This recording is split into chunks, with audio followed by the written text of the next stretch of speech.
Jealousy go shame me, no long talk. I'm the baddest in the game, man always on top. They want make a fall, make my teeth come out. Bakolua dem aside, I'm a lion. Ota obe me alo, ota obe me alo. We dey scatter the place from a crowd to Oju Elegao. They want me beat the boat, you money honey money. See how I am killing, cause I'm feeling perfect. I get to them sometimes, they say they don't know me. Now everybody they sing my melody. See me, I know get compete. Come and see money follow me. I get to them sometimes, they say they don't know me. Now everybody they sing my melody. See me, I know get compete. Come and see money follow me. Oh, why ya? Majiji dem wo dem wa. Mesato bisu same one. Minya metiem wo Ghana. Okay, my friend, I'm a Celebrity worship syndrome describes when admiration of a celebrity shifts into an obsessive fascination and preoccupation. My name is Stephanie. I'm 25 years old, and I was a huge Burna Boy fan, possibly obsessed. Celebrities can serve as role models and inspiration, influencing your identity, beliefs, or even lifestyle choices. And keeping up with them can offer a welcome break from reality. My first ever concert was a Burna Boy concert. He has such a beautiful music voice. I feel like Burna Boy was my teacher. The African Giant album literally told us about Africa. I sort of related to him in a nerdy way. Like, okay, I hear what he's trying to say. I feel like he is the most talented person in the world. But feeling close to someone you don't actually know can lead to what's called a parasocial relationship. Their public persona creates a sense of connection, but the relationship is one-sided. I call him Damini Ebun Oluwa Ogulu. That's his actual government name. I don't really call him Burna Boy because I feel like we're spiritually related. He named us the Outsiders after the Outside album. I felt like I was part of a community. Studies indicate that fandom can help boost your self-confidence because your self-esteem is partially derived from the groups you belong to. I had a group of friends who would always speak on good music. I would check his socials. He likes to defend people, so I also like to defend him. So that's how obsessed I was, just trying to shove Burna Boy down everybody's throat. And I think it worked. He went viral. I got jealous because it's like, why am I sharing him? And all of a sudden, everybody wants to farm Burna Boy. For some, parasocial relationships can evolve into romantic attachments, blurring the boundaries between admiration and obsession. Even without romantic feelings, one-sided connections become problematic when they begin to dominate your everyday thoughts or start to replace authentic real-life connections. Small, no cry. I've had the opportunity to meet Burna Boy. I used to be friends with a girl who was dating somebody in Burna Boy's team. So she promised me, oh, don't worry, after the concert, we'll meet up with him. So I was gonna say a line from an old song that he probably doesn't remember. Then he'll be like, who is this girl? Come on, we are different. But that didn't work. Till now, I haven't met him. I will meet him. But that was so devastating. Celebrity worship syndrome can differ widely in terms of severity, ranging from mild to pathological. Factors in the disorder can include mental fixation, a desire for connection, and emotional distress over the celebrity's actions. I'm so upset! I'm so upset! He is an arrogant person. He is extremely stubborn. If you've tapped into Burna Boy for a while, he does a lot of questionable things. I'm in the music industry now, and me being me, I would question it. My turning point was how he would treat his fans, the bad headlines. Then I got disappointed when he went into like sexual assault, which we don't know is true or not. I'm popularly known as Ben7G on Twitter, and so I just document Burna Boy and talk about music online. Give me an instance of an obsessed fan that you've encountered. Just something crazy, you know? If one came up on stage at the Lagos concert, Burna Boy is hugely misunderstood. He's a very, very playful person and he jokes a lot in real life. When celebrities act in ways that contradict their public image, fans sometimes feel torn between their admiration and their own personal values. I tapped out of being so obsessed with him. I can actually separate the artist, but I will also still tap in if I want to feel nostalgic. I have turned my obsession into a passion. I'm a publicist and I'm such a big believer of extremely talented people. I want to meet Burna Boy when he knows who I am, not as a fan, but like a, oh, I know you, I've seen your work, well done. I will not freak out. You chopped down my money, wanna take all my money, chopped down my money and go. After all that you taken from me, after all that I wasted on you, baby.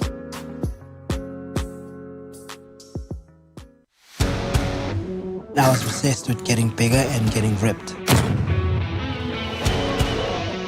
When I first tried it, I was scared, and that's when everything started to spiral.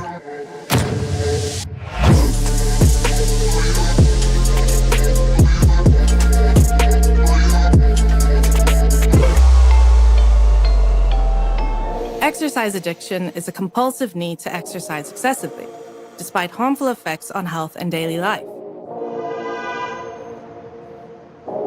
My name is Leroy, and I've been doing bodybuilding for the past 9 years, and I'm an ex-sport addict.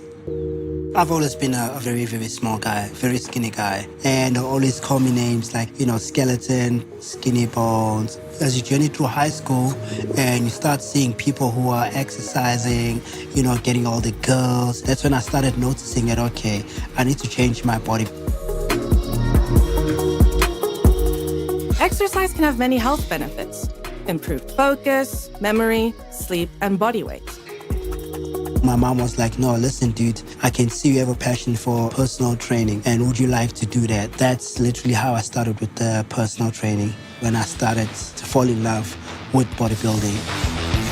When you exercise, your brain releases chemicals that reduce pain, improve mood, and regulate stress. This can create a kind of high that can be quite addictive. That's beautiful. That is definitely beautiful. Because this one is more okay. To witness my friend chasing that look that looks so Marvel or DC-like, that superhero look, it really had a toll on him because people don't understand bodybuilding it's a lifestyle. I'll start eating clean. I eat a lot of protein. It's not eating for flavor, basically eating pretty much just to build in, getting the nutrients. I had to go in the gym early in the morning, like your 5 a.m.s. I felt that, being ripped is not enough. I just needed to be bigger. There are many signs of exercise addiction. Prioritizing workouts over everything else, overtraining, ignoring injuries, and growing anxious when unable to train all indicate you might have a problem. This can come with wide-ranging health risks, from fatigue to hormonal or body image issues. What inspired me to start competing was because I saw the changes in my body. Because there were so many people that I was competing with that are already in the field, they pretty much dusted me. They had more definition. Muscle dysmorphia is a body image disorder that mostly affects men. It causes them to feel like they're not muscular enough, even when they're already very fit. This can lead to an obsession with working out and achieving the perfect body. That's when everything started changing. He told me he's using testosterone. It's not a secret in the bodybuilding industry. It's something that's known. I was not even concerned about the impact or the side effects of it. All I wanted to know was, is it going to work? Is it going to give me bigger muscles? Is it going to give me the shape that I want for bodybuilding? And it worked well. I was getting more buffer. I was training non-stop and it felt good. It felt great. The changes in my body was incredible. And on my 5th show, that's when I actually won my first show for the first time. And I was like, okay, I guess this is what it takes to be number one. Anabolic steroids are synthetic versions of the hormone testosterone. They can help muscles grow, but come with significant risks. These include hair loss, erectile dysfunction, mental disorders, cancer, and early heart attacks. I was using something that was extremely harsh for the first time. They call it the king of steroids. And that's when I experienced major side effects. I lashed out towards my friends. Eventually, I broke up with my ex because of how I was starting to change. Fear of, losing my position or my job as a personal trainer at the gym. That's when I started seeing that, okay, this is going to be a real problem.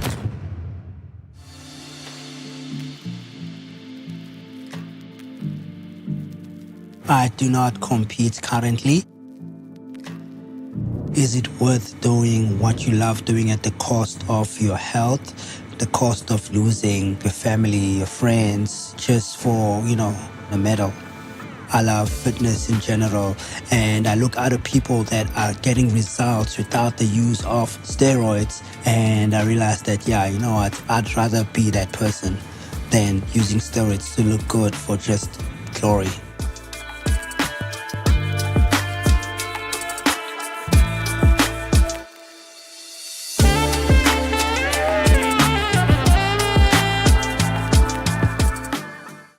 Noodles once were my daily crave until they led me into a hell's cave. Now I strive for meals that heal. Noodles, the aroma, the flavor just feels like, oh my god, these noodles are good. But then, you are in showbiz, you can't be a ball. You have to be an 8 soon.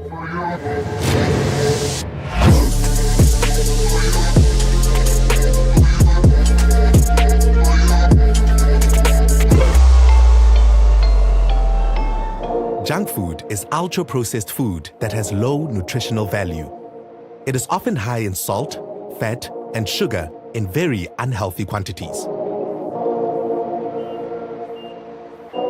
My name is Nakiat, and I'm 13 years old. I love noodles.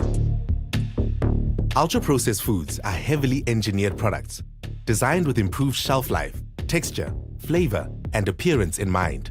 This makes them super tasty, so they're able to trigger strong cravings. When I started poetry when I was 2.5, when my school needed a toddler to say their anniversary poem, I proceeded from there to winning Talented Kids in 2019. I was actually the first poet to reach the grand finale. There was this organization called the CVF, Climate Vulnerable Forum. I became their thematic youth ambassador. There are some times where I feel tired, bored, and then I like spicy food. That's where noodles come in.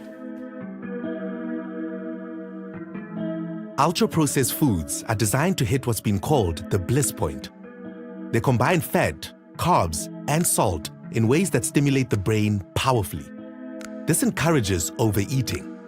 Well, I'm not a fan of sweets, but then if I get to the point where I have to eat it, I eat it non-stop. But then I like the drinks. I like Sprite, malt. Unlike whole grains, vegetables, and fruit, ultra-processed foods don't have enough fiber or nutrients to fill you up. They're digested quickly, which makes you feel hungry again faster. When I turned 8, my weight started increasing. I started growing big arms. I started growing stretch marks on my hands, on my waist, on my thighs. People criticize me. People are mean, The world can love you, but there's this one person who just won't let you sleep. The act of eating can also be a coping mechanism. Emotional eating occurs when you mainly eat to suppress or soothe negative emotions like stress, anger, fear, boredom, sadness, or loneliness, instead of simply eating when you are hungry. I started getting infections here and there. I had some issues with my breast, so I visited the hospital. It was hurting on the inside. As soon as we got to the hospital, the nurses would say, oh, this is Nakiat, this is Nakiat, this is Nakiat. You know, she's a child star in Ghana. But some of them were complaining, you are growing big, you are growing big. I was thinking breast cancer. And so then I was worried. It was a scare, a very huge and great scare. So the doctor advised us and told us the food that she's eating is developing a whole lot of fats around her body parts. The doctor was advising he has to curtail eating processed food and noodles and those things. I just needed vegetables to be put on the table and me being forced to eat it.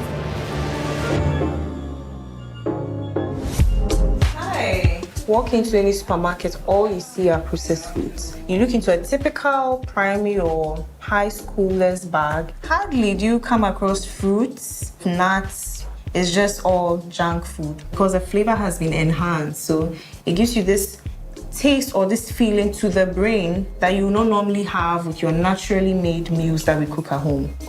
You need to have a good relationship with food. No. I don't want you to see food as punishment. So you see, the food can actually be healthy this way. This was homemade and it's still very nice. My health is everything because I want to achieve a lot of things, but now I'm doing so well. I think I'm the best human being on the little free program right now, yes. All the cheers for me. Thank you very much.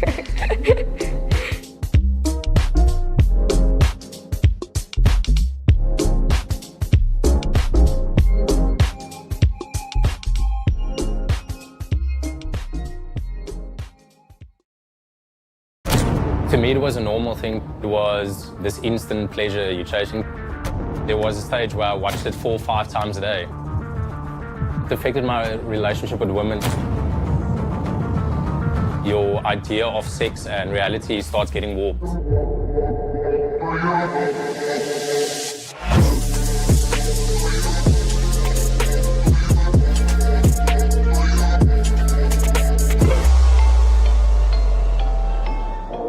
Pornography, porn, or porno for short, is material that depicts nudity or sexual acts for the purpose of sexual stimulation.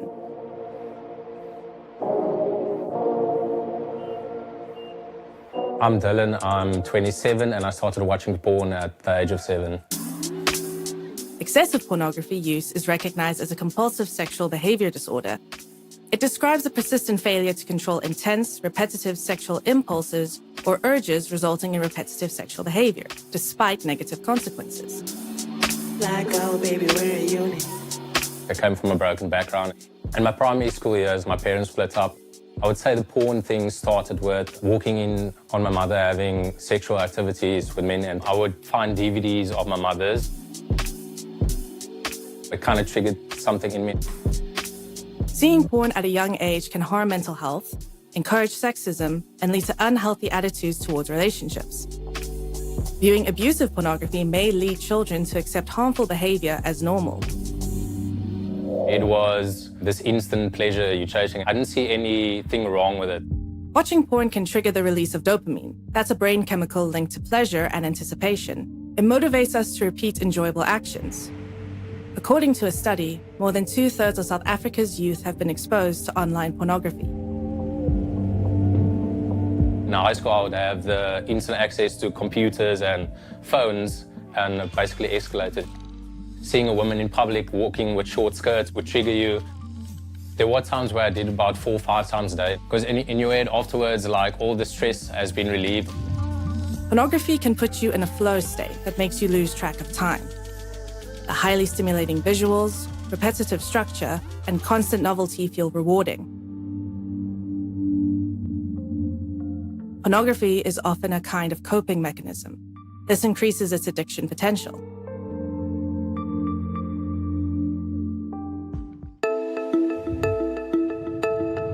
The agreement between my mother and my dad was that I would go to my dad in high school, but in this time, he wasn't in a position to look after my duties, drinking. So a family friend, uncle of his, kind of took me from him and raised me. My adopted dad viewed women as lower than men. He viewed them as selfish. So I've known him about 3 years, I would say. He's a great guy, but I obviously noticed that he didn't respect women. He was almost emotionless. And I used to remember asking him, like, you know, you getting intimate with someone, do you not feel anything? And he was like, no. Every time I'm in a relationship, I'm not getting the fulfillment I seek. And the way I'm acting things, it's disgusting me. And I am hiding my porn habits, becoming dishonest. You kind of feel like a creep at the end of the day. Over time, excessive consumption might dull the brain's reward center. That could make less intense experiences, like intimacy with a partner, feel less rewarding. The problem with porn is it causes unrealistic expectations. The more you get hooked to it, the more normal sex doesn't satisfy anymore. It just puts you into this dark hole where you need this instant gratification, like more and more and more and more. It fogs your brain, it makes you depressed. You're living in this fantasy world that does not exist. I started finding a love for dark humor. I would wake up with 30,000 followers the next day. And your jokes become worse and worse and more serious.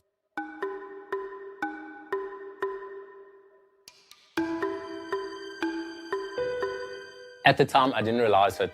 The type of jokes that intrigued me, that like I kind of wanted to recreate, were kind of like deep-rooted issues. This one morning, I went on TikTok and I got a prophetic message saying that, like, God can change your heart. I decided, you know what, I'm gonna try this. I have nothing to lose at the end of that. That was kind of the turning point for me. My conception of love changed. I started getting answers about my mother. I had breakthroughs with my dad. Yes, if I'm alive, though, still the brandy or the... It does make me feel vulnerable talking about this. But millions and millions of men, even women, struggle with lust and this problem. And it's like any other addiction. You're avoiding what's actually going on with you. I know exactly how hard it is to get out of this cycle. But I'm in a healing journey now.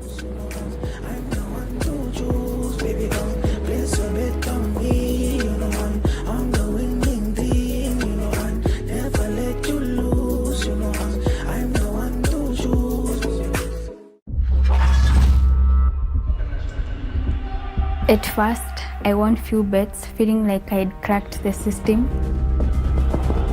The feeling of winning was very intoxicating, but as time went by, the number of losses outnumbered the wins.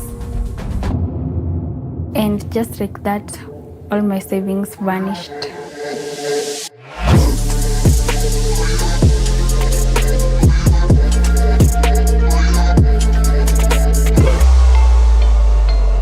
Don't miss it. This Sunday at 7 p.m. sharp, only on Channel 1 TV. No power. Another year is here. A new beginning. A fresh opportunity to draw closer to God and to one another. This family month, your family radio station, 97.3 CDFM, invites you and your loved ones to something truly special. The 2026 Family Consecration Service, a sacred gathering where families come together in prayer, faith, and unity. It's a moment to dedicate your home to God's loving care, to seek His protection, His guidance, and His peace over every household. Come and experience divine connection as we pray for strength, restoration, unity, and direction for our families. Married couples will also have the opportunity to renew their vows, reaffirming love, commitment, and purpose. The date is Friday, the 1st of May, 2026, from 6 a.m. to 12 noon. The venue is the Oil Dome, Royal House Chapel, Accra. Bring your entire family and come expectant. And let's commit our homes into God's hands. 2026 Family Consecration Service is powered by 97.3 CDFM with support from Channel 1 TV, because the family that prays together stays together. Calls me home in the power for Christ the solid.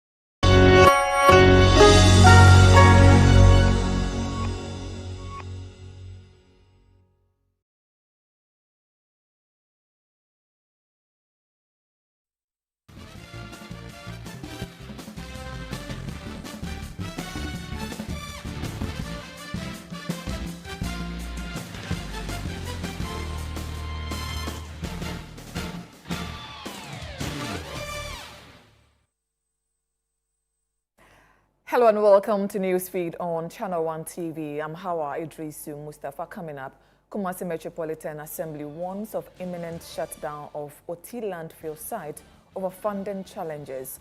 Also coming up, President Mahama directs expedited deployment of 100 newly acquired Metro Mass Transit buses. Coming up in business, PIAC warns of growing risks to Ghana's economy as crude oil production declines. And later in sport, Confederation of African Football vows to respect CAF's ruling on AFCON 2025 title controversy. The details of our stories now. The Kumasi Metropolitan Assembly has warned that the Oti landfill site could be shut down within the next 3 months if urgent financial challenges are not addressed. Speaking at a press conference, the mayor, Richard Ofori-Atta, said the facility is under severe strain due to the volume of waste it receives. He explains that refuse from surrounding assemblies, including Achima, Nwabieja, Ejusu, and Kwabre East, is all directed to the site, worsening its financial burden. It is evidently clear that since Monday, we are having major challenges as far as waste management in Kumasi and essentially Greater Kumasi is concerned. We have just concluded an emergency meeting at management level to see how best within the short term we can handle our difficulties, and then in the medium term what to do, and see what in the long term can be done to deal with the waste management situation as we have it. In fact, KMA in its current structure has been overburdened with waste management. I'm saying this to the effect that from Achuma Nwabeja to Ejusu Municipal, from Amponten, so many years in Achuma Nwabeja, KMA has had to bear the responsibility of managing their waste with our resources. The mayor also issued a stern warning to individuals dumping waste illegally within the central business district. This follows the Ashanti Regional Minister's campaign to launch to clamp down indiscriminate disposal of refuse in the region, urging residents to take videos of offenders and report them for necessary sanctions. The mayor, Richard Ofori-Atta, announced a total ban on waste disposal at roundabout within the CBD. And so from Monday, we have banned the disposal of waste in any roundabout in the CBD. From Monday, whether it is Otumfor roundabout, the Children's Hospital roundabout, or the MTN roundabout, it will constitute a criminal activity which will attract sanctions from anybody in Kumasi to dump any form of waste, any form of refuse in any runabout, be it the Otumfor runabout, the MTN runabout, or the Children's Hospital runabout. The Ghana Health Service has moved to calm public concerns following the discovery of a large number of dead fish at the Tema Port shipyard, assuring that there is no immediate threat to public health. The incident, which occurred in the early hours of Monday, April 6, was detected during a routine disinfestation exercise when port officials were alerted to fish floating along the slipway. According to a statement issued on Friday, April 10, preliminary assessment confirmed a significant quantity of dead fish, with reports indicating that some fishermen had already removed portions before authorities intervened, raising concerns about possible circulation in nearby communities and market. Subsequently, port health officials, in collaboration with shipyard management, supervised the safe disposal of the decomposing fish, which had become unfit for consumption after being infested and severely deteriorated.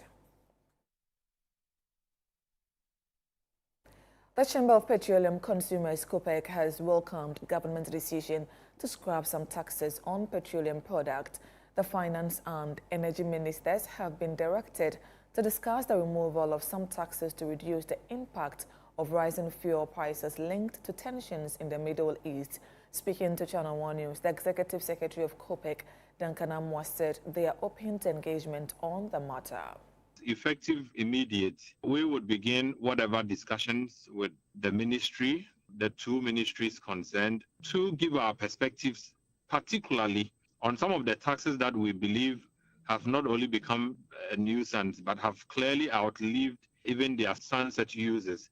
I believe that these tax conversations should not only be because of the Iranian-American-Israeli conflict situation that has seen fuel prices inch up to the levels they are, but it is something that clearly ought to have been done long ago. But we are happy nonetheless that Mr. President has given these directives that the ministries concerned should discuss and see how best they can rationalize some of the taxes and take out some of the taxes also to give some ease to the Ghanaian consumer.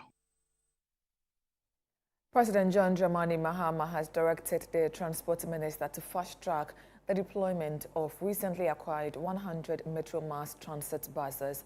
Addressing the press, government spokesperson Phyllis Kwachiofosu stated that the ministry must ensure the buses charge lower fares compared to what private operators charge.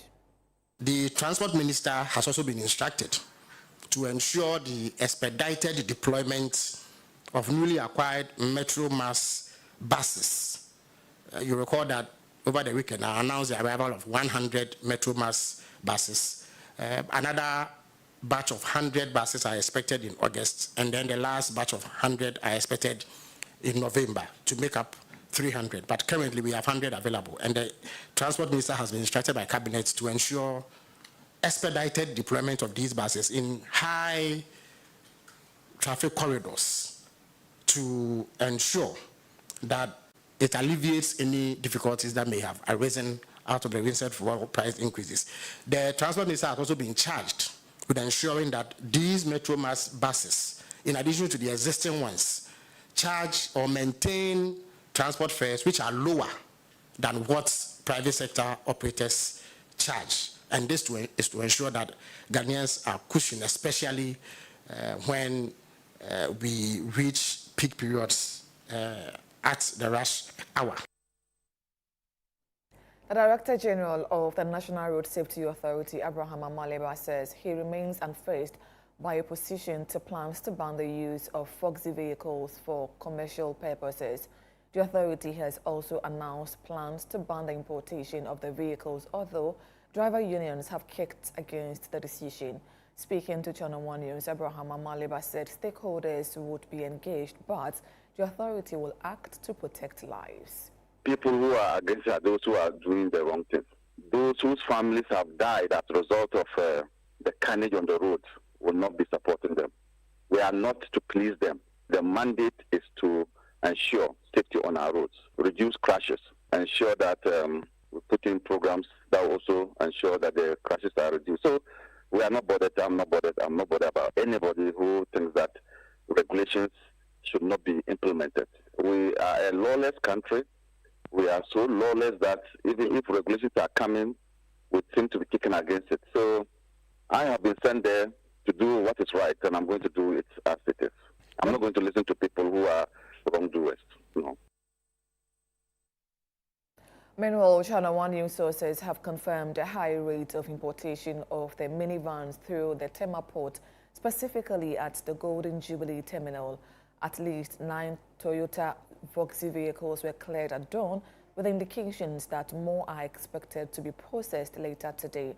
Sources further reveal a growing trend in the daily importation of the vehicles, raising questions about enforcement and regulatory compliance following the NRSA's directive.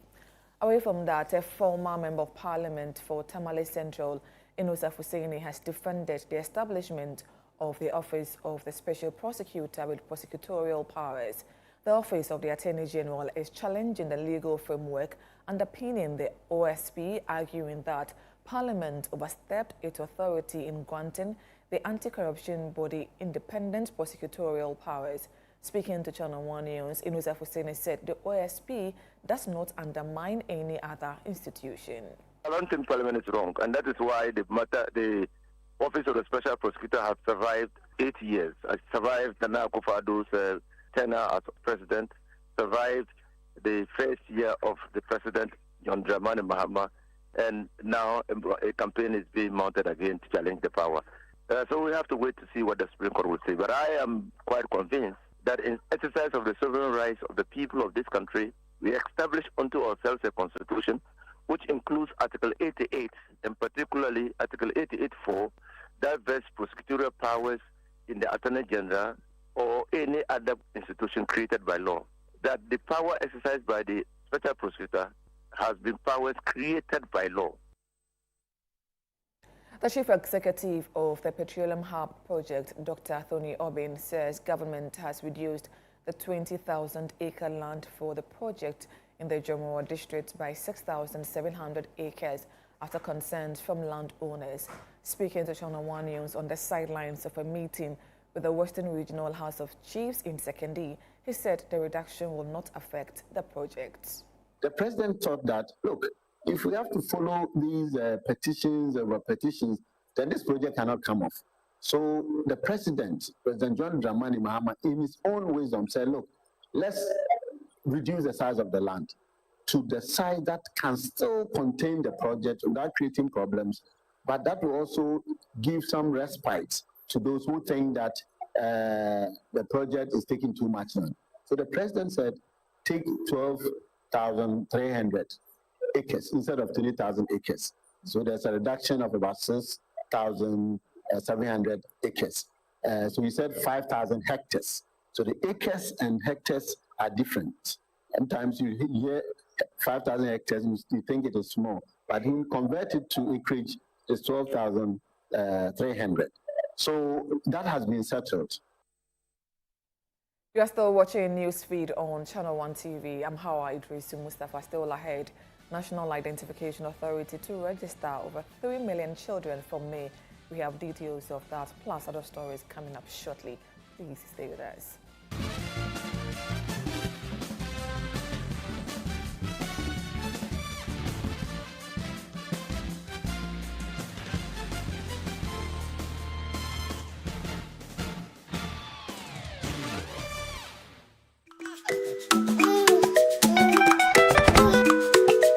How may I help you today? We'd like to open a bank account.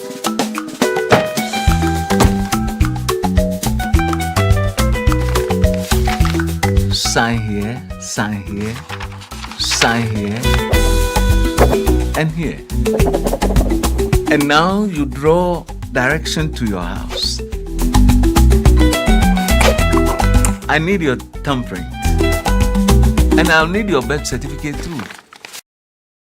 No, I need the original.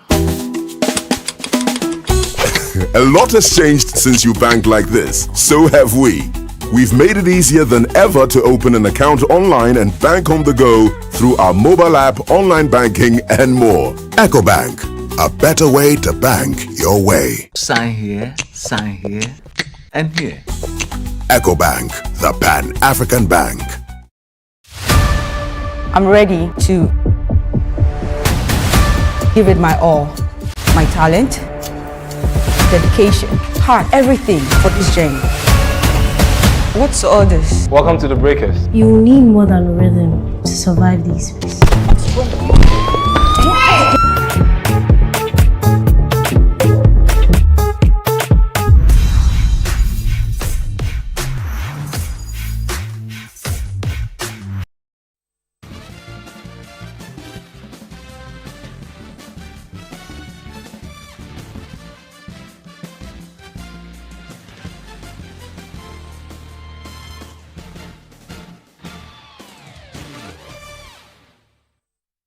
You're welcome back to Newsfeed on Channel 1 TV. Let's do some other stories now. The National Identification Authority will begin a mass registration of children aged 6 to 14 for the Ghana card in May 2026. The exercise, which targets over 3 million children, will start in the Volta and OT regions. Speaking on Channel 1 TV's Breakfast Daily, Director of Corporate Affairs Williams Amponsa Dallas says the cards will be linked to the details of a parent or guardian. next month, hopefully, we are starting another mass registration for case age 6 to 14. Okay. This time around, we want to do instant printing and issuance. Wow. So that the moment the kid come, you take the kid through the process and you guardian bind the kid. So what that means is we are asking all the kids to come with their parents because they are minors. Oh, nice. So they have to come with their parents. After registration, then we bind their details to their parents. Oh, okay. Issue the cars to them instantly. So we will be starting hopefully next month, and we are looking at registering about 3.1 million of them. Oh, wow. So we start from the Volta region. Oh, okay. And Uti. It will be simultaneous. From there, we move up north to do the 5 northern regions, and then we would descend to the southern part of Ghana.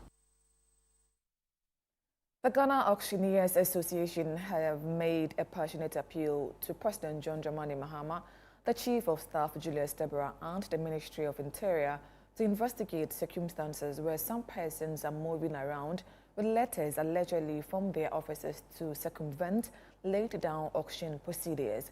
According to the association, these persons who threaten its members to issue receipts and weigh bills to vehicles they have not auctioned also go ahead to infiltrate and reverse official binding contracts earlier issued auctioneers to carry out mandated auctions. Speaking to Channel One News on this disturbing issue, the General Secretary of the Ghana Auctioneers Association, Henry Nelson, called for a full-scale investigation into these challenges.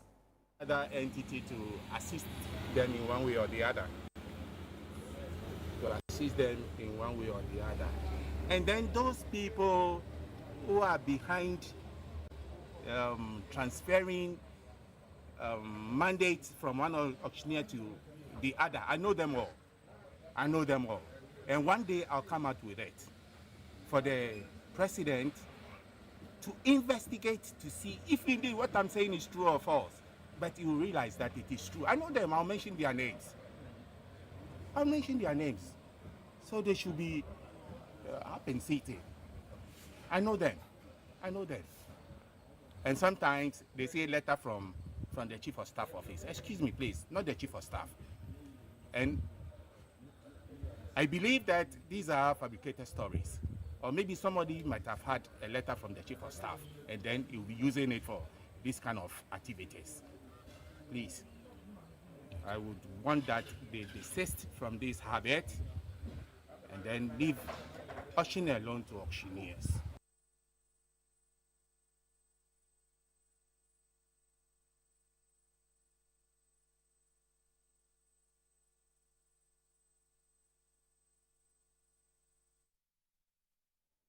The Ghana Immigration Service says it will roll out new welfare and infrastructure initiatives to improve working conditions for its officers. The Comptroller General Samuel Basintali Amadou says the measures include transport support and financing schemes for motorbikes and tricycles. He announced the plans during a working visit to commands in the Greater Accra region. We're thinking of establishing a mutual health insurance within. Mutual health insurance. You know how insurance works. You insure your car. At the end of the year, if you don't get accident, the money goes to the insurance company. With the health, it's the same. At the end of the year, the private company takes the what? The premium.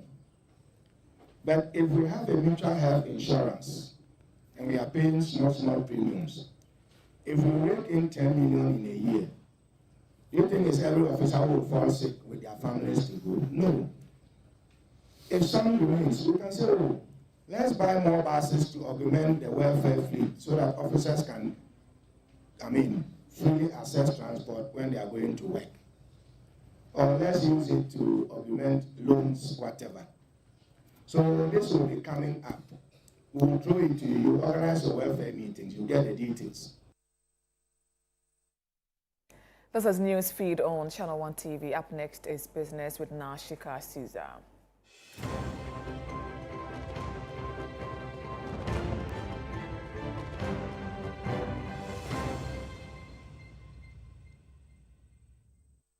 Hello, Shika. Hi, Hawa. How are you doing? In business? I'm well, thank you. In business, the Public Interest and Accountability Committee, PIAC, is warning of growing risk to Ghana's economy as crude oil production declines for a 6th consecutive year. According to PIAC, the sustained drop in output is already weighing on petroleum revenues, raising concerns about the government's fiscal outlook and its ability to fund key development programs over the medium to long term. Chairman of PIAC, Richard Elima, sounded the caution while speaking at the launch of the committee's 2025 annual report. Anytime the oil prices on the international market also falls, it affects our revenue. So, since we cannot do anything about the international oil prices, what we can do as a country is to ramp up production. And this will require government putting in place very pragmatic measures to attract investments into the field, number one. And then number two, to encourage those existing investors to be able to produce more in order to help shore up our revenues as a country. Now, the danger we have with the current situation is that if revenue keeps falling, it will affect our development outcomes. Mind you, this government's infrastructure push is anchored on our natural resources, particularly oil and then gold. So where our oil production keeps falling, our oil revenue will also fall, and the projected revenue that government expects to get, which it will then channel into the infrastructure projects, will also fall. So government's ability to deliver on this infrastructure promise will be imperiled. Now, the National Pensions Regulatory Authority, NPRA, is advising employers to comply with Tier 2 pension obligations or face prosecution. The NPR cautions that non-compliance under the National Pensions Law is a punishable offense that undermines retirement security. It has emerged that more than 27 million cedis has been recovered from 11 employers who are currently facing prosecution after defaulting in paying the pension contributions of their employees. The amount represents about 30% of the 91 million cedis identified as pension contribution arrears owed by defaulting employers, according to the pension regulator. Speaking at a media engagement in Accra, the NPRA Deputy Chief Executive Officer Victor Azuma said the authority has intensified compliance measures to protect the retirement savings of Ghanaian workers. I wish to take this opportunity to sound a word of caution to all employers that it is an offense per Section 83 of Act 766 to default in payment of pension contribution of your staff, and that you'll be surcharged a 3% penalty of the amount in default in monthly compounding effect to protect the worker. And that's it for business. I am Nashika Caesar.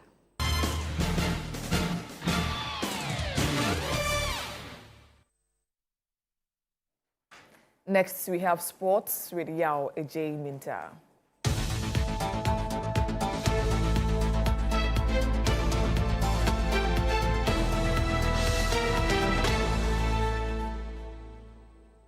Hello, Yao. Hi there, how? Well, it's Friday, the weekend is here, Yes. EPL is back after a long break. Yeah, after the international break, the final international break of the 2025-2026 season.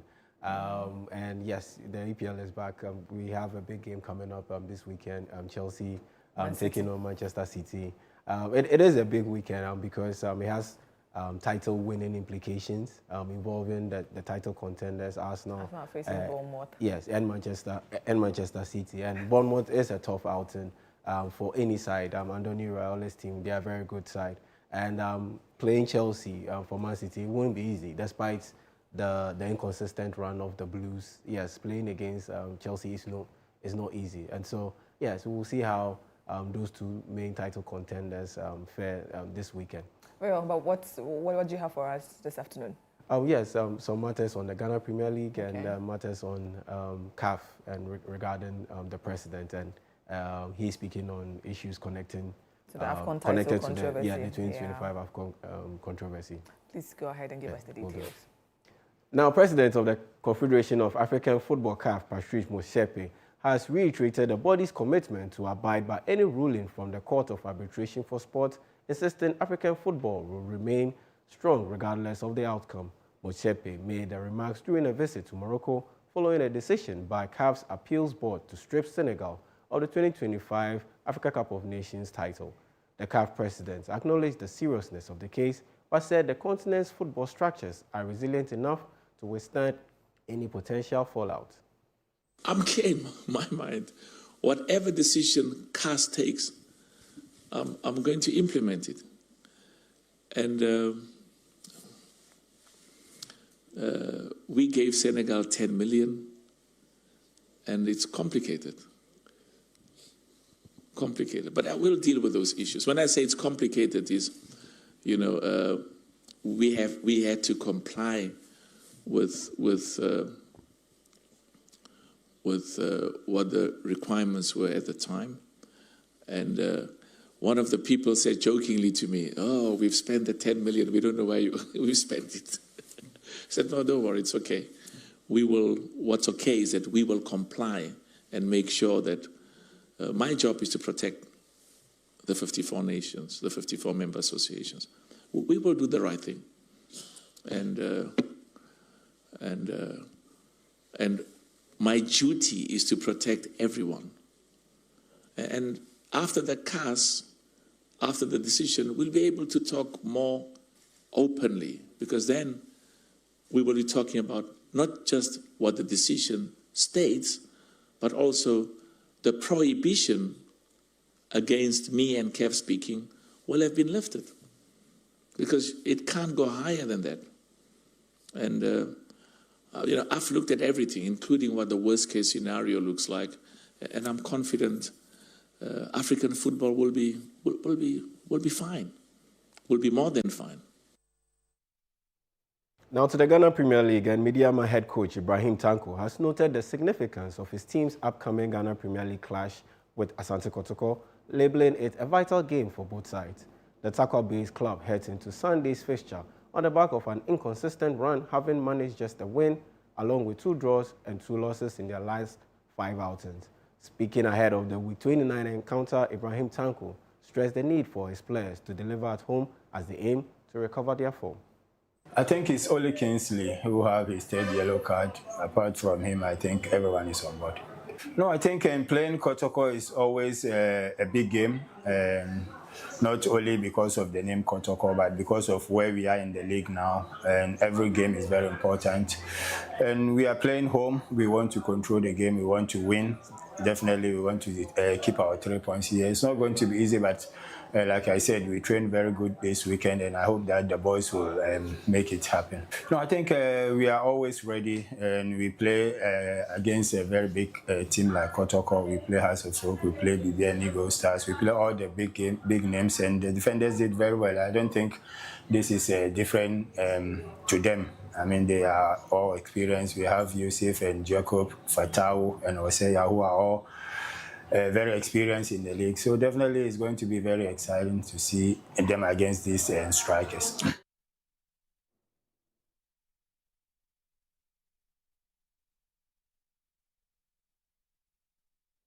Meanwhile, Kumasi Asante Kotoko's interim head coach, Prince Yao Owusu, has expressed confidence in his side's ability to respond positively after their 2-1 home loss to Summertex. Ahead of their clash with Midiama, Prince Yao Owusu acknowledged the quality of their opponent, but remained optimistic about securing a favorable result. And that's all for sports. I am Yao Ejemita.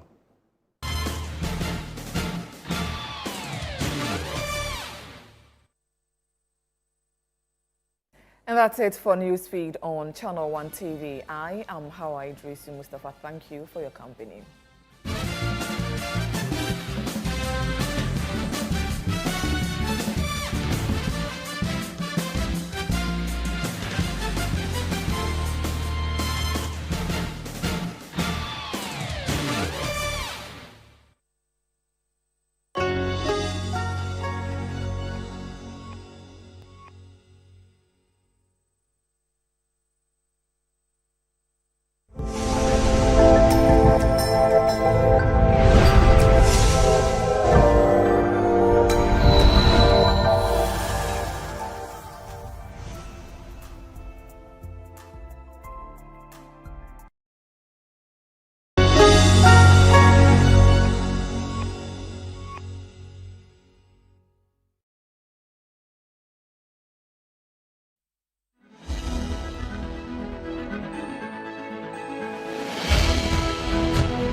Hello again and welcome to the Situation Room, coming to you live from our studios here in Accra.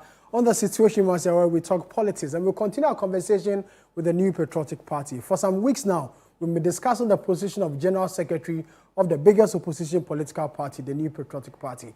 We've spoken to a number of people who want to occupy that particular position when the party goes to the polls somewhere in September to elect new national officers who run the affairs of the party for the next 4 years. Today on the Situation Room, there's another individual who also wants to be the next General Secretary of the NPP. We'll go for a quick break. When we come back, I introduce our guest for today's edition of the Situation Room.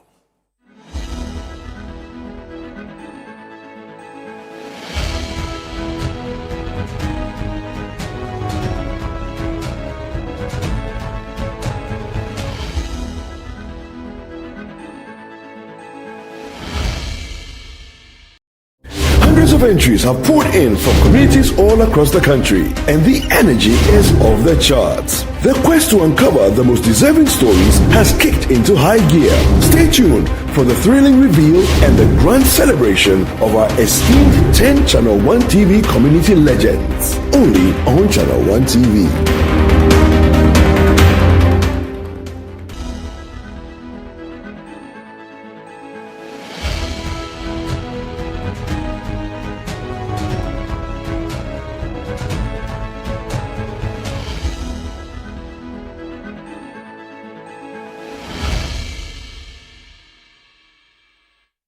Yeah, welcome back. You're still watching The Situation Room, coming to you live from our studios here in Accra. The Situation Room, where we talk politics. And the focus again is on the New Patriotic Party. For some weeks now, we've been discussing the position of General Secretary of the party, the biggest position in every political party, because the General Secretary happens to be the CEO of the party who runs the day-to-day affairs of the political party. A number of individuals have declared their intentions to be the next General Secretary of the New Patriotic Party. One individual who also shows such an interest is a former member of Parliament for the Subin constituency and a former Deputy Minister for Works and Housing. Eugene Buanchechi is our guest today on The Situation. He wants to be the next General Secretary of the New Patriotic Party, in competition with some other individuals who have also declared their intentions for the similar positions. You're aware, the NPP in September this year will elect national officers who run the affairs of the party for the next 4 years. He's our guest today on The Situation Room. My name is Sami Wiafi, and as always, I do this show with my friend, brother, Fred Tete Jabano. Fredo, what's up? Sami, I'm good. How are Today, you? Eugene is here. Yes. Says he wants to be General Secretary of NPP. He wants to be General Secretary of the NPP, and Eugene has gotten us to sit. You know, unusual. This is very unusual to sit on this show, but I mean, it's all part of it. And like you said, he's running to become General Secretary of the party. And even before that whistle would blow for the competition to start intensely, the party yesterday held a National Executive Committee meeting where it had to do they had some deliberations on their just ended registration of party members. One of the key things which came up yesterday was the online registration and what happens to people who registered online, whether they will be allowed to partake in the upcoming internal elections. And after the deliberation, the party reached the conclusion that it was going to go with its original plan. So once you register as on the online platform, you needed to go back to your polling station and do a follow-up and complete your registration. If you have not been able to do that, it means that you are not going to partake in that particular election. It's raised a number of concerns where people say, if you know that this is the reason why, or this is how you're going to go through the thing, why didn't you just allow us to go through the polling station? But why do you wait, give us hope using the online, and now it looks like some of us will be disenfranchised. But the party insists that, you see, for online, you need to also verify who the person is. You need to know who your party members are, so that on the day of elections, you won't be surprised where people would come and say, I registered online, and they are not known amongst the rank and file of the party within the polling stations and the constituencies. So that's the decision taken. So the NPP right now, as we speak, has taken the very bold step to order its members to go back to the polling stations and register. Following that, then we now start with the internal elections, the polling station elections, which will go through electoral area, constituency, regional, then the national one. The interest of Eugene himself, who wants to lead a party as chief executive. I think Eugene is a member of National Council of the National. Yeah, he used to be. He used to. Yeah. Oh, okay. He used to be a member. Years ago, 2010, 2014. Okay. Yes, I was between 2010 and 2014. Yes. So that's some 11 years before my parliamentary journey started. Oh, okay.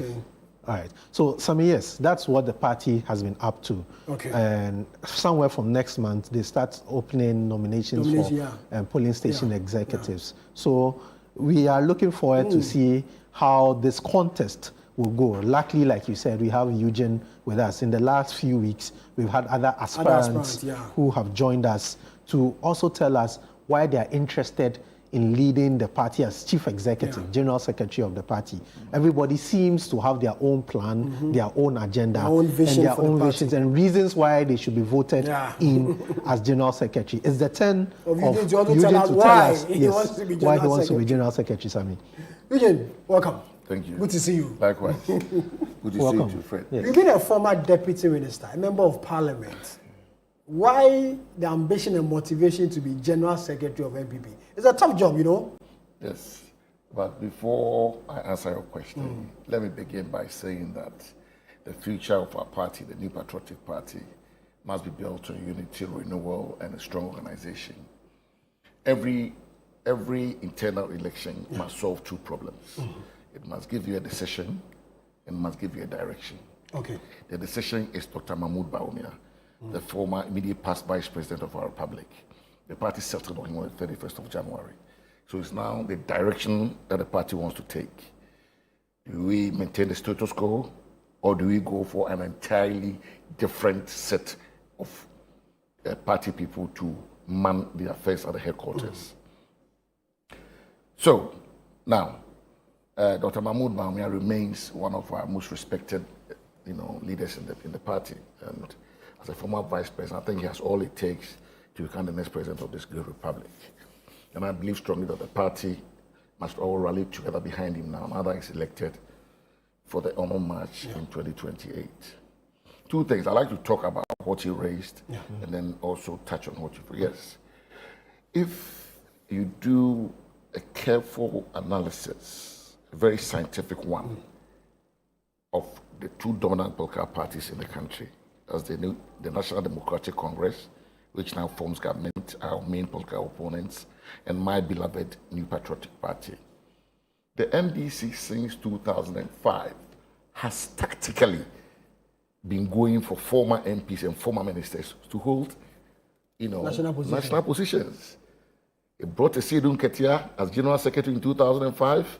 It brought the late Dr. Conrad J. as National Chairman in 2005. They subsequently won the 2008 elections, right?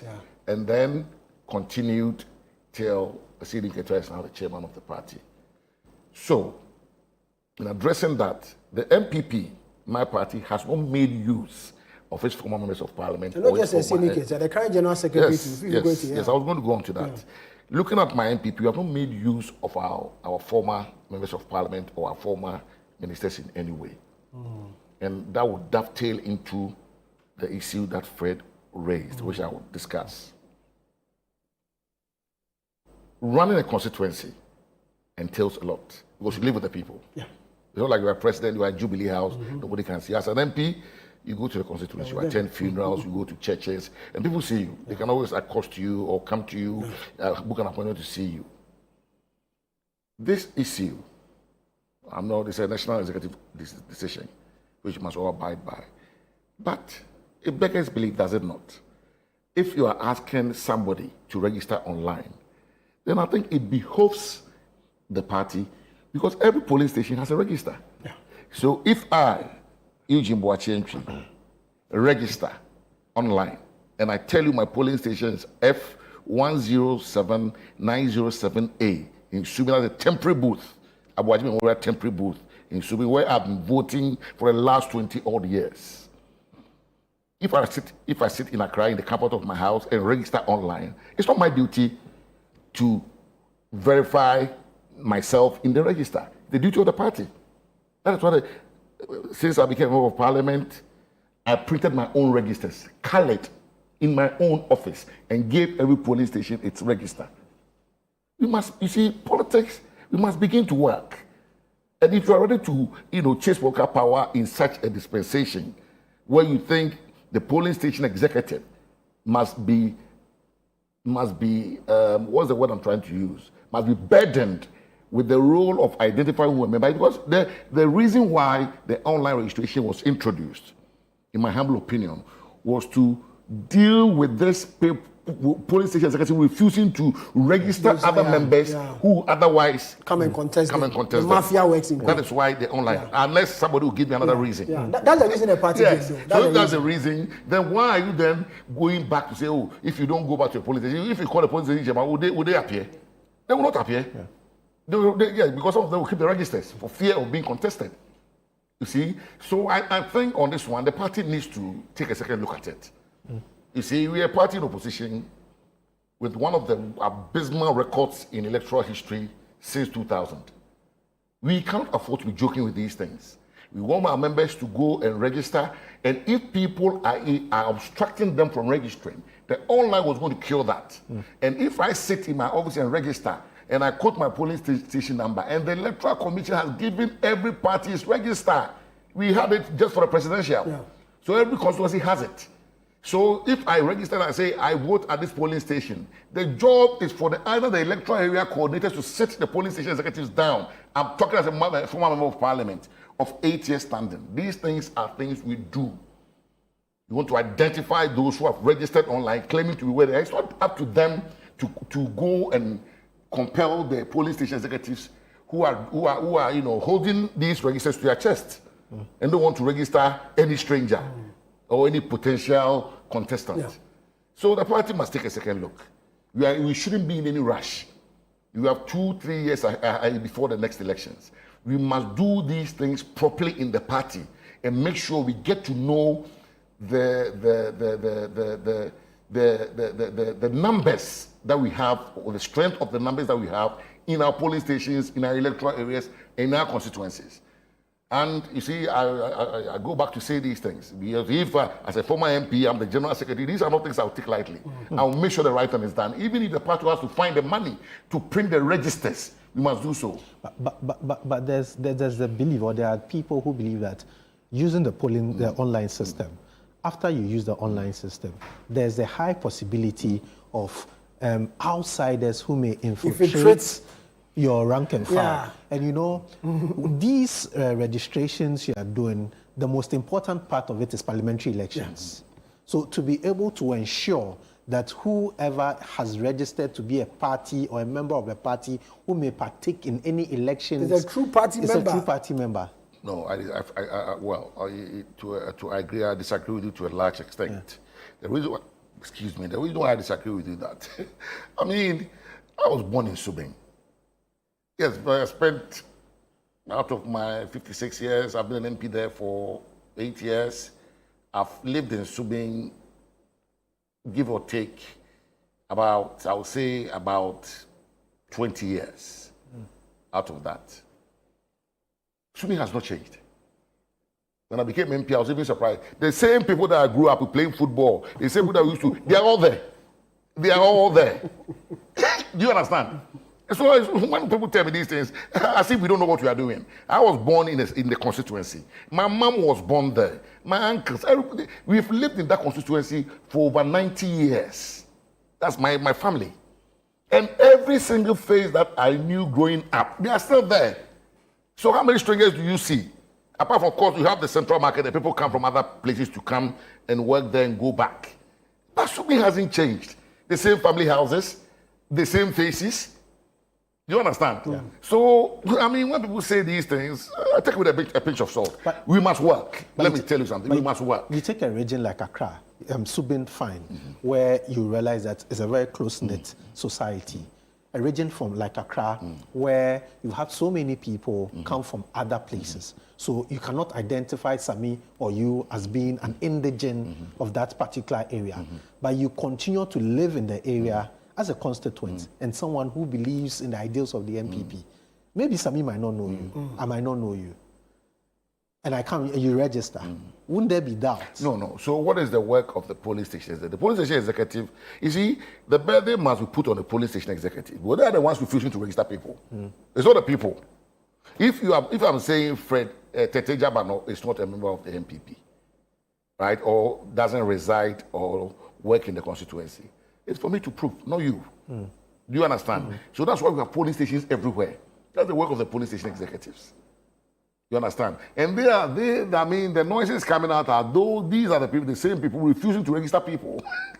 Do you understand? So, a way has to be found. And I thought when this introduction of the online registration came out, it was going to solve the problem. I've been an MP, we all protect our interest. Yes, I mean, if my police station chairman is going to protect himself and protect me, why would I want to, go in and tell him to do the right thing? But it's up to the party national office to direct that the rules as put together by the National Council of the party must be adhered to. That's what I've got to say. Now we can shift to, my question. To a question, yes. I've also observed that we've had, under the Fourth Republic, we've had President J. Kufuor, 8 years, President Nana Dangwe Kufuor, 8 years. And I've also been an MP throughout the Kufuor term. So, I mean, I have a fair idea of what is lacking in the party. I sit here with hand on heart and say, how many MPs take it upon themselves to train their delegates, their polling station executives? You must ask this question. These questions must be asked. You see, somebody sits in a supermarket in my constituency. They are selling tomatoes. He's a party person. So the polling station chairman comes to me and says, oh, Honorable, Mami, we're here, let's add her. She will help. Okay. But Oye Juma and what the party expects her to do as a polling station executive are two different things. You understand? So, if this person is, I won't say elected because they are all appointed, 98% of the polling stations, unless the difficult ones where we hold elections. Otherwise, we just push them all through. So there's no election? Oh, there's no election. I mean, we must be honest with ourselves. Oh, which elections? Which elections? If there were any serious elections, do you think what's going on can go on? Why can anybody deny me a form if I want to contest for the general secretary of this party and somebody saying they won't sell a form to me? But no, they can't do that. But down there, it happens. So, we bring these people on board. I'm talking about my experience as an MP. Yeah. We don't train them. I took it up myself. Once I was elected in 2015, 2016, I trained them. I used Chairman Anto, the late Samuel Kujo, the late Sam Kujo, the former regional secretary, Madame Sewade Chenko. I brought them to come and train them. Once they are, appointed, elected, they are sworn in, I get the party, senior party people to come and train them. Tell them the role. I give everybody their polling station manual and stuff, so they know what they have to do. I did it throughout my term, right? But how many MPs take it upon themselves to do that? Does the party also do that? So, in Subi, for example, a very urban area, if care is not taken, you go to a polling station, and all the 5 may be illiterates. And when I try to implement, there are certain positions in this party, as far back as 2015, there are certain positions in this party, you must be literate and numerate. Hey, and you see, people don't come to understand. How can you be a secretary of a police station or constituency and you cannot even read or write? Where does this happen? How can you be a communication officer, a research officer? You cannot even read or write. How many years has it taken the National Party to realize this? And they've now introduce that into the guidelines. But I started this way back in 2015 in Subin. 11 years. I didn't get a support. You understand? So you go to there were certain polling stations. The woman organizer was a man in Subin, not Kwabri East to my hometown, Subin. So we must do serious work. And you see, well, is it a transgender person? Well, you see, and these are things that, as a party, we know and you must confront and deal with them. We want political power. And there are no shortcuts to political power. You have to do your work, diligent, internal work to win power. So in Subin, for example, my first general election, 2016, we had to recruit TESCON. So you are in your office. They will bring Fred. Oh, Fred is a TESCON at Cape Poly. I don't know him. But because he's at Cape Poly, that's now Kumasi Technical Institute. I have to then say, okay, he can work for us. But what if he's NDC? And I say, did they TESCON for? Did they know? So if somebody is in a somebody come to register, you cannot check the identity of that person.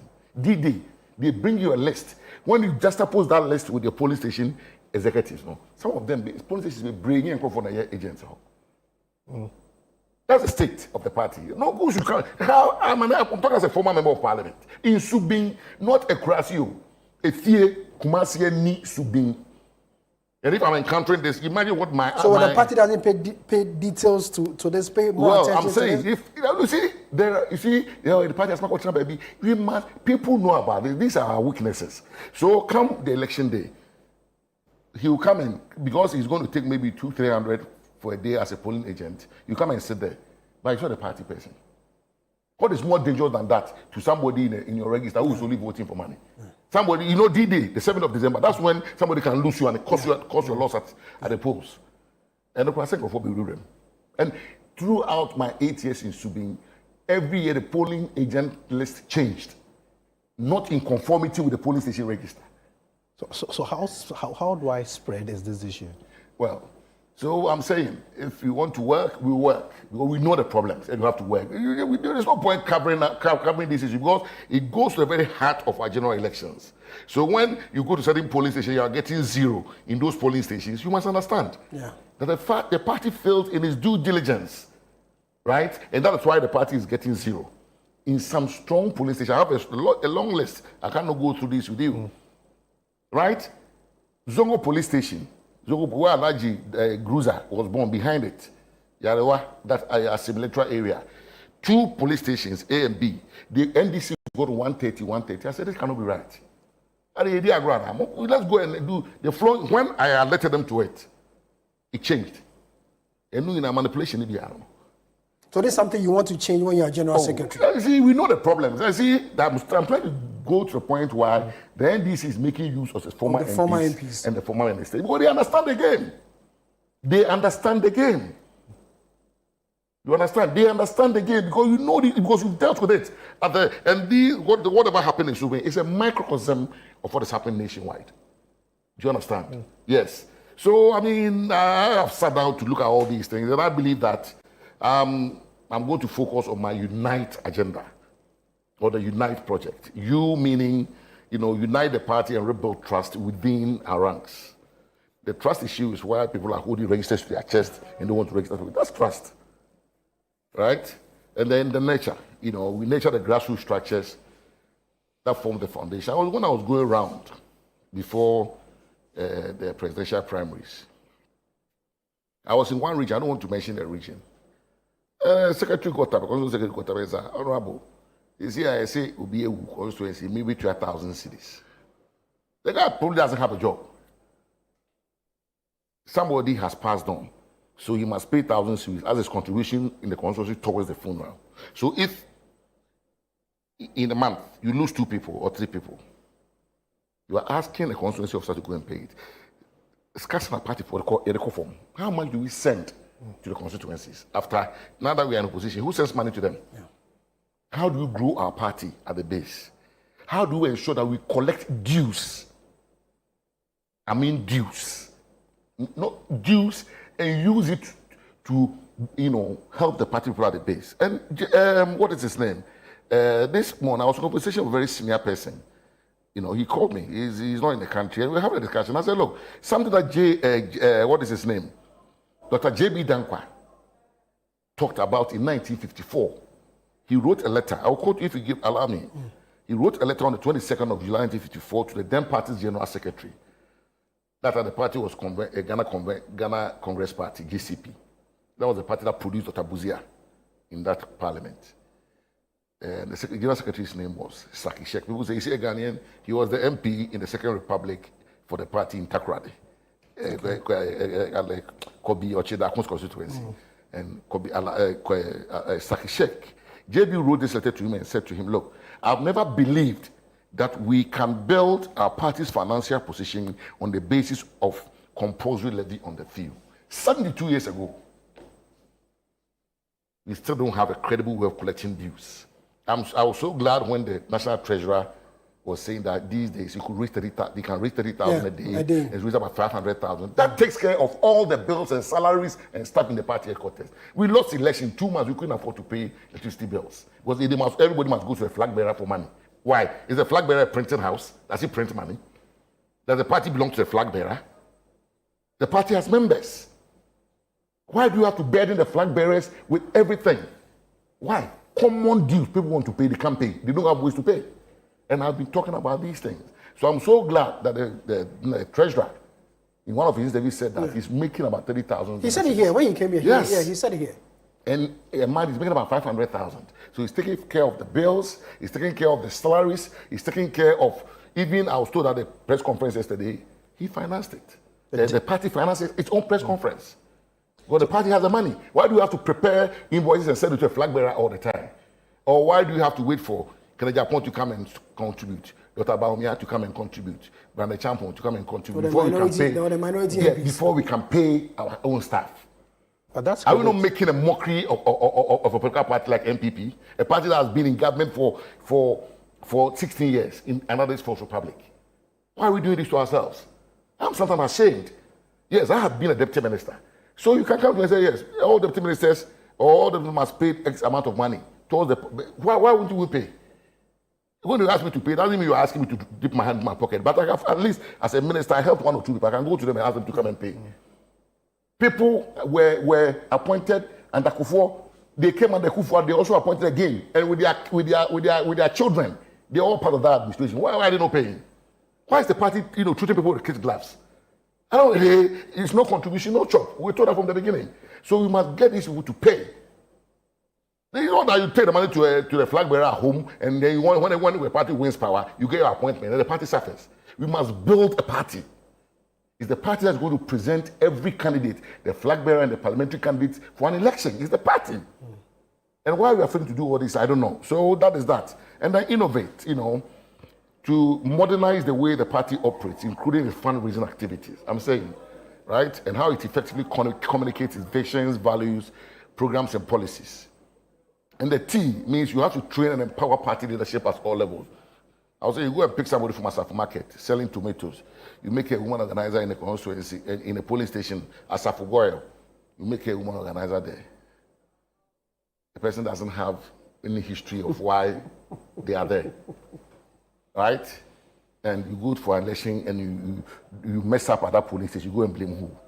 So you must train and empower party leadership at all levels, from polling station, coordinators, constituency officers, regional and national.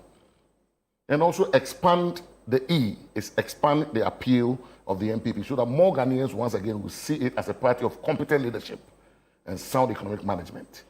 So through the Unite agenda, my focus is to help reorganize the party, modernize the party machinery, and restore confidence of the Ghanaian people, so that the MPP is once again given the mandate to lead this country. You think the party is lacking all these things? Oh well, this is my analysis. From your observation, I've given you examples. I understand. I'm saying from your observation and from where you sit and the way you analyze things, you think the party is lacking in this direction? You cannot compare the time Dambucho was General Secretary to today. But that trend of politics is different from now. That's what I'm saying.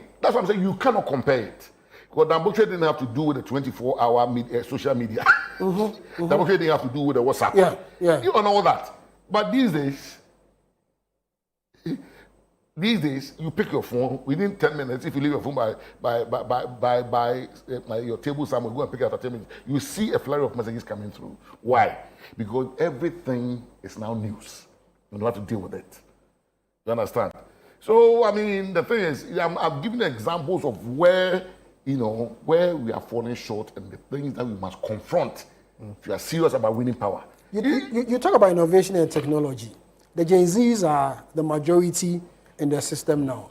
You have a policy or a vision towards driving more of these Gen Zs into the party, because the MPP has become more like an old people's party, for want of a better word. No, it's not true. It's not true? But we gave the youth the chance to come and lead this party. and they've let it aground. Yes, we gave the youth the chance to come and lead this party, but they let it aground. Look at the composition of the, I don't want to come and judge anybody, but let me go on. Look at about 4 issues that the NDC drowned us with in 2024. LGBTQ. Has it gone away? No, still there. Galamsey. Still there. Has it gone away? Still there.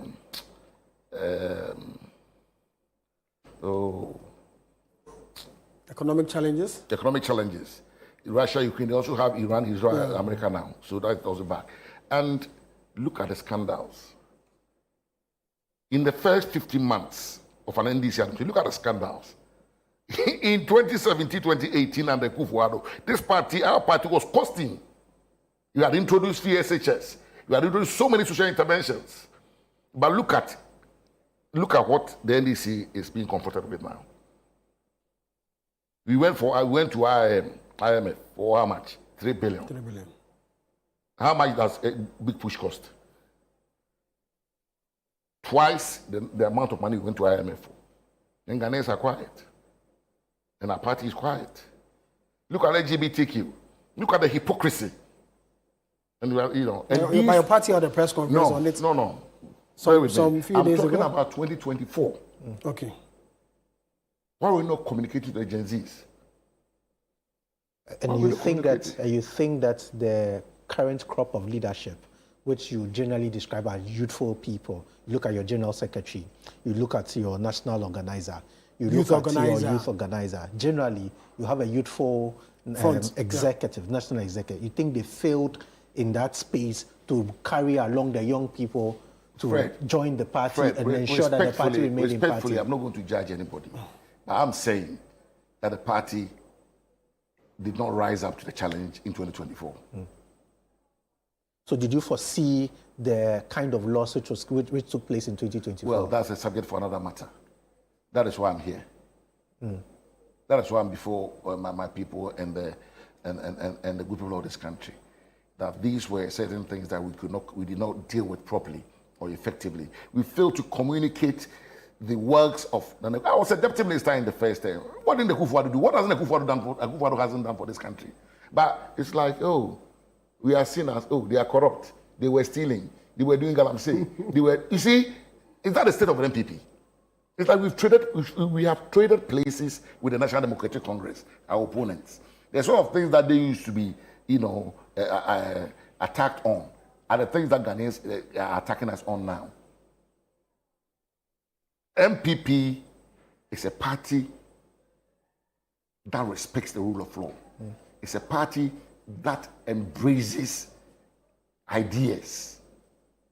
It's a party that is able to communicate its vision to the good people of this country. It was seen as a party of the middle classes. What happened? We didn't lose this election by 200,000-300,000 votes. We lost by 2.1 million. People forget to. Which your party people bear say. With me. Bear with me. Which your party people say it's as a result of the fact that people within did not turn up to vote. You bear with me. Into who do you blame? If your party people are not voting, who do you blame? In the 5 northern regions, we have 57 constituencies. MPP won 9 seats, 5% in the 5 northern regions. Bono East, Ahafo, 111. That's 8 constituencies. You have only how many? 12 members of parliament. 12. Greater Accra, of all places, we have 4 seats. Your World Bank, you have your general secretary coming from there. You have your national organizer coming from there. Right? Even the chairman, the team, himself Ashanti, have Bono. He's more Ashanti because he grew up there. The Bono came in after. Right? So you have these 3 key people. And we could not deliver Ashanti region. Ashanti region, NDC has 33% now. They have 7 seats. You understand? A Secretary has delivered his region. Fifi Kwete has delivered Water region.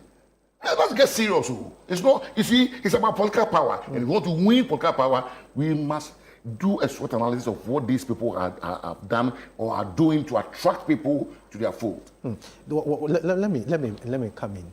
You talk about attraction, and that's one of the major responsibilities of leadership of a party and political parties, to get people to be attracted to your party, to vote for you, to either win an election or retain you in power. You, as a former member of parliament, went into an election, your primaries, seeking to get people to attract, to keep you as a member of parliament. You failed to do that. So how do you hold someone responsible for not being able to? Yes, you see, I don't want to talk about my primaries because I think everybody knows what happened in my primaries. I don't want to talk about it. I don't want to give it energy, right? Because I'm a politician and I know the consequences of my actions, right? So let's put that by the side. I didn't lose a general election. I've not lost the MPP seat to NDC. But you lost the primary. Yes. You are not even able to attract your own delegates to vote for you. So you see, Fred, I said I don't want to go into it. Right? I've lost it. I said that's a chapter closed. Okay. So it's not a failure. I did not lose a general election. My record as a member of parliament still stands in Subin. But one of the reasons, like I mentioned earlier, which was assigned to your party losing elections, what people within your party not turning out. So first, now there's an issue of even attracting party members to come out openly to vote for your party. That's one of your biggest issues. You, as a former member of parliament and parliamentary candidate at the time. I'm not also the candidate. No, I mean parliamentary someone contested the primaries. Parliamentary aspirant at the time. MP aspirant. MP aspirant at the time could not even attract your own delegates to vote for you. Okay, let me ask you.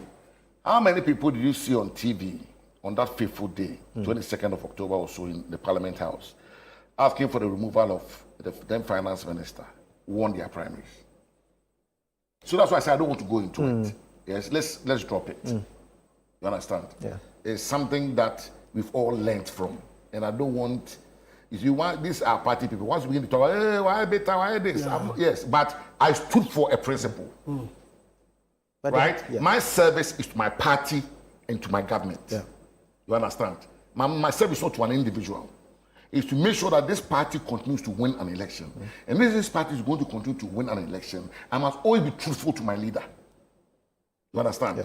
Yes, my job is to come to you and say, look, Nama or Dr. Baumia, if you don't do A, B, C, D, I think we will lose.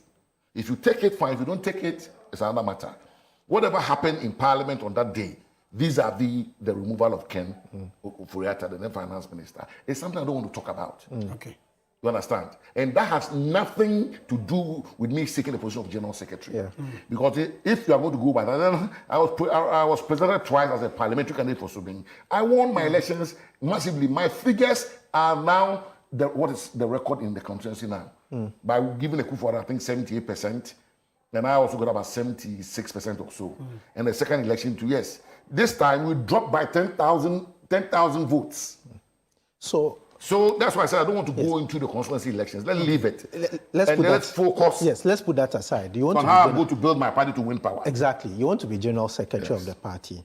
There are people within your party who see you as a radical, especially the actions you took as a member of parliament when you believed that there was something going wrong within government and you stood out to speak against it, which people claim was anti-party behavior.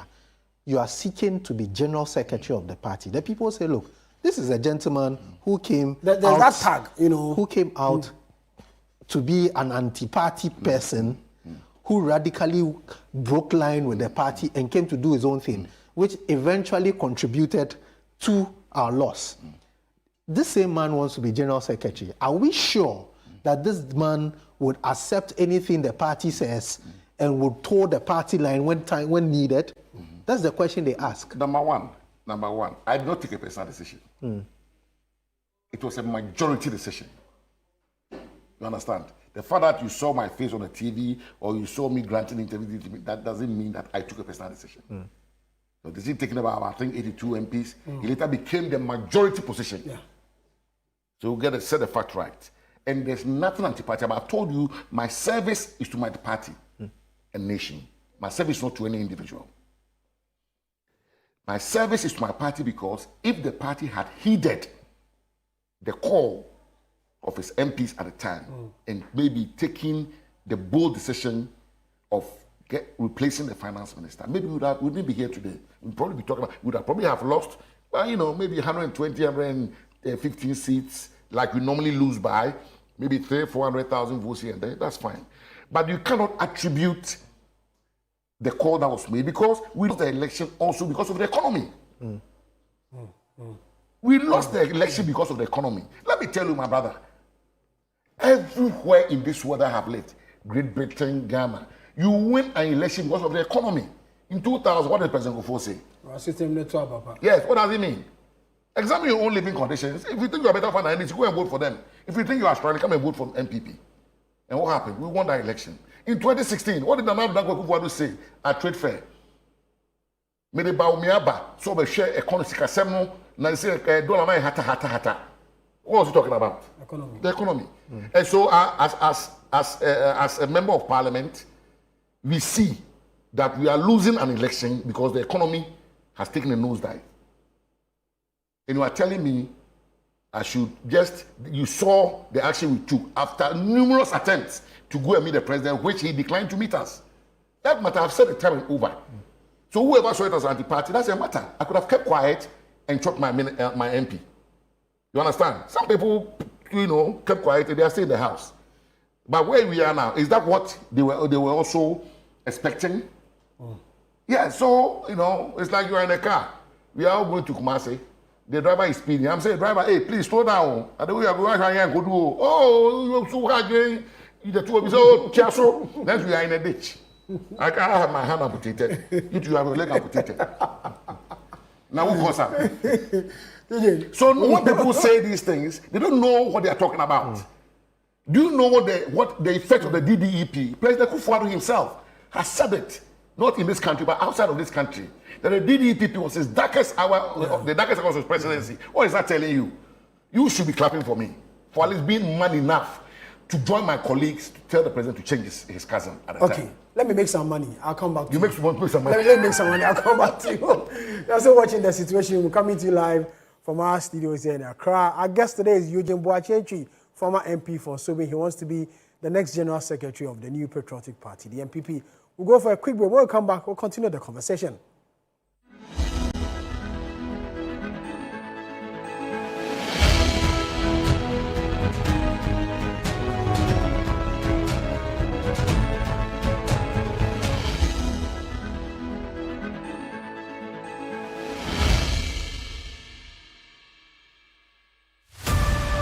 I'm ready to give it my all, my talent, dedication, heart, everything for this journey. What's all this? Welcome to the Breakers. You need more than a rhythm to survive these.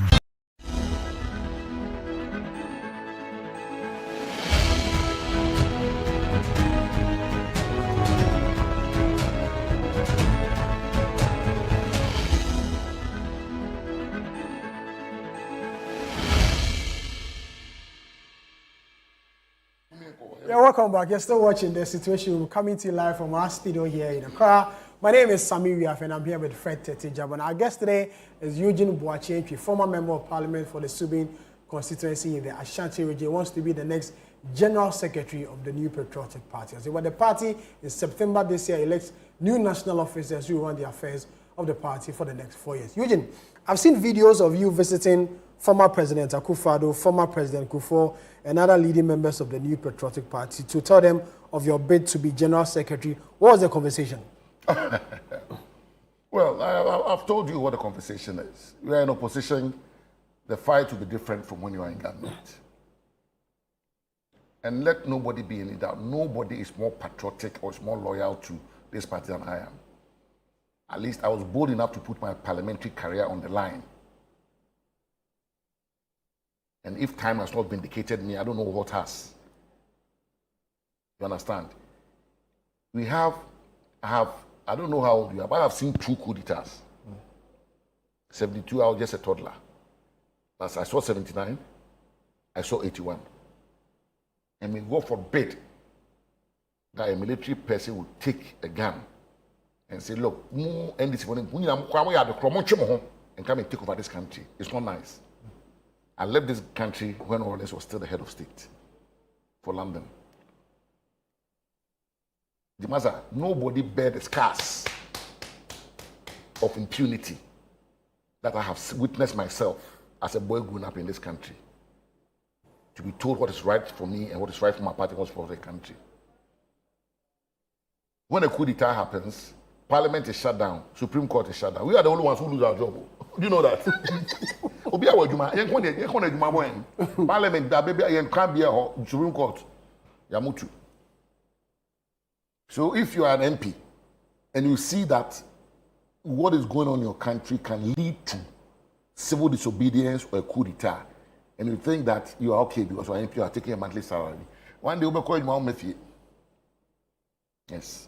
So we must all avert our minds to the national constitution of which I swore as a member of parliament. I didn't swear allegiance in parliament as a member of NPPO. I swore allegiance as a citizen of Ghana and as a member of parliament representing the people of Subin. I used to tell me everybody who voted for me in Subin is an NPP person. Is that what you are telling me?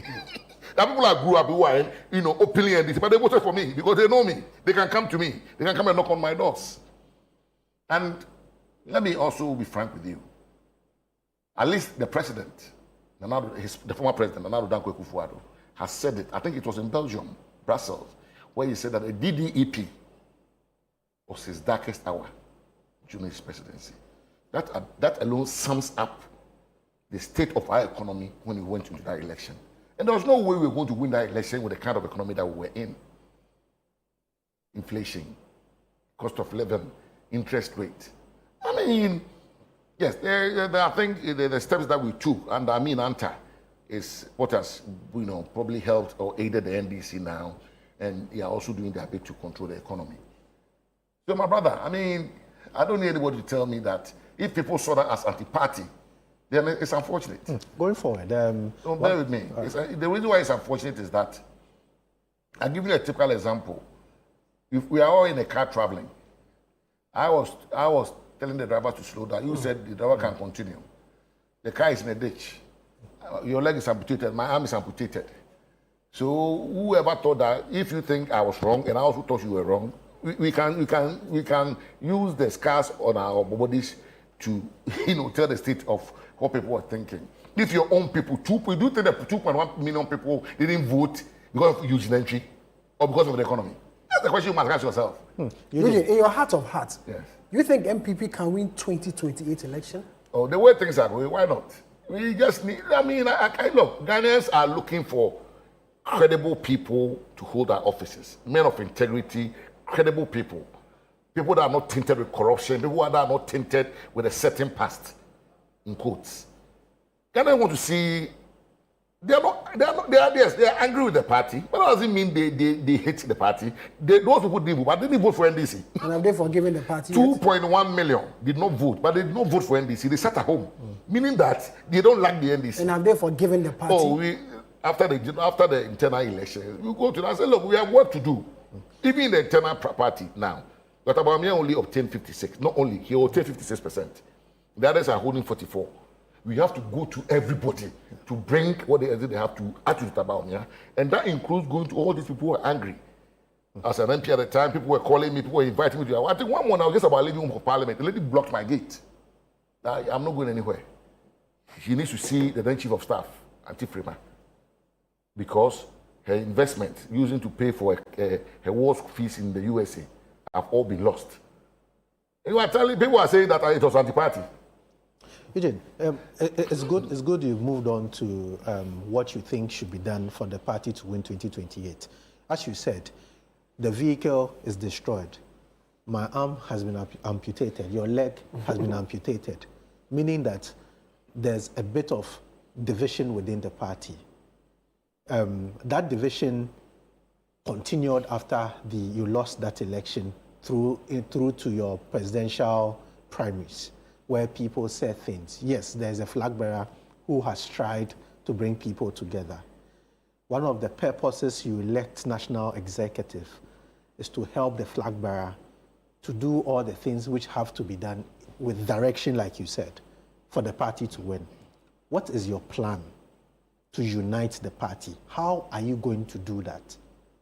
I think I've said that, but let me also go on before answer your question.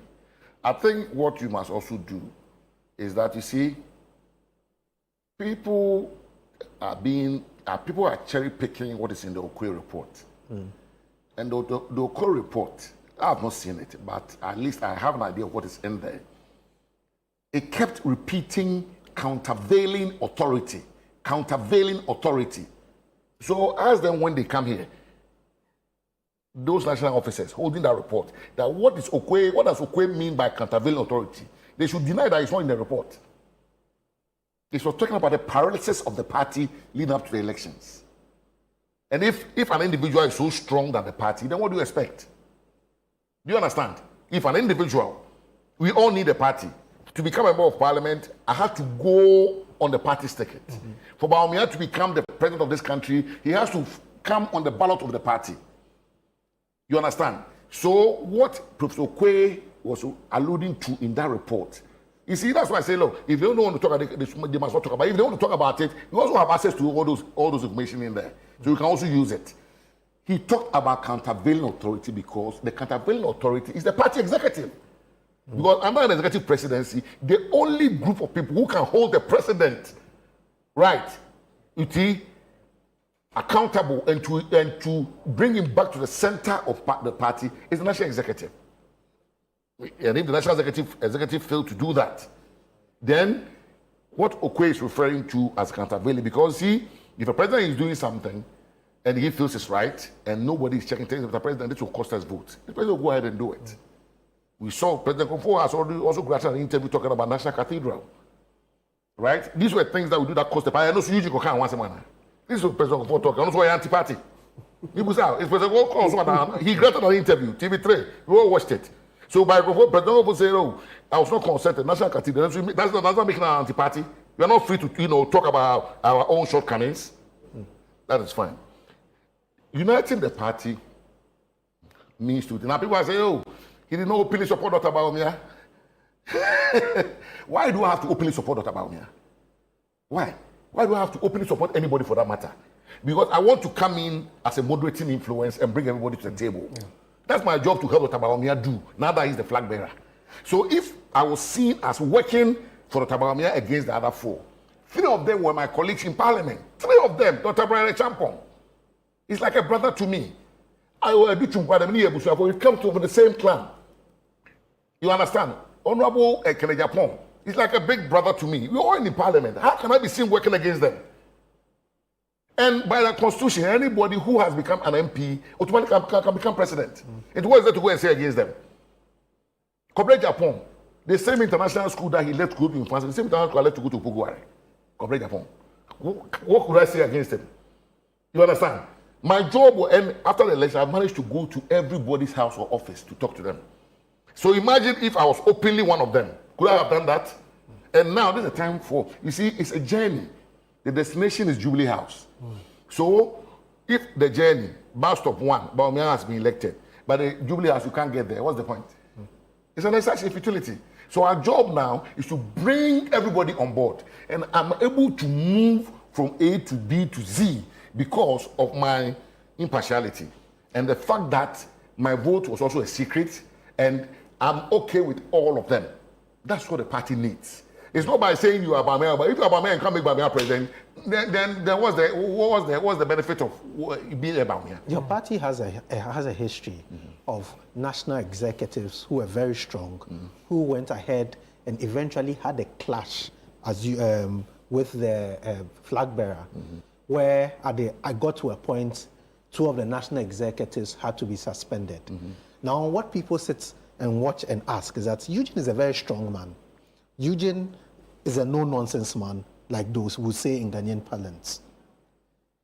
Can he work with Dr. Bawumia without rocking the boat, without always clashing with Dr. Bawumia? But I've watched Dr. Bawumia. You see, people just talk. I was secretary to the Electoral Reform Committee. Ofori-Atta was the chairman in 2014. And I worked with them. I've worked with him as a vice president. And you see, the word here is, you are probably looking for a word that you are missing. It's sabotage. Disagreeing with people or disagreement is part of what we do on a daily basis. That's not a big deal. I openly disagreed with President Kufuor over Ofori-Atta, but I did not disrespect him. Do you understand? The fact that I say, President, I disagree, because if you are going to go the way you are going, you are going to lose the election. So you must replace your cousin. That is a disagreement. That's not disrespect. You understand? And I have never disrespected any of them. But what I keep saying is that I have gone through a process. Somebody is spending money, visiting 276 constituencies to become the flag bearer of the party. I don't think it's right for people to be sitting and insulting them. But the insults will destroy the unity of the party. You may not like the person. Go and campaign for the one you like and make sure the person wins. Because the party, no matter what you do, these are all members or respected senior members of the party. You understand? Including the candidate you are supporting. Whichever candidate they were supporting. So my view was that having a disagreement does not amount to disrespect. Okay. And those disagreements can be shared. You see, when you lose election, why do we mention Baumia's name? It's the party that has lost an election. Not Baumia. But it's because of the way things are done. You understand? People say, I'm gonna yeah. But if things are brought to the National Executive, it's a committee. We don't have an executive chairman. National Executive Committee is a committee of elected officers of the party. Dr. Baumia also sits in. So if everything is discussed openly, Dr. Baumia will come and say, I'm thinking of making Fred Jabano as my running mate. What do you guys think? Everybody will say their bit. You understand? The fact that the person may not like Jabano doesn't mean the person is disrespecting Dr. Baumia. You understand? These are meetings you hold closed doors. When people are saying that somebody is anti-party, do you know what anti-party means? Why is the party scared of me? Doesn't the party have a constitution? If I'm being anti-party, why hasn't the party sanctioned me? Okay, Eugene, we have to go. Our time is up. Our time is up. But in 30 seconds, look through your camera and tell what do you want to tell delegates? Well, I think I've told them at the beginning, but yes, I mean, I'll go on and say that through the Unite agenda, my focus is to help reorganize our party, modernize our party's machinery, and restore the confidence of the Ghanaian so that MPP can win the next election. Okay. And you must all rally around the flag bearer. We must all ensure that we win 2028. The abysmal record of 2024 is something that the party must move away from. Okay. And I entreat all party people to look at the results critically. That in 8 regions of our party, out of about almost 80 or 90 seats, we only control 12. This is not the MPP that we all have come to know since President Kufuor became president in 2000. Okay. And that the time has come for the party to make a decision, take a new direction, and change the officers. Eugene, thank you. Thank you very much for coming. Really appreciate your time. Eugene Boakye is an MPP General Secretary aspirant, former Member of Parliament for the Subin constituency, former Deputy Minister for Works and Housing. Our guest today on the situation that came to you live from our studios here in Accra. My name is Sami Wiafe, and I'll be doing this with Fred Tete Jabala. So we'll come your way again. May the good Lord be with us all.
everyone, you are welcome to Doctor in the House, and we're excited to be back. We were off throughout the month of March because of Heritage Month, but hey, we are back right now and we are continuing the series on eyes. And you know, the last episode that we actually showed had to do with our eyes, and we are still continuing that episode. So in studio with us, we have Dr. Augustine Derry, who's an optometrist at Third Eye Care and Vision Center, GOA 2024 Best Optometrist, Fellow of the American Academy of Optometry, and works with Third Eye Care and Vision Center. And if you're joining us for the first time, I'm sure you're wondering what this is about. This is Doctor in the House, what I like to call the consultation before the main consultation, if you have to get into a hospital. And it's also like a mini med school because we get to learn a lot when it comes to our health and also how we can manage some of the issues that we are going through, or probably just letting you know that it's time for you to go to the hospital. So today we're going to be talking about caring for children's eyes. What every parent should know. Hi, Dr. Derry. Hello, Christy. It's nice to see you. Good to see you again. I mean, throughout the month of March, we've been busy with, we're yes, busy with I see heritage things and Ghana things. I liked what I saw, Yes. the different variety, the dressing, the food. It was beautiful. Yeah. But we're back now. Yeah, back to business. And you're wearing your glasses. Yes, Dr. I Derry. think I should set a good Don't example. let me call you out on TV. All right, so let's get straight into it. Caring for children's eyes. How different is a child's eye from an adult's eye? Okay, well, first of all, let's start with the obvious. A child's eyes are smaller than an adult's eye. So can I ask a question? Yeah, go ahead. While we're growing, do our eyes grow too? Yes, actually, when a baby is born, I mean, before the baby is even born, the eye starts forming. By the time the baby is born, the eyes are at a certain stage of development and continues to grow. Even when the physical structures seem okay and intact, there's also other growth and development that has to take in terms of, let me say, neuronal development, the nerves, the communication between the eyes and the brain, all those things, they continue to occur till a point where it is fully developed. At what point do we say a child's eye is fully developed? Well, basically say around 8 years, thereabouts. Yes, we would say that. That's the period. It's from 0 to up to the period of what we call around 8 years. We call that a critical period.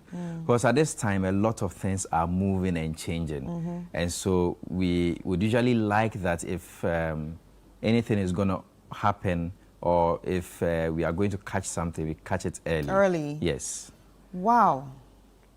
You didn't know this? Yeah, that's why I said wow, because we don't go to the optician, optometrist. We don't go to the hospitals to check our eyes during this age. Yes. I mean, I can't remember what happened to me as a baby, but I can tell from parents now that nobody's doing that. One of the questions I hear after examining some parents in the consulting room is this, Doc, thank you for this nice exam. I don't know if it's a silly question, but I have a baby. Can I bring the baby to be examined? Can you check the baby's eyes?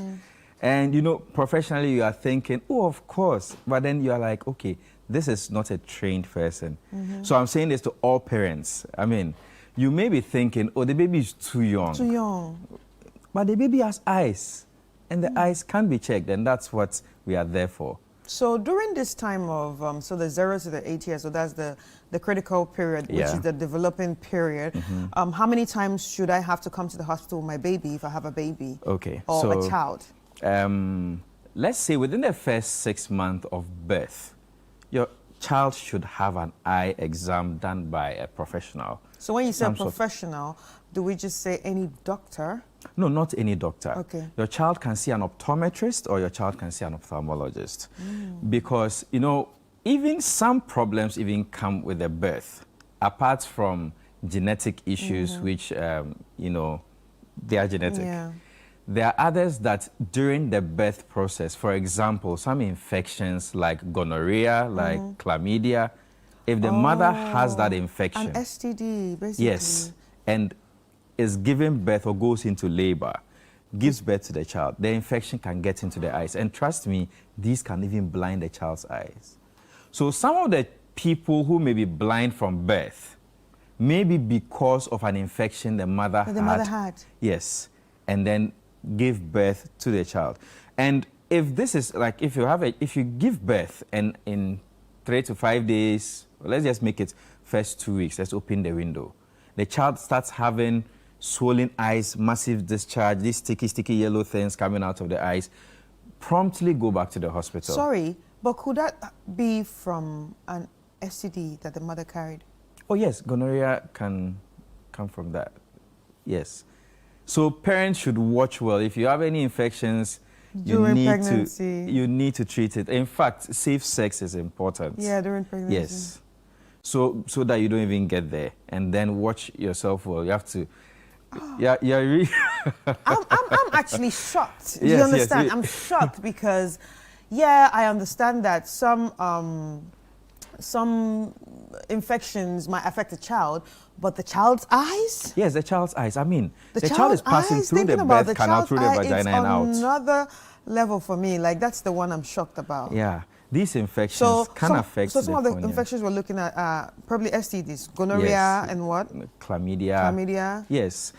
These are the most common ones that would. yeah. But the good thing is that if you go to a good hospital, they try to check all of these. They can even put some drops in the baby's eyes just after the baby has been born, you know, just to prevent some of these. But not everyone will give birth in the hospital. And not everyone will give it in a good hospital. Well, let's assume all hospitals are good. Yes. So then, midwives are very well trained on this.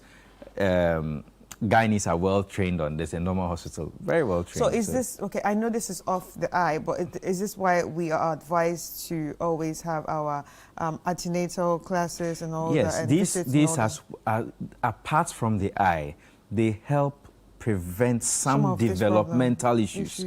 We always look at things from the curative point, but prevention has been always better than cure.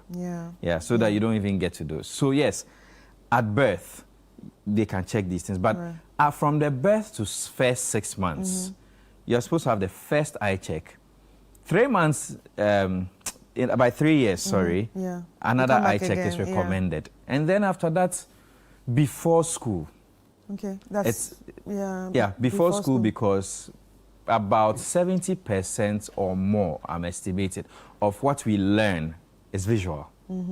So if your child is going to school, going to learn, you want to be sure that the instruments, the primary instruments, or one of the first instruments they'll use is in good shape. Right. So you send a child to the eye clinic or hospital, and then let us do an assessment on the child. Because there are certain milestones that are supposed to be achieved in terms of vision development. Just when you give birth to a child, by a certain age, you expect the child to be able to sit by himself, able to crawl. In the same way, we have vision milestones that children have to attain. Then we know that they are developing properly. So here we are even talking about just the young children, babies. We haven't even gone all the way to the older children yet. Right. Okay, so let's move from the young babies to the older children. So after the child starts, visiting, after the child visits, say at the age of the school-going age, what's the next age before he gets to a teen?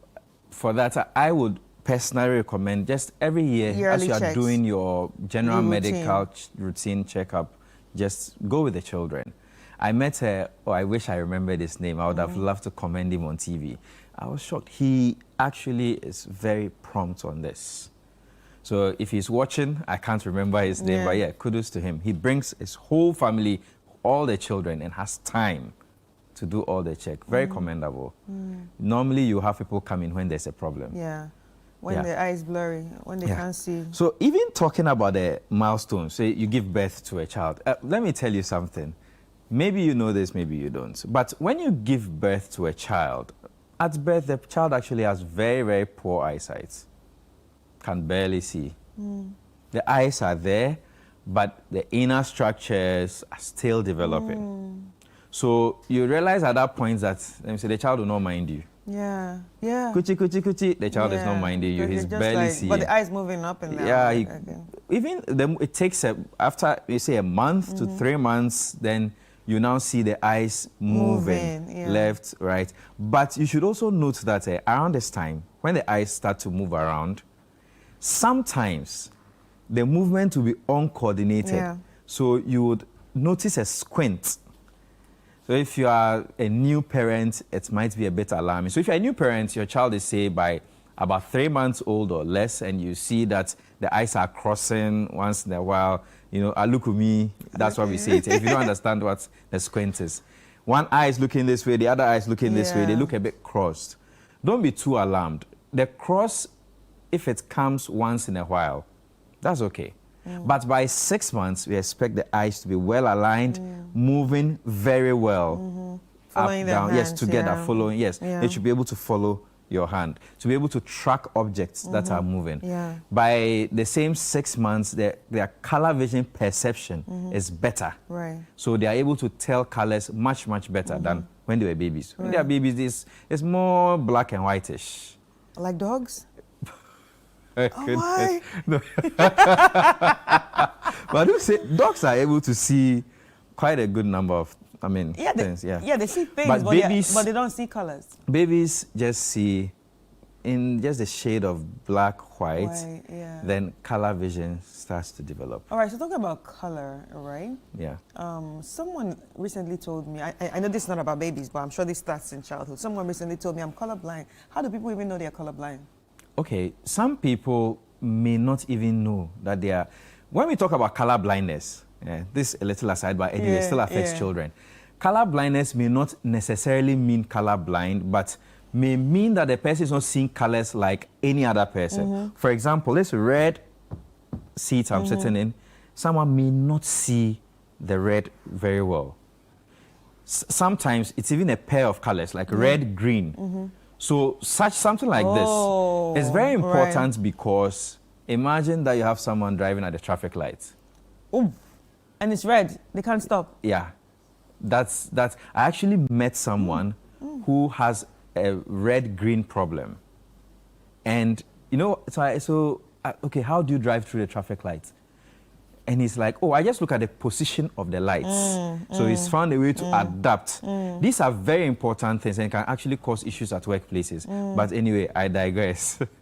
So yeah, color vision is an important thing. Some people may not be able to see a certain color at all, but most times they don't see it like we do. But maybe we'll do that in another episode. Another discussion. So color vision, visual acuity, that's seeing well. So by the 1 month, a child can see a parent's face. The parents, When they smile, it smiles back to 3 months. That's just resolving and seeing things clearly. Color vision, what we call the ocular motility, the movement of the eyes well. Sorry, I'm laughing because I just got a message from a parent. Okay. She said, when I saw the eye crossing thing in my baby under 3 months, I was so alarmed. I can imagine.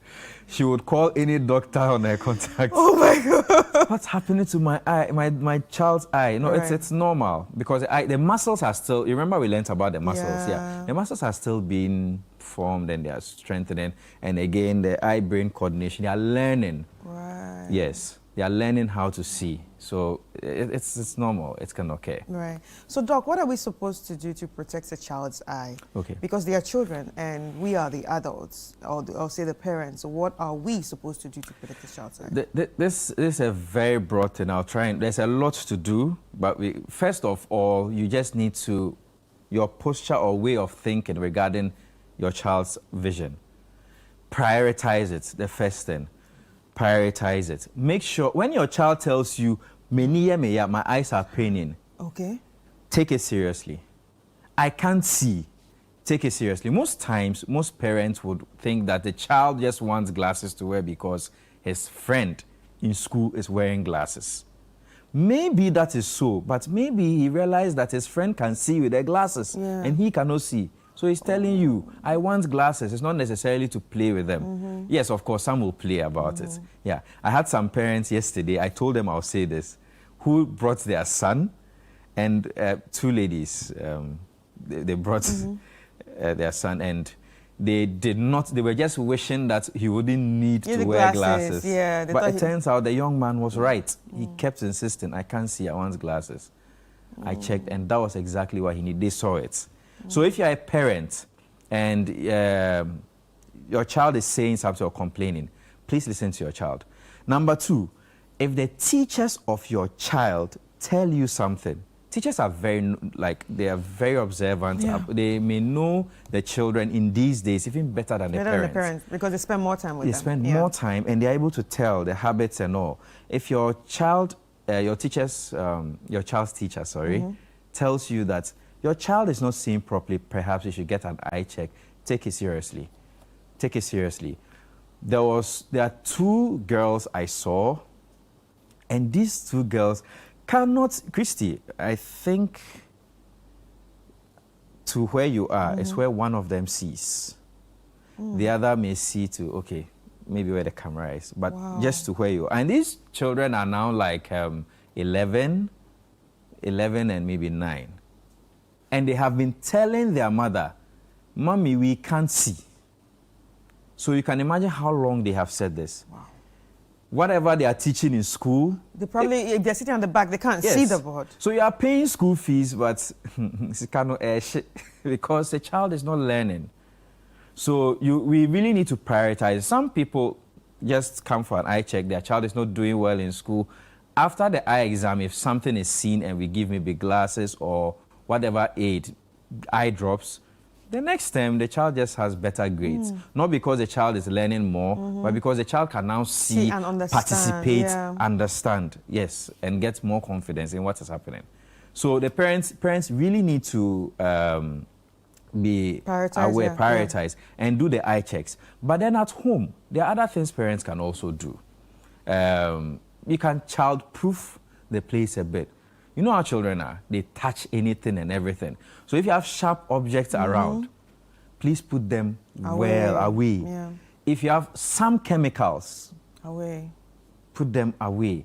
Make sure that the environment is safe enough for the child, because children will always play. That's how they learn, they grow. So make sure you child-proof the place so that you prevent accidents and all of that. In case there is an accident, for example, the child, let's say a chemical gets into the child's eye. This is what I advise, and this advice even cuts across all ages. Some chemical, there is one drop, I have forgotten the name. It's not an eye drop. It's for the water, to help purify water. It's just like an eye drop. Those who have seen it will know what I'm talking about. If you're not careful, even you an adult, and you mix it up with your eye drops, you may use it on your eye, and it's very dangerous. As soon as chemical spills in the eye, any kind of chemical, please go straight and look for water. Before you even think of coming to the doctor, rinse it a lot, copiously, 10 to 15 minutes, just under running tap water, or fetch water in a container and just pour it into the eye before you now think of coming to the eye hospital or the eye clinic to see the professional. The reason is this.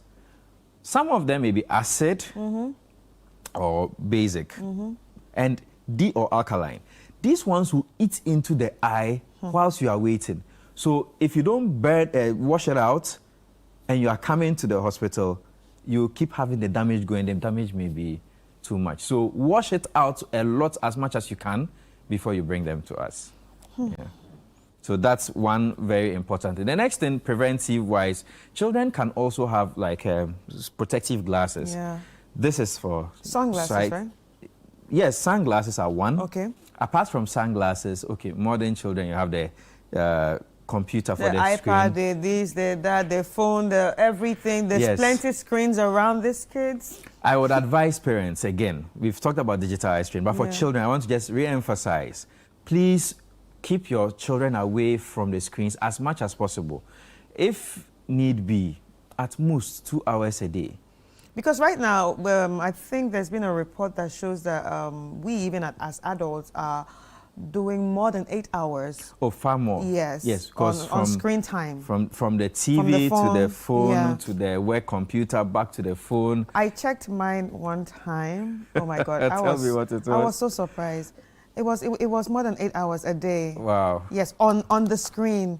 And it was usually on social media. On social so what I had media. to do was put like a time lock on everything. So everything I just put like for 2 hours. So I just tried to manage those. Are you sure you're able to? I tried. You override it? No. So the days I override, the day Yeah. I saw that I was going to override it, I had to delete some apps. Okay. Because it was just too much. Because like you were sort of addicted. Yeah. So it was just too much. So I was like, okay, then maybe I just do those ones on the laptop. So when I'm working, I could just pass through with the laptop. Okay. But it's much healthy for the eye. It's bad. And even for your person. Yeah. It's much healthier because children are now more social media and less human-to-human interactions, and it's affecting the way society is running. It's scary. Yeah. It's scary to the extent I have to tell my child, don't you have any friend you can go and sleep in their house? You people don't do sleepover. No, this generation, I'm like, people don't he do... prefers being on the, My God. on the internet. Because during those times when I was younger, I visit friends, people are coming to the house, they are sleeping in my house, I'm sleeping in their house. Something like... You work, you do things, you play the children together. are all alone. Yeah. So this one other issue, we are being more individualistic. But even more to the protection, we can also get the protective eyewear. Yeah. There's also those for sports or certain, should I call them dangerous play? Yeah. He's playing with chemicals or whatever it is. You can get goggles. Yeah. He's playing football or some other sports, that's tennis, whatever it is. We have glasses that have, where the lens material itself is harder, thick, impact resistant. There are different kinds of those, the Trivex, the polycarbonates, the MR8s. And they have the thing to hold it. Yes, to hold it together so it doesn't easily fall. Those are other ways we can also protect our child's eyes. There are sports glasses. So if your child already wears glasses, that's fine. Yeah. If you're afraid they may break that main glass because they may fall off, you can go back to the optometrist and get the sports one. Get a sports one, and then we'll take care of that for you. We'll give you the sports one with the harder glass so that it's impact resistant. Yeah. I think I've seen those ones before. Yeah. Wow, this is interesting. But are there any foods that affect children's eyes? Oh, this is I'm glad you even asked this question. I would have forgotten. Because children are growing, they need good nutrition. What is good nutrition? No, I'm saying because a lot of people think good nutrition is just eating. That's why I'm laughing. What is good in Ghana, if you ask, are you eating well? Yes. I can clear 2 bowls of banku. It means the appetite is intact. Eating well is usually equated to appetite. We're talking about a healthy, balanced diet. Right. Yes, a healthy, balanced diet. For the eye especially, there are certain vitamins and minerals that are a little more high priority, like vitamin A. Vitamin A is very good for surface, or what we call the epithelium formation, skin. The eye too needs very good vitamin A for the surface to form well, for the retina, the back to form well. Yes, the part where light falls on the retina. One of the most important parts, the eye needs vitamin A. In the same way, you need what we call, I'll mention some few names, lutein, zeaxanthin, all these things you can actually, and some carotenoids, you actually get them. Carotenoids and carrots? Yes, carrots. Okay. That's, carotenoids, So these are found in dark green leafy vegetables. Consomme. Good. Spinach? Yes, spinach. And then there's this one called nunum. It's like a basil. So long as it's dark green leafy, it's good. It's good. And there's some in the north. I am northern. There's this one we call swaka as well. Is it like a yo-yo? No.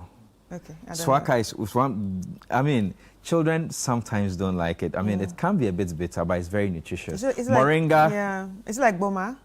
What is boma? I'm not That's sure. That's the Ewe people. Okay.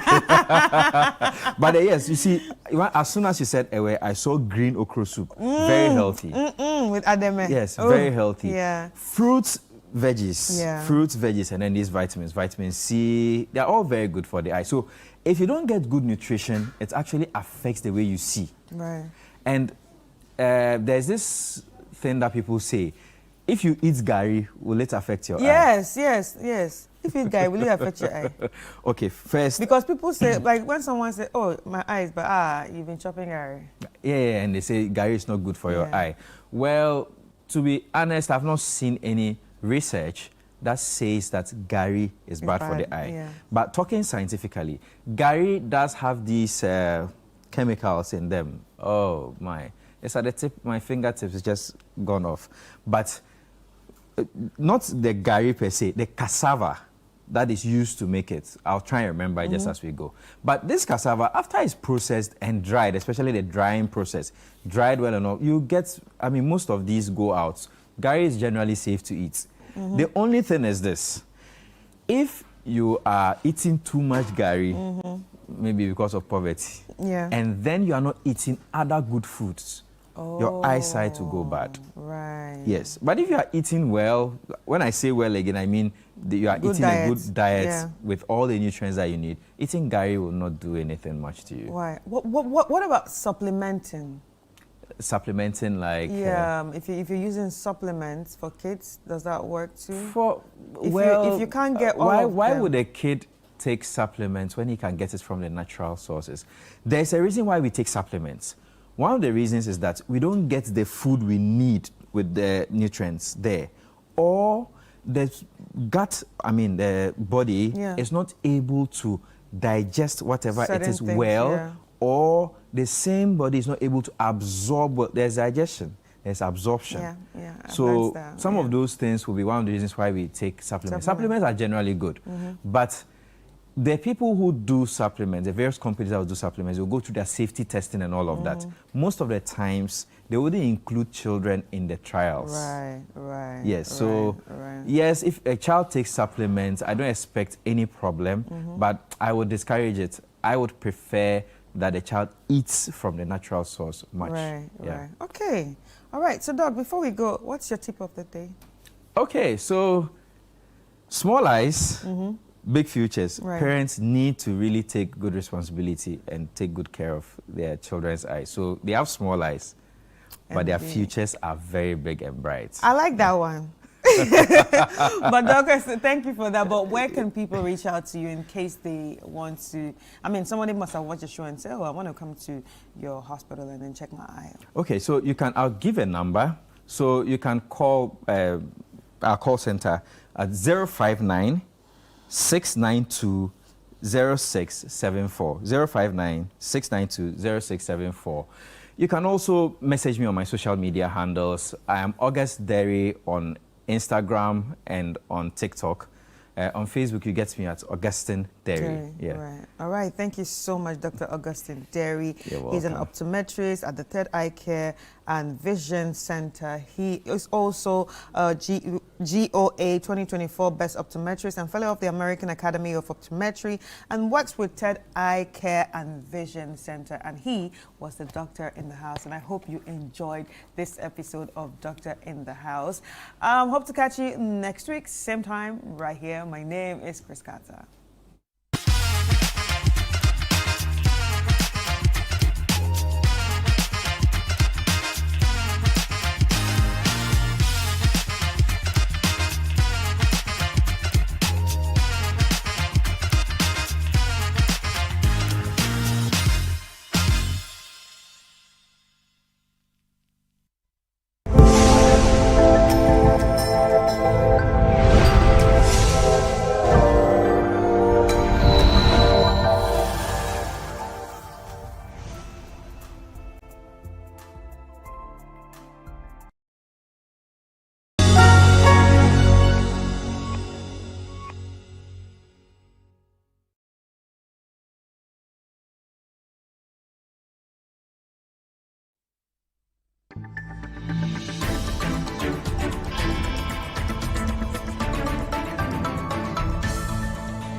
Hi, good evening. Welcome to What the Papers Are Saying, your favorite midweek news and current affairs analysis program.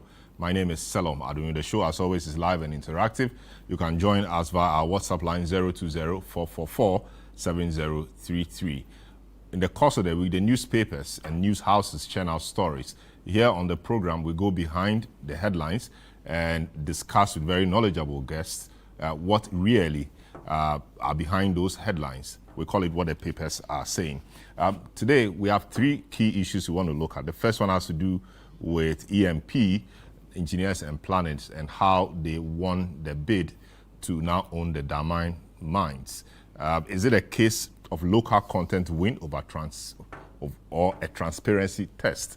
Many people have said that indeed EMP, largely owned by Ibrahim Mahama, the president's brother, won the bid fairly. Others who have said that the process was not transparent. Where do you stand? Which is which?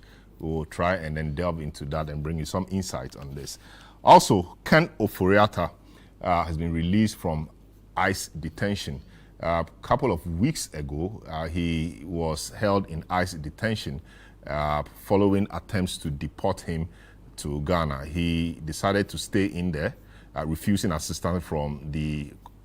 consular assistance from Ghana's mission in the U.S., choosing to fight the process using the judicial system in the U.S. And 2 days ago, he was released from detention.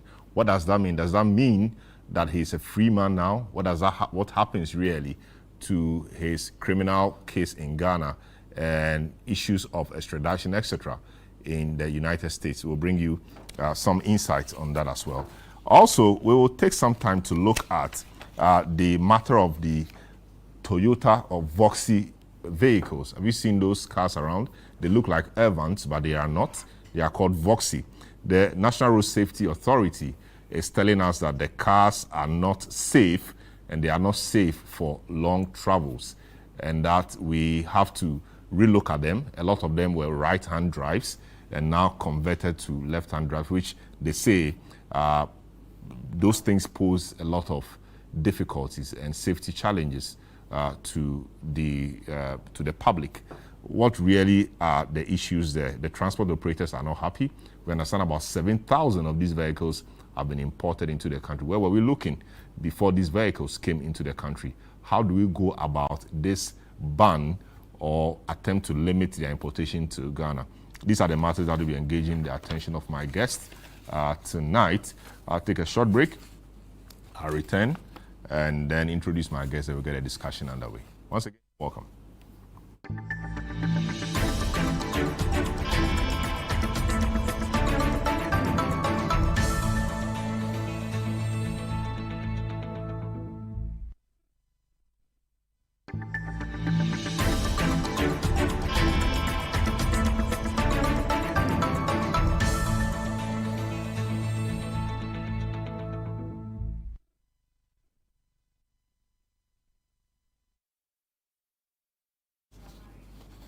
You're welcome back to What the Papers Are Saying. My name is Salom Adunu. You can join us via our WhatsApp line displayed on your screen, 020-444-7033, and we'll be happy to share your views with the rest of the world. What have the papers been saying this week? The Custodian newspaper, legal breach costs Goldfields Damine lease. That's according to the Lands Minister. Tender committee picks engineers and planners to take over Damine mine. The Chronicle, Damine mine tender, EMP wins the race, secures 93.15% to beat competitors. The Herald, EMP wins Damine mine bid with $500 million on-site experience and massive equipment ownership.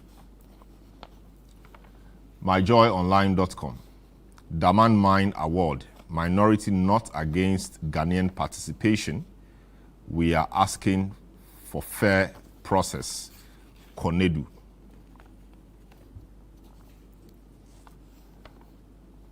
To our next story, the Ken Ofori-Atta saga. The Business Analyst. Ofori-Atta released from ICE detention following judicial order.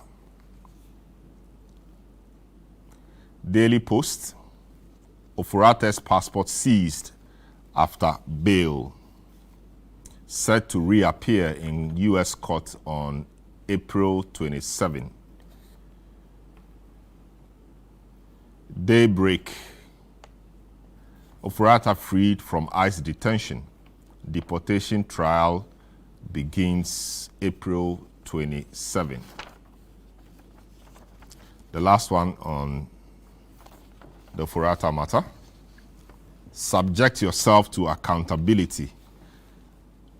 Vanderpoy tells Ofori-Atta.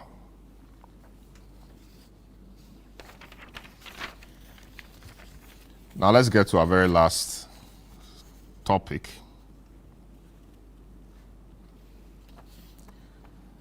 Daily Graphic. Intercity commercial shuttle. Toyota Voxy no. National Road Safety Commission. The Business Analyst. Commercial use of Toyota Voxy unlawful. National Road Safety Authority. The Daily Search Insight, or the Daily Searchlight. Commercial use of Toyota Voxy unlawful. That's according to the National Road Safety Authority. 3news.com. Commercial Transport Operators of Ghana rejects ban on use of Toyota Voxy for long-distance journeys. And the final one from channel1newsonline.com. Report 3,570 Toyota Voxys registered in 2 months, close to 2025 total. I take a short break. I'll return, introduce my guest, and we'll get a discussion underway. We'll be right back.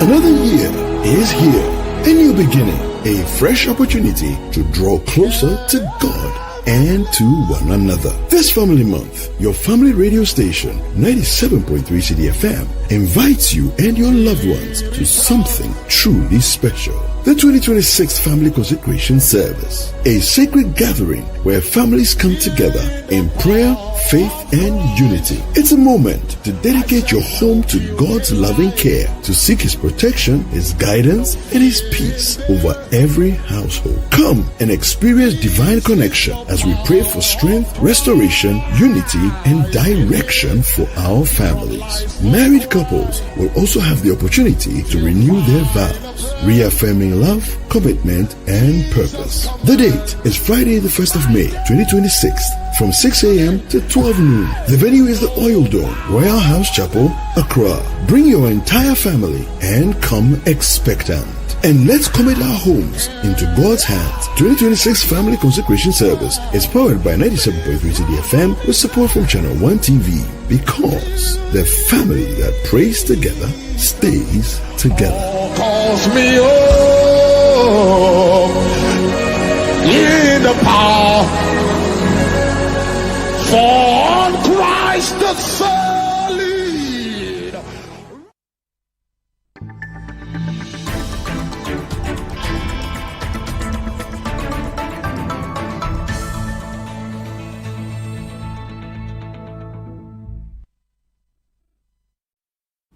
Yeah, welcome back to what the papers are saying. My guests this evening are Vera Abena-Addo, Programs Officer with the CDD. Vera, you're welcome to the program. Thank you. And Godin Asari Bediakun, Managing Editor of the ABC News. Godin, welcome to the program. Thank you, my brother. I started with Vera. Good to see you again, Vera. But this week we heard the story of the release of Ofori-Atta from ICE detention. How did it come to you? How did you feel about that? And what's your general thoughts around his release? I'm not sure how I felt about it, but for me, I was hoping to hear some just some communication from government, either the AG or OSP. I think so far the only official information we have is from the lawyer and also from the media. So we don't have an official communication from government. I think that the AG at a point said they were in touch with the American authority. So I'm expecting that, well, either they are aware or they are not aware. Is there any information they would want to share? But what should government say? I mean, it's a judicial order. Government has maintained that this is that OSP affair, even though government is generally interested in the matters. Yeah. And this does nothing really to the charges he's facing here in Ghana. No, we are all interested. I think that as a country, Mr. Ofori-Atta served his country at the highest, if we can say, at the highest level. And there are some allegations that we think that he has to respond to, especially at that high level. Usually when politically exposed persons or politicians find themselves in such situation, it's difficult to get some level of accountability with the processes. Some may be a bit systematic challenge and how it happens. Unlike the ordinary person who goes to steal a thing or two, and how we're able to fast track a lot of processes.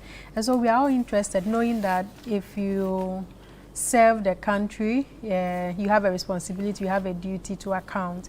And I think that it is also good for him and his family and for everyone to respond to some of these allegations. I think that it doesn't sit well that this continues to be on him for so long. I know he may have his response to his side to the story or whatever it is, whatever allegation. I think OSP said about, what, 78, that's a lot of charges that OSP has outlined, and I think that is only fair that he's given a hearing and to be able to respond to the issue. So the state or the republic has been waiting for him. He's been given the opportunity, so he cannot say he's not been given a hearing. He's been invited by OSP to come for a discussion. Yeah. The opportunity is there for him. He said he wasn't well. He said he wasn't well, and I think that if it's a matter of health, you may want to consider it.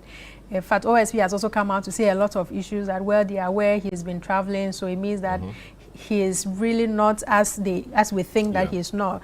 But I think, for me, for the interest of accountability, the interest of transparency and responsibility, it is good that Mr. Ofori-Atta respond to some of these issues, whichever means, either going back to his original request that we do this via Zoom or we do this via whichever online platform that they have to do it. It's important because, you see, a lot of corruption cases are against or being level against him and politicians. Most of the time, we don't see anything out of it, unlike the ordinary person that we usually go through the process. And it also will serve as maybe a lesson for all government appointees that if you get the opportunity to serve, you have to respond, you have to serve with some form of diligence, you have to account. As immediately you accept to serve in government, if you do not want public scrutiny, if you do not want any form of this responsibility, then you don't go into public service. But when you go into public office, you should know that it comes with some responsibility. And I think that we've been going back and forth for too long. For me, I wish government has come up to tell us what the situation is, what's the real situation, because sometimes the back and forth, the lawyers are saying this, then another time you hear from the news, I've heard some lawyers speaking, I'm like, okay, so what is the situation now? It's really not fair, because if somebody serves a country, it is either we say, okay, thank you for what you've done. However, there are other concerns that we have that we need you to respond to. And these are also legitimate. And this is an independent institution, the OSP. Yeah, but he has to respond. He's been given the opportunity to respond. He has decided to stay abroad. I think they've raised concerns about the way and manner the case has been, that they think that they will not get a fair hearing, which I didn't think so. What's the basis? Why should they think so? There's no basis for them to think so. There are many other people in Ghana. I agree. Standing trial. I agree too, and I think that he should have probably been here long ago to respond to some of these allegations. And it's not too good to be hanging off for so long. And we've seen this more and more, that anytime there's any of such cases, we wait till then there's a change of government and it never happens, and then another government comes and say, oh no, we are no longer continuing with this case, and it's not too fair for the country. Gordon, so he's been released from detention, but the matters are still there. I mean, he's just been released from detention, but the matters are still there. Indeed, his deportation trial, we understand, is on the 27th of April. Why is Ofori-Atta refusing to come to Ghana to stand trial, like what his colleagues are doing and have done in the past? Well, I don't know whether he's refusing to come to Ghana to stand trial, but what I know is that he says he's not well. I don't know whether a medical doctor has declared him unfit for to travel that long distance from America to Ghana. But for me, it would be in his own interest to come to Ghana. For me, it would be in his own interest for him to assess his health, and the moment he's declared flight worthy, he comes to Ghana. He must come. What is he running away from? I was having a conversation with somebody a few days ago, and I said that all the people who are involved in this so-called SML issue, none has spent 24 hours behind bars. None of them. So why is Ofori-Atta not coming? He's going to be into detention for about 3 months. If he was that sick, I'm sure something will have happened. And so for me, I think after the 27th trial, whatever, if he's let go, he should come to Ghana. Nothing will happen to him. And for me, there is no basis to say that. I mean, his supporters say that the way his opponents have spoken about him and what they've seen happen to his colleagues, I mean, huge bail conditions and all of that, they do not think that he will have fair trial. No, but even being kept behind bars, awaiting satisfaction of the bail condition is different from the trial itself. Okay, and that one, we have to talk about it. We have to deal with it head on. That all the bail bonds, I can tell you, they are ridiculous. Never heard of in Ghana's history before. They are ridiculous, and we must tell them in their face that this thing that you are doing, the former. So until we tell them, I mean, this is what he's. This could be one of the things he's scared of. Yes, and is it not fair for him to be scared of that, especially whereby the OSP lied against him. That's what.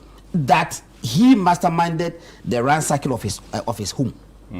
He lied against Ofori-Atta, and I've been saying that if Kese Jaben had conscience, he has to apologize to Ofori-Atta. He lied against him, and then when the truth came, and then the majority leader, who is not from the same political party, virtually had to apologize to Ofori-Atta in Parliament. Kese Jaben was still adamant. So it was as if Kese Jaben had personal vendetta against Ofori-Atta. Okay, that could be some of the reasons why he is behaving as what he's doing now. Because probably you may think that when I come down, the kind of bail condition that will be slapped on me. But his colleagues have gone through, and of course, there's the societal conscience. You know, his colleagues have gone through. Wontumi and Co went through. They are on bail, standing trial. Yes. Quite a number of them standing trial. Yes. And their court processes are ongoing. Yes. The bail conditions were huge, but they found a way of meeting it. You go back to court and ask for variation of the terms, you know, or the conditions. Those things happen and the court responds. So, I mean, being in detention in all the conditions was not befitting of our former finance minister. Oh, I've said it that I never wanted a thing like this to happen. Even though it has happened, I'm saying and that. Mark shots all over the place. Yes. For me, it is demeaning. Somebody who has occupied the highest office of ministerial position, finance minister. I mean, he's had huge reputation. And so for me, I would say that when he's out after 27th, on his own volition, he should come to Ghana. The most important thing is that all the people who are involved with this so-called SML, I'm saying that none of them has slept behind bars over 24 hours. You understand what I'm saying? So Ofori-Atta should just come, unless he's not that fit to fly. But what we see. But he stayed in detention for weeks. Months, actually. And the conditions there are not nines are not favorable. That's what I'm saying. So if he was able to endure those conditions, I mean, what's with flying? Yeah. Beside that, yes, the OSP has said or has alleged that he was flying around the place. That's why they brought the red notice. As for me, I don't trust the OSP anyway. Look, you don't trust? No, I don't. No, me. I don't trust the OSP. Let me tell you something. When OSP wanted to close the case on this Airbus scandal, there's this young brother of President Mahama who was also mentioned. The former OSP even bought a ticket, UK in and out, for him to come to Ghana. He refused to come. But he's not Ghanaian. He's Ghanaian. No, but he has UK citizenship. Yeah, he's Ghanaian because he has Ghanaian passport. Yeah, okay, but he has UK citizenship we don't care as about well. No, we don't care about that. Yeah, so he could decide to stay there, and you can't do anything to him. No problem. Let him invoke that. But when we are dealing with him as a Ghanaian because he has Ghanaian passport, which was signed by President Mahama. As a guarantor. Okay, he refused to come. Then 2024, few months to the general elections, the OSP Kisei Jaben found it so necessary, right and proper, that he had to fly from Ghana to go and meet the so-called British. You wanted to bring closure to the matter. He wanted to bring closure. What are you saying? What I'm saying is that why can't he also? Why not? Why not? Why can't he also fly to US? If he thinks it was so important for him to fly from Ghana to go and meet the man in London, so that he could bring closer to the matter, why can't he fly to US? But the situation's not quite different. Who was the principal person in the Airbus investigation? I don't know. Compared to this one. This one, Ken is the guy in the center. And so he's the one we were accused is accused. Of course, he's the principal suspect in this matter. In fact, now the principal accused because charges have been leveled against him. Yes. No, I don't really know whether it's a principal defense person or what. I don't care about that. The only thing I know is that he is the accused. And Mahama's brother was also the accused. So what is the difference? So if he can fly to London... One was a public officer. One was a public officer. And one was not. Private person. So then why was he chasing a private person? For what? But they wanted to establish something. And there was a former public officer at the time, John Mahama, also in the center of it. So you needed that information for something. Now he is the man in the center. But let me come to you. But let me tell you. If you could use state money to chase a private person, why can't you use state money to chase somebody who was a public officer? So your view is that the OSP should have gone there? Yes, why not? If you could go to London, you could still have gone to US. But wouldn't that amount to preferential treatment? All the others are in Ghana. So this gentleman, that was where he lived. He lived in the UK. But Ofori-Atta, we know, was in Ghana. He said he was going for medical checkup. The records, according to OSP, said he was moving around the place. I mean, traveling here and there. That's why they had to restrict it. But let me come to you. You think the OSP's approach to this, was problematic? Should the OSP have traveled to go and speak to Ofori-Atta there, to investigate him there, or to have him answer questions or interrogate him there? I think not just the OSP, but our accountability structure is a problem, that we only find fault when there's a change of government. Why do we wait till Manasseh did this expose and it took how many years before? Yeah, but that's a systemic problem. So exactly.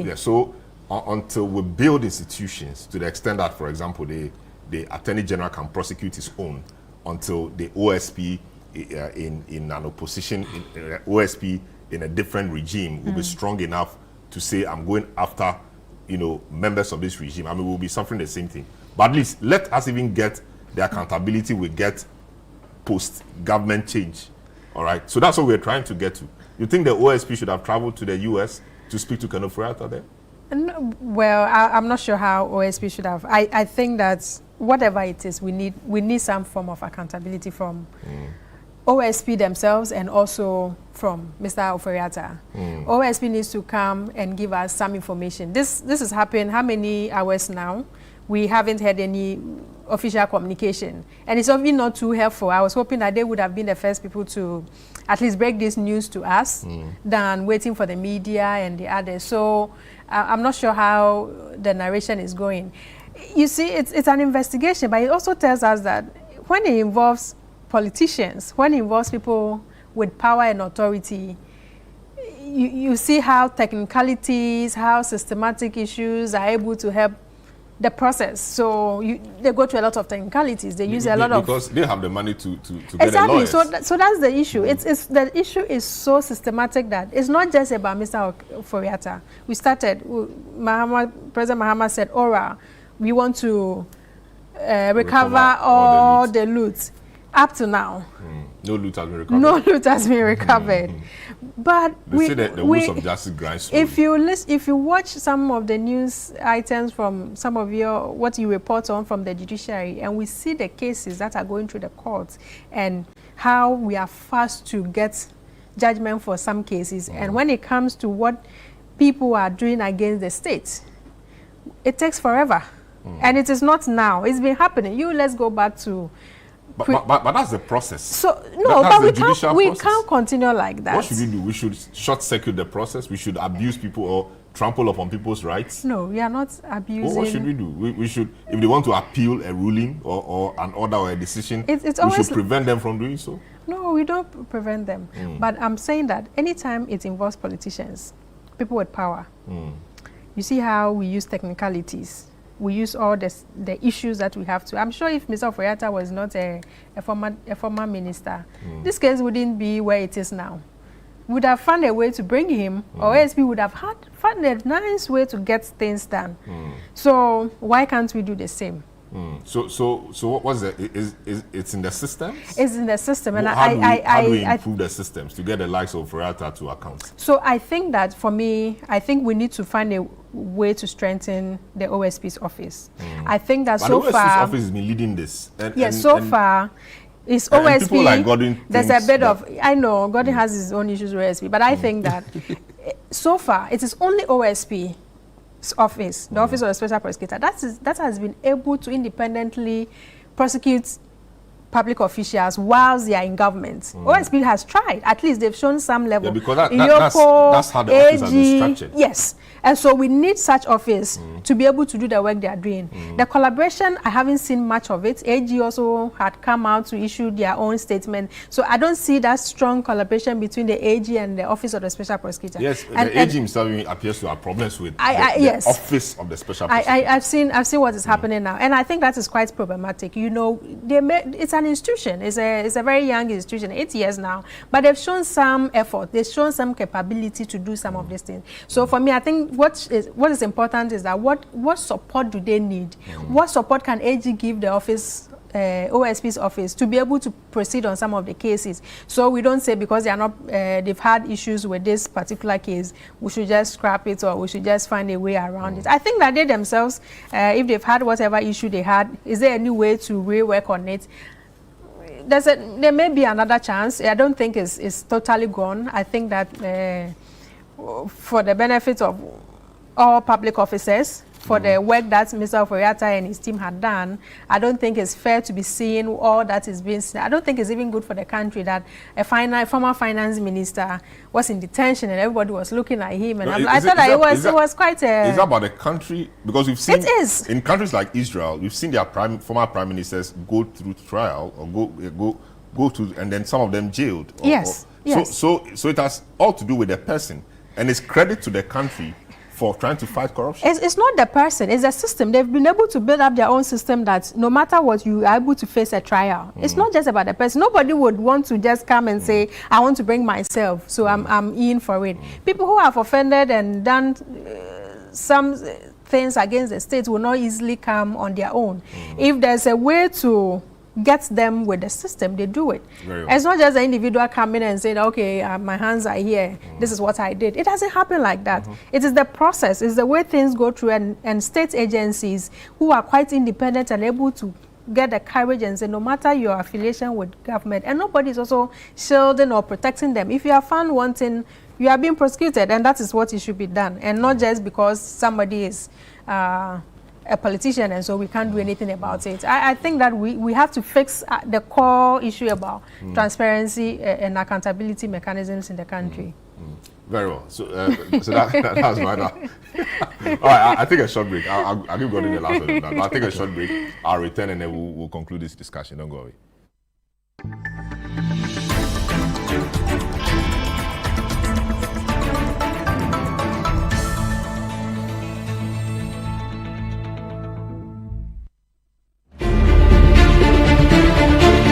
Every day, across Ghana, stories unfold. Stories of hope, struggle, courage, and progress. At Channel One TV, we tell your story with truth and heart, giving voice to the people, holding power to account, and empowering change that moves our nation forward. Channel One TV, telling your story, empowering change.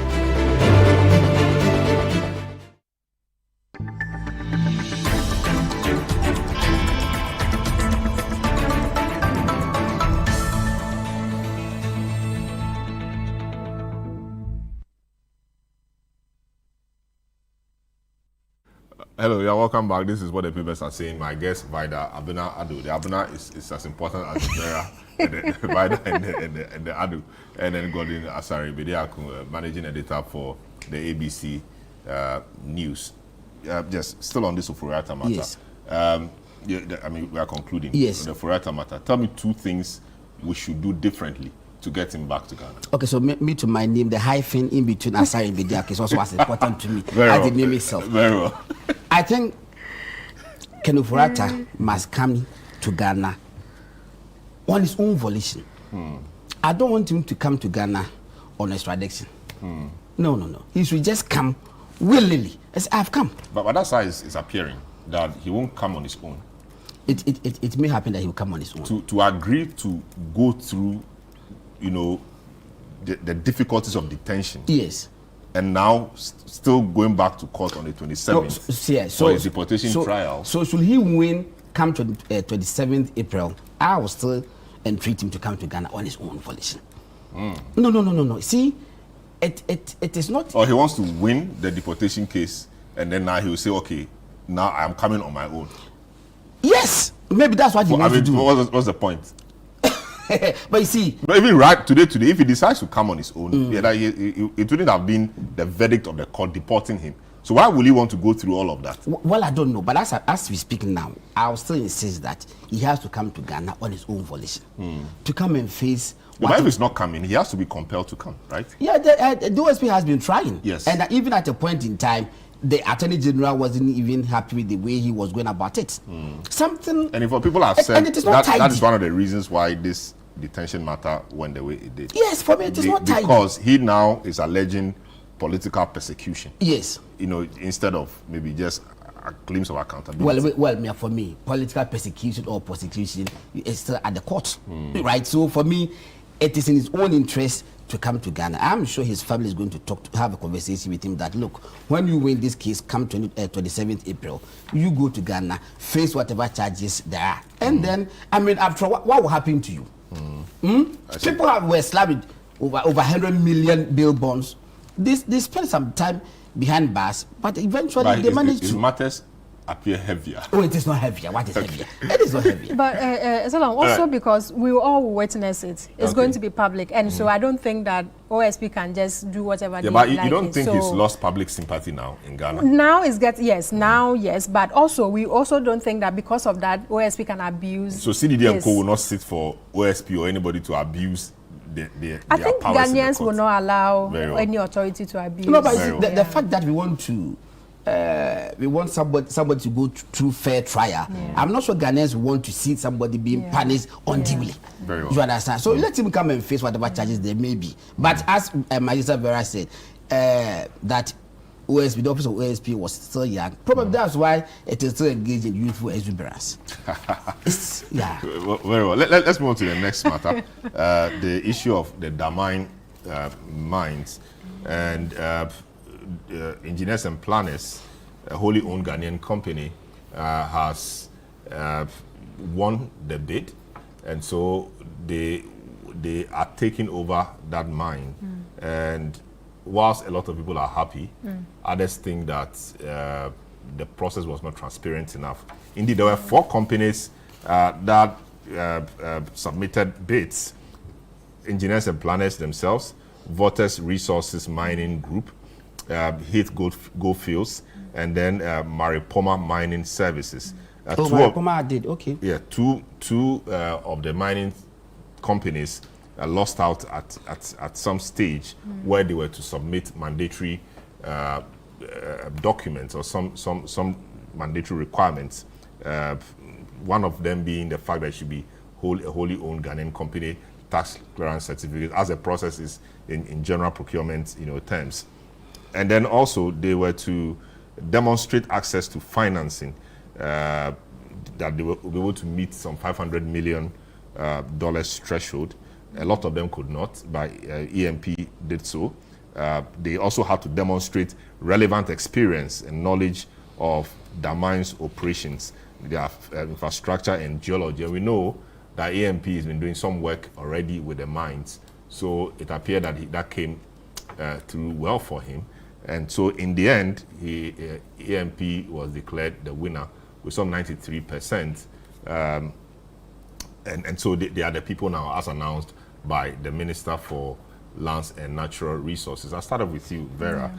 This should be victory for Ghana. We've seen a wholly owned Ghanaian company being run by a Ghanaian, and now going into full-time ownership of a mine. This should be great news for Ghana. What concerns, or do you have concerns about that at all?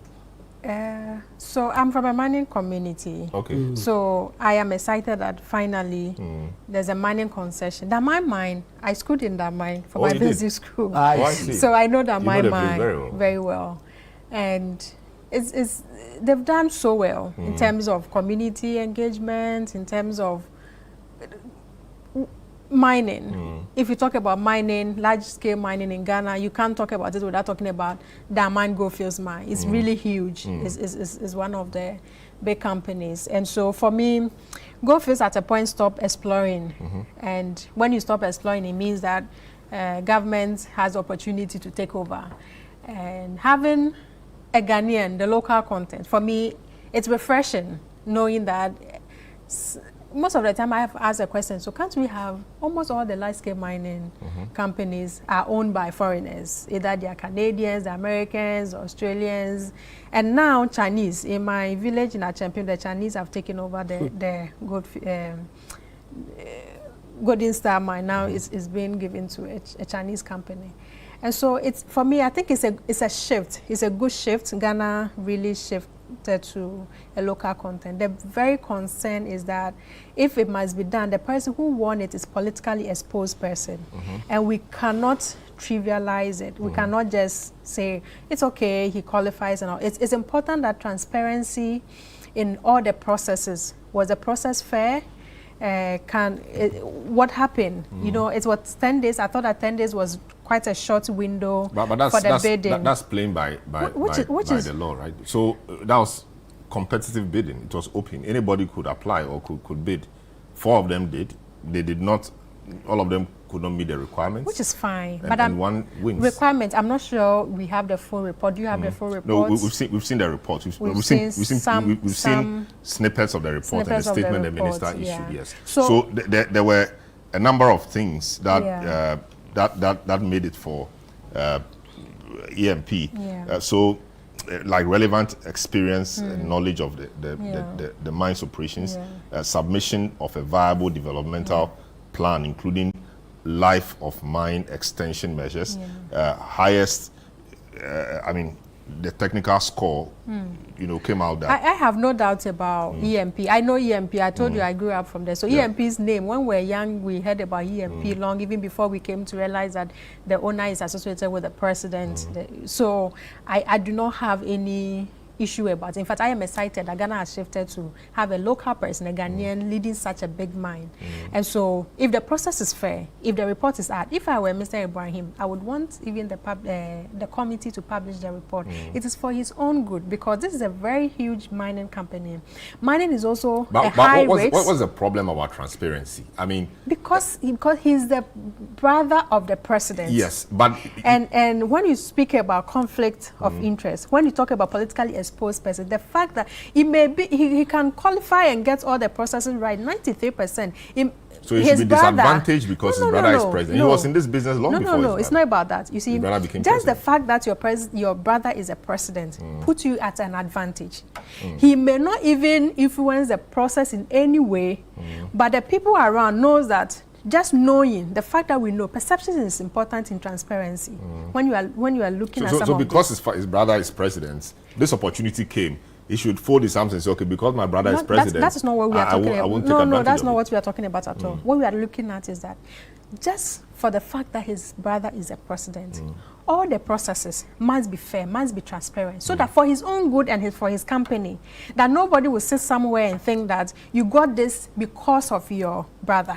And you know, this is just the beginning. For me, getting the license is just the beginning. For example, meeting the 500 million USD threshold. That is not even the issue. Mining is a high risk, high capital intensive. Mining will continue to engage communities, will continue to engage and you knew him company. We knew the company when no, hold on. Let me yes. I'm talking about the fact that when you want to do mining, and now that he's taken over, corporate responsibility, good governance, ensuring that my man has set a standard. Can he meet up to it? I'd have no doubt. And that is why I think that for his own benefit, for the company going forward, the transparent, we should, if it was any other mine, I'm sure we'll not be discussing this. We will not be discussing. If it was any other company, would we be discussing this? We will only say that, oh, it's been given to a Ghanaian to mine it. But because it's associated with the president, that is why we are all raising some of this concern, that the process must be fair. And this is just the basic, or this is just the foundation. Going forward, we need to ensure that all the necessary processes, the mining, the environment, the corporate governance, everything is a huge investment that he's going to take. And we also know that my mine is also a very old mine.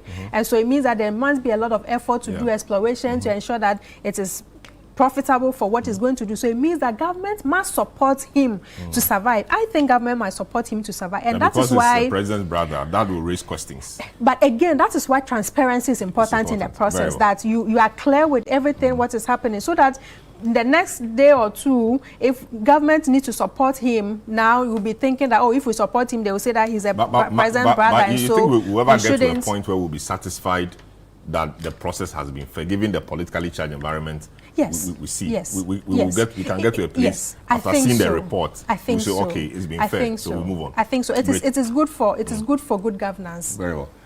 Gordon, I mean, are we not being unfair to Ibrahim? He's been running this, he's been at this business for quite some time, even way before his brother became president. I mean, Vera was just saying that when they were young, back in their mind, they knew about EMP, doing a lot of work, very happy about them, etc.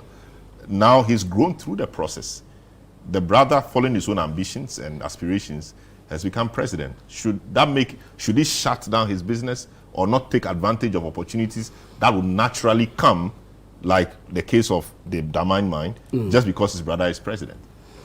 Well, I think the government hasn't been fair to Ibrahim Mahama. How so? By doing so many things in the dark. Like how? Do you remember in the bauxite? The contract was 10 years ago. Yes. It was given to EMP around 27th December. Exxon Cubic. Sorry. Thank you very much. Exxon Cubic. After President Mahama had lost the election. In the haste to give him the contract, they messed up. So the case ended up at the court, and the Supreme Court ruled it null and void, citing so many infractions. And I'm tempted to believe, and I'll prove one to you right away, that they've done so many things wrong. Even in this one? Yes, even in this one. Like what? Okay.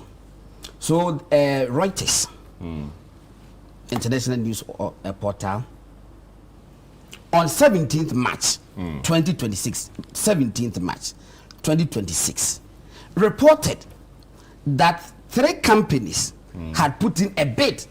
17th March, note the date. Reuters, 17th March, had put in a bid to take over Daman. And they quoted the CEO of Minerals Commission, and they mentioned the names. EMP, BCM, Vortex Resources, yes. 17th March. Then 24th March, the Minister of Natural Resources and Lands said that they were going to open tender.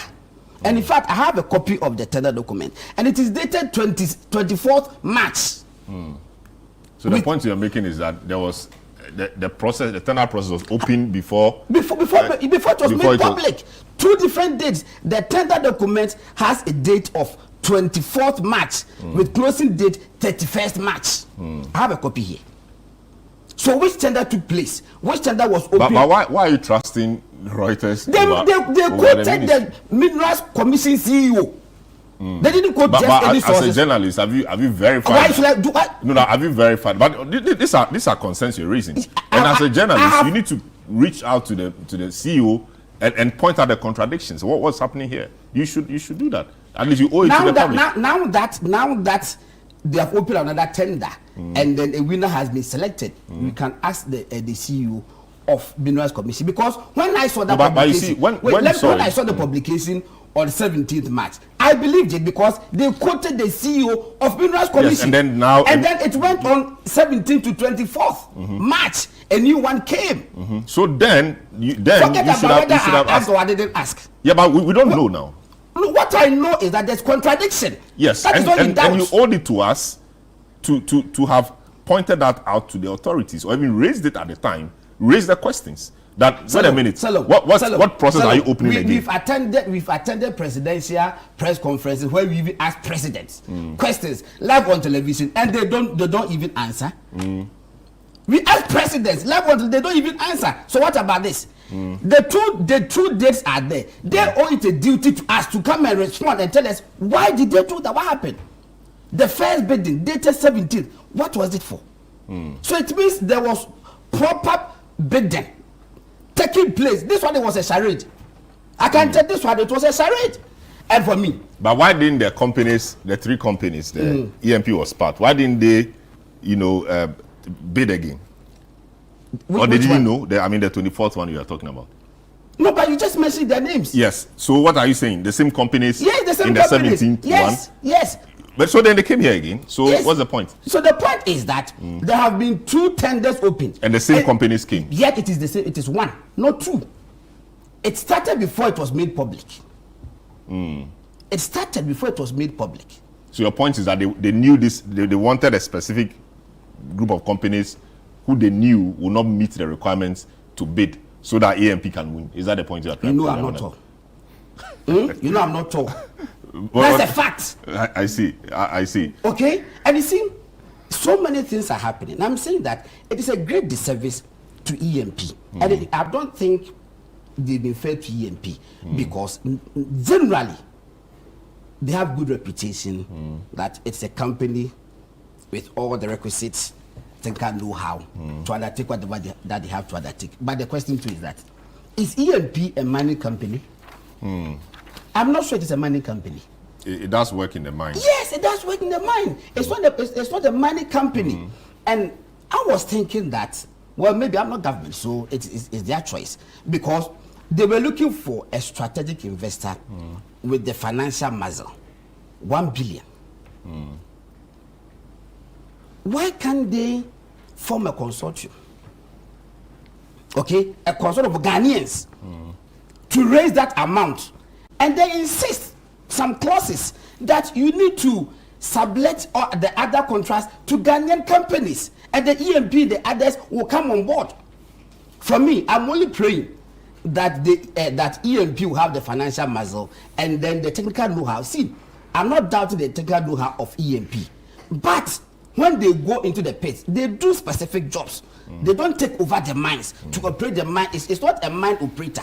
They are service providers. They might have recruited or expanded into those competencies. That's what I'm saying. I'm hoping. I'm hoping that now they have that expertise. Very well. So, so that we don't lose that mind. Very well. The final matter we are looking at is the ban on the Toyota Voxy vehicles. We've seen a lot of them around these days, usually black in color.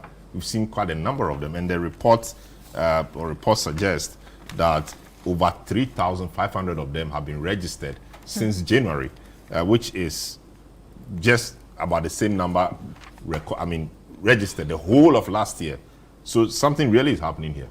We understand that about 7,000 of them are in the system now. Now the National Road Safety Authority is telling us that there are serious safety risks with it because a lot of the vehicles are now being used for long distance travels, and that is a problem.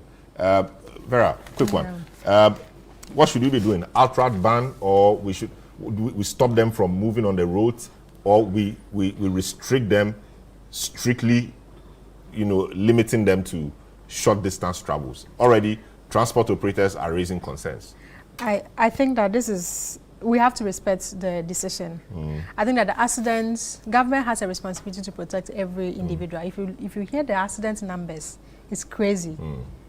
It's crazy. And if you meet them on the road, I use the Takoradi Road, Takoradi Cape Coast Road a lot, and you see them.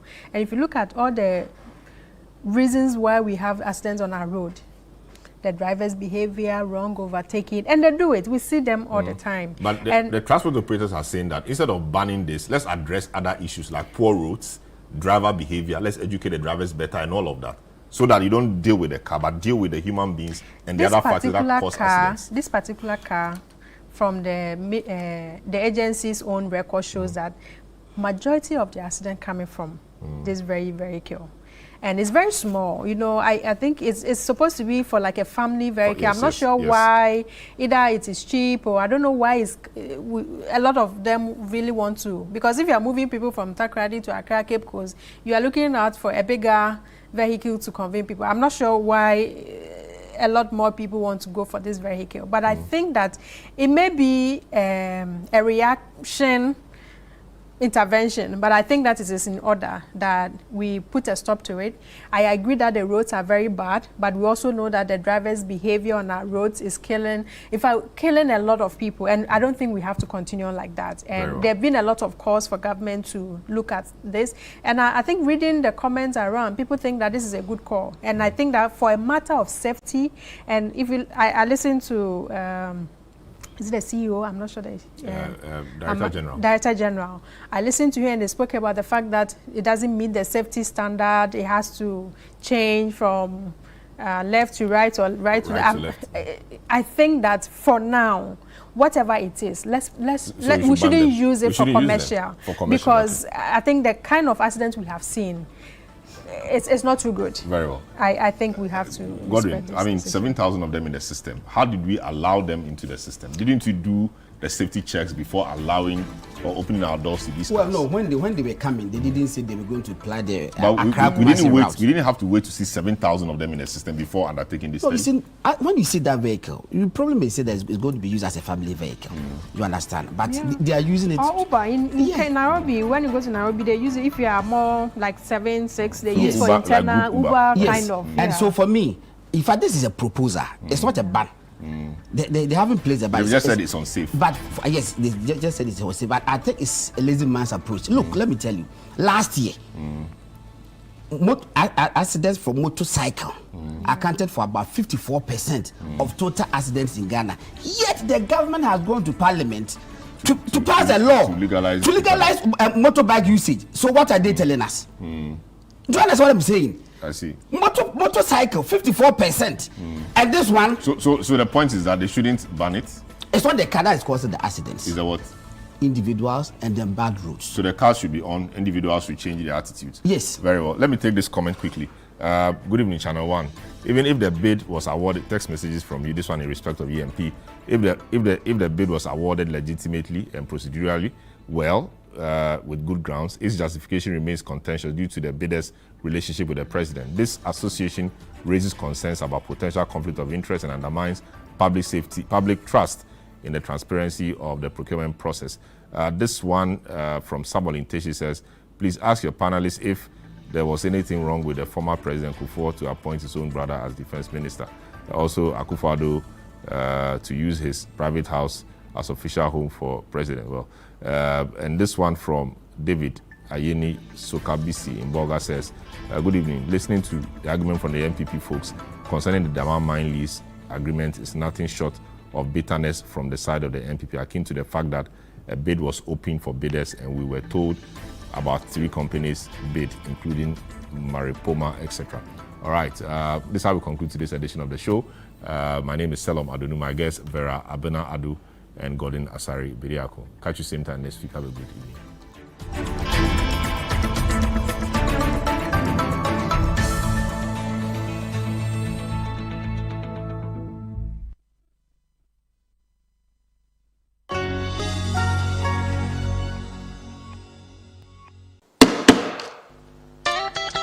Wow, this is 1998.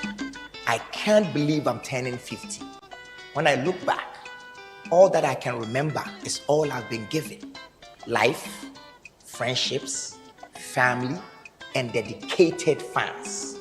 And I still have a seat in a beautiful industry, enjoying the opportunity I've been given to serve Ghana. I'm made in Ghana. But check this out. Channel 1 TV says they want to celebrate me.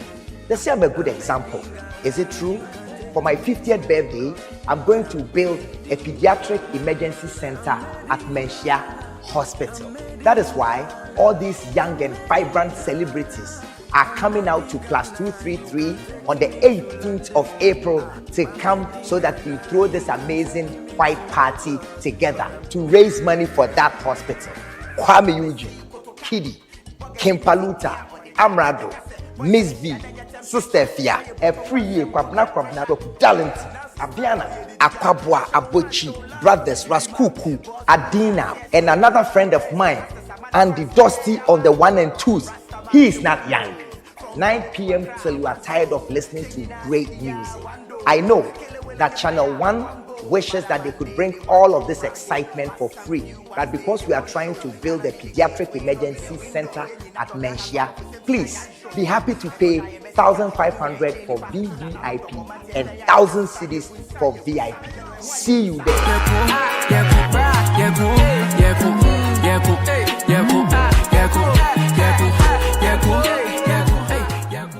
Hi, my name is Andy Dusty. I'm a disc jockey. I'm a radio and TV presenter. And I've known Ocham Kwame for about 40 years.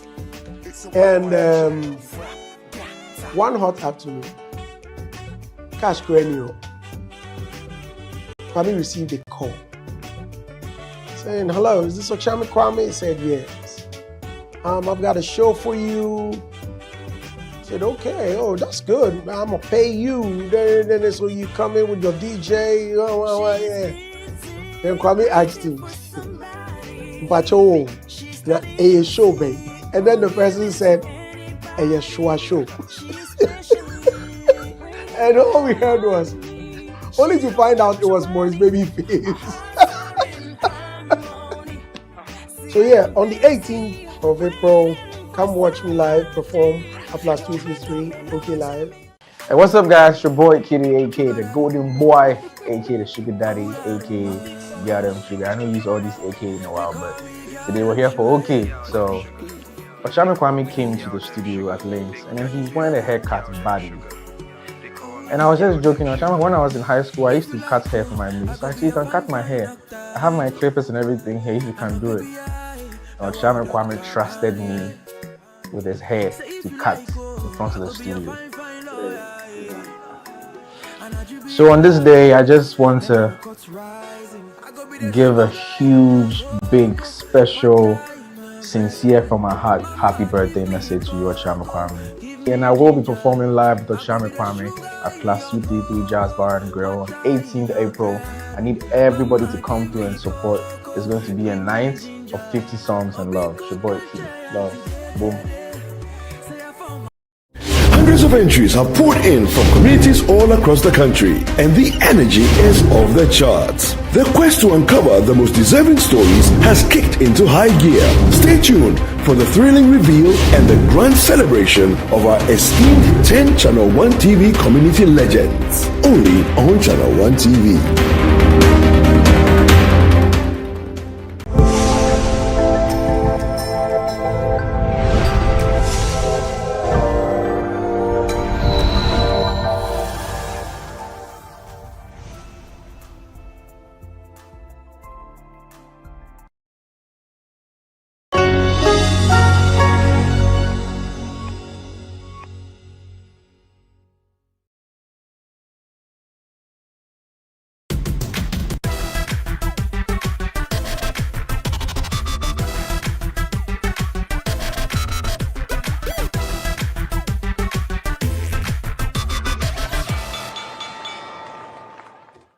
Welcome to People in Profit. I'm Kate Moody. The impact of motherhood on women's careers is well documented. Less so is the impact of the road to motherhood, especially for women struggling with infertility. The World Health Organization estimates that 1 in 6 adults worldwide experience infertility. About 4 million cycles of assisted reproductive technology are administered each year. Fertility treatments impact both partners, but it is inevitably the woman who bears the brunt, both in terms of time, an inflexible schedule of appointments and medical treatment, and physical side effects. And while data are scarce, it is often the women who see a knock-on effect on their careers. To discuss, I'm joined by Becky Kearns, co-founder and CEO of Fertility Matters at Work, and Susie Jackson, Chief Commercial Officer of the health and wellbeing platform RVO Health. Thank you so much for joining me today. Susie, I want to start with you. You've been open in sharing your own journey with in vitro fertilization, or IVF, and how it impacted your career. Tell us a little bit about your story. Yeah, absolutely. Well, firstly, thank you very, very much for having me. It's great to be with you this morning. So yes, I have spent my entire career in healthcare and advising some of the largest companies in the world on their healthcare strategies and patient strategies. But for me, it became very real in 2022. When I started my fertility journey.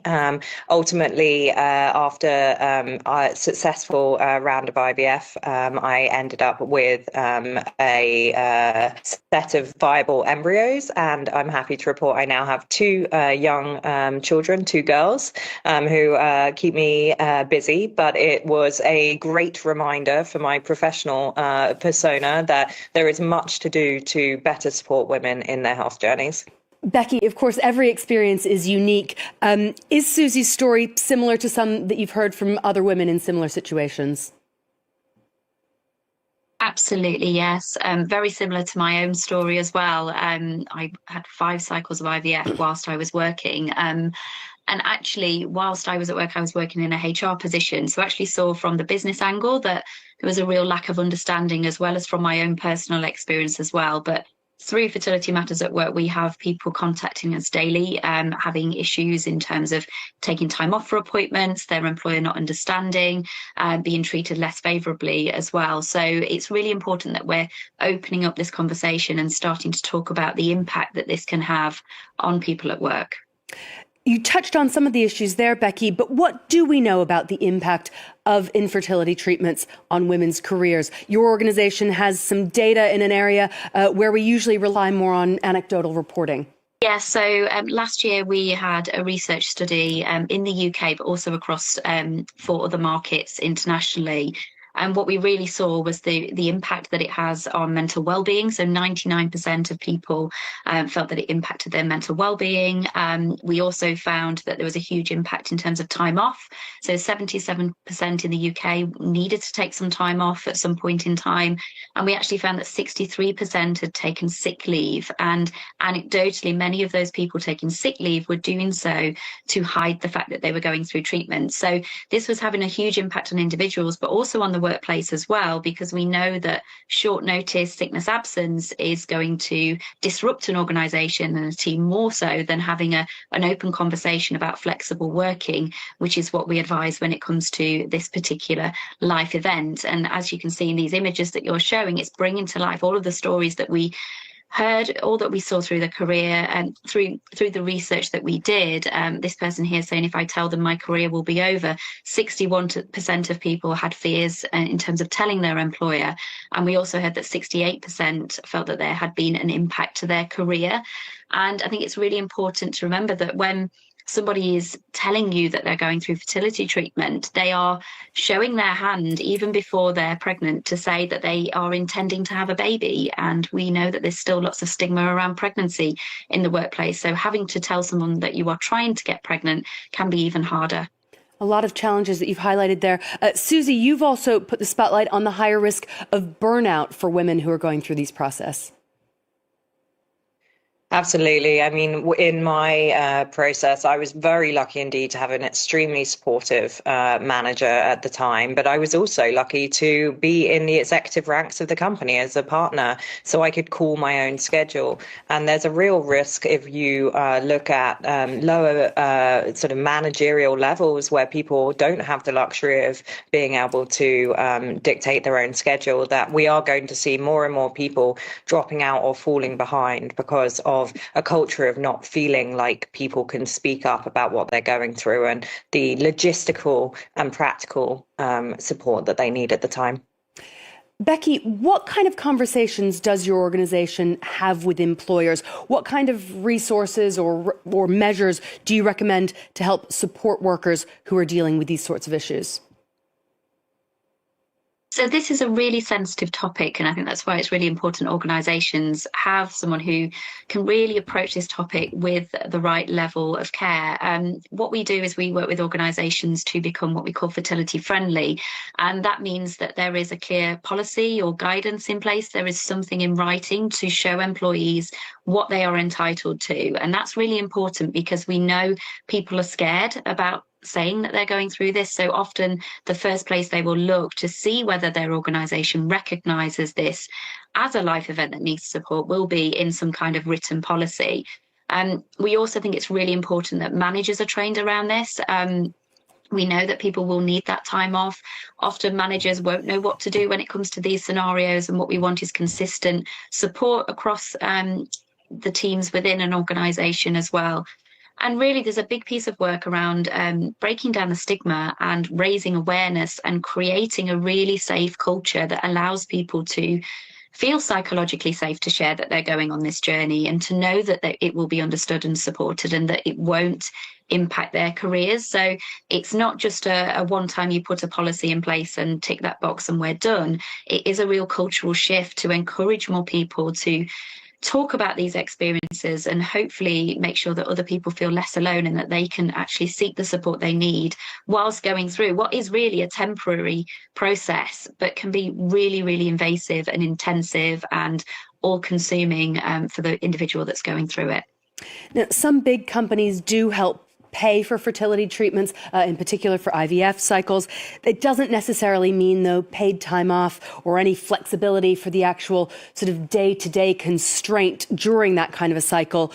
I want to hear from both of you. Do you think that the onus for that kind of support should be more on companies or on governments? I think that, so just from the perspective of the government and thinking about individuals who are needing to take this time off, currently there is, in the UK, there is no legal right to be able to take that time off. And I have heard stories from people who have lost their jobs as a result of going through IVF or have been made redundant as a result. And the way the law stands at the moment, there is no statutory right for that time off, and there are very few protections in place. And so I would really like to see it from a governmental level for that to be something that organisations have to do. We are seeing more organisations voluntarily put policies in place, allow paid time off, even employers that are allowing unlimited paid time off for fertility treatment. And we can see it hasn't opened the floodgates. It hasn't meant that loads of people are taking significant periods of time off. That I really do think it needs to come from a governmental level initially, but also employers can step up in the absence of legislation as well. And I will just point out that last year the French Parliament did pass a law that gives more protection to women and to couples who are undergoing fertility treatment or adoption. Susie, what are your thoughts on the need for a division between public and private sector measures? Well, absolutely. I couldn't agree more with what Becky said here. I feel like there is an onus on government. I actually am based in the US and specialise in US healthcare, and famously lacking in terms of centralised support for individuals in the healthcare industry with a highly privatised and complicated healthcare system. So really, the government needs to make sure there is a federal mandate to go across states, whilst also making sure that individual companies are empowered to step in. And I think this is where technology and digital health can play a huge role to fill the gaps that inevitably fall through in a complicated healthcare system. And you've both mentioned the word stigma at different points during our conversation here, the stigma attached to both infertility and IVF, but also pregnancy and the road to parenthood in general. How do you think we can balance that stigma and the real privacy issues around health protocol?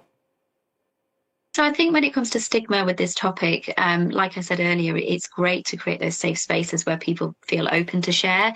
But I think also you need to make sure that within these policies that there is something in there that says that this will be kept confidential. This is where you can go and safely share this, because not everybody will want to be open about it. It is something that is still, like we say, shrouded in taboo. Different cultures, it can be even more so. And actually, I know we're talking very much about women here, but we find that men are very, very rarely talk about this issue, and is something that is often suffered in silence. So I think really it is about opening up those conversations, but also organisations have those guardrails in place to make sure that people can do so in a way that is going to be safe and it will be kept confidential. And Susie, I want to ask you, do you think that there are broader lessons here about how the healthcare and medical industries treat women? Absolutely. I think women's health has started to get a lot more attention in the last couple of years, but there's a long, long way to go. I think we have a generation of extraordinary women who are quietly managing some of the hardest medical experiences of their lives, while leading teams and closing deals and running companies, and they deserve more than silence. And I think that, women's health deserves a lot more investment. And I am heartened to see in the digital space more and more investments being made in common sense AI, communities of support, and overall medication assistance for women going through this. Susie Jackson and Becky Kearns, thank you both so much for joining us on People and Profit today. And thank you for watching. Don't forget you can find all our past shows on our website or as a podcast wherever you usually listen. Stay tuned to France 24.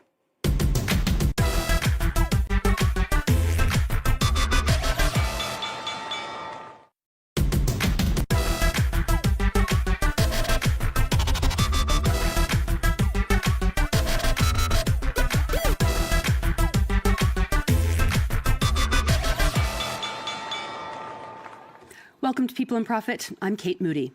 The US and Israel's war with Iran has sparked the biggest global energy crisis in decades and the second such shock in just 5 years.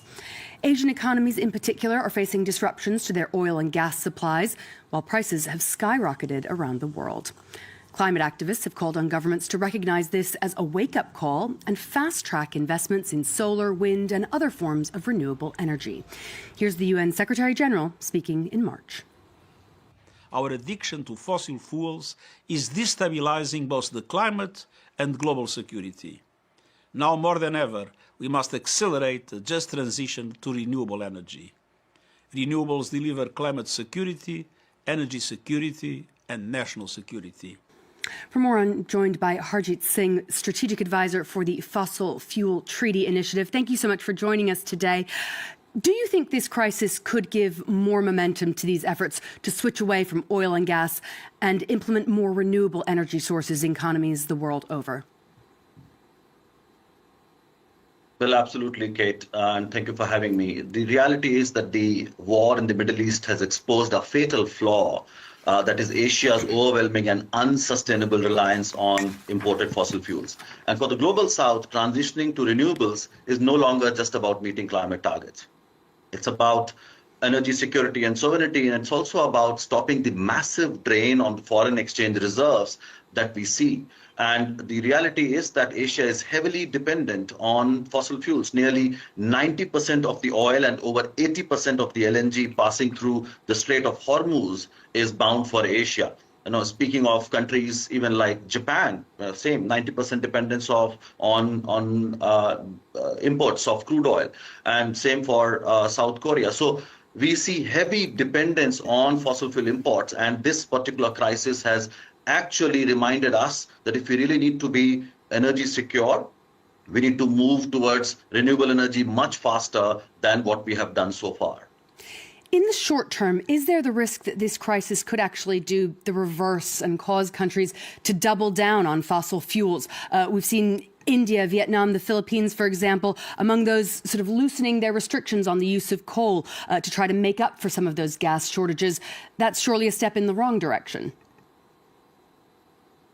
Well, in the short term, indeed, that's what we are seeing, and that has been a reality, that when gas prices spike, countries get desperate and they revert to coal or whatever source of fossil fuel they have.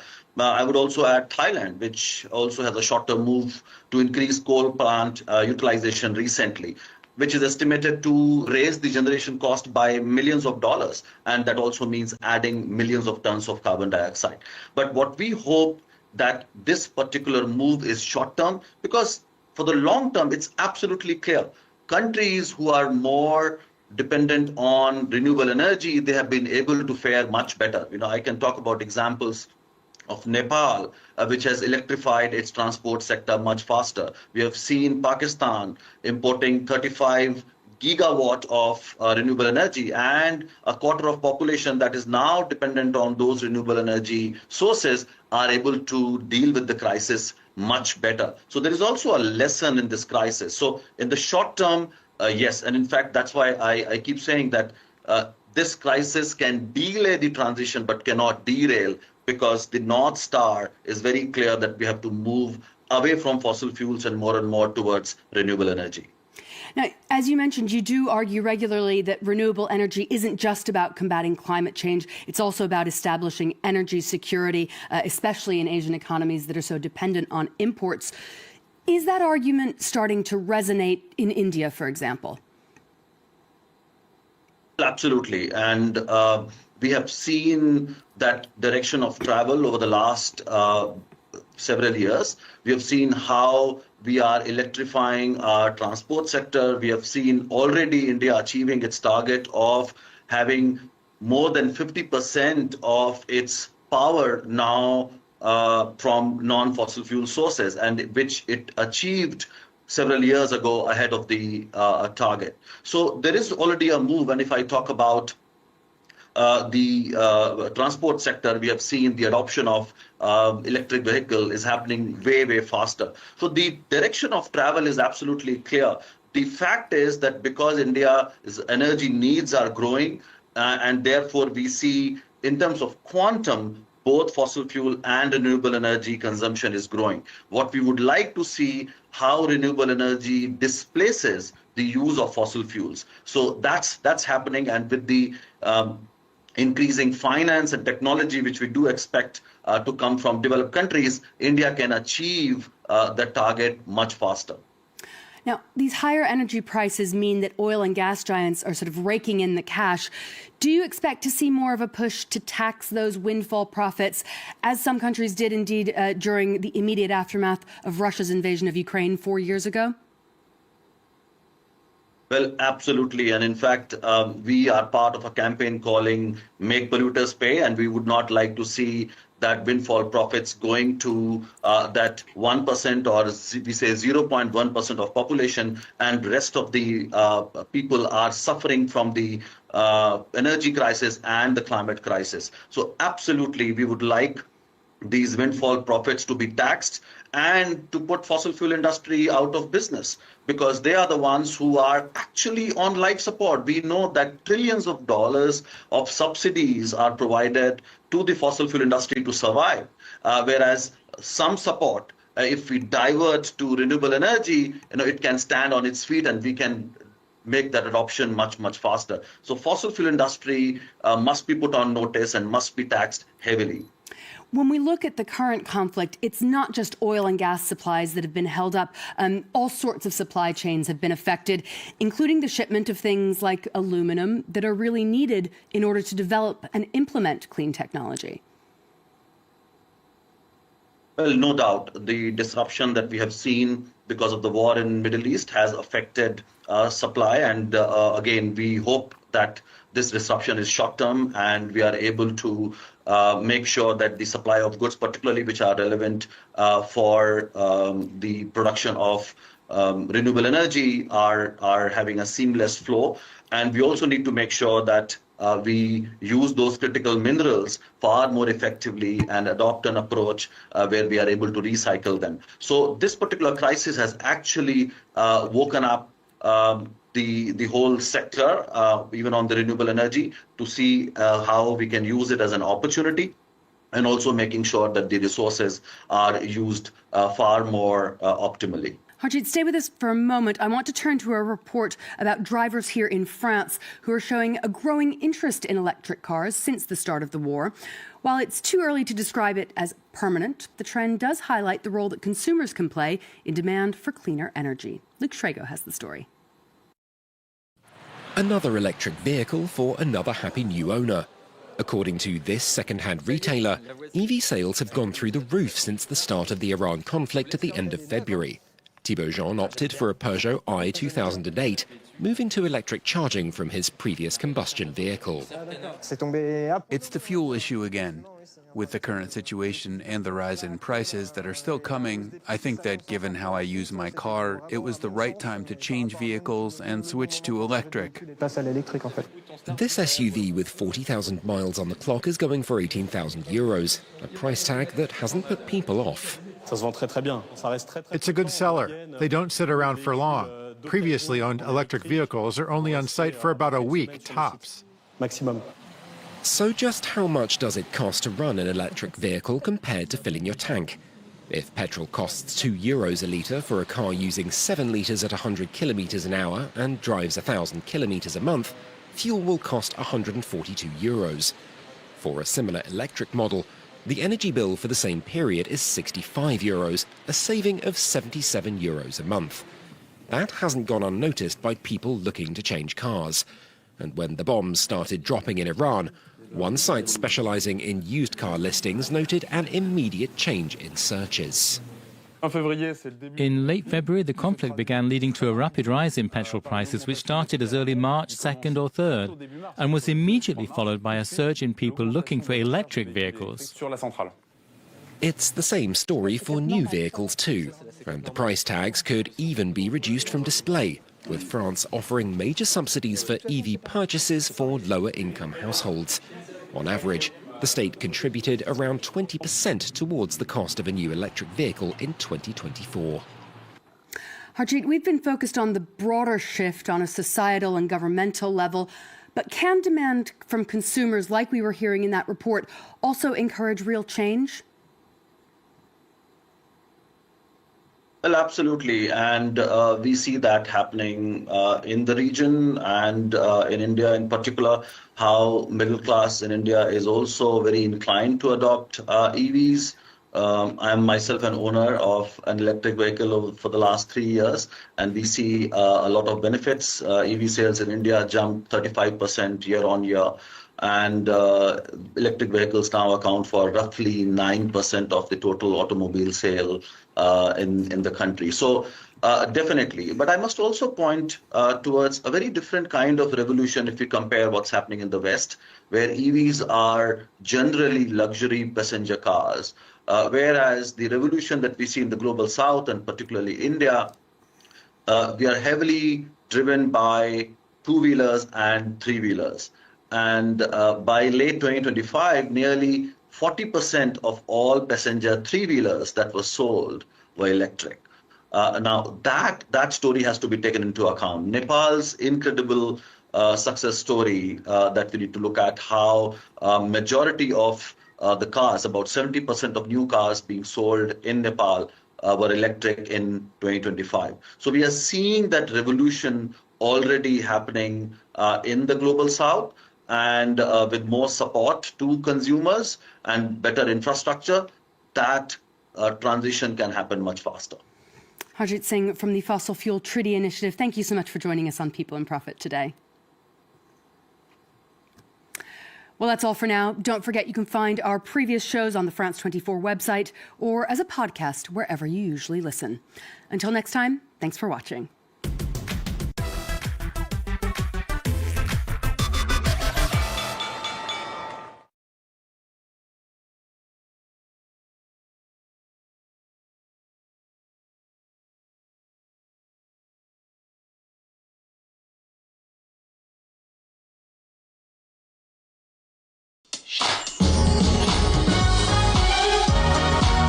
This Sunday on the Upside Down Show, the man at the center of Ghana's sporting affairs, Kofi Adams, sits down with Frima Edunyame, and this one goes beyond the pitch. Are we ready for the World Cup this year? Well, I would say that we are preparing. If I tell you that we are ready today, we don't even have a head coach. Talking about the right track and we not getting there, you have any idea when we are getting a new coach? We have 3 names already, right? Hopefully, if by this weekend we don't announce the coach, latest by Monday, we should be able to announce our new okay. coach. Which year were you teaching at Adisco? At this school, I taught from between the year 2000 and 2005. Oh, that was a long time. Yeah, that's what were you teaching? I taught biology and integrated science. Oh, quite interesting. Biology, everybody loves biology. Did you know that you were going to be a politician? Did you have plans? How did that happen? I was a politician. Okay. Actually, before I went into active politics. Yes. Right. I was doing right from school, from even the university. Okay. We were the foundation members of what is staying today, what has come staying today. Okay. Don't miss it. This Sunday at 7 p.m. sharp, only on Channel 1 TV.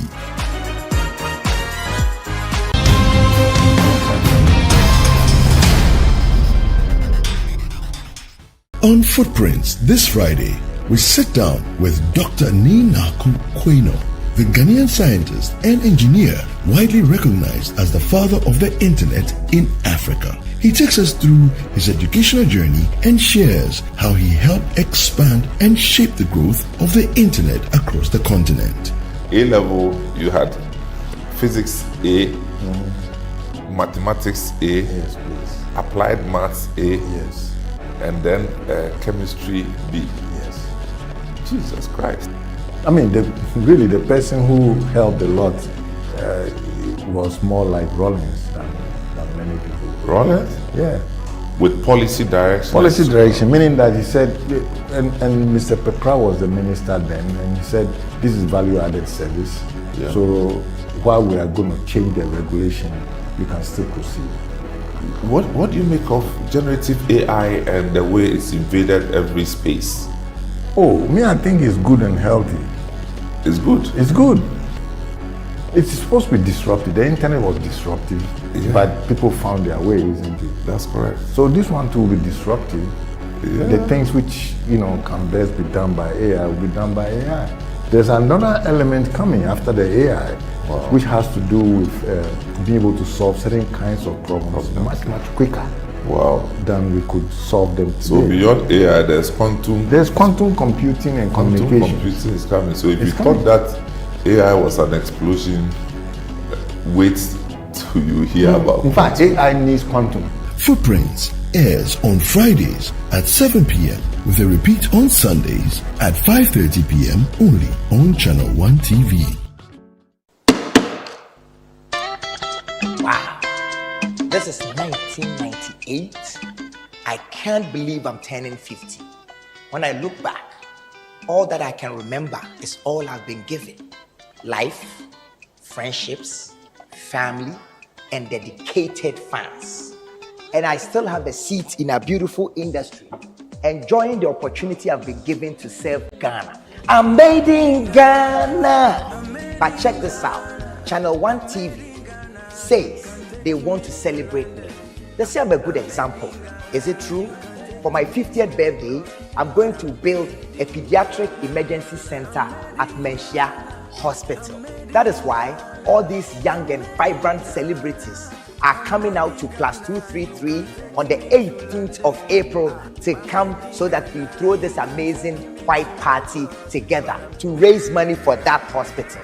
Kwame Eugene, Kidi, Kimpaluta, Amrado, Miss V, Sister Fia, a free year, Kwabna, Darlington, Abiana, Akwabwa, Abochi, Brothers, Raskuku, Adina, and another friend of mine, Andy Dusty on the 1 and 2s.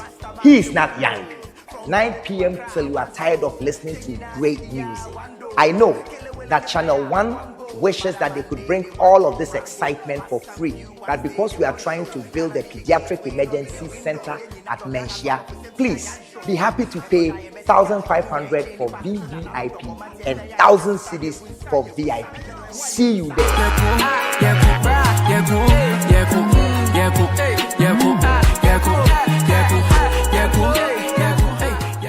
My name is Amarado Bena, aka Lord Immortal, aka King David. And I want to say a big thank you to Ochame Kwame, basically because he's been one of the people that has had an impact on me as an individual and me as an artist. I wouldn't know where to start, but with my utmost gratitude, I would say that he has been very impactful on my journey. So from the times that I came to Accra, he gave me a verse on Tremi. After that, my motherland concert he's been supporting. I told the business on social media and me friends say, hey, starting never be before February, you have to evolve. So I'm super humbled to be among the few selected people. A night of 50 songs and love at the Plus 233 jams. Ticket no no proceed before say Hobeyama. Amrado will be there, you will be there, and the best rapper alive will be there. God bless you, Bra Kwame.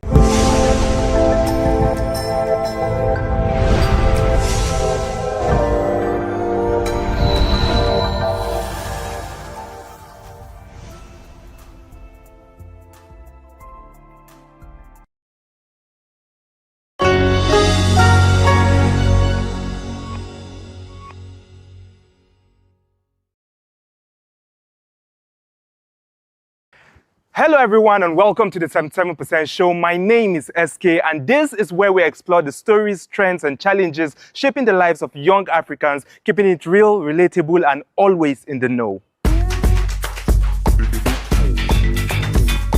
Today we're diving into a trend many women dream about, but it comes with a hefty price tag. We are talking about cosmetic surgery and particularly the Brazilian butt lifts or BBL, which are among the most dangerous procedures out there. This report uncovers the hidden risk behind one of the world's fastest growing beauty obsessions and shows what can happen if things go wrong. Nigeria's beauty industry is booming. The number of people getting cosmetic surgery has greatly increased.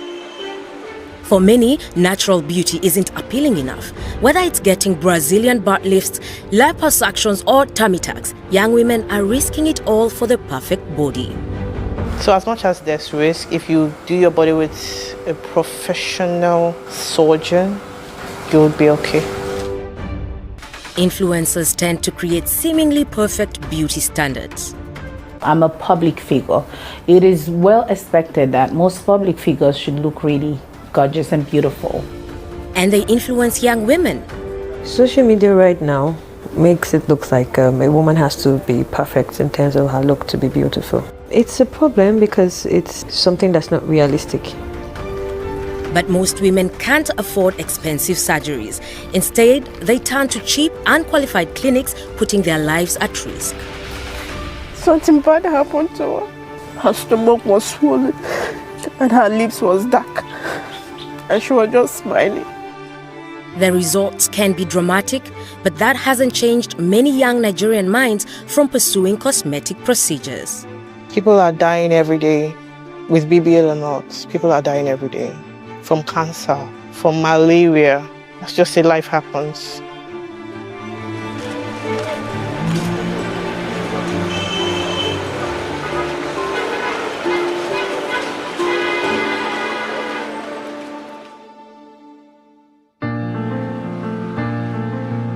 We meet 33-year-old Ebi Ebikake.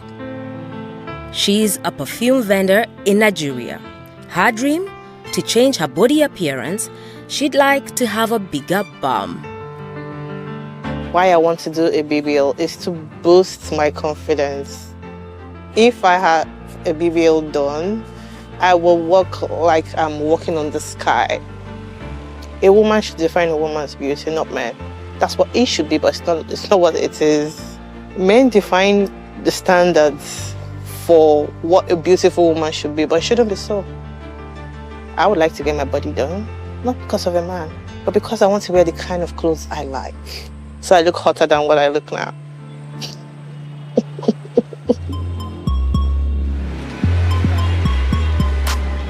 Nigeria's beauty industry is rising. lots of women are trying to make their beauty fit the modern day standards. If you feel like you are ashamed of your body, one part of your body is not good enough for you, or it doesn't attract people, if you have the money, do it. I won't necessarily say, oh, bad or good. I'll just say why. I don't think a woman with BBL is more attractive.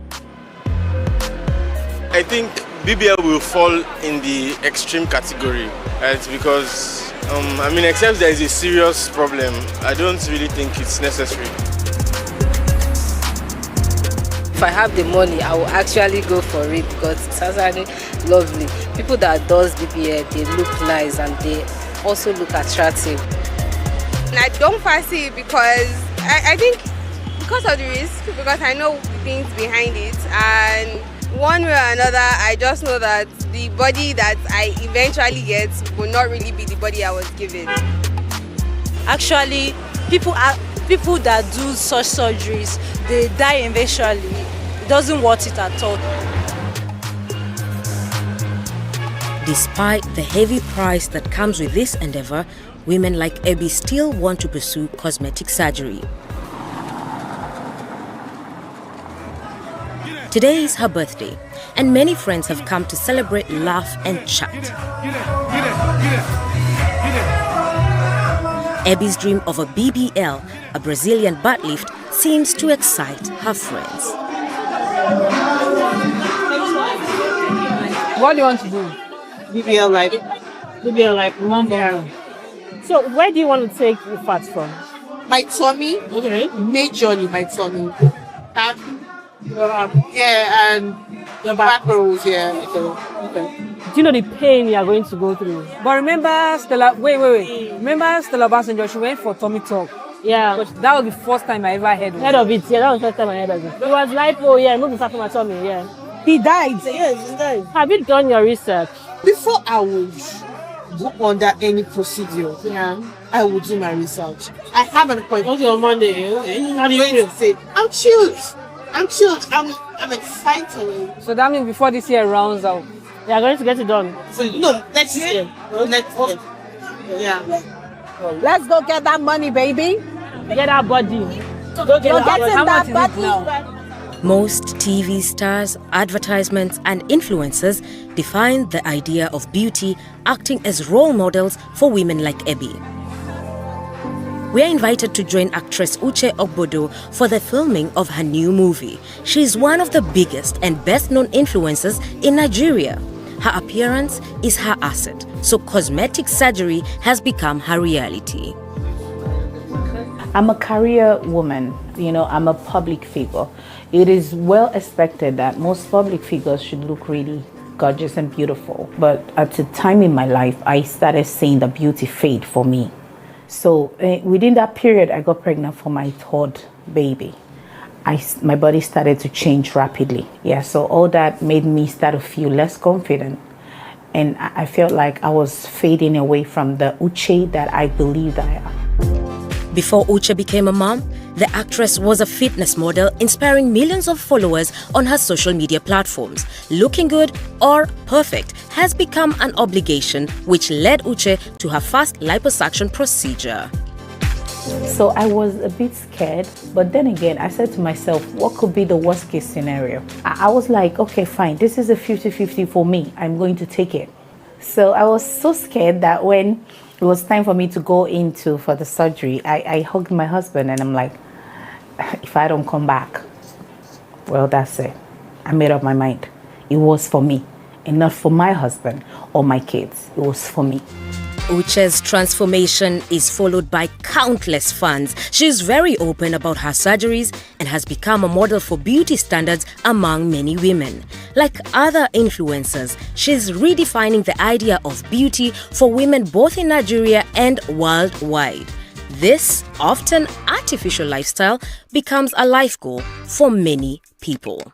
It feels good that a lot of people look up to me. I feel grateful. And then I'm really happy that out of the whole wide world, I'm one of the people a percentage of people that other people look up to. So I feel nice, I feel good and happy. that I'm able to help and influence people.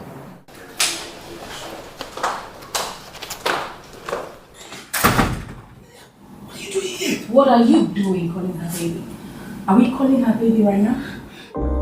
Since Uche can afford the best doctors, her chances of putting her health and life at risk are minimal compared to other women. The average cost of getting a BBL is up to $10,000. Since this is quite expensive, many opt for cheaper options, and this puts their lives in jeopardy.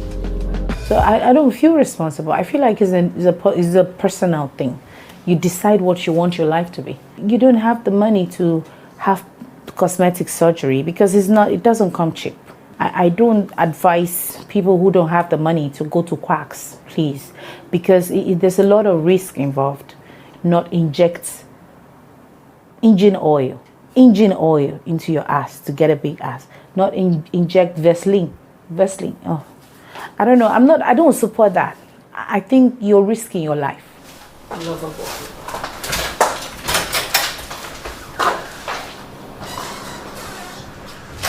The injections contain unsuited substances that can cause a harmful reaction to the body. A Nigerian woman allegedly died after a procedure to get the BBL. I got my body done, and I can say it was the worst mistake of my life. Brazilian butt lifts are among the most dangerous procedures in cosmetic surgery. Qualified doctors are therefore essential. Since Abby wants to minimize the risk, we follow her as she goes to her first consultation. It's important to me in so many ways. Now, you know that I already have interest in doing my body. So it's an opportunity for me to get detailed information, 1, 2, from a professional doctor in that field. And I'm super duper looking forward to it.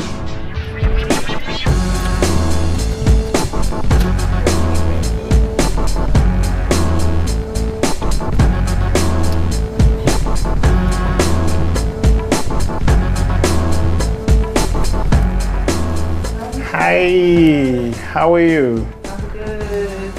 Nice to meet you. I'm here. Yeah. Hey, please sit down. Dr. George Oyenjekwe is one of the best cosmetic surgeons in Nigeria. He practices in Lagos and Abuja. How long does it take for standard BBL procedure? Yeah, so for the BBL, like I said, the BBL means Brazilian butt lift. Yeah. And what it means is transferring fats to the hips and the butt. So usually it will be obtained or harvested from the tummy, the flanks, the back. So the liposuction aspect starts the procedure. From the start of the liposuction, usually an hour and 30 minutes should be done with the tummy, flanks, depending on how much fat the patient has and how much you're harvesting.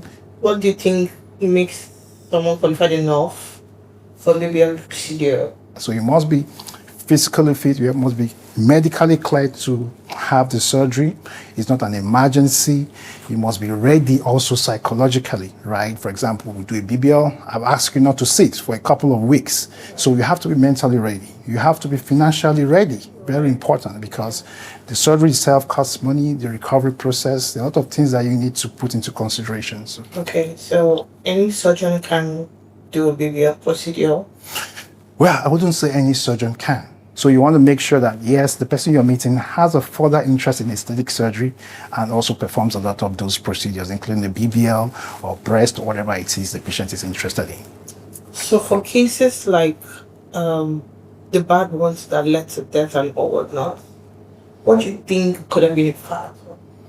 Meeting somebody who is not fully qualified may mean that the person does not know all the possible things that can go wrong. But we see people performing surgeries, in theater, in hotel rooms. There have been cases of people, performing procedures in sterile environments. Different stories from across the world. So all those things can result in, poor management, sepsis, infection setting in, and all of that. Thank you. You're welcome. Yeah, it's been a pleasure. Yeah, thank you for stopping by. Thank you so all the best Thank with your inquiries and all that. All right. Okay, bye-bye. Yeah. Bye. Bye. In the recent years, there have been numerous deaths due to cosmetic surgery procedures in Nigeria. However, no exact figures have been documented. A 36-year-old woman has lost her life when she went for a butt enlargement injection. Furthermore, quack doctors or clinics are not always held accountable. Many simply carry on as there is often no legal basis for action. Even without statistics, one thing is clear: the beauty industry has a dark side. Hi. Sorry, I was so late. Thank you. Was there traffic on Crazy one. 1 hour, 30 minutes. How is the Linda now? She's fine. We meet Ijeoma Ochuba. The fashion entrepreneur is visiting her sister. I like your hair. You're looking beautiful. In 2022, Ijeoma lost her best friend Ezango, who died after a so-called simple liposuction procedure. After Ezango gave birth to her son, her body changed and she hoped the surgery would fix that. She wasn't an insecure person, but you know, having a child and then being a single mother, she felt the need to look perfect. Having a child changes your body, so sometimes it's like you feel insecure. Do I still look that way? Do I still, yeah. And then being a single mom, she wasn't married, so yeah, clearly she was looking to meet people for relationship, marriage or whatever. Yeah, so she felt the need to touch her body to be perfect. So she opted for the procedure called laser lipolysis, which is a non-surgical procedure for removal of fat in the tummy. We'll tell her, oh, you don't need to do that. It's not, your body's not that bad, but everybody wants what they want. So and then you go for it. So she made up her mind that she was going to do it. And then there was a date fixed for the procedure, and then she went for the procedure. Here in Abuja, in 2022, Ezango underwent a tummy tuck. However, complications arose during the procedure and she died shortly afterwards. The clinic refused to give a comment on the incident when asked by DW. We visit the graveyard where Ezango is buried and meet Edith. She was part of Ezango's family for many years and took care of her little son. With Ezango's death, the two have lost an important part of their lives. Everything was okay. She's the one putting pressure on herself because she wants to go back to her normal life. She wants to be a good mom to her child.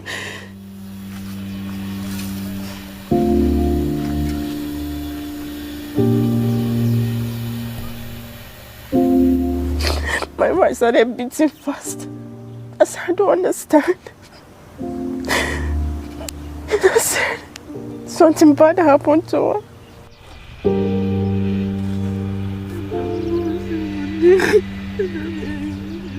Her stomach was swollen and her lips was dark and she was just smiling.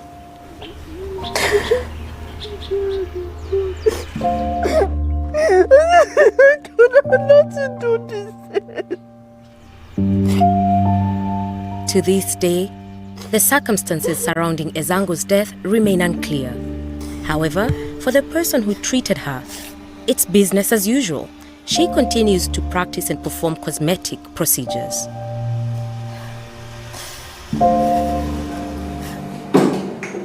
And then there is Ebi. The risks are real, but she still dreams of getting a BBL surgery. She aims to raise the needed funds for a competent doctor by selling perfume. As much as there's risk, out of 100%, how many percent has gone bad? How many percent of people who have done their body have gone bad? How many? Very few. People are dying every day, with BBL or not. People are dying every day. From cancer, from malaria, people are dying. So, let's just say life happens. As soon as she's saved enough money, she'll get the surgery. Finance is the major thing holding me. Finance is the major thing holding me. Apart from finance, my mind has already been made up donkey years ago. I saw one advert on TikTok for one of these surgeons, I think in Abuja or somewhere, and the lady posted that she used $10,000 to get her body done. That's a lot for me. That's a lot.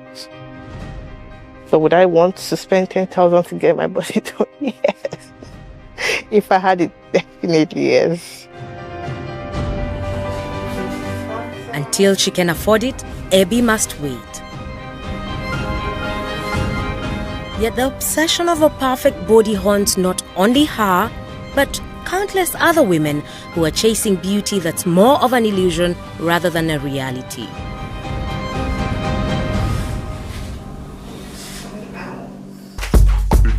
Honestly, thinking about it, it makes me reflect on why we feel the need to change ourselves so drastically. There's so much pressure to look a certain way, but at the end of the day, beauty isn't about curves or procedures. So before you undergo any treatment, remember, everybody, including you, is beautiful just as they are. But don't just take that from me. Let's get to hear from more people. BBL is a very good thing. Okay. Personally, would you embark on a BBL journey? If I have the means, I will. Okay. If the means is, if it's $10,000, you still go for it? Yes, I will. Would you date a lady who has a BBL? Nah. Why? That's too artificial. Why do you think most girls now, why do you think they really do it? Peer pressure. Basically. Peer pressure. Yep. Their friends are out there chilling in clubs. Yeah. Twerking and all of that. Yes. They don't have anything. BBL comes with risk and dangers. Do you have anything to say about that for people who probably want to embark on it? You know, there are so many risks with BBLs. If you get the wrong, let's say, the wrong operation done, then you actually suffer more because you spend more to treat yourself first before you can even get all those things out. Yeah. I feel like to some extent there's no need doing that because you were actually made, you were actually created in a very good image.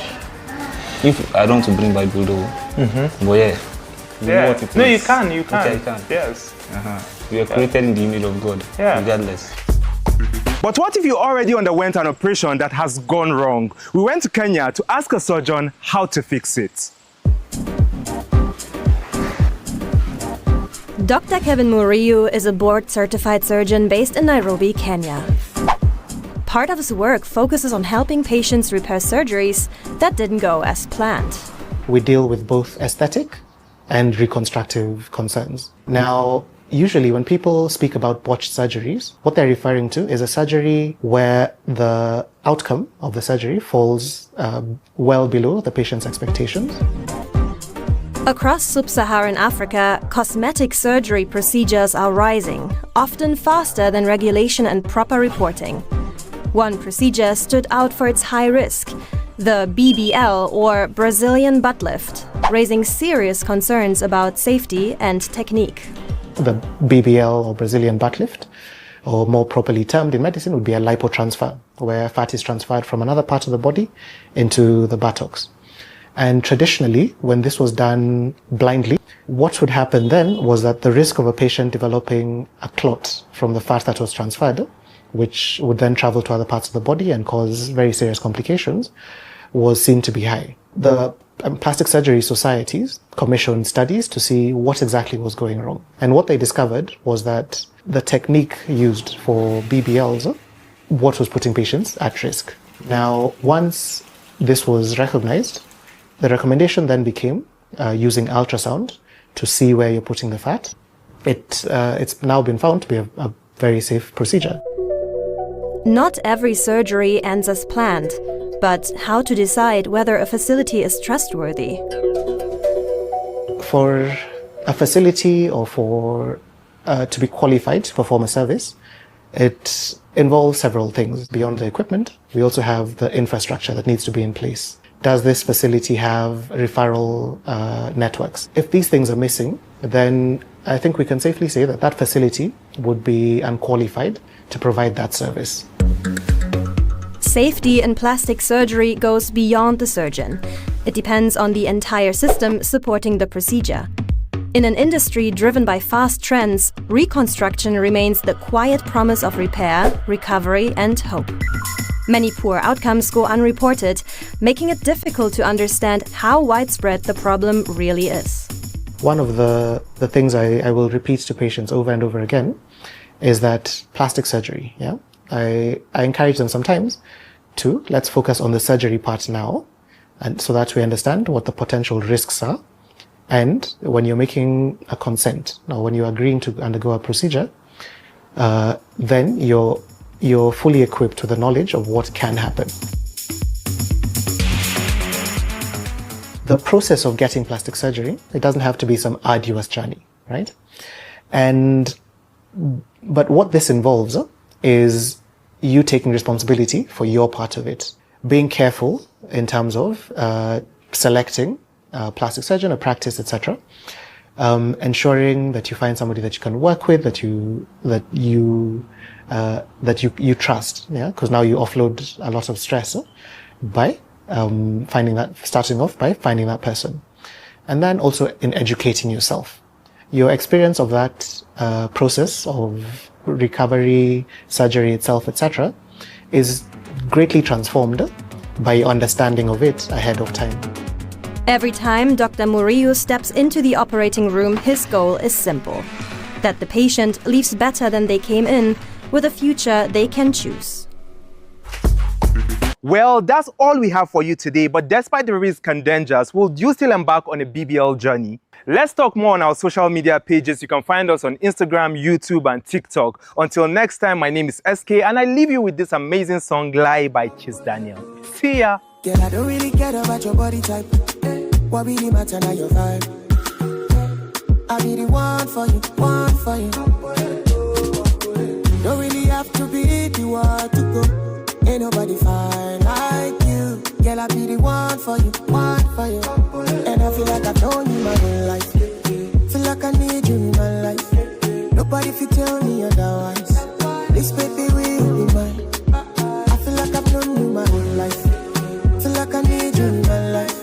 Nobody fit tell me otherwise. Everybody does say, oh, mommy, I know they love me. Mama, me, I'm good. Mama, me, I'm good. Mama, me, I'm good.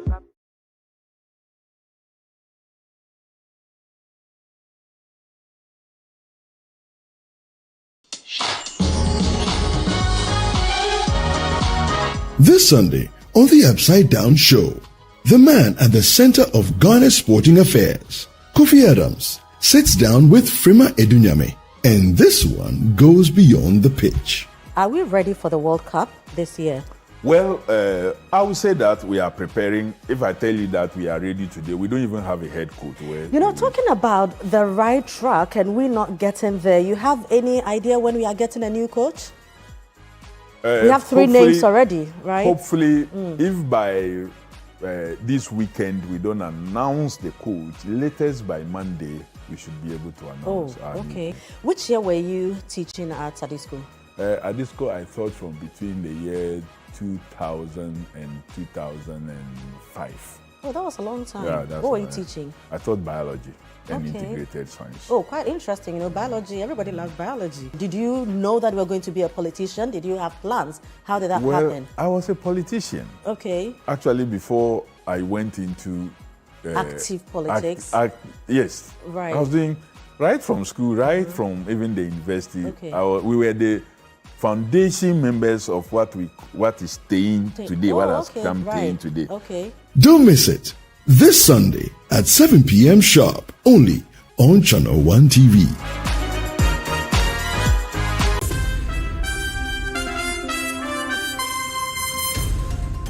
Hello and welcome to the Channel 1 Newsroom from our studios at number 5, Ola Hansen Lane at Tesano in Accra. I am Nanatifu Obwati. I'm Frima Edunyame. I am Umaru Sanda Amado. I am Inesafo. I am Charles Osukumi. I am Makosia Otrick. They've given you land to build an airport, and the airport is named after them. and then you are going to change it and put your name. We hear a Jumara National Apprenticeship Program in Kokon Kete. Well, they are paper.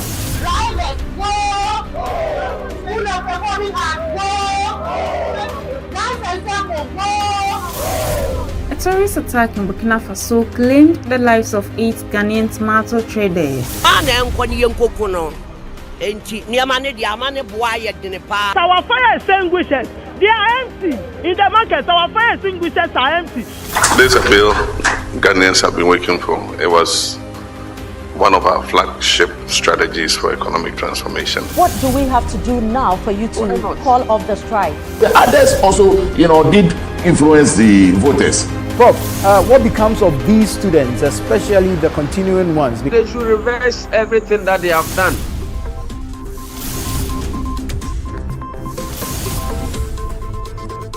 Channel 1 Newsroom airs Monday to Sunday at 8 p.m. only on Channel 1 TV.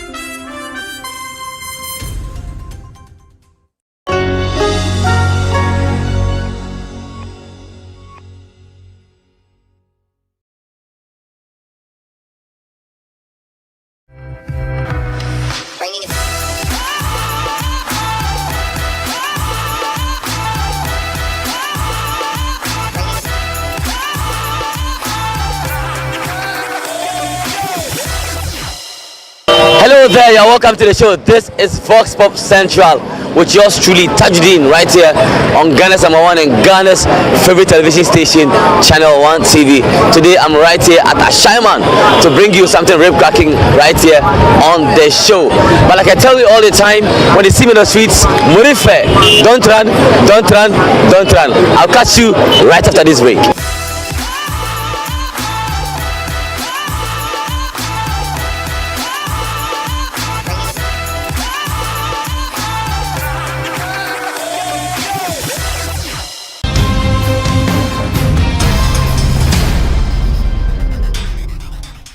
On Footprints this Friday, we sit down with Dr. Ninaku Kweno, the Ghanaian scientist and engineer widely recognized as the father of the internet in Africa. He takes us through his educational journey and shares how he helped expand and shape the growth of the internet across the continent. A level, you had physics A, mathematics A, yes, please. Applied maths A, yes. And then chemistry B. Yes. Jesus Christ. I mean, really the person who helped a lot was more like Rollins than many people. Rollins? Yeah. With policy direction? Policy direction, meaning that he said, and Mr. Pepra was the minister then, and he said, this is value-added service. Yeah. So while we are going to change the regulation, you can still proceed. What do you make of generative AI and the way it's invaded every space? Oh, me, I think it's good and healthy. It's good? It's good. It's supposed to be disruptive. The internet was disruptive, but people found their way, isn't it? That's correct. So this one too will be disruptive. Yeah. The things which, can best be done by AI will be done by AI. There's another element coming after the AI, which has to do with being able to solve certain kinds of problems much quicker than we could solve them today. So beyond AI, there's quantum computing and communication. Quantum computing is coming. So if you thought that AI was an explosion, wait till you hear about it. In fact, AI needs quantum. Footprints airs on Fridays at 7 p.m. with a repeat on Sundays at 5:30 p.m. only on Channel 1 TV.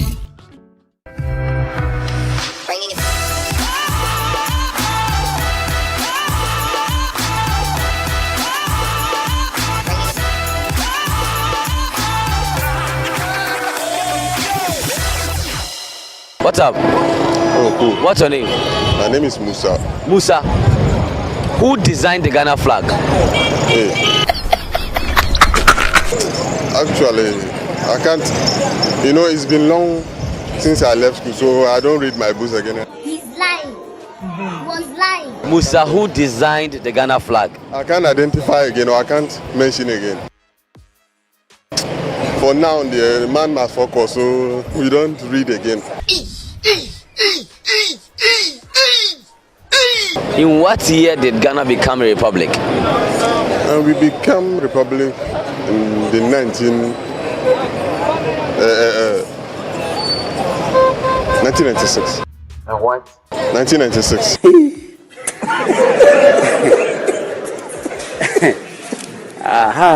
What's your favorite Ghanaian dish? My favorite Ghanaian dish. Let's have it. Fufu. With what?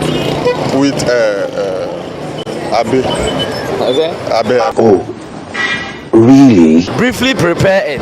Oh, like we prepare fufu with yam. For us, like from the northern region, they use yam. Here they mix with cassava.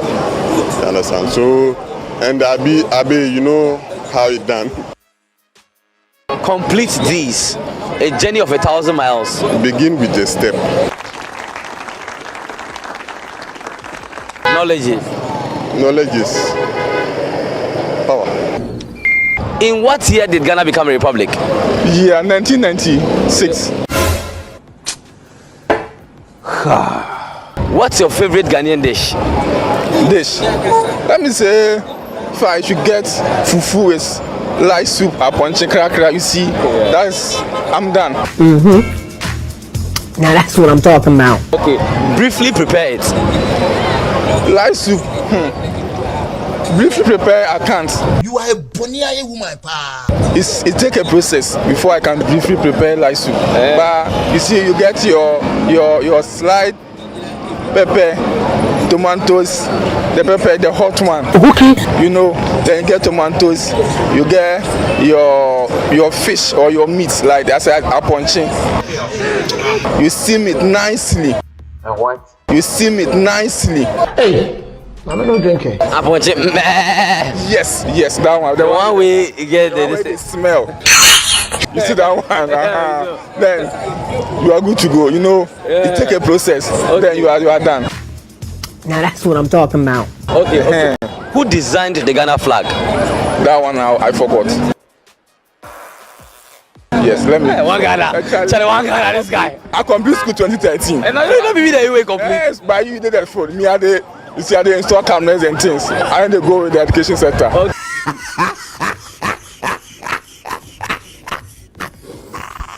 Complete this. A journey of 1,000 miles. Complete it to one step. You say? Complete it one step. Wait. Okay, knowledge is power.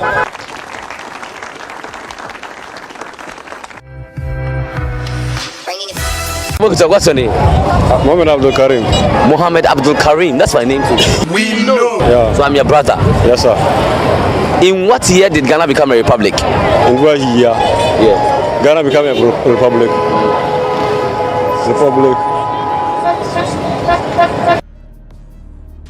Is it 1956? Pardon? 1956. You are a big liar. That'd be hard. Who designed the Ghana flag? I'm sorry. No, come on, relax.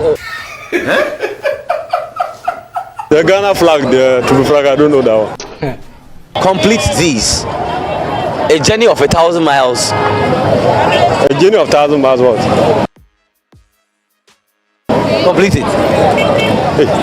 Hey. I'm not well educated, so all these questions, Hey!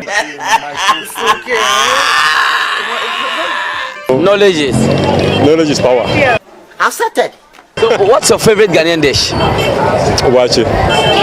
Briefly prepare it. Let's go. What would you do? Briefly prepare. Yeah. Watch it. You get some beans and get some rice bean and get some rice bean. Some rice bean. That's the only the food side. Yeah. But the stew, you get your ashito, other things be. And then Charlie, your ashito and other things be, then you are done, Charlie. Oh my God.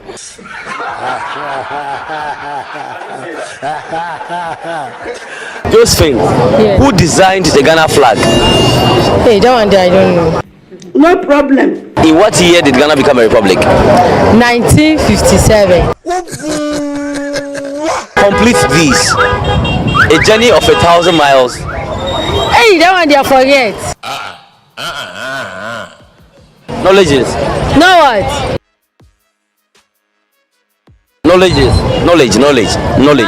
Yeah. I want to say knowledge. Knowledge. I should do spell it. Knowledge. KNOWLEDGE.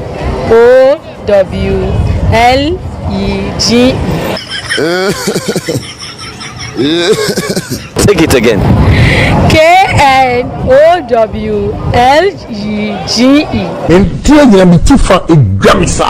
Okay. So knowledges.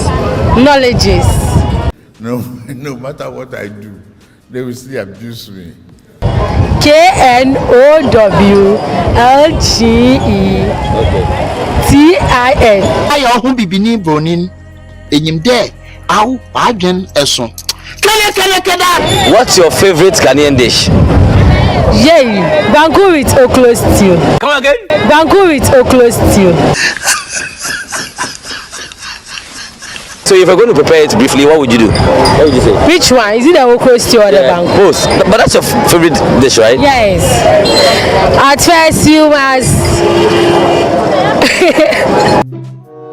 mash the cassava dough and the corn dough together. Then put it on fire. You stir it. Then it's time. Yeah. You done the banku. You stir it.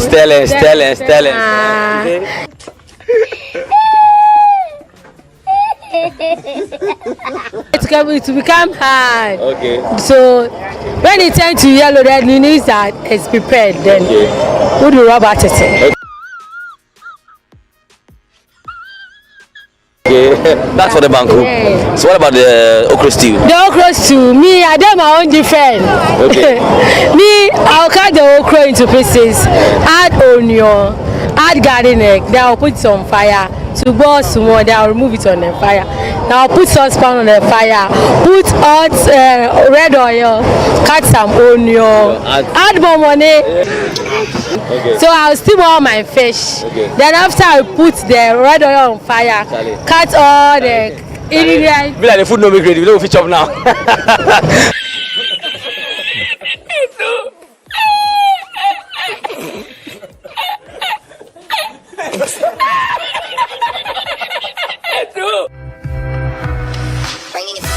Hi. Yeah. What's your name?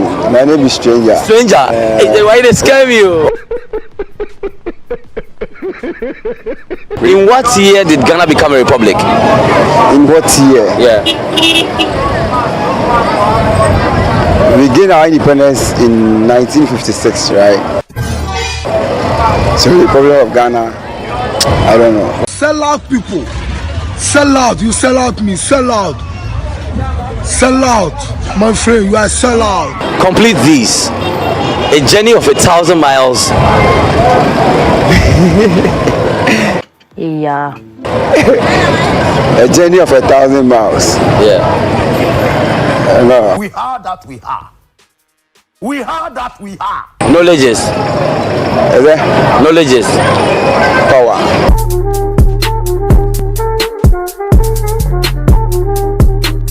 What's your favorite Ghanaian dish? Oh.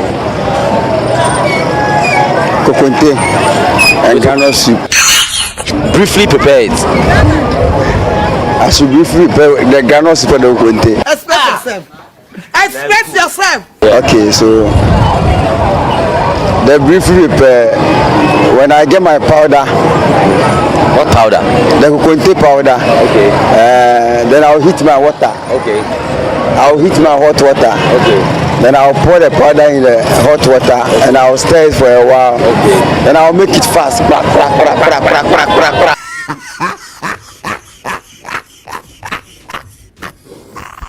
After that, then my Ghana soup, by that time the water is already on. Yes. Then I'll be mashing the Ghana to one side. Hey, my guy. Then I'll add my tomatoes. Okay. Then I'll look for my fish. Okay. So when I pour the Ghana that I've mashed in the water, then I'll put it on the fire. So that'll be all. That'll be all.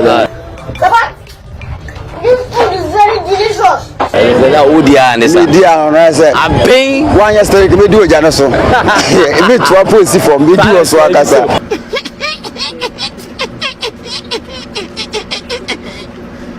designed the Ghana flag? Yeah, not be from Mamu. Hey. Now, fear don't catch me. If you Mamu. Sorry, you deep guy.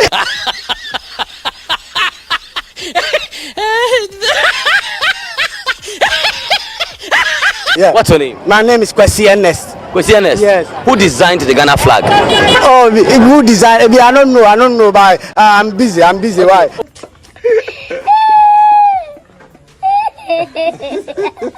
What year did Ghana become a republic? What year? Yes. Oh, I don't know because I'm working seriously because I'm looking for money. Money for Ghana.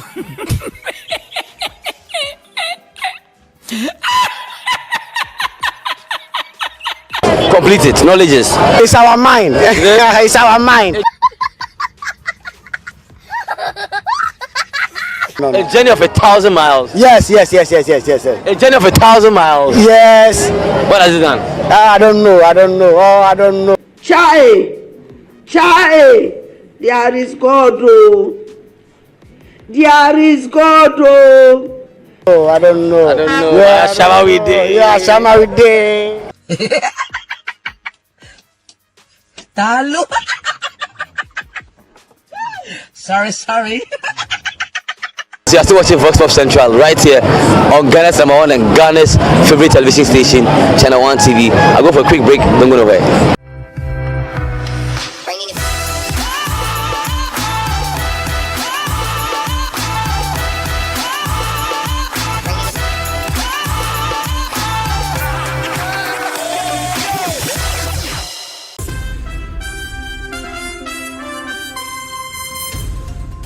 Hello and welcome to the Channel 1 Newsroom from our studios at number 5, Ola Hansen Lane at Tesano in Accra. I am Nanatifu Obwati. I'm Frema Edunyame. I am Umaru Sanda Amadu. I am Inosafo. I am Charles Osukumi. I am Makosia Orchard. They've given you land to build an airport, and the airport is named after them, and then you are going to change it and put your name. We hear a Jumora National Apprenticeship Program in Kokon. Well, they are paper.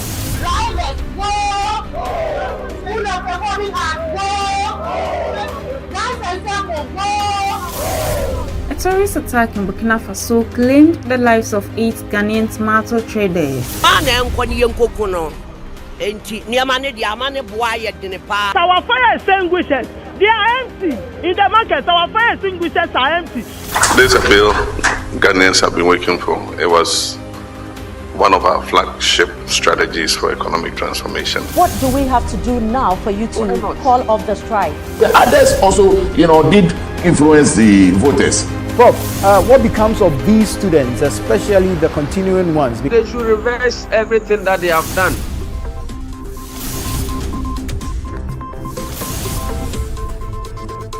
Channel 1 Newsroom airs Monday to Sunday at 8 p.m. only on Channel 1 TV.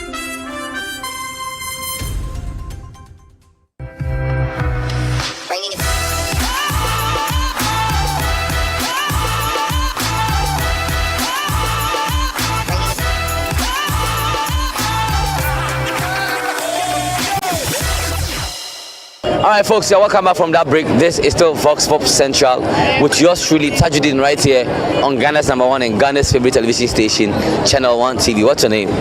Mariam. What's your name? Catherine. What? Catherine? Yeah. What's your favorite Ghanaian dish? Banku with okra stew. Okay, briefly prepare it. The banku, you make the corn dough and the cassava dough together. Yeah, you are done with the banku. And the okra stew, you need your okra, your palm oil, and your protein. Okay. It depends on what you want to use. Okay. Okra is all wild. Money is sweet. Mariam, right? Yeah. What's your favorite Ghanaian dish? Wache. Wache? Yeah. With what? Wache and shito. Get close to me. Wache and shito. Okay. Briefly prepare it. No, I can't prepare it because I'm not a Ghanaian. Hey, are you seriously? In what year did Ghana become a republic? Is it 1960?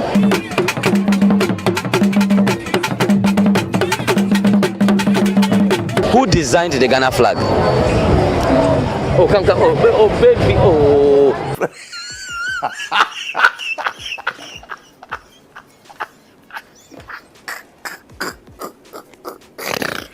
Knowledge is power. Knowledge is power. Good job. A journey of 1,000 miles. You are a disappointment to me. I have the king of Ashaman here with me. Charlie, what's your name? My name is Michael Osei. King of Ashaman, the king of the streets. Michael Osei. Michael Osei. Ibiso. Who designed the Ghana flag? Ghana flag. Madame Theodosia Oku. Okay. In what year did Ghana become a republic? 1960, 1st July. You make me proud. You make me proudly. Yeah. Complete these. A journey of 1,000 miles. Begins with one step. Accepted. Knowledge is power.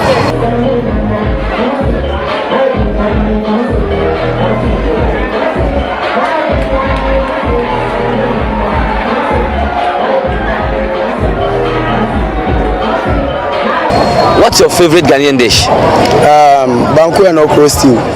Briefly prepare it. You add your corn dough and your cassava dough. Put it on fire for about 30 minutes, stirring it. Then you do your okra stew. That one you need okra, palm oil, pepper, and so many things to cut it short.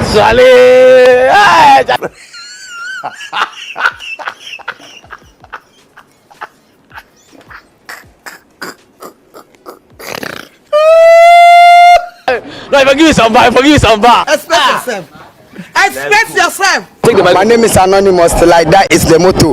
Vendetta guy, Fox Mask is the logo. I always listen to my friends, but they don't listen to me. That's why I decided to go solo. I got big dreams, but I'm stuck in the ghetto. I never lend money, always at the borrow. Second, my last one CD, I be the better lotto. And then we have host for tomorrow. I'm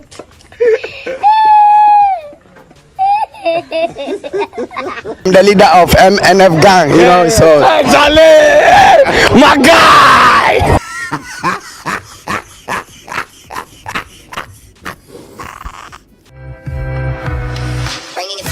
Patricia, in what year did Ghana become a republic? 1957. Who designed the Ghana flag? Oh my dear, I don't know. I don't know. You are a disappointment to me. What's your favorite Ghanaian dish? Benku with okra stew. Benku with okra stew. Benku with okra stew. Silly boy. Briefly prepare it. Benku.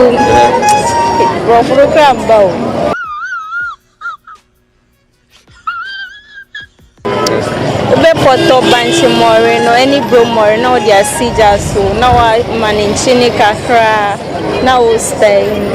Yeah, let's tell it.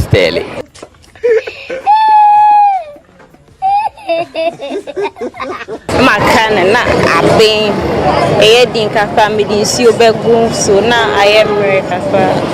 Na ready. Na ban kwan no so na we ne say. Nkwan no nkruma no metwitwa me di jene beka won na mama ne nchini kakra. Ai. Kwan be de.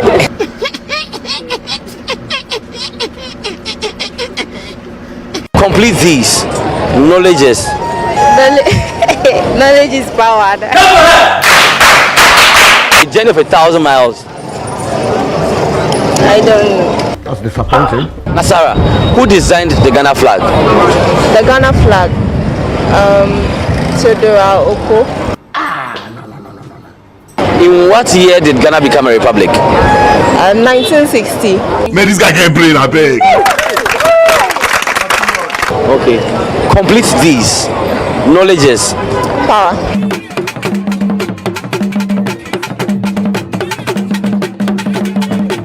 A journey of 1,000 miles. Starts with a single step. Okay. What's your favorite Ghanaian dish? Oh, I like jollof. Briefly prepare it. Oh, okay. So you need rice, oil, tomatoes, pepper, spices, fish, chicken if you want. Yeah, so basically once you prepare your stew, then you add a bit of water. Then once it boils, you put your rice for some few minutes. Then you also fry your chicken on the side. Oh, Charlie, you fry the chicken on the side, Charlie.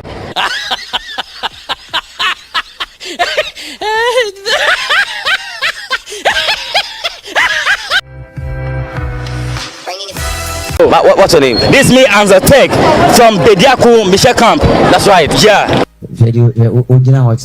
What's your favorite Ghanaian dish? My favorite Ghanaian dish is akpele with this okro stew. Okay, briefly prepare it. Briefly prepare it. Okay, first,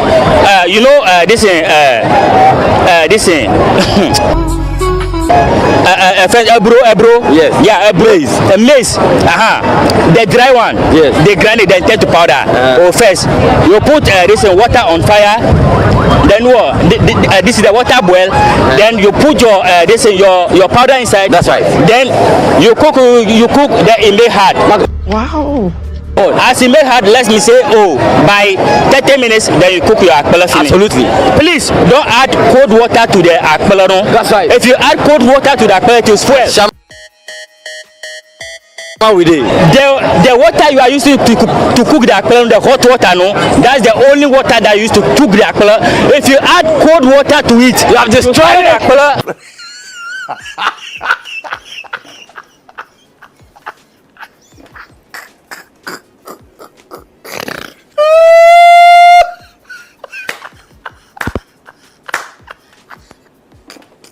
Who designed the Ghana flag? Who designed the Ghana flag? Hey, you want to kill me?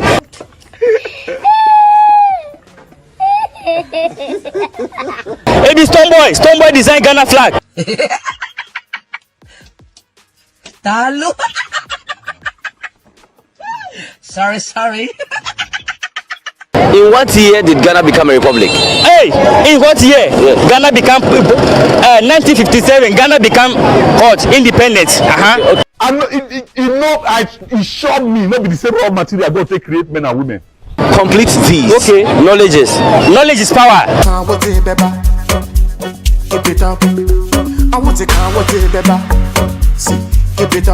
A journey of 1,000 miles. A journey of 1,000 miles. It's a one drop. Is it what? It's a one drop. Hey, give them shout out. Ashama people. Hey, Ashama people, Charlie, I give you shout out. And the tech. Anytime, call me for your electrical work. Anything, decoder, DSTV, multi TV, anything. Start time. I they do all for you.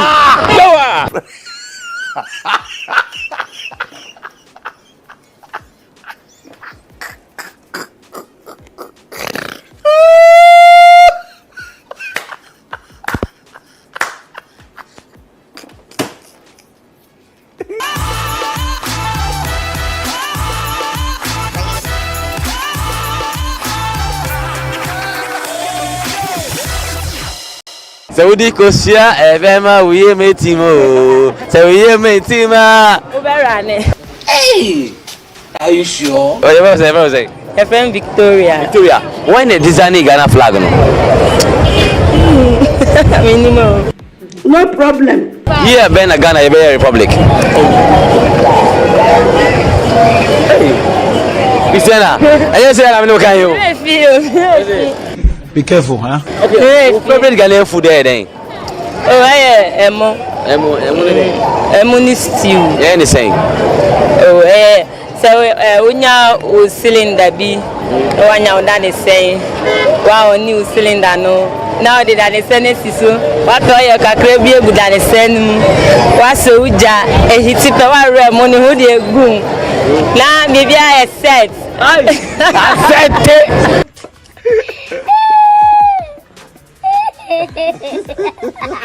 I said, oh my God, I said, my Kabi say, knowledge is what? Power. Power, no.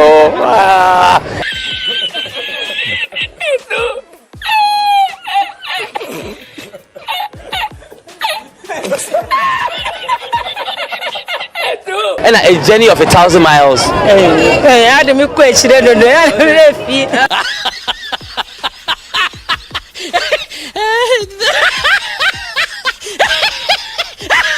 Alright folks, thank you so much for watching today's episode of Vox Pop Central, which you also did Tajudeen right here on Ghana's #1 and Ghana's favorite television station, Channel 1 TV. Today, I came to you all the way from Ashaman, and trust me, I've had a good time interacting with the people. But like I tell you all the time, when you see me in the streets, Murife, don't run, don't run. Don't run. Catch you sometime next week. Don't run. Don't run.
Hello and welcome to Newsfeed on Channel 1 TV. I'm Hawa Idrisu Mustafa. Coming up, Samuel Nate George insists LGBTQ plus issues remain part of national debate despite President Mohammed's not priority stance. Also coming up, minority in parliament urges government to consider scrapping sanitation levy and Ghana City levy. One Ghana City levy on petroleum product.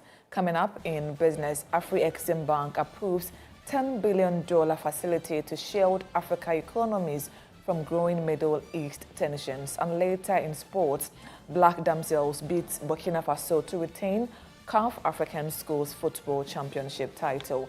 The details of our stories now. The Minister for Communications, Digital Technology and Innovation, Samuel Nate George, has stressed that LGBTQ plus issues remain relevant in national discourse. His position comes on the back of recent remarks by President John Dramani Mahama, who suggested during a meeting with civil society organizations that the issue is not a priority at this time. However, the Ningo Prampram MP insists that Ghana can address such matters alongside other pressing national concerns. 5-year-old Ghanaian, UK Ghanaian, for 3 weeks, kept the man's 21-year-old son away from him, thanks to COP Lydia Donko, Director General of CID, who worked with our team to identify, track the number, and identify the person and rescue the boy just last week. So if you don't know what's happening in this country, you will think that there is nothing in Sam George or Fechon. But when it comes to the innocence of our children, and protecting our family values, we will. And to those who say we have other priorities, this is a priority for us. This is a priority for us. Any country worth its salt can deal with multiple priorities at the same time. We are not saying we should stop building roads because we don't have enough hospital beds. We are not saying we should stop building schools because we don't have enough pipe-borne water flowing through our taps. We are dealing with our roads, we are dealing with our hospitals, we are dealing with our schools, we are dealing with water, we will also deal with our family values. It remains a priority. As for me, as the Member of Parliament for Ningo Prampram, the people voted for me, and that was one of the reasons why they increased my vote margin from 69% to 74%. They said, Sam, go back to Parliament and make sure this bill is passed. The minority in Parliament is urging the government to consider scrapping the sanitation levy and the one cedi levy on petroleum product to cushion Ghanaians against rising fuel prices driven by tensions in the Middle East. This follows a directive by President Mahama to the Ministers for Finance and Energy to engage stakeholders in the energy sector to explore the removal of certain taxes and levies on petroleum product. Speaking to Channel 1 News, the Deputy Ranking Member on Parliament Energy Committee, Collins Adumako Mensah, expressed appreciation to the President for responding to calls for interventions to ease the impact of the US-Israel-Iran tensions on fuel consumers. The attempt by government to cushion the Ghanaian consumer is a welcome news. Although my brother Felix was not clear on the specifics as to exactly which levies or taxes will be removed, but just the general announcement that government intends to suspend some taxes and levies is welcomed. We expected this to have happened a long time ago, and as you rightly put, I led a press conference about 3 weeks ago before Parliament went on recess. We were very clear in our minds that what was happening on the international scene was going to have a dire effect on us. In fact, I was hoping that this decision would have come before the last pricing window. If that had happened, I'm not sure we would have been buying fuel above 17 cedis or 14 cedis. That's happening now. He, however, called on the government to provide a clear account of the 1 Ghana cedi fuel levy. Waiting for the reports on the usage of the 1 Ghana cedi.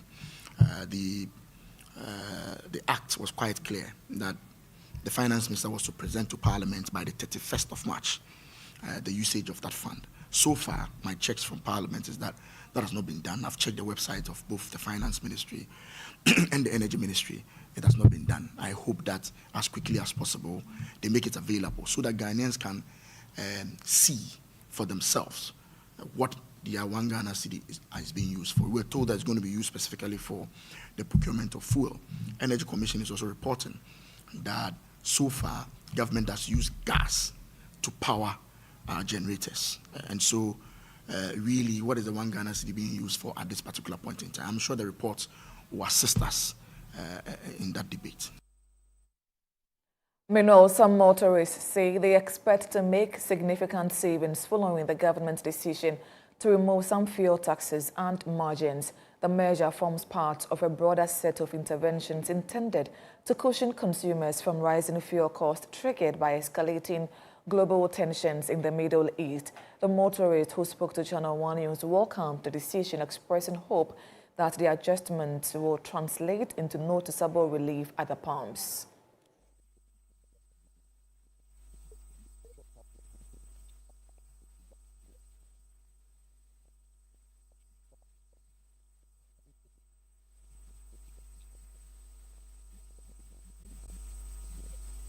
Apologies for the poor quality of the sound, but do make a date with us tonight at 8 on the Channel 1 Newsroom. We have more for you. Away from that, the Ghana Private Road Transport Union has rejected the reports by the Technical Committee recommending a ban on the use of Toyota Voxy vehicles for commercial transport. The union says the decision lacks consultation and is misguided, insisting that recent road incidents involving the vehicles are due to driver negligence. In an interview with Channel 1 News, the Industrial Relations Officer of GPRTU, Abbas Umaro, said a ban will not address broader road safety challenges. That GPRTU, we oppose to that. You see, surprisingly, I don't have to say we were not included, but transport operators, those who have the technical know-how, are not included. And we have to ask, if they say this remote is not good, there should be a peculiar problem with this remote, why, for us to say why it is not good. These vehicles have run into accidents, some, not all. Let's speak about 5 of the accident vehicles. If 3 out of the 5 are having a particular problem with a particular spare part, a particular part got broken and dragged the vehicle, another 2 in addition, making 3 out of the 5. This will indicate that there is a particular spare part which is not very good with that very particular vehicle. But if not that, but just look at the way they've been frequently running into accidents and say we have to ban it, then we beg to differ. The Ghana National Association of Teachers, NAT, has accused the National Pensions Regulatory Authority, NPRA, of hypocrisy, citing what it describes as selective enforcement of pension laws against the private sector while allegedly overlooking government default. This follows NPRA's prosecution of 11 employers and the recovery of over 27 million cedis in unpaid pension contributions in 2025. Speaking to Channel 1 News, NAT General Secretary Thomas Musa commended the authorities' enforcement effort but criticized its failure to retrieve pension arrears owed by successive governments to the Social Security and National Insurance Trusts.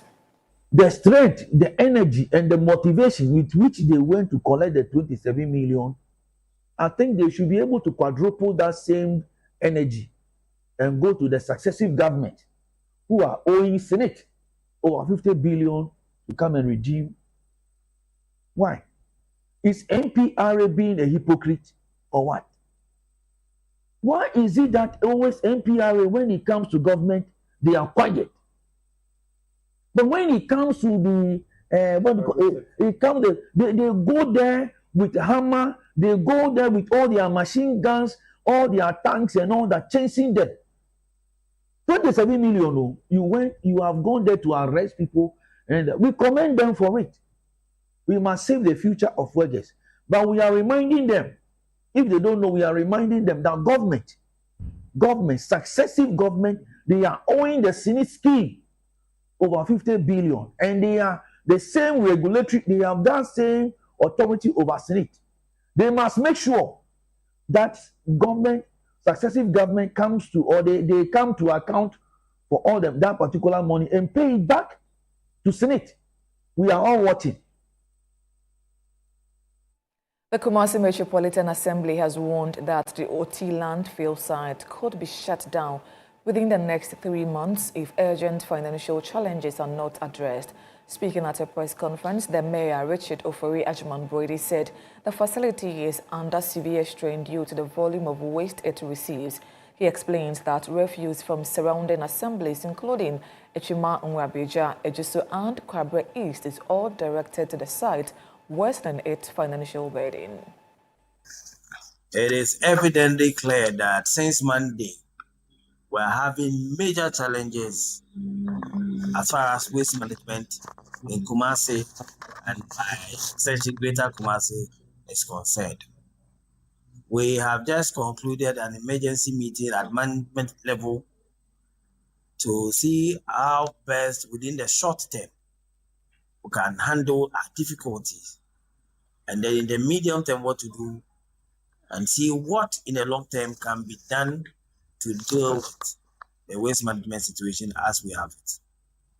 In fact, KMA in its current structure has been overburdened with waste management. I'm saying this to the effect that from Achuma Nwabeja to Ejuso Municipal,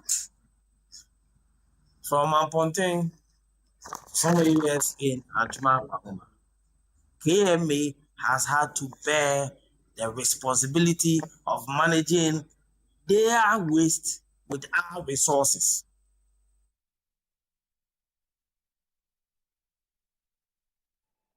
You are still watching Newsfeed on Channel 1 TV. I'm Hawa Idrisu Mustafa. Still to come, Shipyard dismisses claims of engaging in sale or distribution of fish following a mass fish mortality incident. We have details of that, plus other stories coming up shortly. Please stay with us.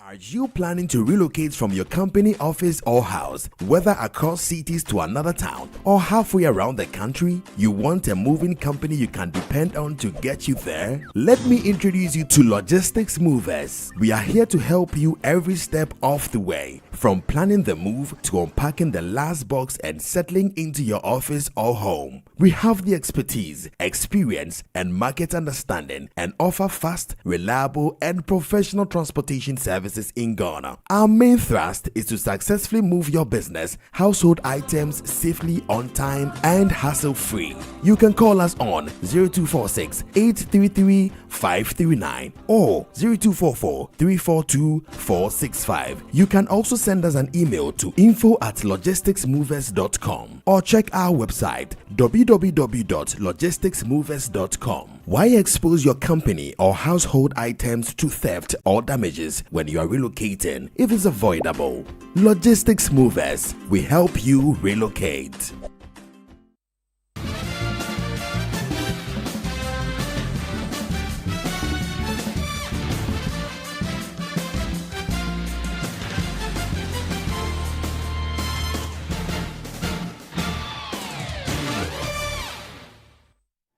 You're welcome back to Newsfeed on Channel 1 TV. Let's bring you some more stories. The Tema shipyard has emphatically stated that it does not engage in the sale or distribution of fish, contrary to claims circulated in the media following a mass fish mortality incident in the area. The incident raised concerns that dead fish found near the shipyard might have been harvested, distributed, or sold to the public. According to the company, it was merely a victim of the situation as a swarm of dead fish drifted into its vicinity. Speaking during a meeting with the Tema Metropolitan Assembly, Chief Executive for the Tema Shipyard Limited, Alhaji Osman Suleimana, noted that reports suggesting that the shipyard is involved in fish marketing are false. So I'm so surprised when the information is just circulating within the media circle saying that people should not come in and buy fish at the shipyard. Our shipyard, we have nothing to do with it. We don't have anything to do with what do you call it, either marketing, but there is nothing like that. There's no market for fish around here. And I'm surprised that they don't even attribute that to maybe the fishing harbor, which is just in between us here.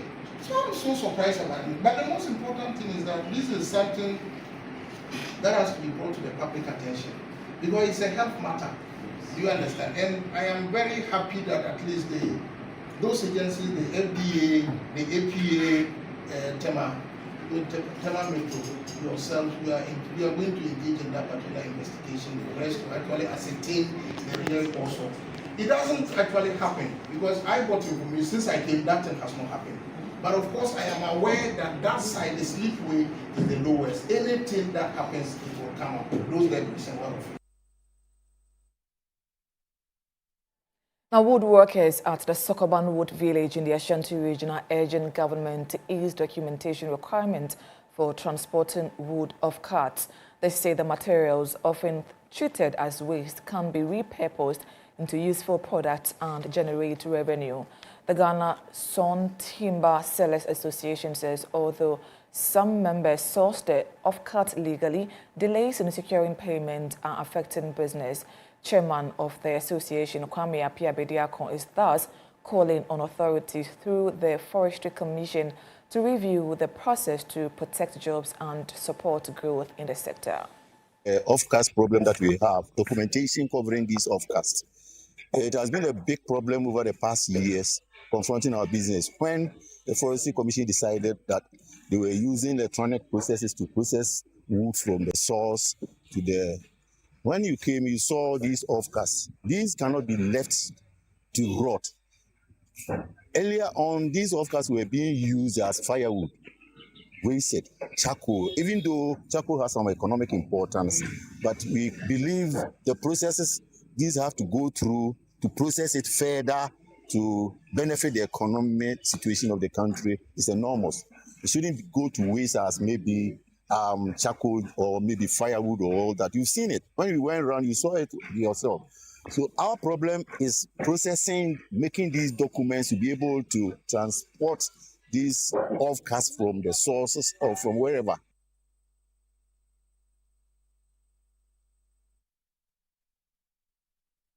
Responding to the concerns, the director of the National Timber Monitoring Team, Mohammed Kweku Doku, assured the woodworkers that he would submit a detailed report to the sector minister for appropriate action. You see, all programs are man-made. The rhetoric, the LMC, whatever. program that the Parasocial Commission is using is man-made, and it can always be adjusted.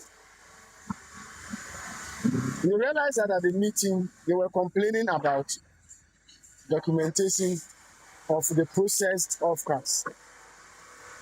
Initially, I thought it was just a joke. After the meeting, we decided to come and have a look at what is happening. And you realize that millions and millions over millions of Ghana cedis, the government is losing such a revenue.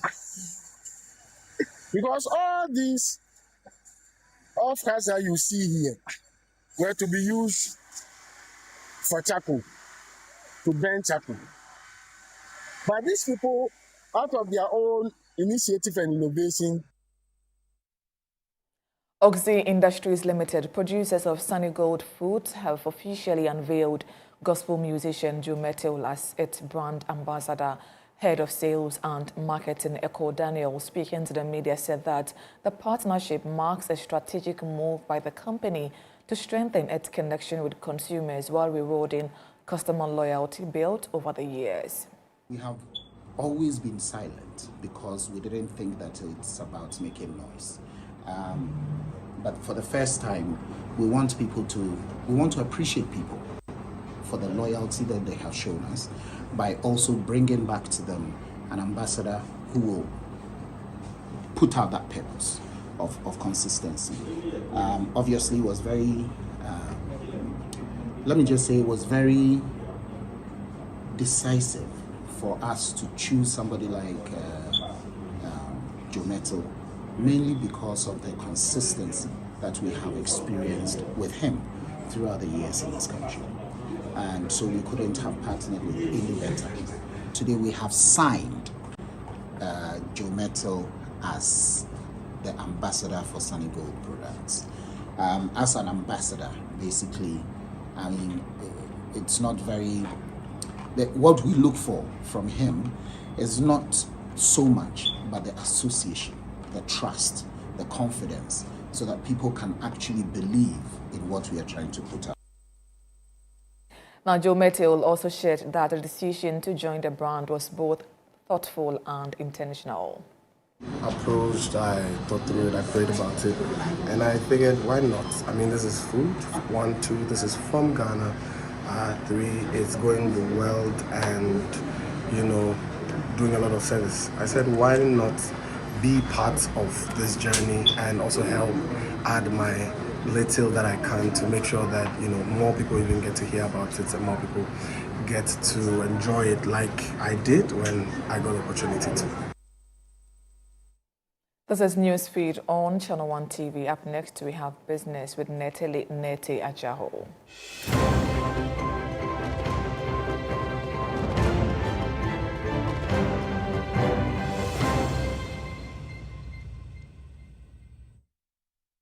Hello, Natalie. Hello, Hawa. What's in business? Let me get you the stories. The African Export-Import Bank has approved a $10 billion emergency financing program to cushion African and Caribbean economies from the growing fallout of the Middle East conflict. This report has more details. The facility, dubbed the Gulf Crisis Response Program, was endorsed by the bank's board to provide urgent support to economies grappling with disruptions to fuel, food and fertilizer supplies, as well as strained foreign exchange liquidity. The conflict, which escalated in the latter part of February 2026, has rattled global markets, with Africa and the Caribbean particularly exposed due to their dependence on imports and trade routes linked to the Gulf region, including the critical Strait of Hormuz corridor. Under the program, Afrexim Bank will provide a short-term foreign exchange and liquidity to help countries sustain essential imports such as fuel, LNG, pharmaceuticals and food.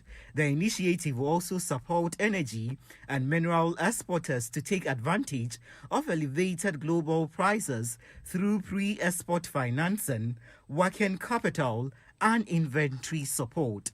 Additionally, the package offers relief to sectors such as tourism and aviation, which have been hit by the crisis, while backing long-term investment in energy, logistics, and port infrastructure to strengthen resilience against future shocks.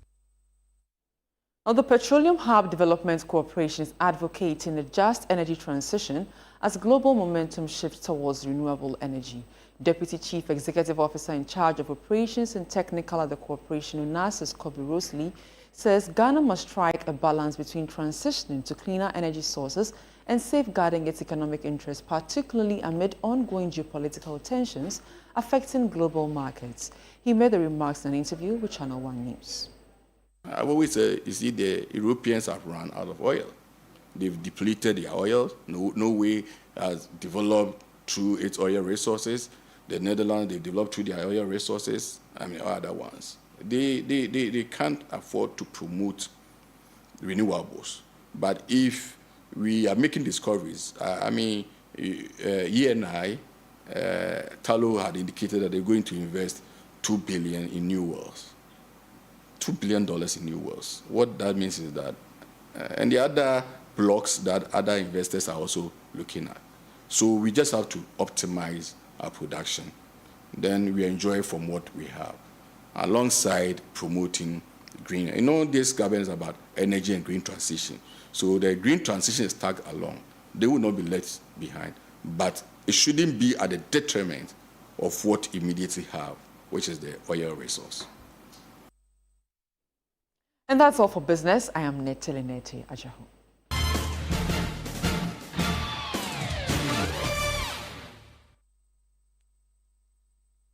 Next is sports with Yao AJ Minta.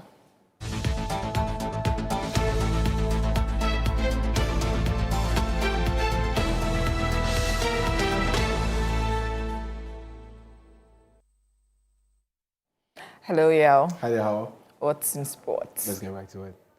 Now, we begin with news from Ghana's under-15 girls team, and the Black Damsels are back-to-back champions of the CAF African Schools Football Championship after a dramatic 10-9 penalty shootout win over Burkina Faso in the final.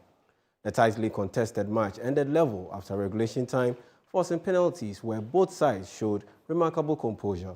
Ghana eventually edged Burkina Faso in a 10 shootout to seal a remarkable and memorable victory for the young side. The triumph confirms the Black Damsels' dominance at this level as they successfully defended their continental crown.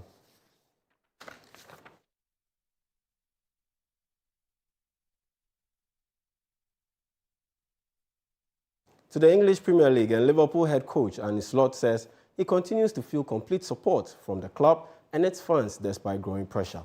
Liverpool FC have lost 3 straight matches, including a 2-0 defeat to Paris Saint-Germain in the UEFA Champions League quarter-final first leg and a heavy 4-0 loss to Manchester City in the FA Cup. The poor run leaves Liverpool with just 2 wins in their last 8 games, increasing scrutiny ahead of their clash with Fulham FC on Saturday. Despite the ongoing pressure, Slot maintains he has the full backing of the club's hierarchy and supporters. I've said it many times, I feel a lot of support, but not only from the owners and from Richard and Michael, but I feel a lot of support from them as well.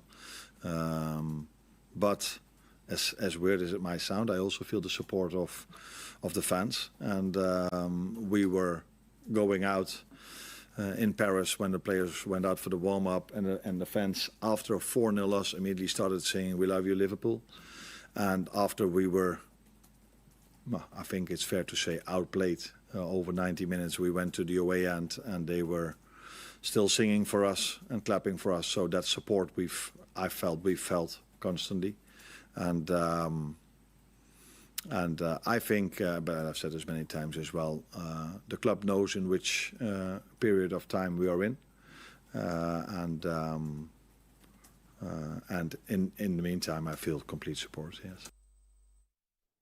Now, still on the EPL, and Tottenham Hotspur manager Roberto De Zerbi says the club must stay focused following the latest injury setback to Mohamed Kudus.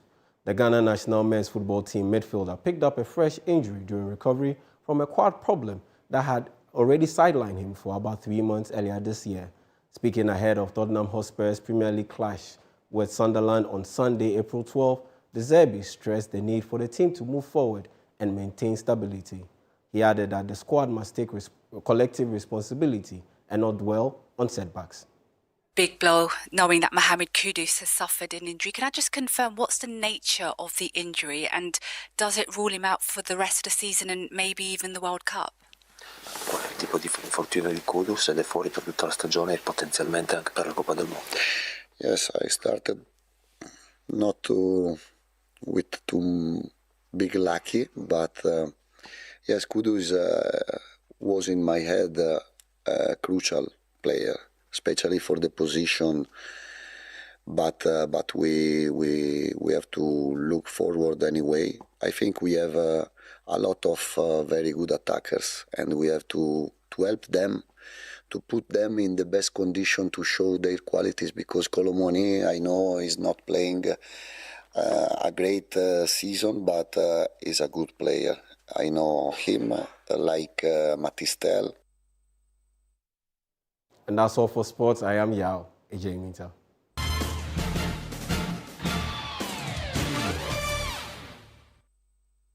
And that's it for Newsfeed on Channel 1 TV. I'm Hawa Idrisu Mustafa. Do enjoy your weekend.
Welcome to Beyond Borders on Channel 1 Television. I am Caleb Kuda. So we are in the United Arab Emirates. We are in one of the Emirates in the United Arab Emirates. This is Dubai specifically, and my exact location is the Al Khori Sky Garden Hotel.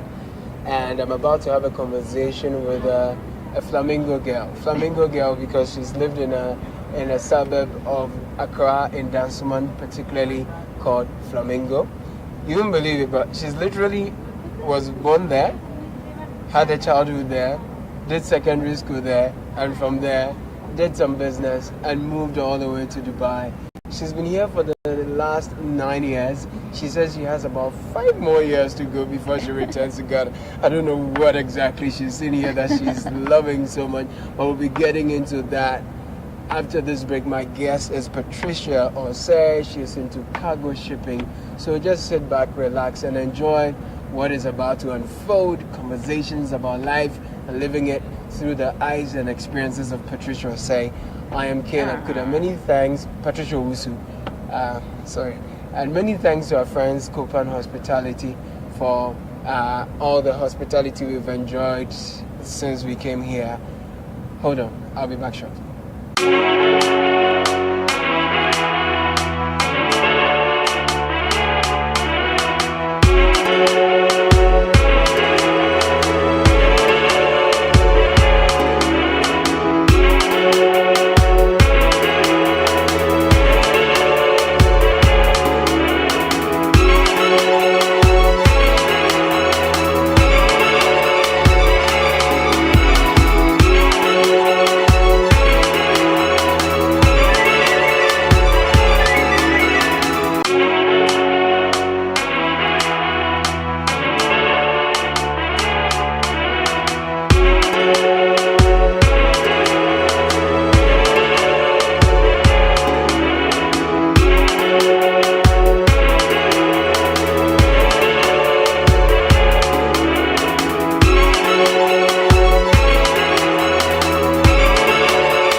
to Beyond Borders on Channel 1 Television. As I said early on, my guest is Patricia Owusu. Born in Flamingo, lived in Flamingo. And this is not Flamingo in Congo, this is Flamingo in Dansuman. Is that correct? Yeah. Patricia, good to see you.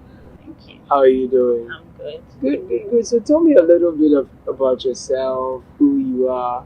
Okay, so my name is Patricia Owusu. I was born in Flamingo. Okay. I grew up in Flamingo, schooled within Flamingo, Matayeko, and Dansuman. So this Flamingo is not the one we think we know in Liberia or Congo.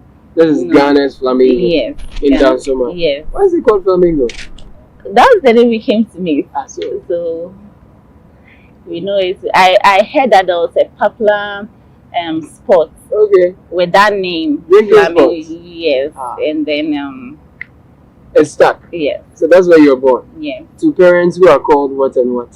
So my dad is late, Dr. Owusu Banahene. Right. And my mom is Mama Sabaina Champon. She's around. Yes. And you're a sibling to how many others? To 5 others. So there are 6 of you. Yes. There are 6 6 of us. of you. Yes. You are the 5th or the 4th? The 5th. You're the 5th. Yeah. Okay, that's interesting. Because I'm also the 5th of 6. Oh, okay. Yes. Anyway, cool. So born in Flamingo. To the late and the living with 5 other siblings. What was your childhood like? Okay, so childhood, like I grew up in a house where there were lots of kids. A lot of kids in the house. Like how many? Like over 50 children. This is a classic compound house. Yes. Cool. So childhood was really fun. Right. Because we didn't actually go out of the house to play anywhere. All the new activities that comes up, we are able to have everything within the house where we are growing up. Okay. And I mean, it's always fun, especially on weekends. We play all the games that you can think of. Because you are many. Yes, and we are many. Yes. So. But you didn't struggle for resources. You didn't wrestle with each other for not football. No, even within the house. Yes. Okay, so within the community. Yes. Let's say we had football club for the boys. Yes. And then supporters union among the girls. So when they are playing, we all go to the park to support them, and amazing.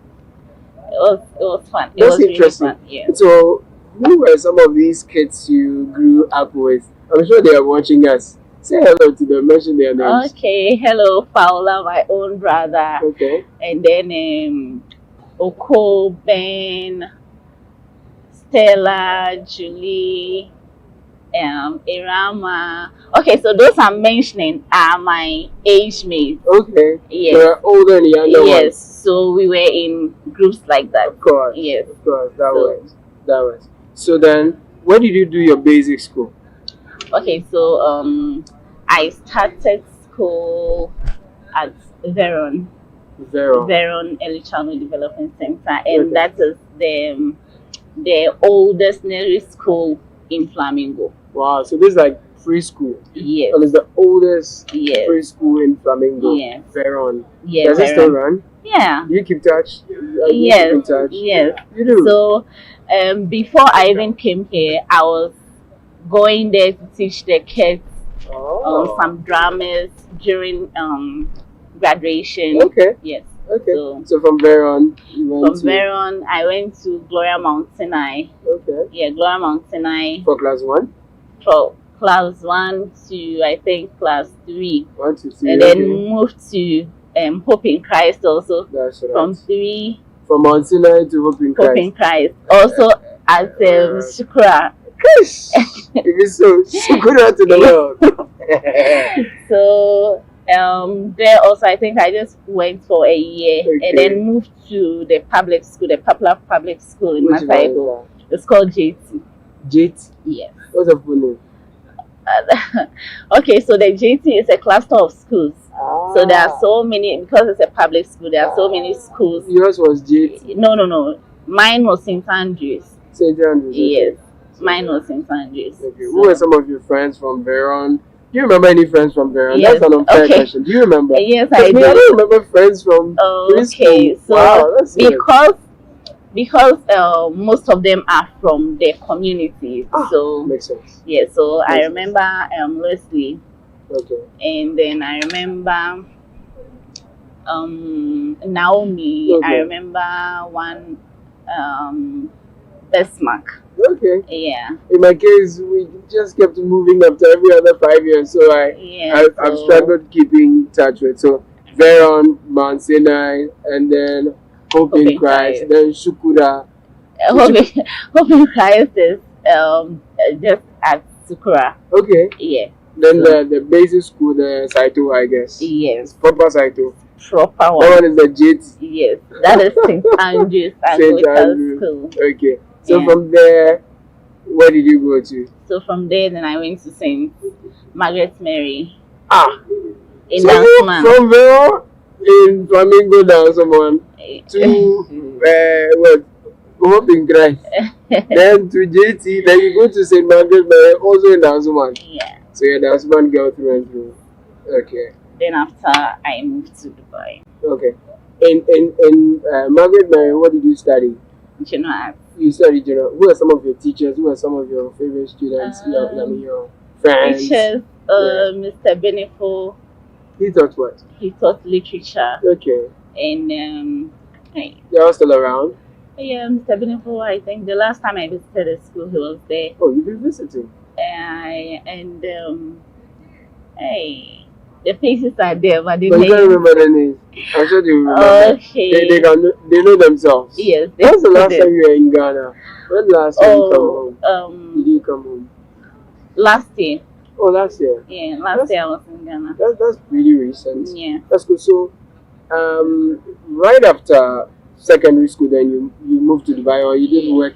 Okay, so after secondary school, I was into business. Okay. Yes, so I had my shop. I was selling clothing for kids, women, men. Yes. So you had a boutique, or a mini boutique? I'll say a mini boutique. Now who you push? First selection. Okay, so no, it's good nice. No hanging. No, it wasn't. No, it wasn't. It wasn't false. Okay. I didn't know. I didn't have experience in the false. One can't. No. So You've missed an essential part of your growing. No, I wasn't selling that one. Okay. So I take the goods from Tudu. Okay. Yes. Then. But Tudu. Okay. Those are in the bill in the shops. Yes. So like shirts. Okay. Like men trousers, right. Office trousers. Right. Stuff. How long did you do this? Okay, I did it for quite a while. 2, 3, 5. I even remember it was quite a while, like 5 years. You did that for 5 years. Yes. So I guess so. Business was thriving in Ghana, was it? Yes. It was. So, at what point did the idea of coming to the city of gold come to mind? Okay, so I think that I was going to meet a customer at Kanishi Market. Okay. Yes, so I used to give her kids clothing. So I was selling children panties and boxes. Okay. And they were very nice. So I was going to give her, and then she introduced someone to me that the person buys from Dubai for her. Oh. No, the person is into that, so right. I can get in touch with the person to also bring me goods from Dubai to so sell. You don't have to deal with the middle woman or like wholesale. Yes, and then more nicer. Right. Yeah, so I was interested. That's a nice person. Yeah. What's her name? It was my sister's friend. What's her name? I think I've forgotten the name. It's been a long time. Whoever you are, thank you, isn't it? Yes. Yeah. Thank you very much. Because it was through a recommendation I refused to come home after 9 years. Oh yes. So and then I told her I was interested. So she gave me one contact, and then I spoke to the person. and then the person was like, just like I'm doing now, she'll send you pictures. Okay. You choose what you want. You send her the money. She buys the things and then she sends them. So this person was in Dubai. Yes. The one. Do you know her name also? You don't remember? No, I don't remember. No, but you will send her. She will send you pictures of the goods. Yes. And then you will confirm. Yes. You pay, then she delivers. Yes. Or she delivers, you pay. No, you pay them before she delivers. Yeah. And she always did. Yeah. Okay, cool. So. Okay, so and then I became more interested. So then I decided that okay, why don't I visit Dubai yourself? Yes. After how many years of dealing with this woman? Okay, it wasn't long. It was 6 just months, 1 year, 2 years. It wasn't up to a year. Yes. But within that period, yes, she was delivering. Yeah, she was. She gave you good value. Yeah. And you're making money. Yeah. So why did you have to stress to come to Dubai? Okay, just to have travel experience. You wanted that? Yeah, I wanted that. Okay. Yeah.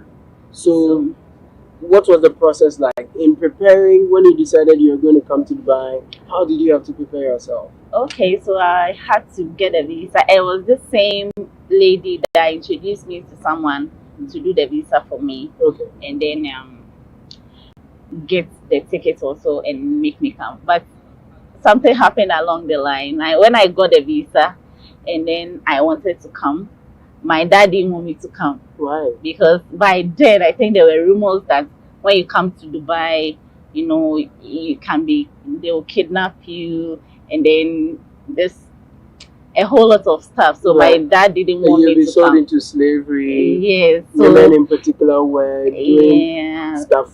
So I told him that exploited.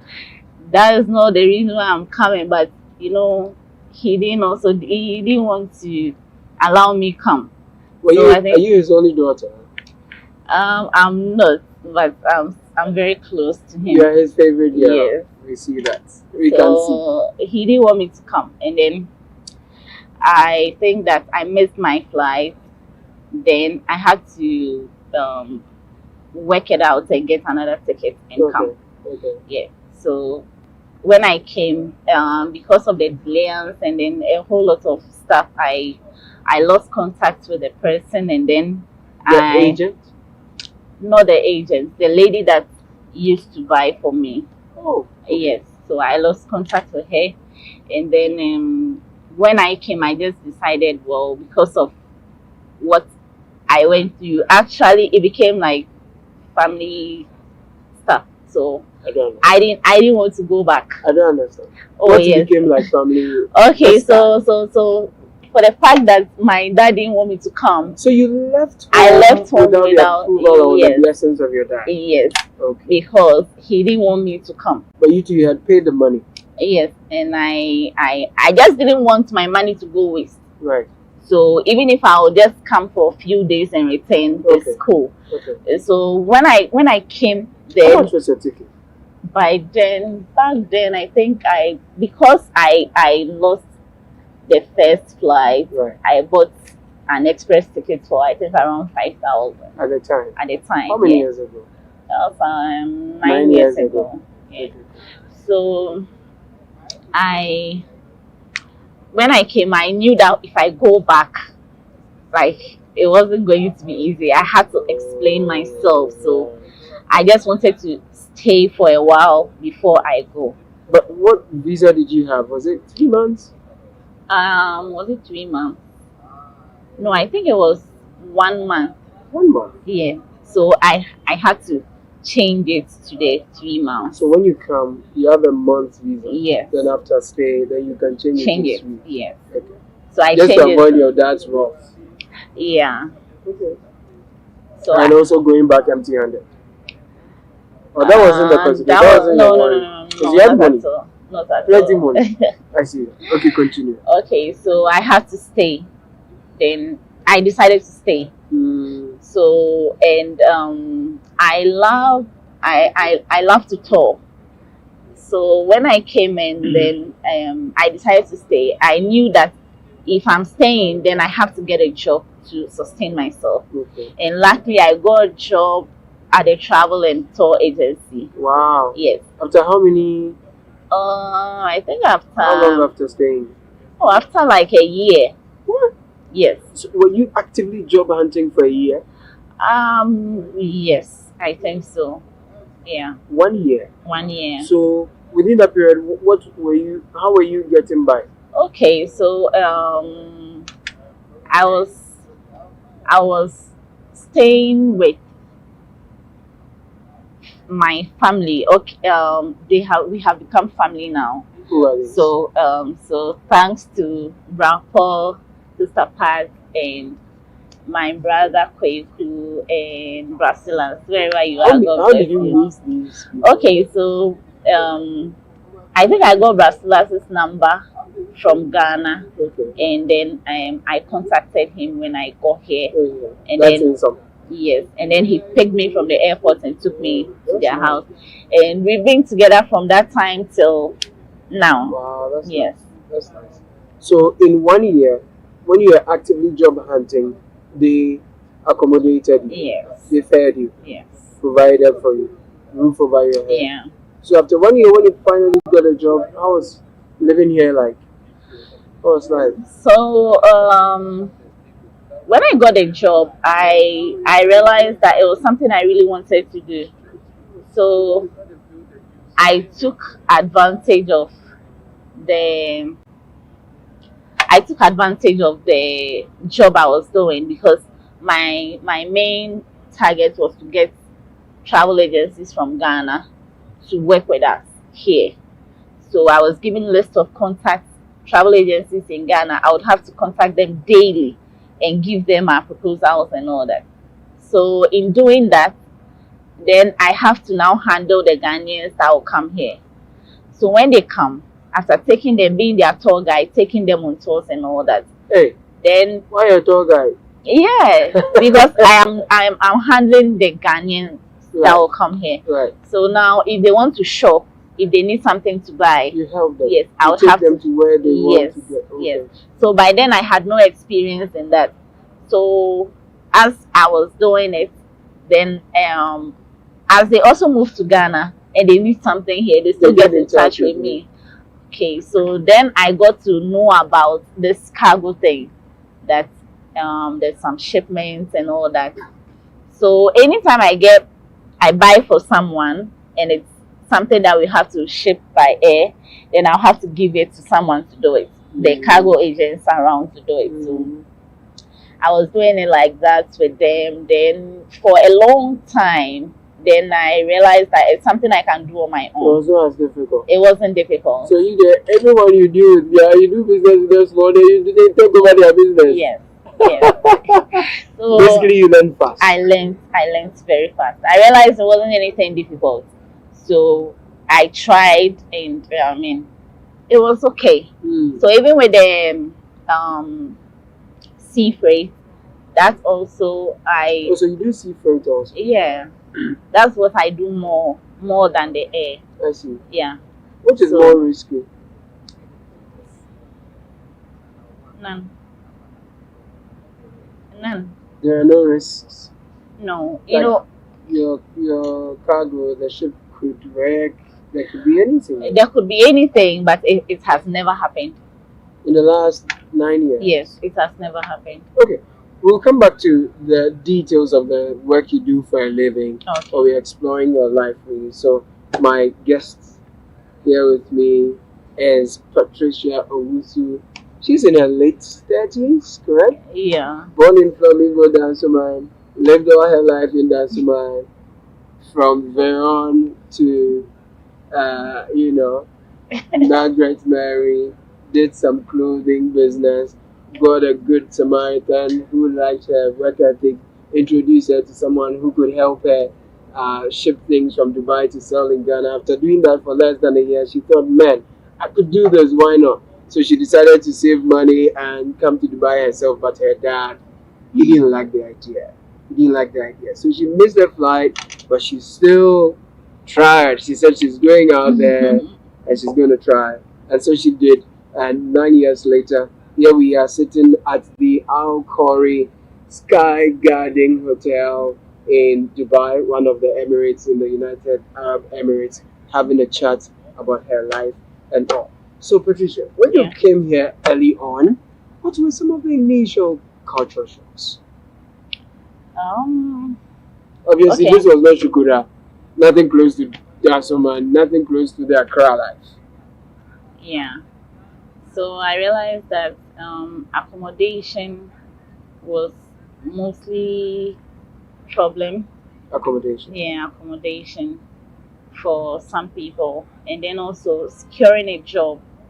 Yeah, securing a job as well was also a problem.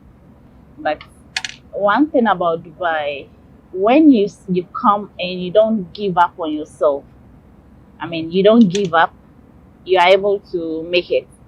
Now, some people come and then they pass through all these difficulties and they don't want to stay again, they would want to go back. But maybe they don't have papers. They didn't come through the right route. Well, it happens, but you can't also stay. You won't be in that situation for long, because even with time they do amnesty. I see. Yeah, they do amnesty. So some. Oh yeah, it's true. Patricia. It's true. Though it's difficult. You know, it's really difficult, but you surely make it out. I will talk about the pros and cons of living life as a young African woman, a youth, an African youth in Dubai. Pros and cons of living here. Obviously, it's glitzy, it's glamorous, it's fashionable, it's beautiful, and all of that. We see the exotic cars, we see the luxurious living, we see the incredible infrastructure, the super and hypermarkets, and all of that. And I'm also told that Dubai is a really, really safe place to live. Yeah. Safety is top notch and all of that. And it's tax free. You don't pay taxes when you earn money. No. Is that true? Yeah. Right. But what are the cons? After this break, I will get into life and living it in Dubai through the eyes and experiences of Patricia O. So this is Beyond Borders on Channel 1 Television. My name is Caleb Kuda. Stay.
Welcome from that break. This is Beyond Borders on Channel 1 Television.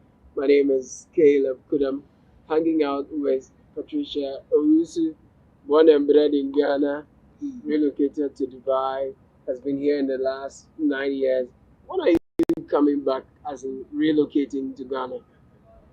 Okay, so I've given myself like the next 5 years.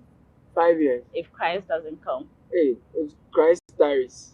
The way you're talking, this is very, very open lingo. Because Christ tarries. Christ If Christ doesn't come. He's wasteful, isn't it? No, he should come. He should come? Yes. You have seen everything you want to see. Hey, He should come. I have to start my life. Oh, no, he should come. Okay, so in Dubai, let's take things one after the other. You talk about accommodation being expensive.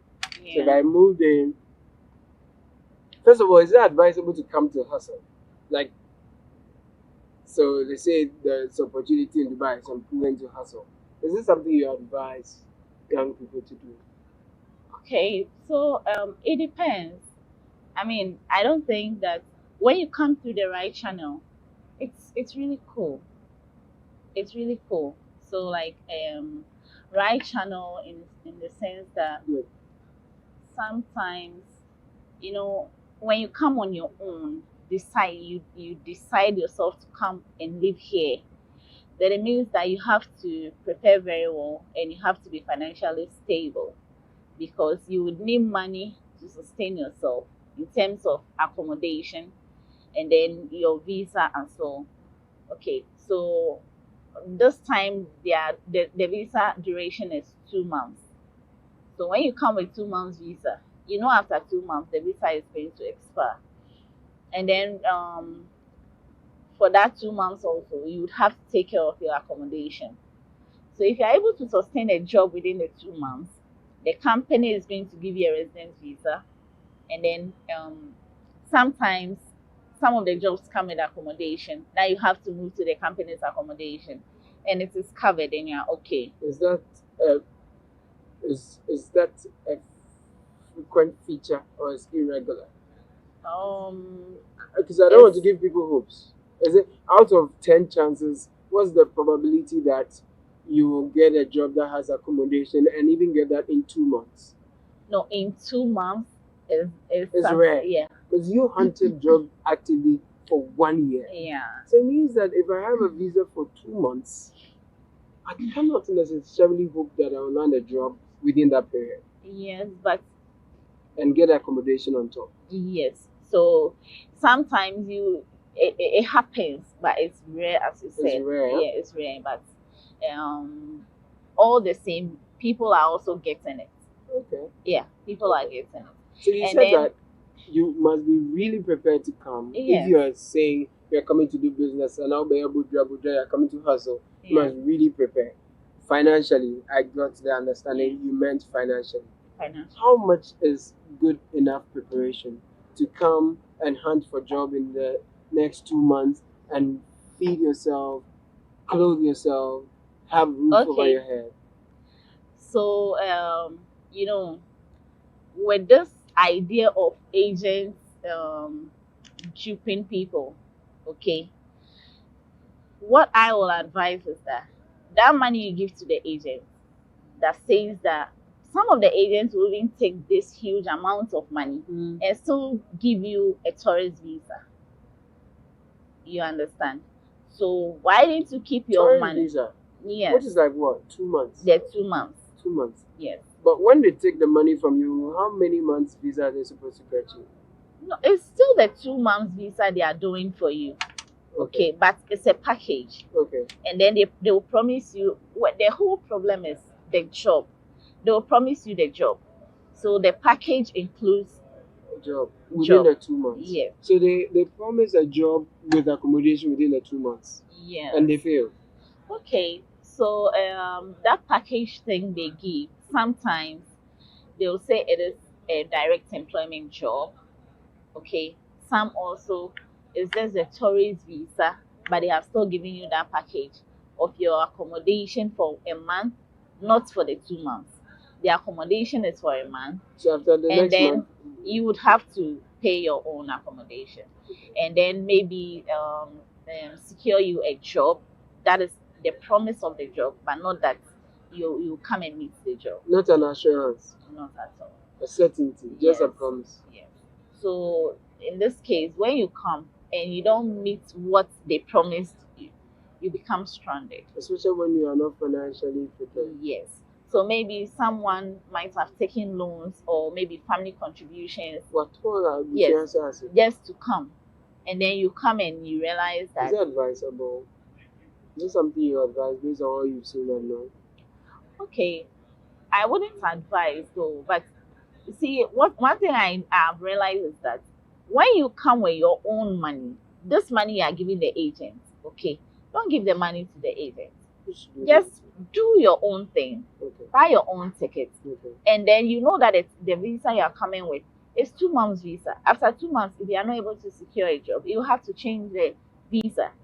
Okay? So first, get a return ticket. Get a return ticket. In the event of anything, you go back home. Yeah. Okay. And even with the one that, if you get a return ticket and you come and you think that it is not promising, going back wouldn't be a problem. Right. But if you don't have a return ticket, then So first, you will advise that if you have your money, don't deal with an agent. Go straight, get your visa, and then come in. If after the period you don't get what you're looking for, you check out. nobody that way, you did it yourself. Nobody Take duped me you. through accommodation in UAE. If I want a decent studio apartment or a 2-bedroom, or like in Ghana we say chamber, there's a single room, single and porch, chamber hall, and porch, 2-bedroom, chamber hall self-contained. I had to say because we want apartment that can just a glass and bar. So the accommodations are nice, but they are expensive. And then looking at the kind of salaries you take, you As can't. migrants. Yes, you can't take one room for yourself. You can, but at the end of the day, all your money will go into rent. So you just take the room and then you share with someone. Okay. So it no matter the price, maybe 2 or 3 people can share one room, and What's the standard for a single room? For a single Standard room, rate okay, in Dubai. so the rooms, you take it for a year. They give it to you for a year. So they do a year. They don't do monthly. No. They don't do quarter. No, okay, so it's a yearly contract, but you have to pay quarterly, not monthly. Okay, quarterly. Yes. So it depends. Actually, the cost also depends on the location. Yes. Okay. So in a fairly so the downsummon of Dubai will be where? Downsummon of Dubai. Well, so in this case, even the building also matters. The structure. The structure, The state of the building. yes. So you can maybe which place will I even use an example? Let's say Riga. Okay, let's say our Riga. There are very nice buildings in Riga, but they are expensive. And then you would go to a place like Union. You see some buildings also in Union, which you might think that the building is not too nice, but you go and then it's expensive. also expensive. Yes. So it depends on the location. So for those who are sharing the bed, for example, how much are they paying? Okay, so I don't think that they are sharing bed, but I mean bunk beds. I'm told I watch online some videos that said there are bunk beds so that the accommodation is cheaper and things like that. Okay, yeah. So that one, let's say about 200, I think 200 USD or something. Yeah. 200 USD. Yes. A month. A month. For the bed that they are sharing. Yes. For the space where they share bed. Yeah. 200 USD.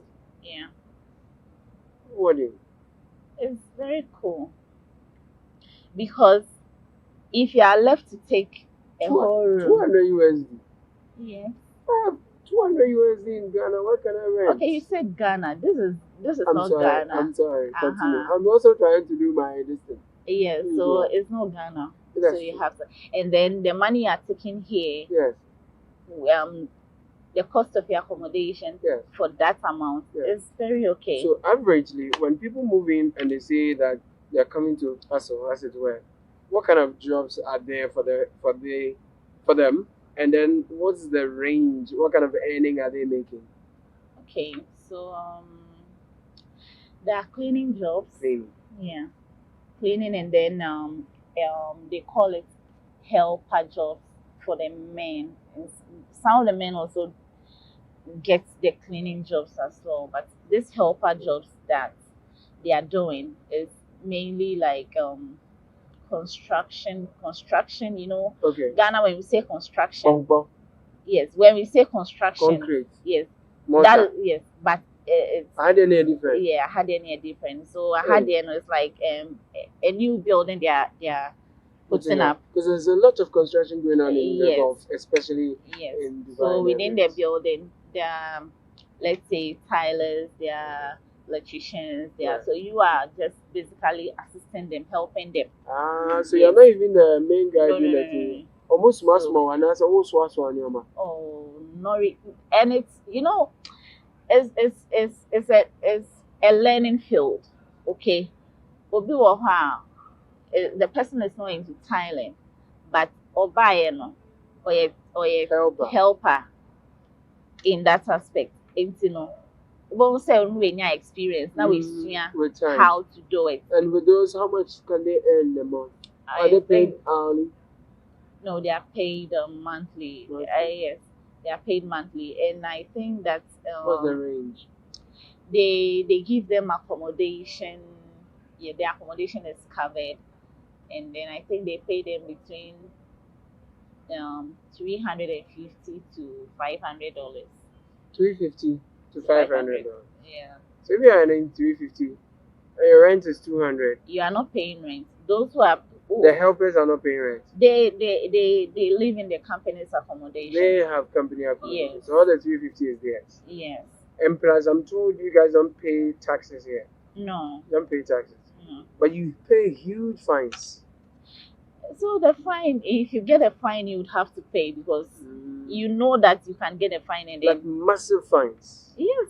If you get and you have to pay. You would pay. Why like should if you jump a red light, you pay fine. Why should you jump the red line? If you jaywalk. Why should you do it? But you did that in Ghana. Did you pay fine? Yes, no Ghana. Yes, no Ghana. So at least, I mean, we didn't know all those things in Ghana. So when we came here, have you paid fines here before? Oh yes, I paid. I crossed the road somewhere I wasn't supposed to. And then looking at where I crossed the road from, where I was supposed to have gone, it's so far. For the footbridge? Not footbridge. What? That's crossing. Like... Yes. It was very far, and there was no zebra crossing. So how did they find you to find you? So unfortunately for me, I didn't know there was a police car parked in front. Yes, there was a police car parked ahead. I didn't see it because I was working with one woman, and by then, during the COVID, after COVID, when you travel, you have to do COVID tests before. So there were two people who came, and then we went for the COVID test. One result came, hers didn't come, and they were leaving that day. So when she told me that her results had not come, I had to go to where we did the test. I had to go there with her because the time was also going. So we weren't getting taxi at their hotel, so we had to walk across the road to the other side of the road. And you didn't cross at the right place? No, because following the woman. Yes, and the woman wasn't. And unfortunately, I don't know. You left her. They didn't even talk to her. I crossed with her, but they didn't mind her. Is she Ghanaian? She's Ghanaian. Well, they came for you. They came for me. How much did you pay? I paid, I think, 220 or 420 dirhams. My God, that's how much in Ghana City. I forgot. You have stopped going back, converting to Ghana. Because now you are comfortable, you have plenty money. Oh.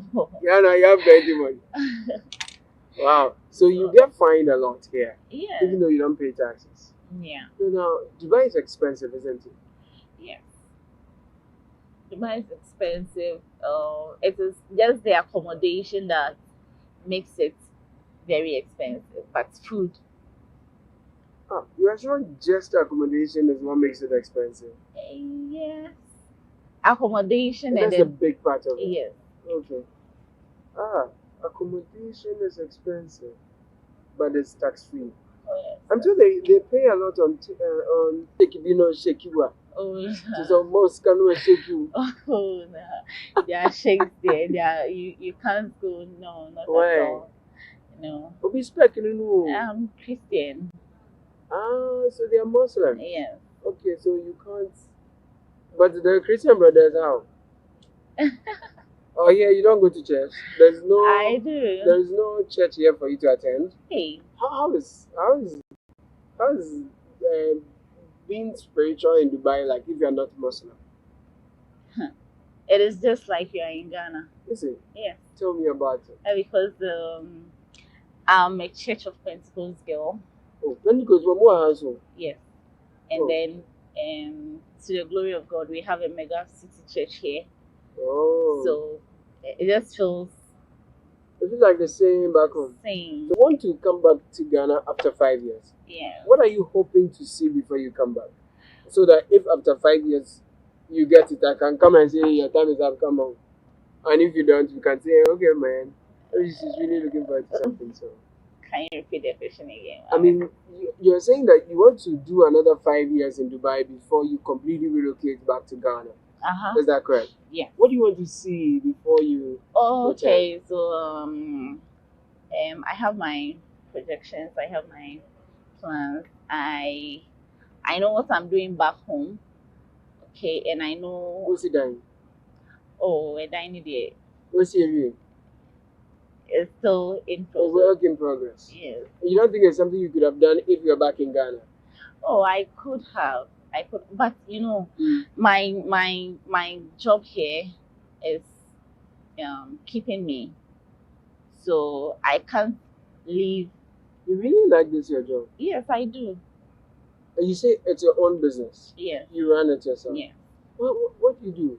I do cargo, mostly sea freight. Scoundbound. That's the way you are nodding. Makes a lot of sense. What do you miss back home? What do you miss? What's in Ghana that you miss? Sometimes you're here, you're like, yeah, but I miss that thing. Family. Yeah. Your old man? My old man, I He's miss him late. every day. Yeah. He's late, you said, Yeah. right? Apologies. Right.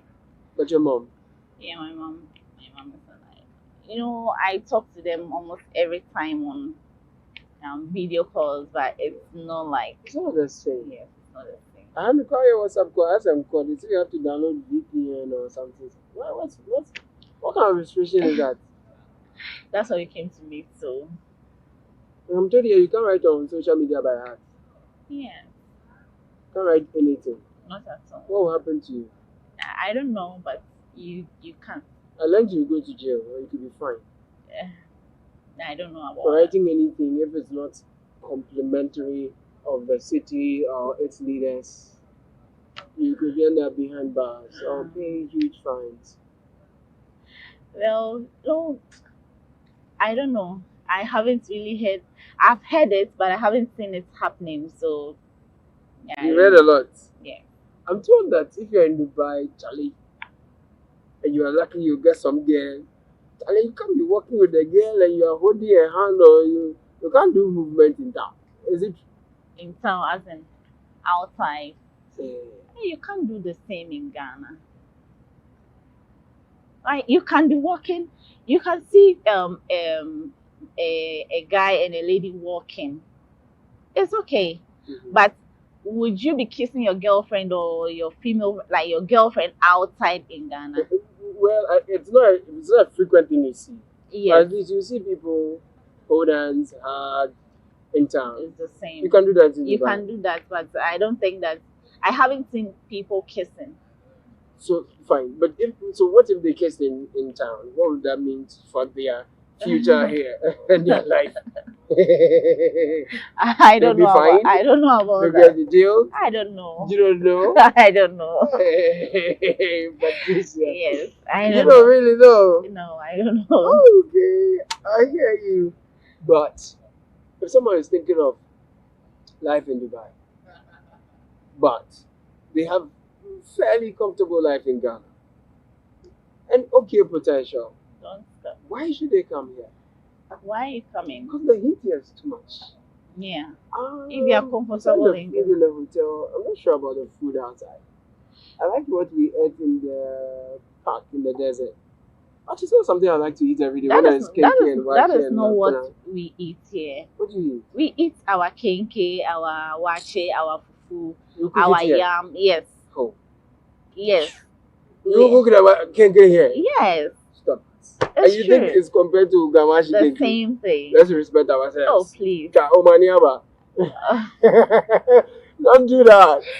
It's Yes, true. but on a more serious note, someone is doing well, thriving, maybe doing business, has a shop out of Kenshi, they are doing fine and they want to take your path because they've heard you say you were selling clothes and someone was doing Dubai and coming. Would you recommend people take this step? I came here in 2016. Yeah. And we are in 2025. Correct. So it's still not the same. Right. So things have really changed. Yeah. So if the person is doing well, I wouldn't advise the person to come and hustle here. Right. Rather, you can come for business and go back. Okay, so come and do business and go back. And go back. Just come and get some stuff, and then go back and sell. Because it's cheaper. Come again, yes. Quality. And now that our dollar is doing well, and our city is strengthening against the dollar. Sure. So if you had the chance, if you were you in 2016, you would have listened to your father. Sure. So where were you when he died? Sorry. I was in Ghana. You were home before he passed? Yeah. So you came after he passed? Yes.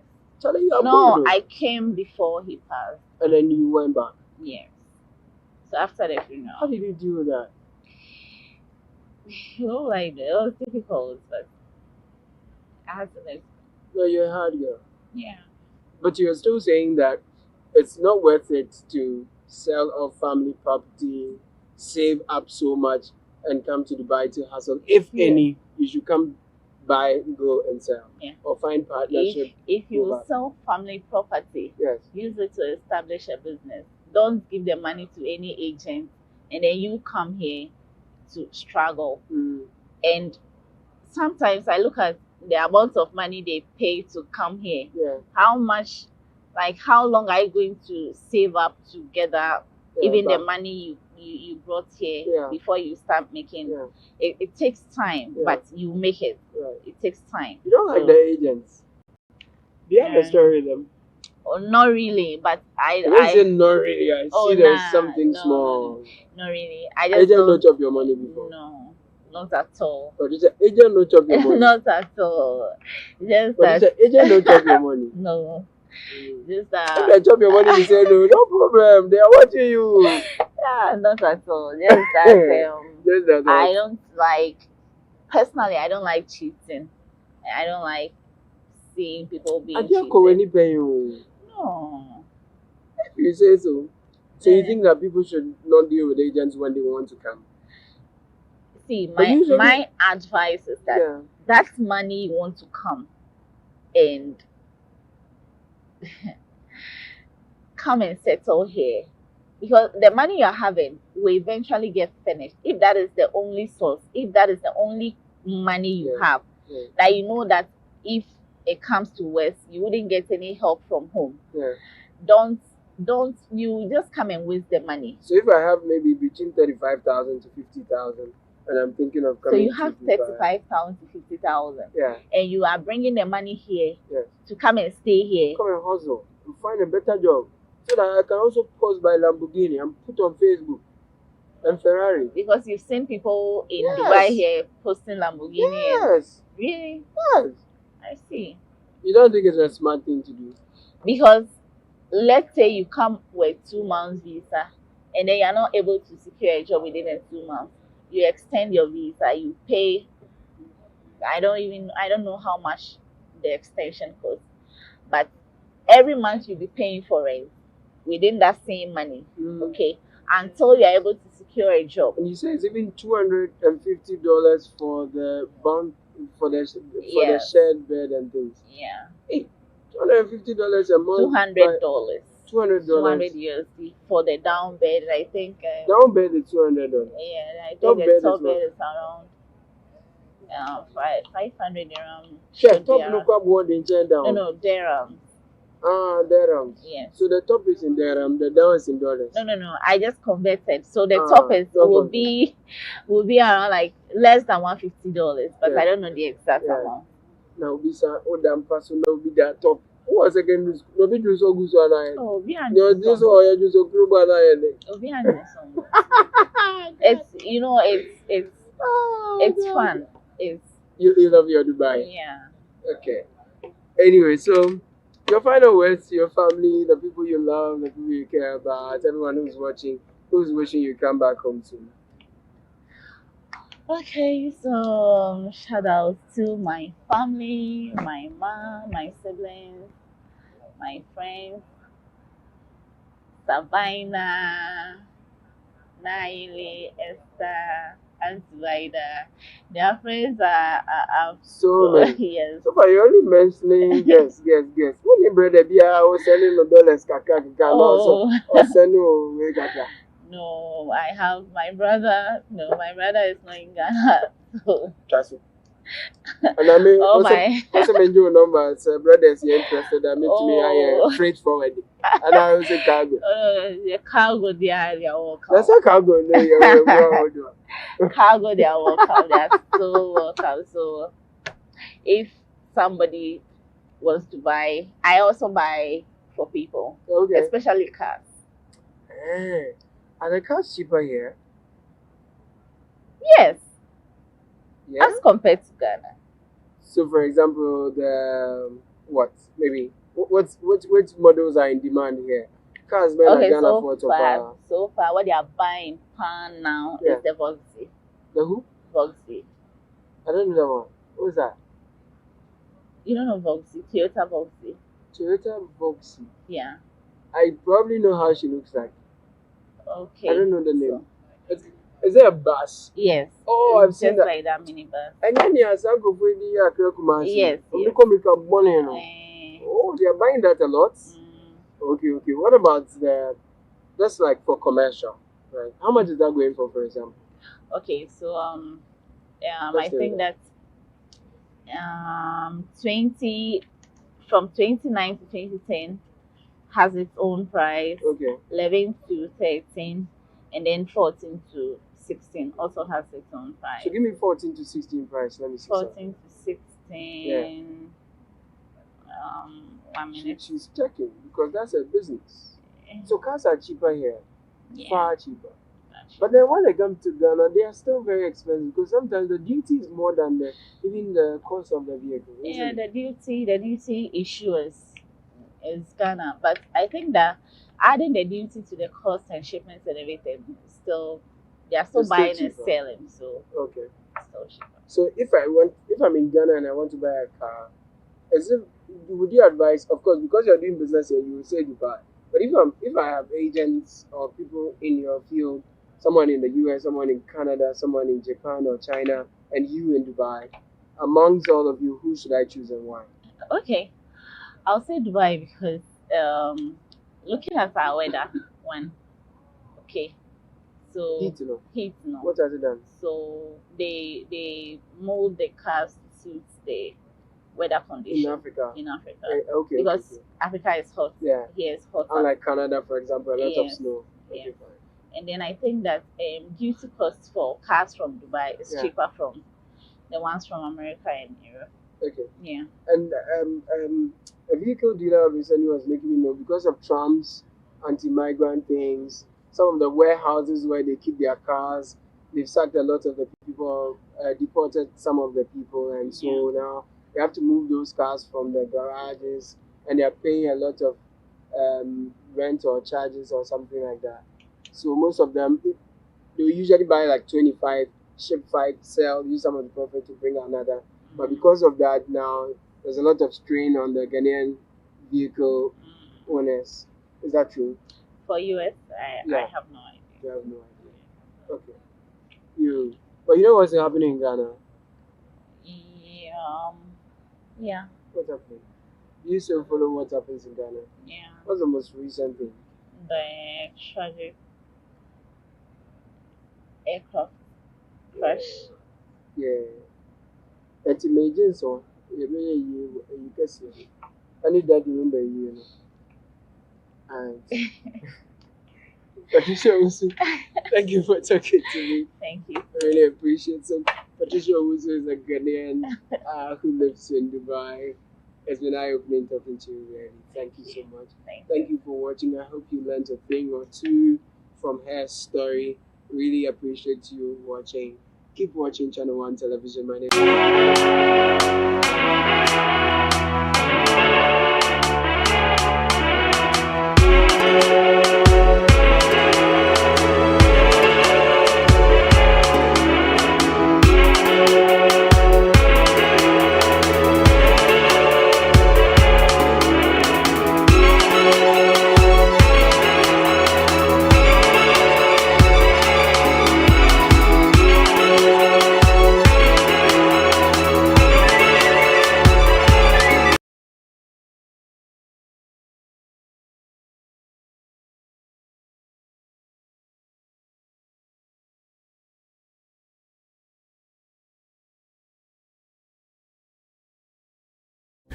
Hundreds of entries have poured in from communities all across the country, and the energy is off the charts. The quest to uncover the most deserving stories has kicked into high gear. Stay tuned for the thrilling reveal and the grand celebration of our esteemed 10 Channel 1 TV community legends. Only on Channel 1 TV.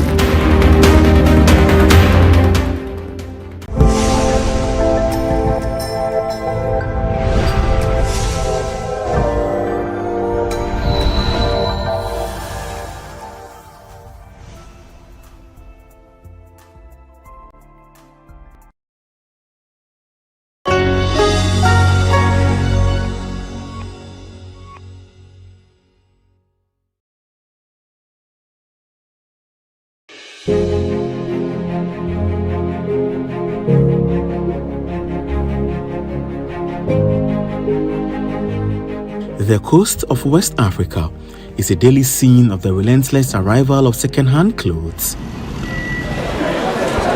In local parlance, it is known as Obroni Wewu, which translates to the dead white man's clothes. How far? If you can update us, thank you. In fact, I started from Korea. That's where my parents started from. And we were importing so much. The business moved to China. Many of these shipments, often from the UK and Asia, arrive in an unwearable state.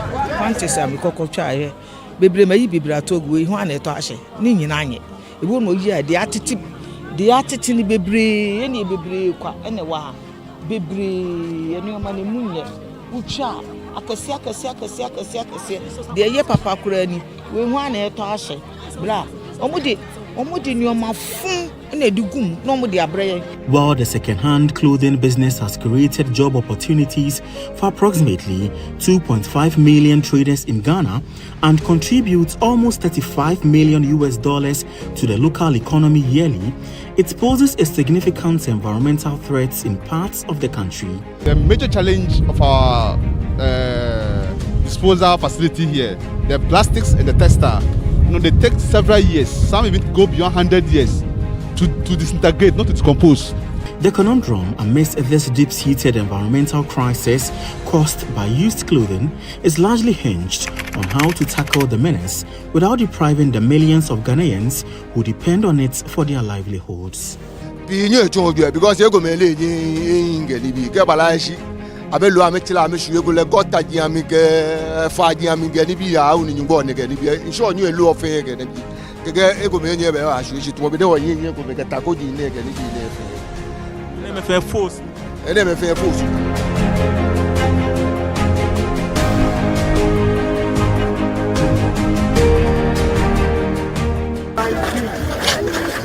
the heart of Ghana's capital, the Kantamanti market is a treasure trove of fashion items. It's estimated that 3.4 million kilograms, that's about 15 million items of used clothing donated globally, end up here every week. Edward Atobra has been importing second-hand clothes mainly from China for 15 years. My parents were doing the business and I came to help after my SHS. So from there I decided to get involved in the business. And then I left the business to school to complete my first degree. So after first degree, I came back to the industry again. He imports around 5 containers of clothing monthly. I started from Korea. That's where my parents started from. And we were importing so much. The business moved to China. And it was very good. I might not tell you the number of containers that I used to import, but maybe an estimation, bro. Yeah. So in a month, I can say in a month, 3 to 5 containers in a month.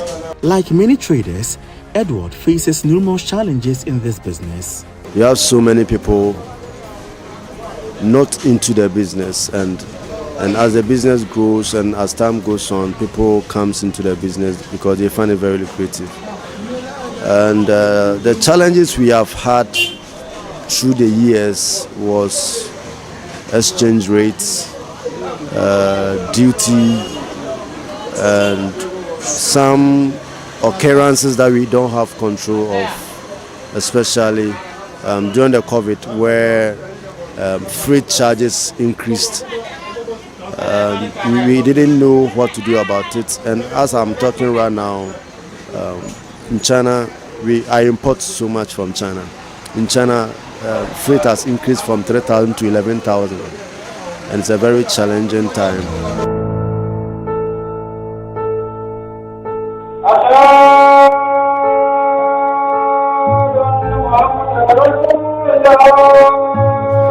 What's all your usual brother so much? I want you to bring your mom, bring your queen, and side your way.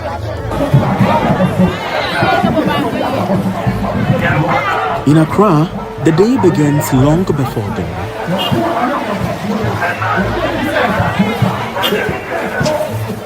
It's a busy morning here at the Kantamanto market, and traders here in the youth clothing ecosystem are right in time to make a good catch of the quality of clothes that have been imported from various parts of the world. As thousands of traders head to the central business district, wholesaler Adjua Ohenewa joins the crowd working in the thrift clothing trade.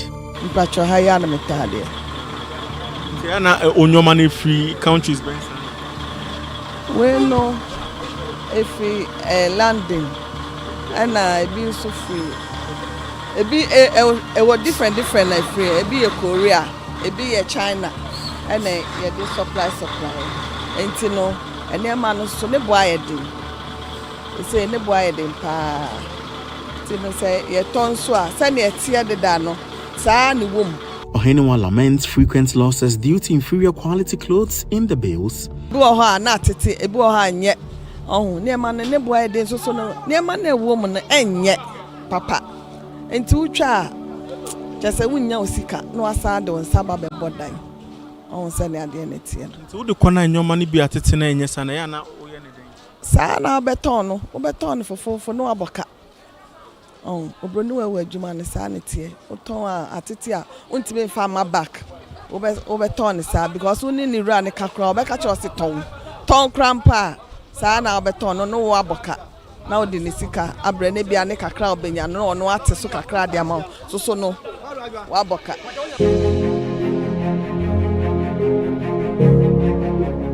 For years, Adam Jalil, a head porter, has benefited from the job opportunities in the second-hand clothing economy.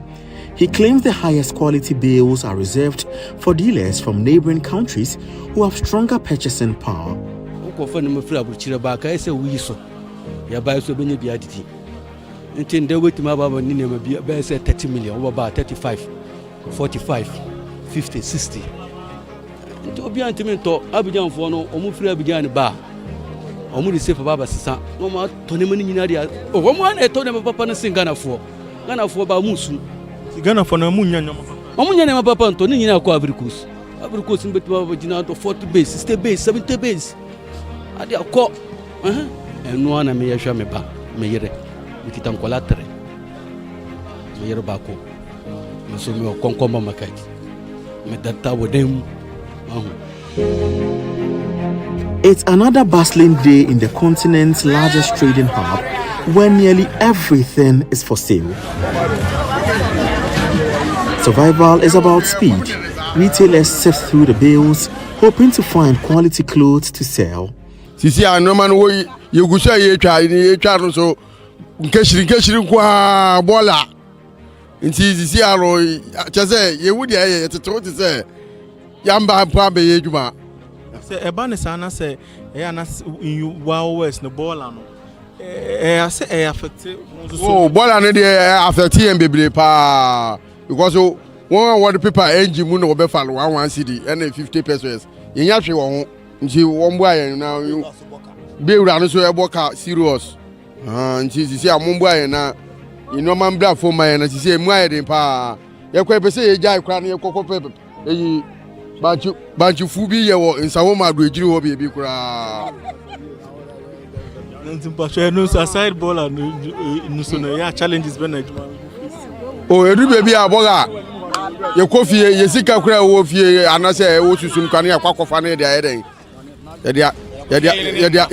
ye aba ebu wo so ye kobji sika wo ye yire no mo no mo so ye adwuma ye ma won bi no mo so aboa yen ene na ye de tumi de titi hanum kakra wo on say ye twa no hu ya ebi wo kura sasa o de frame no mo de afa we mu nya ya pake wo de hwa ade we ye de atum we wo ton abeda aton hwe wo be da aton t-shirt wo twa t-shirt niam we nyina efrefre mu a ebeda no watimi aton am anya ni mu sika nti anu de anu ohye wo kofa niam no nso wo hwe de efrem wo kofa niam no a wo nimi ne ewo mu na wakwa akofa eto da bia obetwa ne na ye ebi onso a wo betwa mu no wo betwa no na ye bibia we na de etwa hede aye enye de mayi nko a enya me de agu ha enye ti we ton se na wo beton ya wo de benya ni wura sika and so 15 million ne boarding. For those who aren't lucky, losses are common due to the baller that is trash often hidden in the bales. One such retailer, Adjoa Eduko, revealed how a bale once contained undergarments stained with feces. Panties are Mikoko Chai, Bibre May Bibratogu, one at Ashe, Ninanye. It won't know yet the attitude Bibri, any Bibri, any wa, Bibri, any money moon, Ucha, Akasia, the ye papa Kurani, we want at Ashe, bra, Omudi in your mouth, and a dugum, no more the abre, see any etian, yento, if you knew Crassifo, she woman in our most room, at the abre, sayento, saying it. Panisana, Moyane day, you will. We turn a 40 million bay. No cover 40 million idea and come back to a guna, blah, waboka. Waboka. I don't know soon until some baby in the moon, in my womb. You knew your baby and beyond my and yet. A boy and yakura bra, which you were near, who shine shut. And you may have been a book toilet. But I could be the missing too good, that's what them. Toilet, and your money yet, she, semi bois on. Wait, and yet, tis a tuning in our Eden, Edu, and yet one can't catch a one's why, and to be up a by not saying it here, toilet here. Say ya, Nettie, toilet room, say ya 40 million. Before crab by and Mujirine. As the day ends, traders pack up and the few wearable clothes are sold at lower prices. Where does the rest go? I'm sure if we should stare into the heap of refuse behind me, you would find your favorite designer in there. But that's really not the point. This is to give a clearer picture of the over 10 million tons of used clothes that end at our landfills.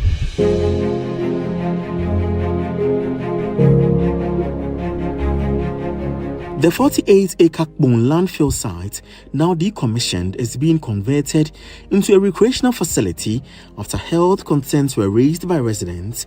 This has led to the creation of new dumping sites.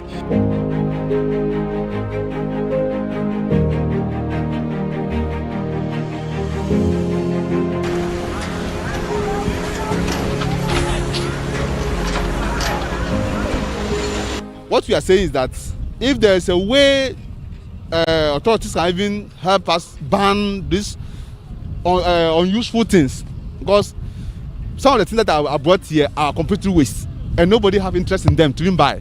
So if there's a way authorities can take a first step, not to ban the whole second-hand product, but the unuseful ones. There should be a regulation. Yes, a regulation to sort and ban certain things. Then it means we can also take care of our waste management work. And here too, we are not here just a dump site.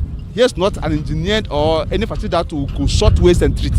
Landfill manager Ernest Ijewan warns that increasing textile and plastic waste could overwhelm landfills. He calls for innovative waste management strategies. The major challenge of our disposal facility here, the plastics and the textile, they take several years. Some even go beyond 100 years to disintegrate, not to decompose. Yes, so when that happens, it makes the facility not, we lose the airspace more than the decomposition. or the waste getting down. So because those major waste, being the plastics and the textile in various forms, comes here, the waste, the organic waste that's inside is not able to decompose, and you see the change in the height. So it's always we are building the mountain. In case, or should we have any facility that could recycle or turn this textile into useful things again, that could be excellent to help our plant here. If not, our facility, if not, we are having a shorter, limited time to close down this facility as well. This situation has led to the rise of informal dumping sites, particularly in areas like Old Fadama. Greenpeace Africa has been documenting the environmental damage caused by the second-hand clothing industry. There's several culprits in this situation. I think we need the Ghanaian government to have stricter laws around the type of clothes that we receive, because we can't be receiving garbage. I mean, that's, we spoke to market stallholders, we spoke to fishermen, all these different communities that are impacted by this. So I think we need stricter laws. There's clearly some loopholes that allow for this toxic waste to enter the country, so we need to tackle that on. But we also need to speak to the fashion brands. Fast fashion is ever evolving. It's bigger than it's ever been. This cheap and quick manufacturing of these processed clothes, mainly made of plastic, but not biodegradable. So I think fast fashion companies need to be held accountable and to take accountability for the full life cycle of the products that they create. There needs to be accountability for sure, and we need to emphasize, things like the polluter pays principle. I think is the biggest one we have to look at. Yeah. According to the UN Framework Convention on Climate Change, emissions from textile manufacturing and disposal are expected to rise by 60% by 2030, underscoring the negative impacts of used clothing. From our research, most of this waste is actually manufactured using synthetic products. So about 89%, that's almost 90% of this, and we found a lot of plastics. If you look at plastics as a product, almost 99% of it comes from oil. And when we go to the fossil fuel industry and look at the extraction of oil, then we're looking at a link of this fossil fuel oil also exacerbating the climate impacts that we're already facing. If you look at Africa, for instance, a few years ago, we were not facing all these extreme weather events, but now we are talking of droughts. East Africa just witnessed the worst droughts in 40 years, the worst drought in 40 years. And then a few months after that, we had flooding events, and not just East Africa. We've had also, landslides across Central Africa. So these events are becoming more and more, and we don't want just to look at it as just normal. There's nothing normal about everything else that's happening.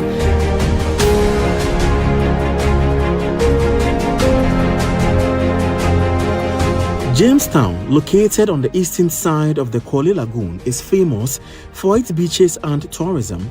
However, the livelihoods of its fisherfolk are threatened by the disposal of used clothing and other textile waste, which ends up in the lagoon and eventually washes ashore.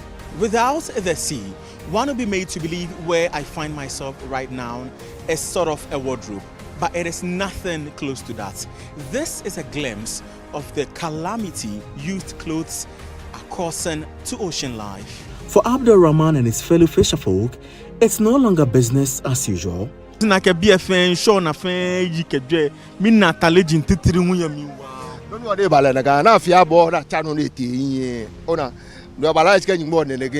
Bola jini nyo gota mi ke ton ko le mi ke ni bi ne fe ban show mi ke ban show mi ke show push fe ko ba bu ase ye won show na no ya bi ne fe bola ke ni bi so igba wona wa de nche wona bi ne wa ba fi de ba bala shi ne ke bola jini ba nye shi bi ne ta fra che ko ti shi le bi po ko blo bo shin alotu fo jien pi ka ke ba atale jien ko me bi ko sa ke jo abluchi e container mi ke ni bi o na ke papa ni ju ke ni ne wo ke ba pi hu ya chonjo e pi nyu chonjo e because e go me le yin nge ni bi ke bala shi abelu ametila ameshuye go le gota jiami ke fa jiami ge ni bi ya uni nyumbo ne ge ni bi insure nyu elu ofen ge ne bi ke ego me nye be a shu shi tumo be de wo yin ko be ke ta ko ji ne ge ni bi ne fe ne me fe force ni bi ne me fe force di ona na gba ni ke kutokaji ne ge ni bi ne fe yin sure ne awon sure na fe mu ji do eso.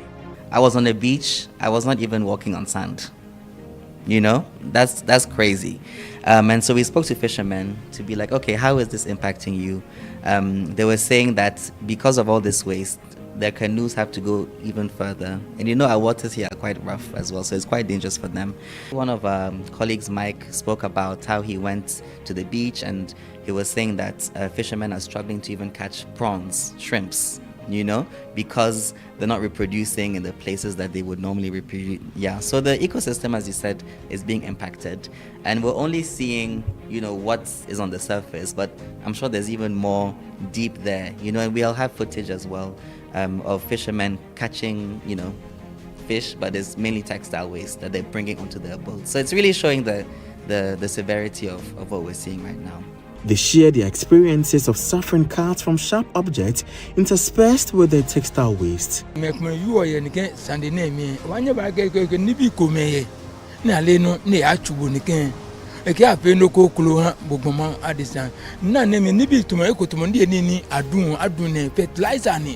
Ona na ne tumo tutu en keji no ko tubo no po den ba nye ta chole ten akeka kra ba wule ka ke mutusu enu no keke tie ne na na mi e be tumo ni bi na ke dun ni bi no e ke no ko so tubo no be sa no anu agbu ke tu agbu e ke na gbe mi e pe no ko klo e gbogbo mo ne ko no yin e kaple e be bi lo na to ne pe ne nsu agidi ne ona ke pon mo ni ke ma jan ni bi ne ke wolu e ona e ba akoto ona ni si na ne ko ene pe house ko ne so be ke si achi no no ke nso gidi no e si ejegbo o ke ji to ni megbon yu oni ne ko ma je bra gidi ni bi ko me dade ji ko me ye ona ni wo yu oni to dade ji ko me ye ne agbugbo no it is a disease ona e plabo.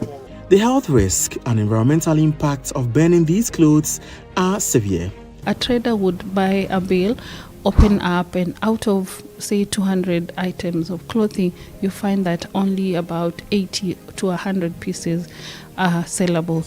That means, you know, the rest are waste. They will be dumped. They will end up, you know, in open dump sites and open spaces. Some of it actually ends up being used to heat water in some of the informal settlements.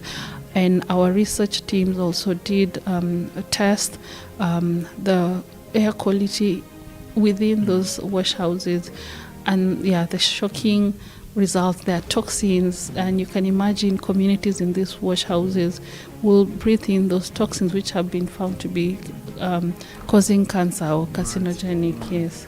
Assistant Programs Officer for the Climate Unit of the Environmental Protection Agency, Isaac Kwabena Danso, emphasizes the need for an attitudinal shift in managing the crisis. The whole discussion about addressing climate change starts from our attitudinal and behavioral change, our lifestyle. How do we eat? If you are eating, what portions are you taking? Are you taking the portion you can eat? And after eating, where does the rest go? When you get something, how do you throw away your waste? Do you recycle them? Do you just throw them anyhow? Are we part of those who link our waste to the oceans or the water bodies? These are some of the discussions we have to have ourselves.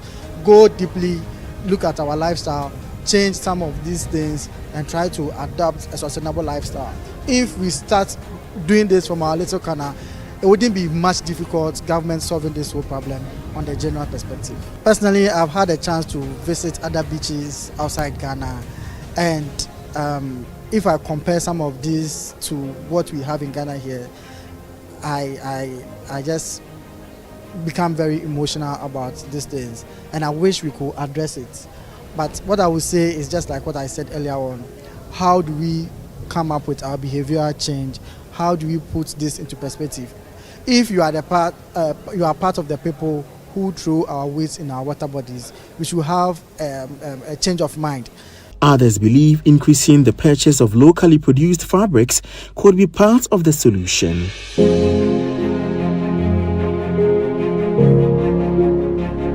We the Youth Clothing Dealers Association, we encourage it. You know, we always try to also let them come out. We are not in competition with the local fabrics. You know, how many are they? They are just few. And even with our materials, we have used clothing materials which fashion designers also come to buy to redesign it for, you know, those kind of African kaftans and other stuff. So we encourage those things so that even the local fabrics can also thrive. So you can see that I'm very... Absolutely. Yeah. So how do we tackle this issue without depriving the thousands of traders who rely on the over 15 million second-hand clothes imported into Ghana each week? So the business itself, the business of second-hand, textile is not bad, and we do recognize the fact that it, contributes immensely into the economic, economy of the different countries across Africa, Ghana being one of them. What we are actually saying is that they should not bring waste, because if we are saying it's second-hand, let it be clothes that are wearable. Let it be clothes that are of the appropriate weather for these countries. You can't, for instance, bring a winter jacket into Ghana where the climate is warm almost all year round. So we're not against really the business. We are just against fashion brands who are really overproducing and then just dumping that to a country that is not even able to deal with the waste, its own waste that is creating, leave alone one that is being dumped from somewhere else. And I think this has a lot to do with our own governments, African governments, and just starting with the Ghanaian government. Our strong message to them is really that they should not accept, the importation of dead waste, because that is what it is. Or maybe the global north should start considering where its cast-off donations end up. It is a place where traders in the used clothing business get their bread buttered, and one cannot help but highlight the litany of challenges facing this business. First is the inferior goods being imported into the country, and second, the environmental catastrophe it poses to Ghana and the world at large. In the face of finding solutions to this problem, the question remains: how long will this place be a dumping ground for the dead white man clothing? Fauzuma Saudi, Accra.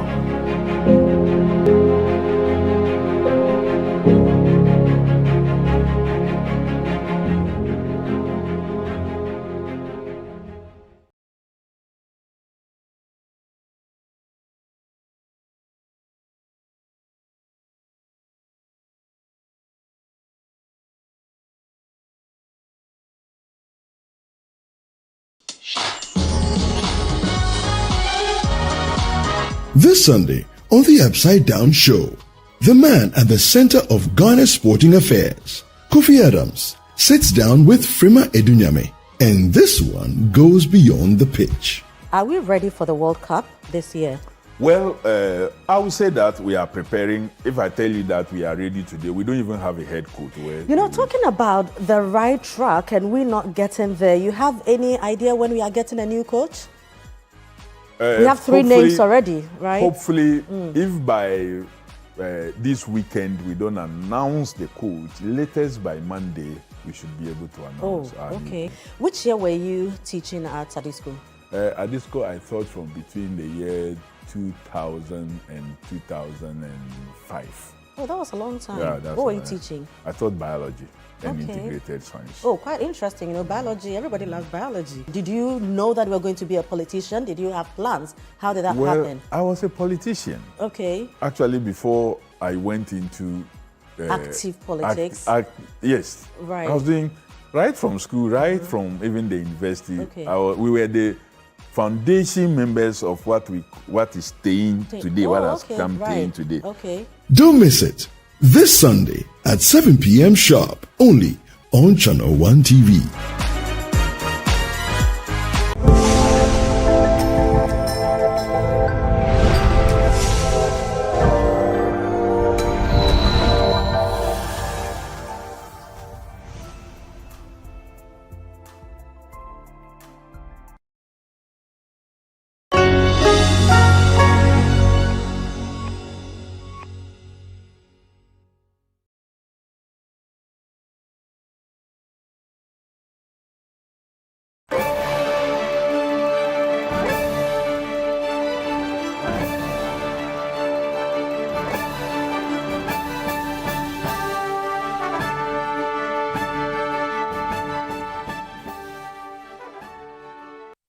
So President John Mahama has been doing the most, from asking soldiers to sit down because he feels safe with his family on Good Friday.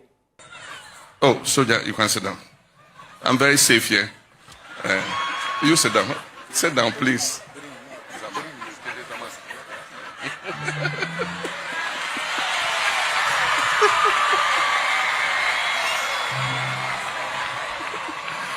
He's doing his job. He wants to protect me. But I'm telling him I'm with my family. To giving side chicks legitimacy. When the contractors get paid, they go and buy a Land Cruiser for themselves. Car dealers also benefit. And even the spouses, the wives, and the side chicks also benefit. Because when they are paid and they get something, they give their wives and side chicks, some of the money. And that's an important avenue because you know where that one too goes. When the spouses and the side chicks too get, hairdressers get,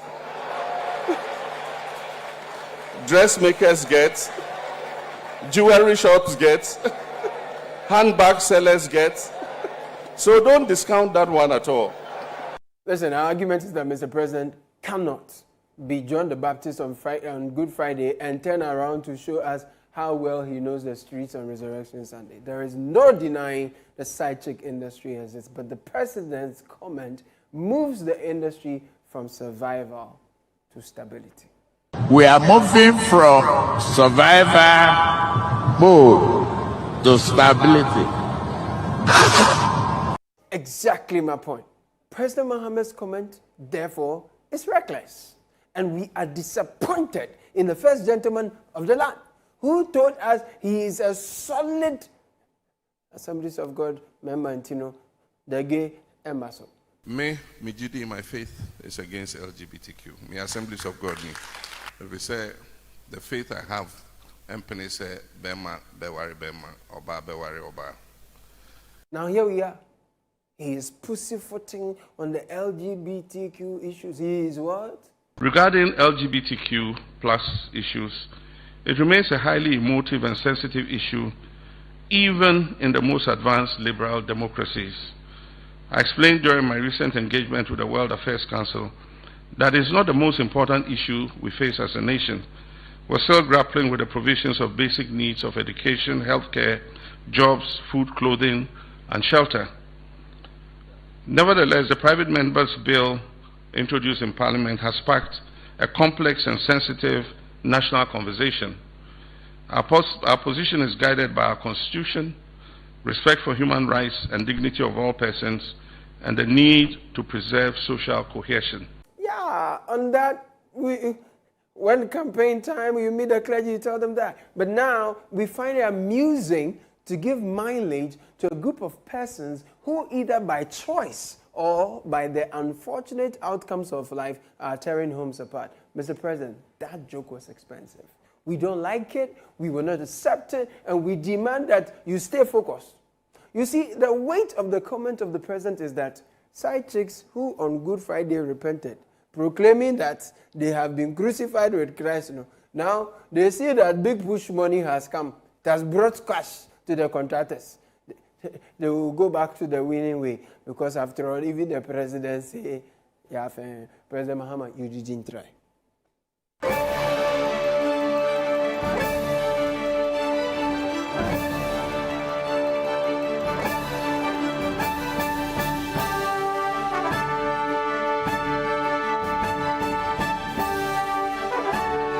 It's time to upgrade your viewing experience with Franco Smart Television.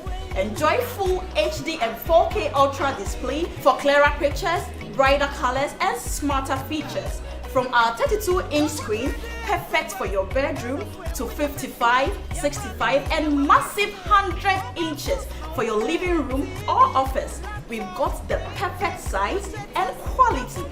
For retailing and bulk purchasing, call the numbers on the screen or visit our website at www.francotrading.com. You can download the Franco Trading app on Google Play Store or Apple App Store. Franco Television. We've got the perfect size for every room. Franco, home of quality television.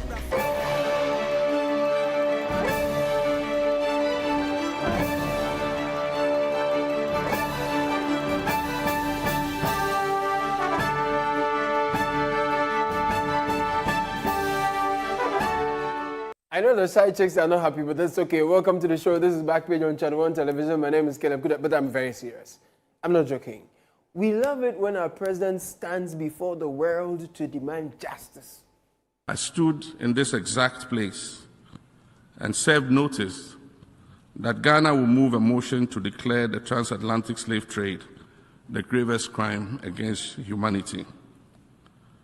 This current draft resolution is a result of months of consultation and consensus building by continental bodies, nations, experts, scholars, and jurists, with the sole aim of achieving a united front and grounding the final outcome in truth, compassion, and moral conscience, remembrance, education, and dialogue.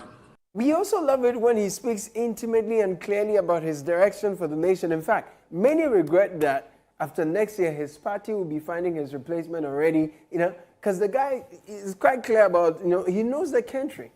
We are working with Metalex and Trazaco to build a permanent convention, conference, and exhibition center on this site. And then we're also going to improve the whole road network in the Kwawu area so that the congestion that is normally created will reduce. And ultimately, we want to have an airstrip here so that flights can come in, both domestically and people coming from outside who want to come and attend conferences. And we also love it when our president shows his sense of humor. Don't get it twisted, we like it. When the contractors get paid, they go and buy a Land Cruiser for themselves. Car dealers also benefit. And even the spouses, the wives, and the side chicks also benefit. Because when they are paid and they get something, they give their wives and side chicks, some of the money. And that's an important avenue because you know where that one too goes. When the spouses and the side chicks too get, hairdressers get, dressmakers get, jewelry shops get, handbag sellers get.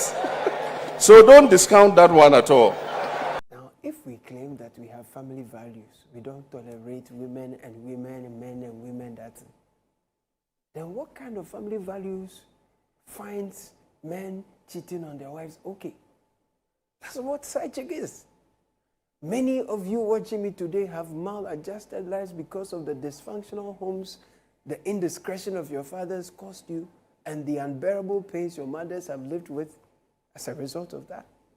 But our president thinks it's okay to joke with it. Let me say that. What the president said, let me say it differently. Let me just put it different. So because of Big Push, we are paying contractors. They are buying big cars. Car dealers are happy. And because the contractors also have money, armed robbers are happy because they will find more money around to rob. That's also fine, right? Because he says side chicks are with us, so why are we pretending? Armed robbers are also with us. So if contractors are being paid and are getting money, then armed robbers will be getting ready to be robbing too. But why doesn't the astute communicator also think that the contractors could be women, by the way? And that their husbands will also enjoy their wives' monies when they get paid. And wait for it, that after the women contractors get paid, then their side cocks too would be happy because the paid happy women contractors will also split their side cocks and cheat. So that in fact, they are cheating on their husbands in the process. No, that one, you don't like it.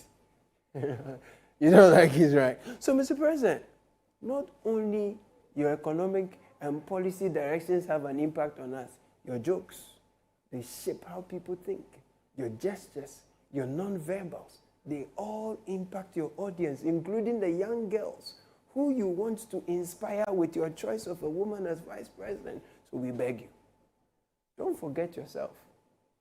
No? You're very serious.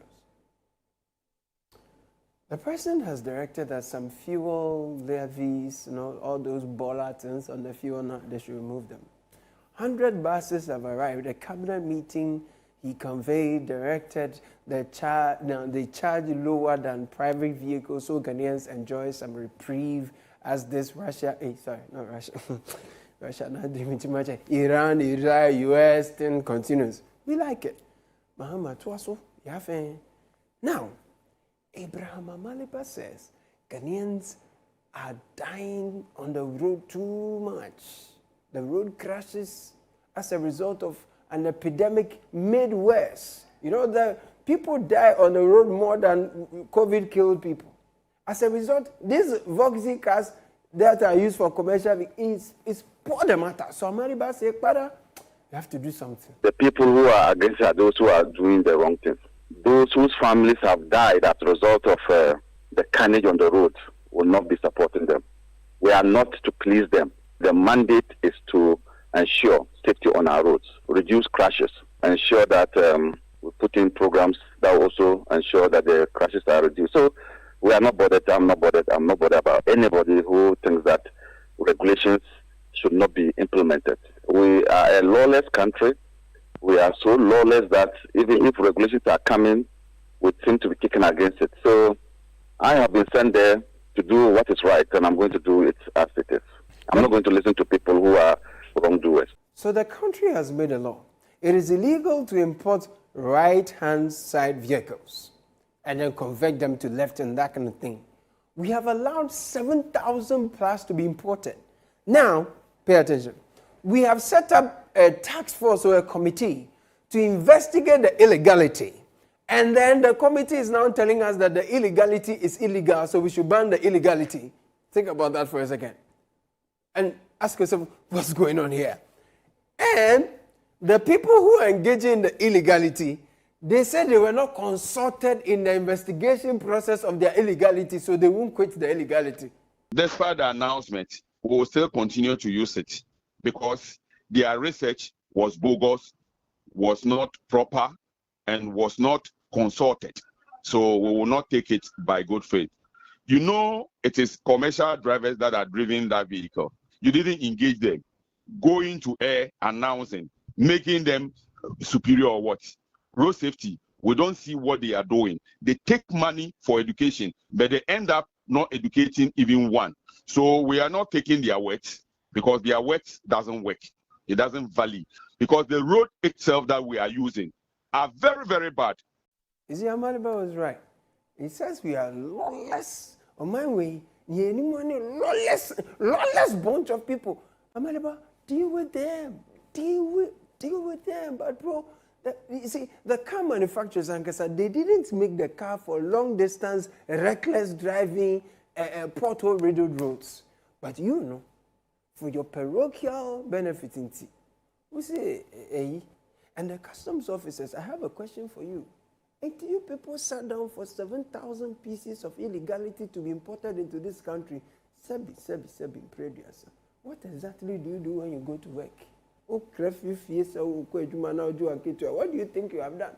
7,000. Then, Charlie, I just said, we don't, small delay. Now, much your big container, demolished. They be demolished. Almost, somebody told me, almost all the custom officers, everyone's spouse has provision shop. And I just said, when delay kakra, we'll take your thing to our spouse provision shop. When we painfully import something, collect. We don't pay on time, we see demolish. But, Amaliba, you have to tell the president the truth. Tell him something on our behalf.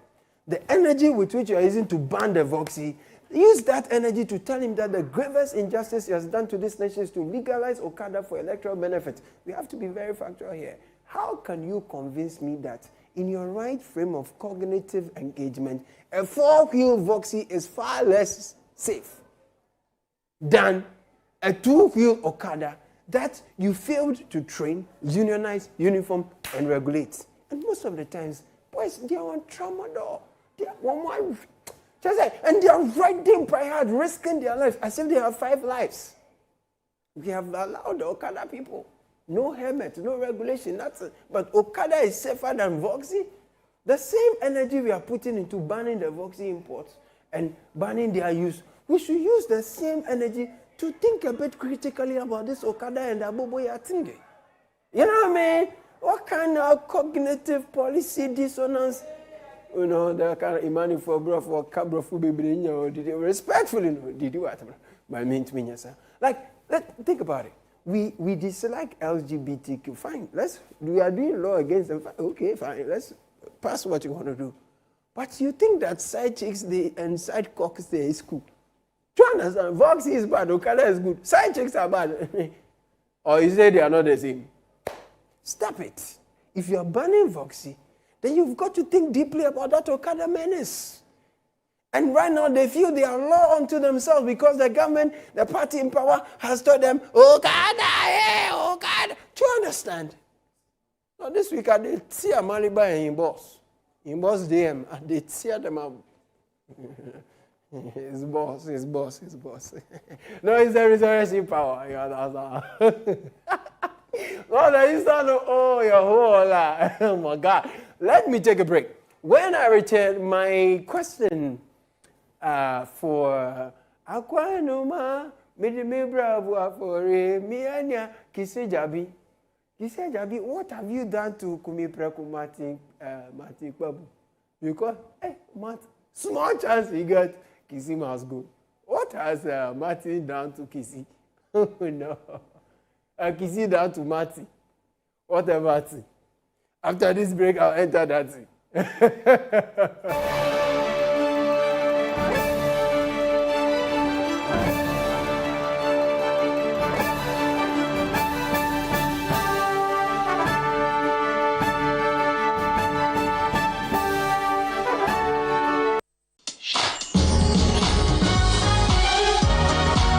This Sunday on the Upside Down Show, the man at the center of Ghana's sporting affairs, Kofi Adams, sits down with Frima Edunyame, and this one goes beyond the pitch. Are we ready for the World Cup this year?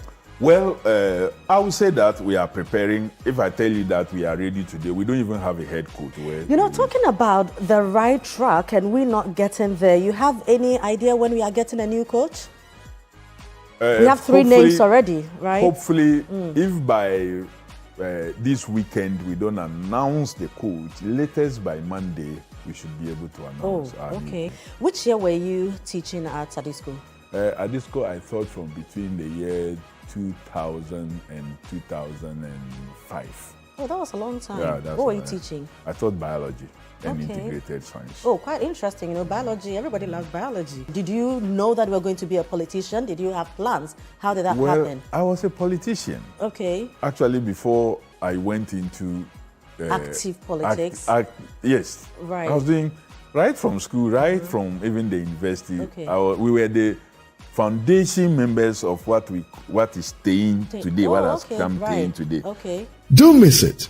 This Sunday at 7 p.m. sharp, only on Channel 1 TV.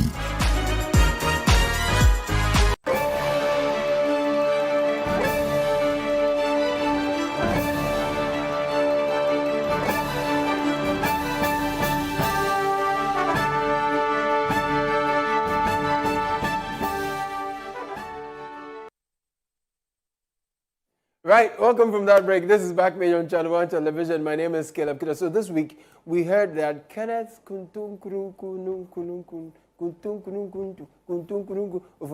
the bestie of all Ghanaian pensioners, has been released on bail from the claws of ICE.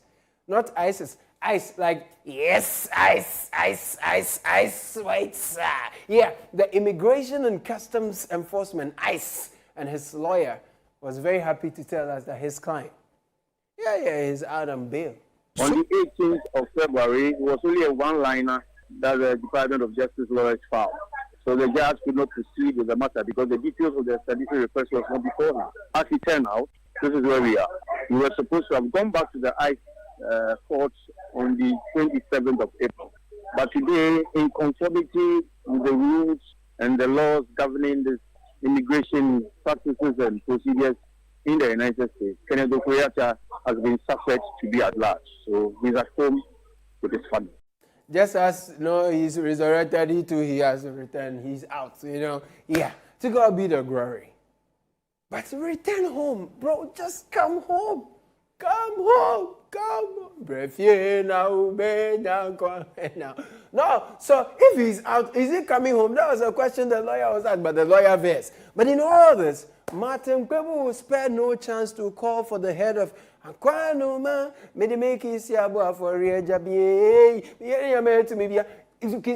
Martin say, Ken Ofori-Atta, as he was leaving the country, if you Kisino, you know that at least you can't catch him cry.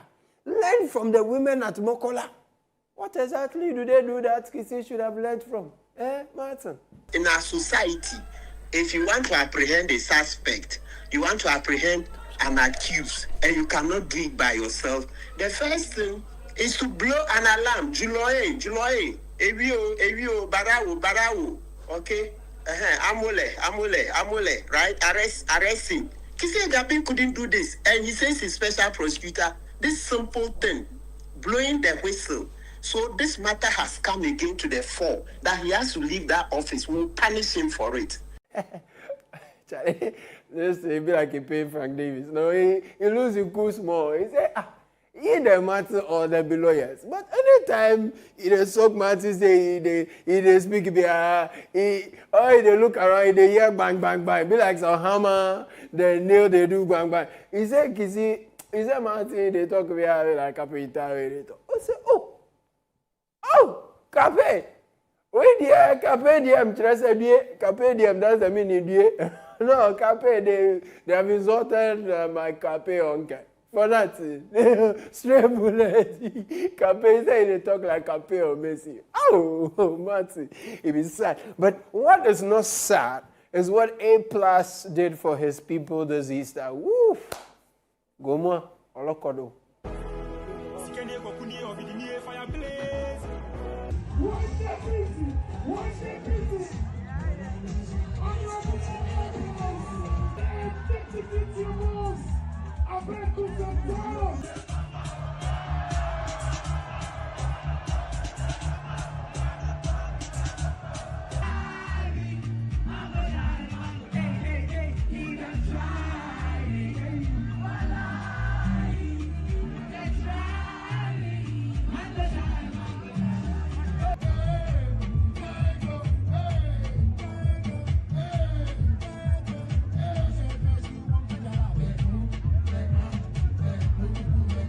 No, Olokodo, Gomafu, one free ye.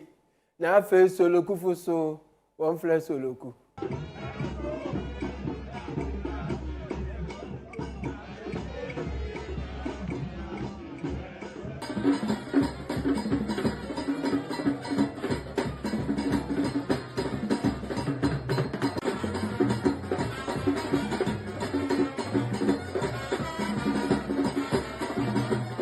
Make sure Southern people, well done. In fact, congratulations. You have given your people the best you can. Soloku party. Nice one. Soloku for life. Make sure Southern Soloku nye. Make sure Southern Soloku nye. Beautiful. In the meantime, we keep discovering different talents here at City. On Easter Monday, during the Easter, when people were doing Soloku and other coups and turns, we spent time with orphans. Yeah. We spend time with inmates. We spend time with persons in recovery. I want you to enjoy these scenes and remember the reason for the season. It doesn't end after the season. It continues. Keep the faith. On One Television and of City FM Foundation, we are making this donation to the Osam Krom Camp Prison as a token of our recognition of the important work you do for society in reforming people who are on correctional role so they can come and contribute to society in a better way. Let's party! What do you mean? Turn it up! Turn it up! Turn it up! Turn it up! They have also added this 30,000 as a donation for the upkeep of the teachers and those workers over here. So on behalf of Channel 1 TV and City FM listeners and management of the company, we donate a check amount of 20,000 cedis to Aris Place as a way of supporting your good work.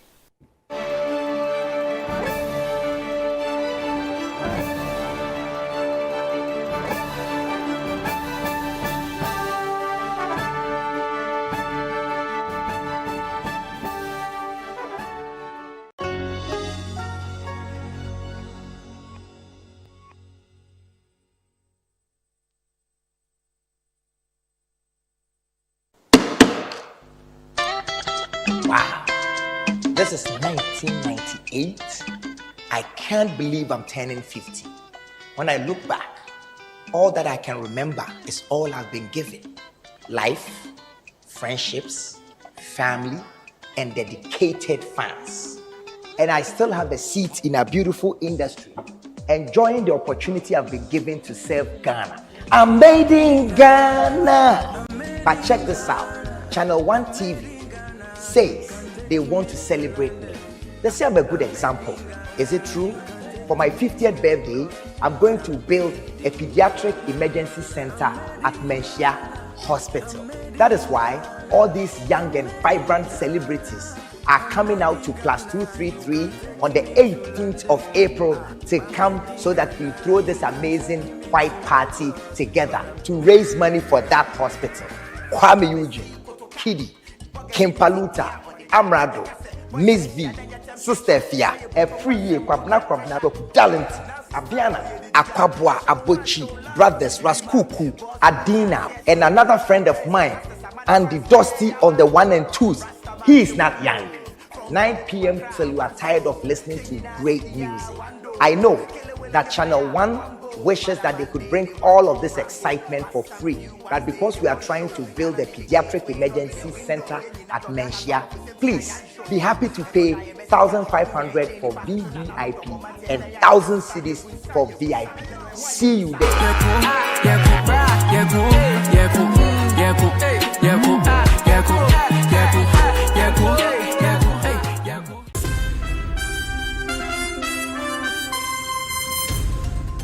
Hello and welcome to the Channel 1 Newsroom from our studios at number 5, Ola Hansen Lane at Tesano in Accra.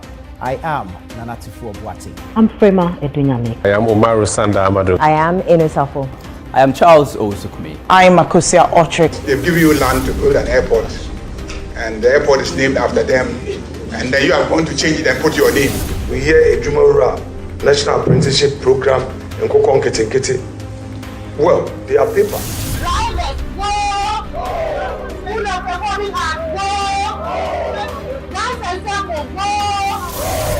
A terrorist attack in Burkina Faso claimed the lives of 8 Ghanaian tomato traders. Our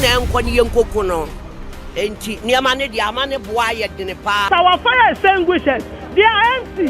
In the market, our fire extinguishers are empty.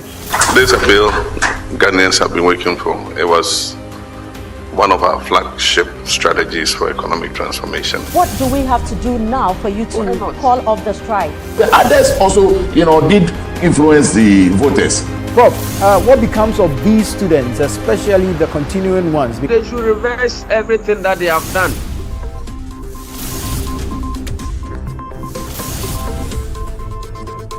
Channel 1 Newsroom airs Monday to Sunday at 8 p.m. only on Channel 1 TV.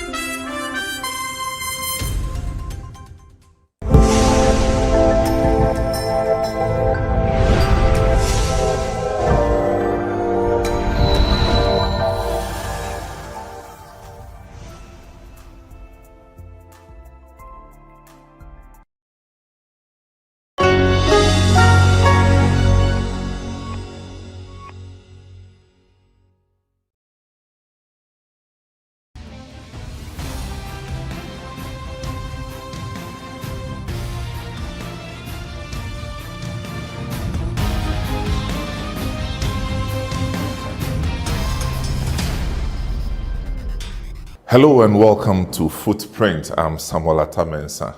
And in this episode, we'll be going the internet way. But the man who knows it all, been that, done that, is a person that we are going to introduce to you. We'll take this break and we'll be right back. From his early days in Adabraka, Dr. Nina Kukweno's journey is one of vision and impact. Educated at Adisadel College and Achimota School, he pursued studies at University of Ghana and Dartmouth College. In 1977, he founded the Computer Science Department at the University of Cape Coast. A recipient of the Jonathan Postel Service Award, his work helped shape Africa's internet story. He tells the rest of his compelling story on Footprints now. Welcome back. So now you know Dr. Nina Kukweno. Kweno. Not Kweno. Kweno. Now you know. Doc, it's good to see you. Same here. It's been long in coming, but we finally made it. I do this program quite often, but it's not often that I have difficulty in introducing the person. And the reason is it's difficult to know where to start from, you know. Because the truth is that he's a man as humble as he is of many parts, and I mean literally many parts. But we'll try and break it down. And so forgive me, I'll start from a different angle. So name. Dr. Nina Kukweno. Doc, you've been associated with the internet on the continent and particularly in Ghana. So our conversation will be delving into your trajectory along the digital timelines. But who is Dr. Kukweno again? I don't know how to describe myself, but I grew up in Adabraka. All right. And your Kweno, Gan Kweno, Gan Kweno. Well, the origin is from Ningo, but we are part of Ofori-Atta. You know, Ni Kwabna Boni, Hini is his two side.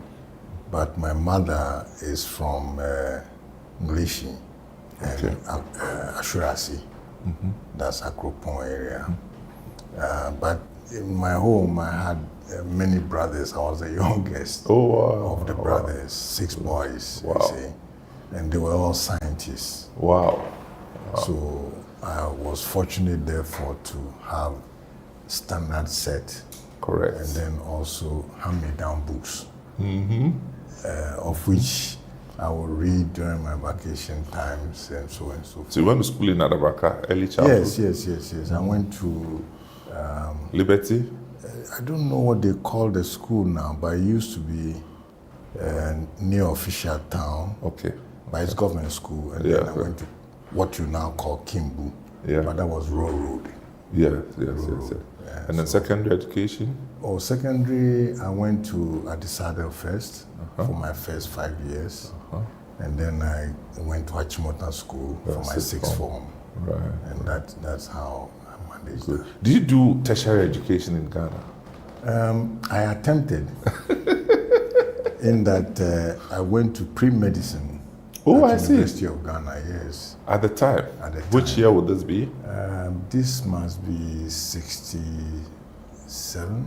Oh, okay. Is that correct? Thereabouts. No. It must be 68. Because I left here in 69, yes. Whoa. So 68, I spent a year at University of Ghana. Trying to do medicine? Yes, I was trying to do medicine. Ooh. You did biology, sixth form? I didn't do biology sixth form. That's part of the challenge. But I did 4 subjects: physics, pure math, applied math, and chemistry. Of which I aced all of them anyway, except for chemistry labs, yeah. Oh, really? Yeah.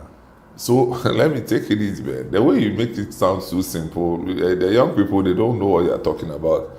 A level, you had physics A, mathematics A, yes, please, applied maths A, yes, and then chemistry B. Yes. Jesus Christ.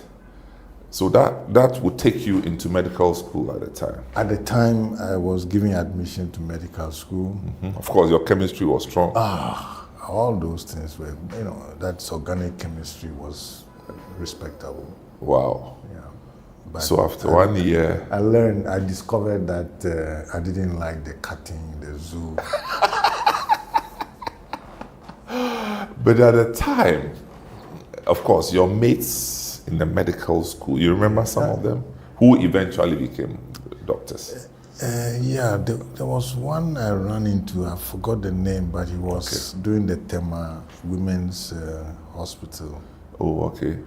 It's not Dr. Menu? No, I can't. You can't. Okay, that's right. Yeah. I mean, at times it's remembering some of these things brings some... I've been distant for a very long time. Yeah. So, how did you transit from University of Ghana to the US? Okay, because of the quality of results,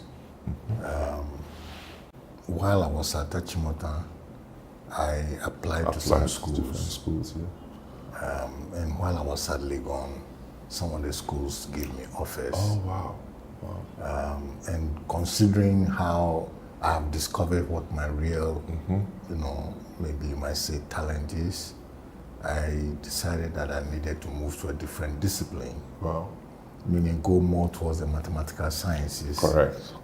Than the biological sciences. So I thought that was a good opportunity. Oh, so you had a scholarship? Yeah, I had full scholarship. Full financial aid? Oh, full aid. I mean, they call it fully funded. Fully funded, meaning that I have to work in the dining hall or library or someplace for my meals. Right. And I chose to work in the dining hall.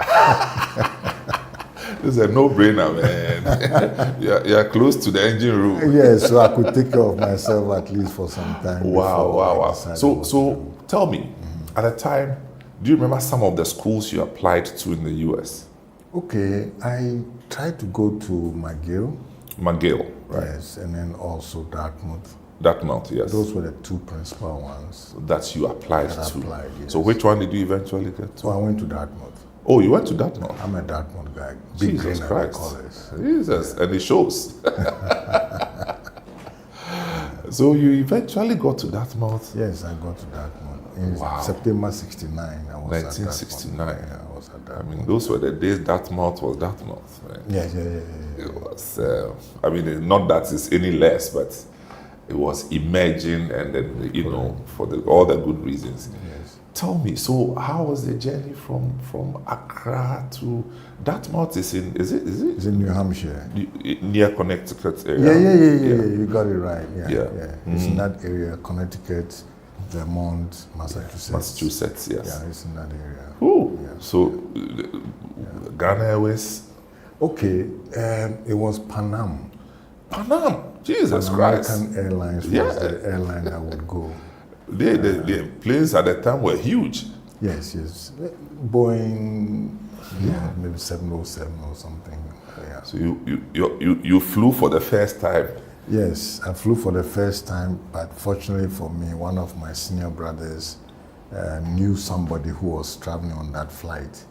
So that gave me some extra confidence. All right. And the gentleman was kind enough, he took me from Kennedy, that's the international airport, to LaGuardia.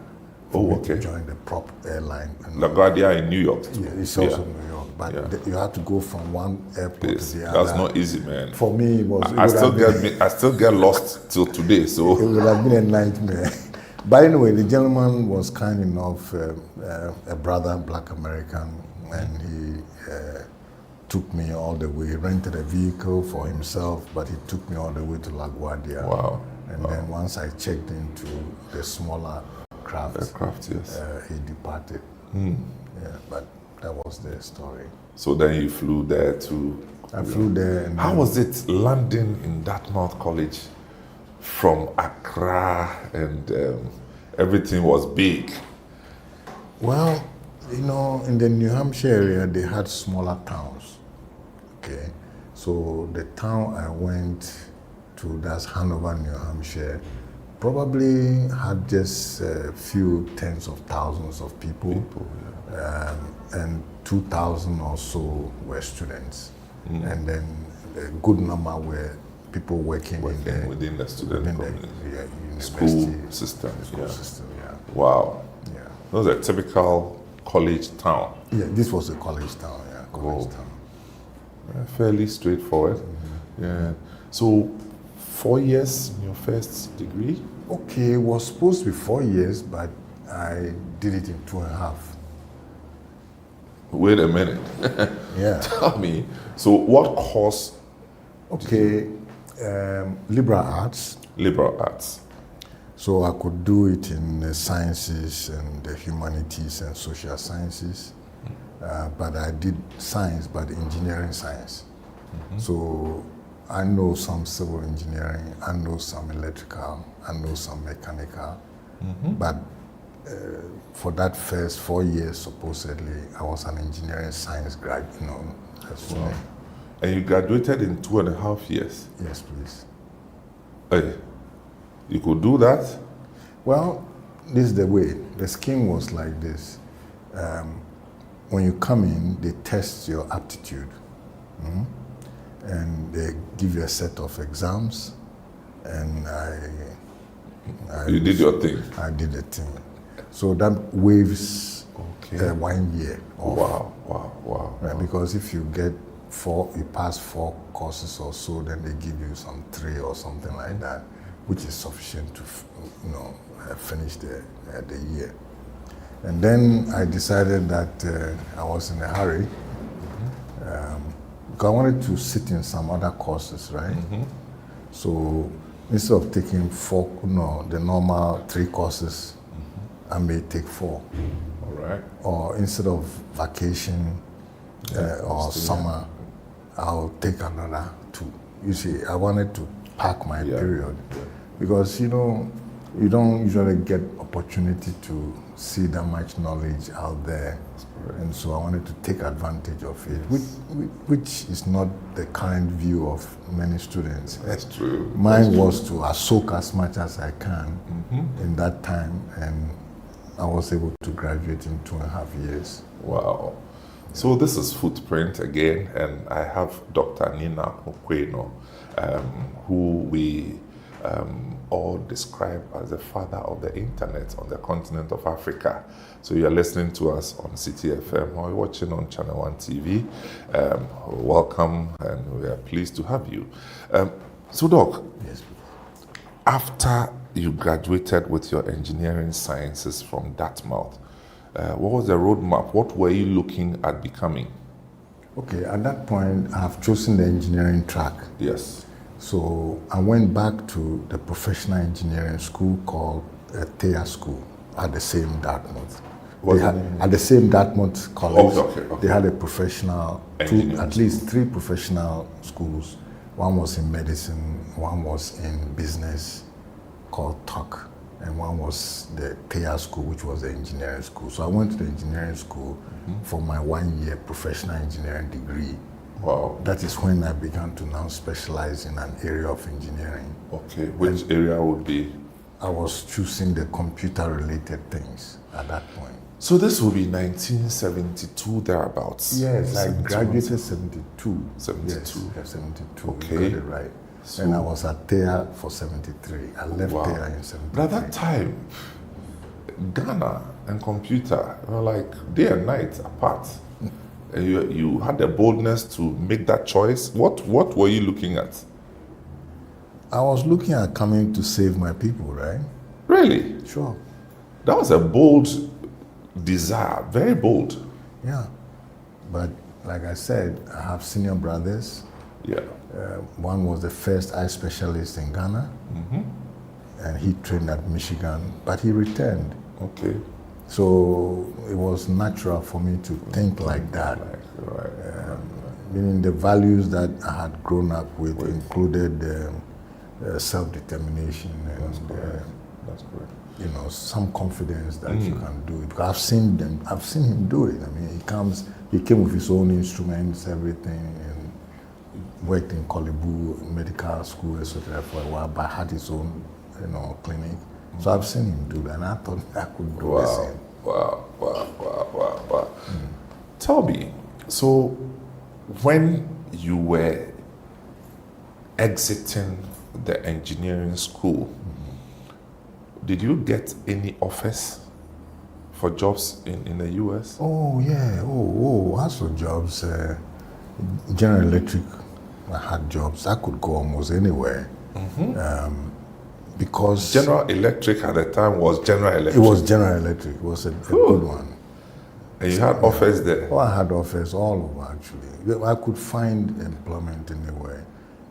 And you chose to still come to Ghana? No, I didn't come. Oh, okay, at the time. That is when a certain Professor F.K. Alote, yes, late F.K. Alote, yes, I did not know him. I don't think my family knew him.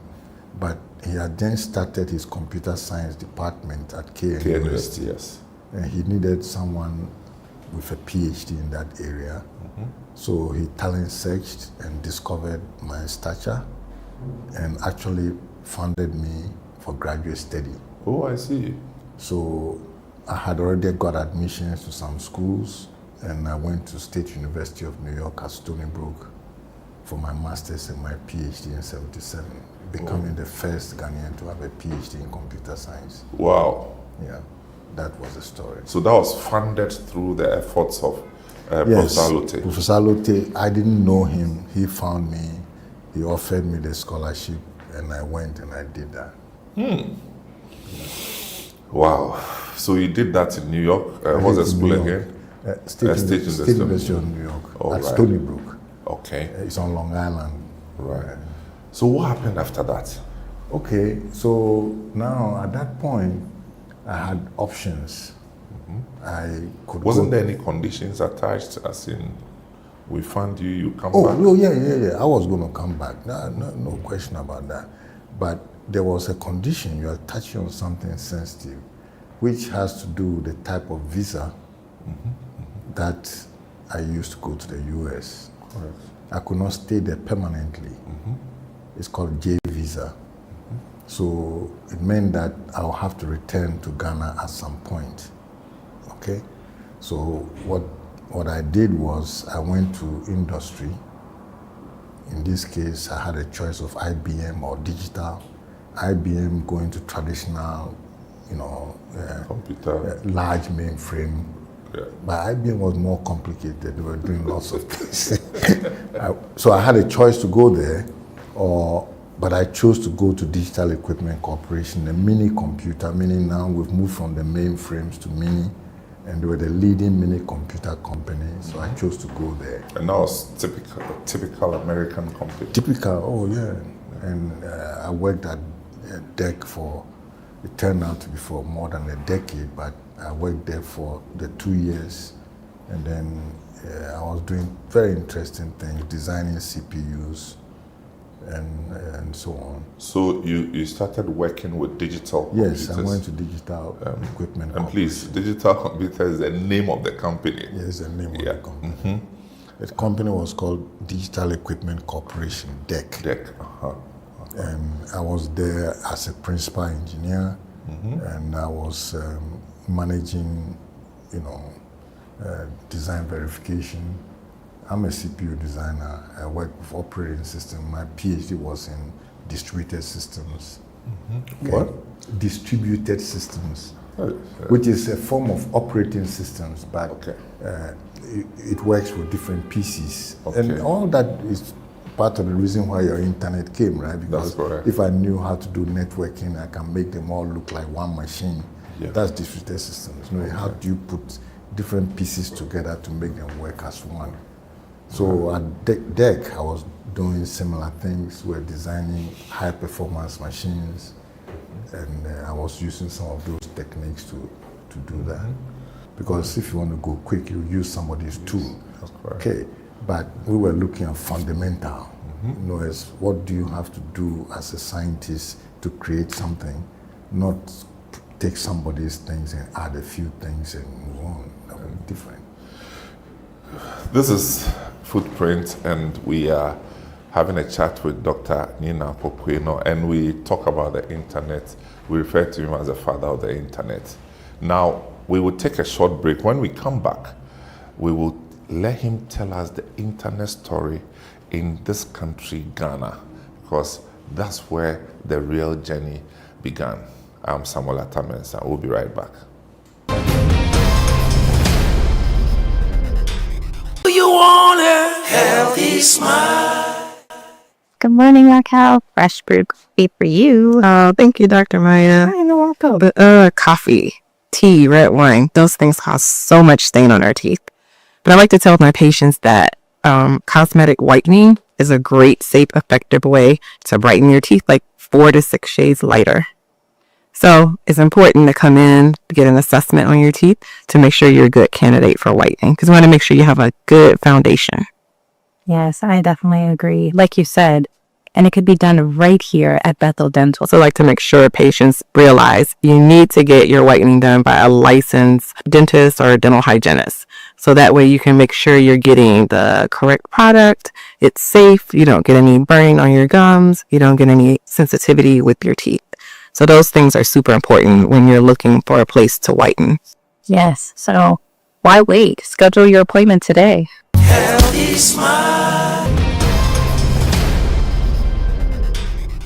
Welcome back. This is Footprint. I'm Samuel Atta, and I have Dr. Nina Kokweno.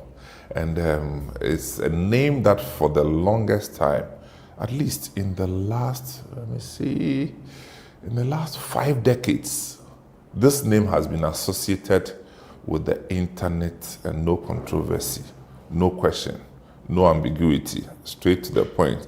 Anytime you mention his name, it's associated with the internet. So that's a suggestion that there's something he knows that we all don't know. So Doc, tell us about the internet journey in Ghana and Africa and how you are connected to it. Okay. The first part is that we needed to build a workforce. So after my escapades, I returned to Ghana and tried to join Professor Alote, who sent me to Legon and UCC to assess the computer science situation. So tell me, you had worked with digital yes. While you were in the US? Yes. So that was the only main place that you did the only company I've ever worked for, apart from NCS and Ghana.com. Wow.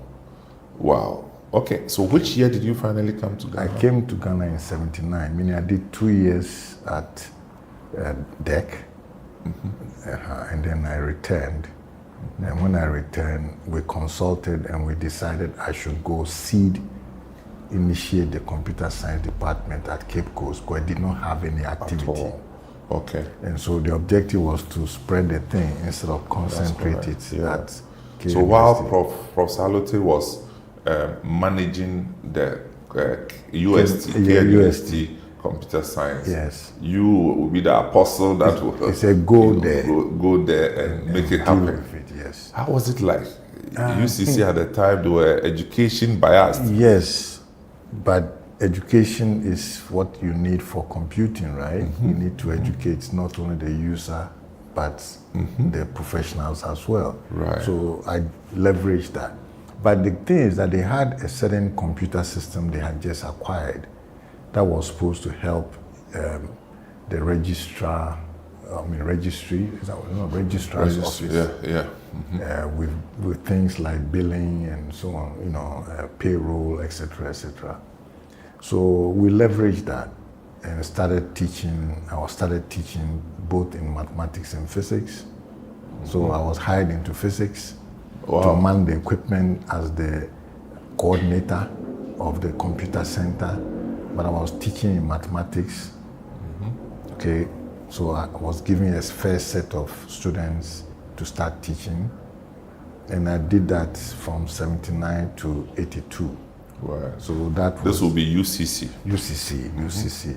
I was teaching mathematics for.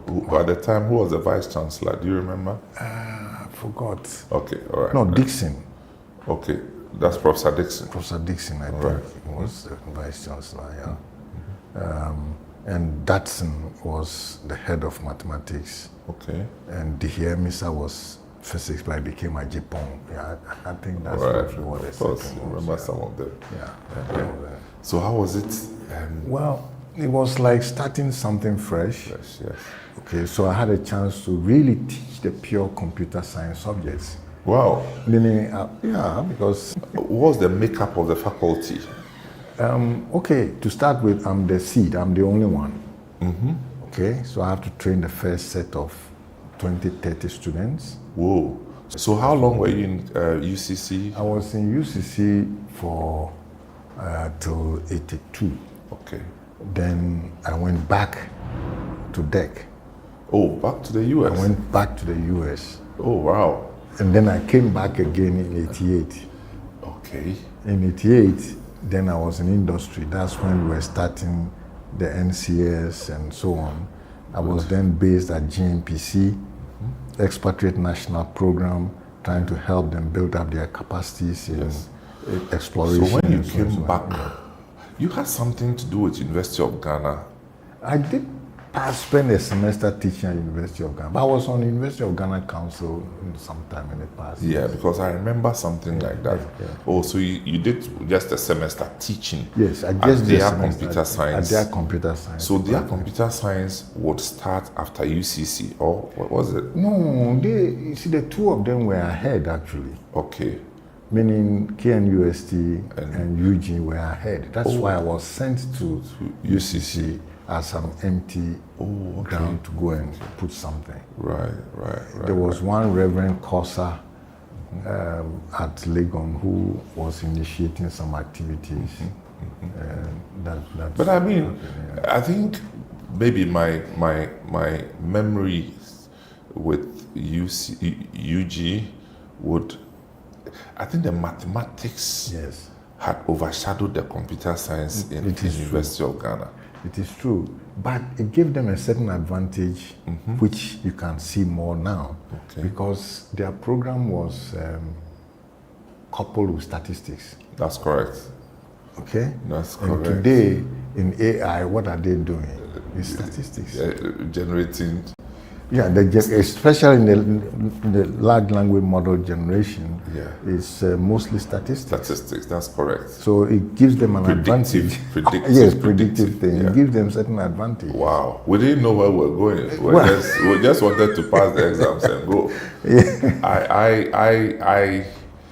I loved statistics because of my lecturer. Okay. Dr. Amu. Okay. He passed on, lovely man who also studied in the US. He makes it so attractive, as if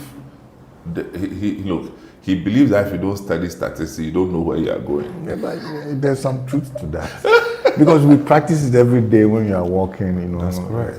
That's correct. You are taking risks, so you do calculate something. What's the chance that if I step here, I'll fall down? You evaluate that before you put your foot there. That's true. It's quite normal. He's right. Good. He's right. Now, so your question was, how did that thing? So first, I had to train workforce. So I joined in building a workforce, and then when I returned, I went into industry and started hiring these people. To now. So when you're coming back in 88, yes, in 88, you came straight into the formation of GNPC. Is that correct? Yes. Good. Yes. As an employee or as a consultant? I came as a UNDP expatriate national consultant to help them build a capacity. That's correct. To process the things, their data locally. Yes. But once you joined GNPC, your name was all over the place. As Dr. Kweno is back. Yes, I was back. because around those times I was still teaching. In UCC. I was still a teacher at UCC. Yes. I never really abandoned teaching. Wow. And you did that for a while. But I am still doing it now. Jesus Christ. I still have students. Even yesterday I was teaching remotely, yes. Wow. Sure. That's for the longest time. Yeah, I have students who are doing work in, also in distributed systems. Yeah. Now, how did you end up setting up the business? Okay. So while I was at GMPC, in fact, the reason why I came to GMPC was that they had bought a scientific computing equipment. Okay. I did not know, but they bought it from my company, from DEC. DEC, okay. And then once again, somebody was saying, who do we know at DEC who can come and help us? And the lot fell on you. And the lot fell on me. So I decided to take leave of absence from there and then come and see if I could help. And then I came and I realized that I can do much more. So when my contract expired, I began to now support their machines in Ghana. In Ghana. Oh. And by that time, VRA and others have also acquired the same machines. Good. And that's what became NCS. Wow. Yeah. And at this time, you had what I'll refer to as your competitors also in the system. Yeah, so you had the IBM systems, which later on will be supported by Masai. Yes. Edianan's Masai. Yeah, we were competing. And you also had ICL. ICL. I used an ICL machine at Cape Coast. So I was an expert in ICL. Oh, wow. Wow. So ICL British, of course. British, yes. And then IBM American, DEC American. Correct. And there was a Wang, if you remember. Wang, yes. Oscar Esking's people. But we knew. And Wang moved into training. Yes. They had the Wang house in Adabraka. Yes. Correct. You know.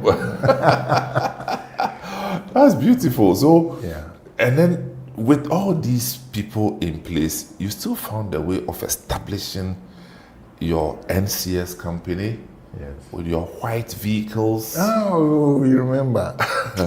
With digital branded, nicely branded vehicles. You know, so I'm interested. I mean, truth is, all your competitors had some kind of foreign push. Mm-hmm. Did you have anything like that? No. You see, the whole mission was this sector is too critical to give it away. It has to be done domestically. Yeah. Okay. But I do, because I'm from DEC, I have network there. That's correct. I have relations there. Mm-hmm. Okay, so the DEC international folks know me very well. That's true. Okay, because, I came to support their machine that they've sold here. But it will be one of a kind. Sure. Because IBM, of course, got to a point was promoted by Masai. Yes. And Masai, technically, the ownership is not an IT person. Correct. The businessman. You've answered yourself. If you go to ICL, was pushed by Rees & Co. Rees & Co. Oh, you remember. Oh, this is wonderful. Yeah.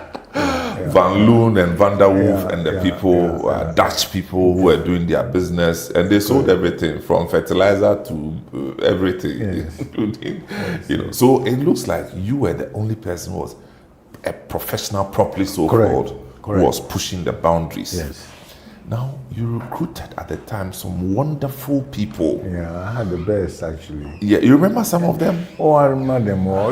William Tevi was my chief technical William officer. Tevi, what's his nickname again? Abongo. Yeah. Jesus. Hey. And then there was Joseph Annan. Yes. And eventually Aite Bule was the next generation. Bule. But then we had a good team. Felix Amenu. Yes.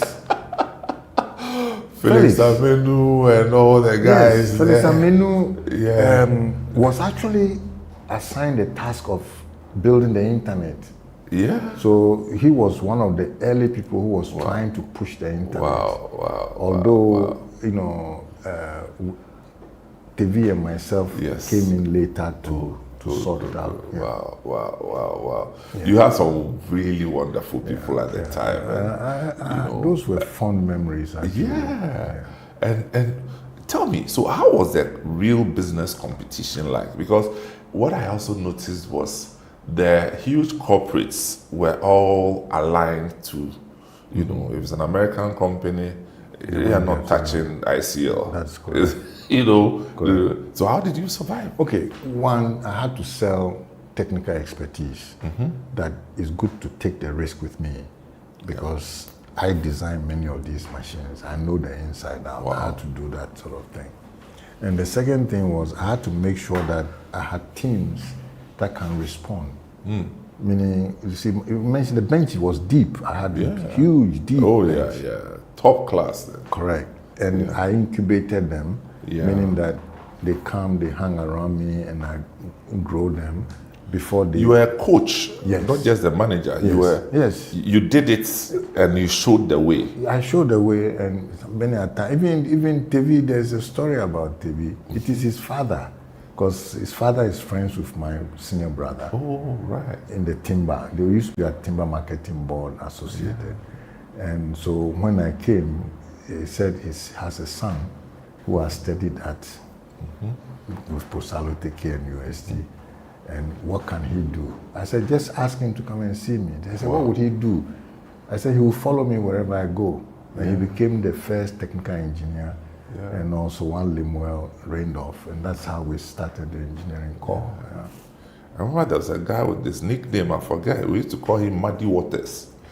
Muddy Waters, I don't remember. I forget his name.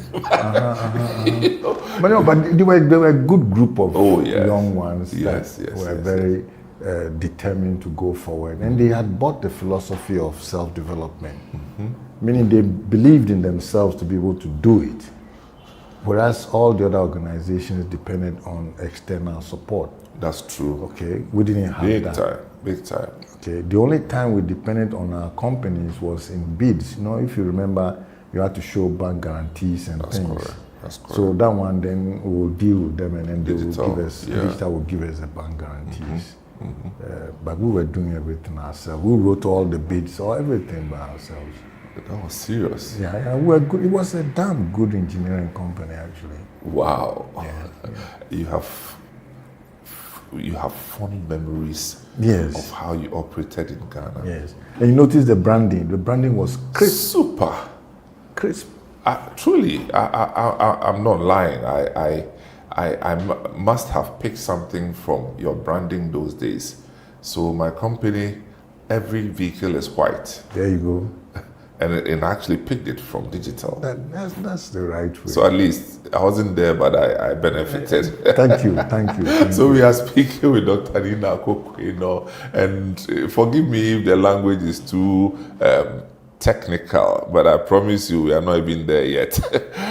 We will take a short break. When we come out, we now will talk about how this whole operations impacted on the emergence of computer in Ghana.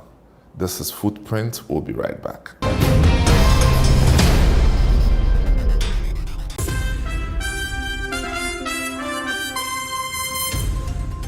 Hello and welcome to the Channel 1 Newsroom from our studios at number 5, Ola Hansen Lane at Tesano in Accra. I am Nanatifu Obwati. I'm Frema Edunyame. I am Ofori-Atta Amado. I am Inisafo. I am Charles Osukumi. I am Ofori-Atta. They've given you land to build an airport, and the airport is named after them, and then you are going to change it and put your name. We hear a Jumara National Apprenticeship Program in Kokon. Well, they are paper.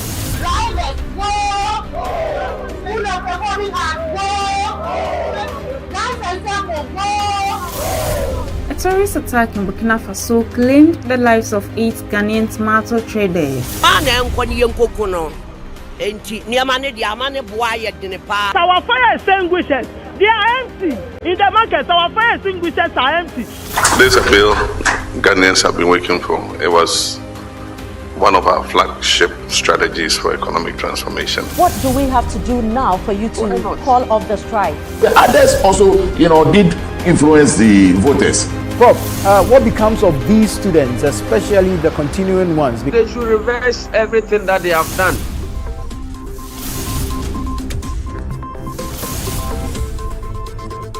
Channel 1 Newsroom airs Monday to Sunday at 8 p.m. only on Channel 1 TV.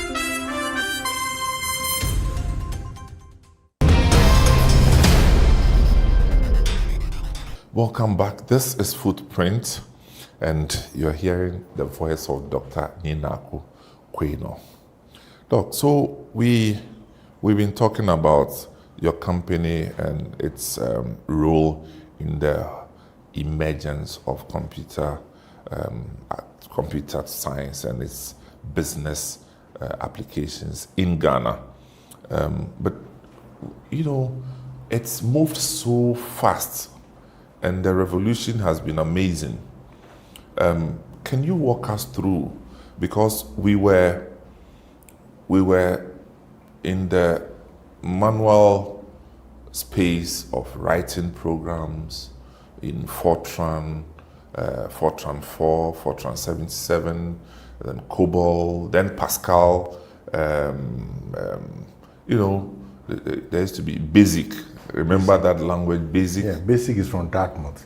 Oh, it's from Dartmouth. Wow, then this is on your fingertips, man.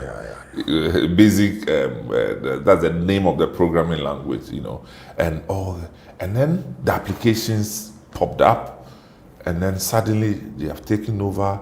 We saw the advent or the reintroduction of the World Wide Web, and then how it came. So can you walk us through that transition, the whole World Wide Web in Ghana, and the Ghana.com thing that came and all that? Because you've been in the thick of affairs.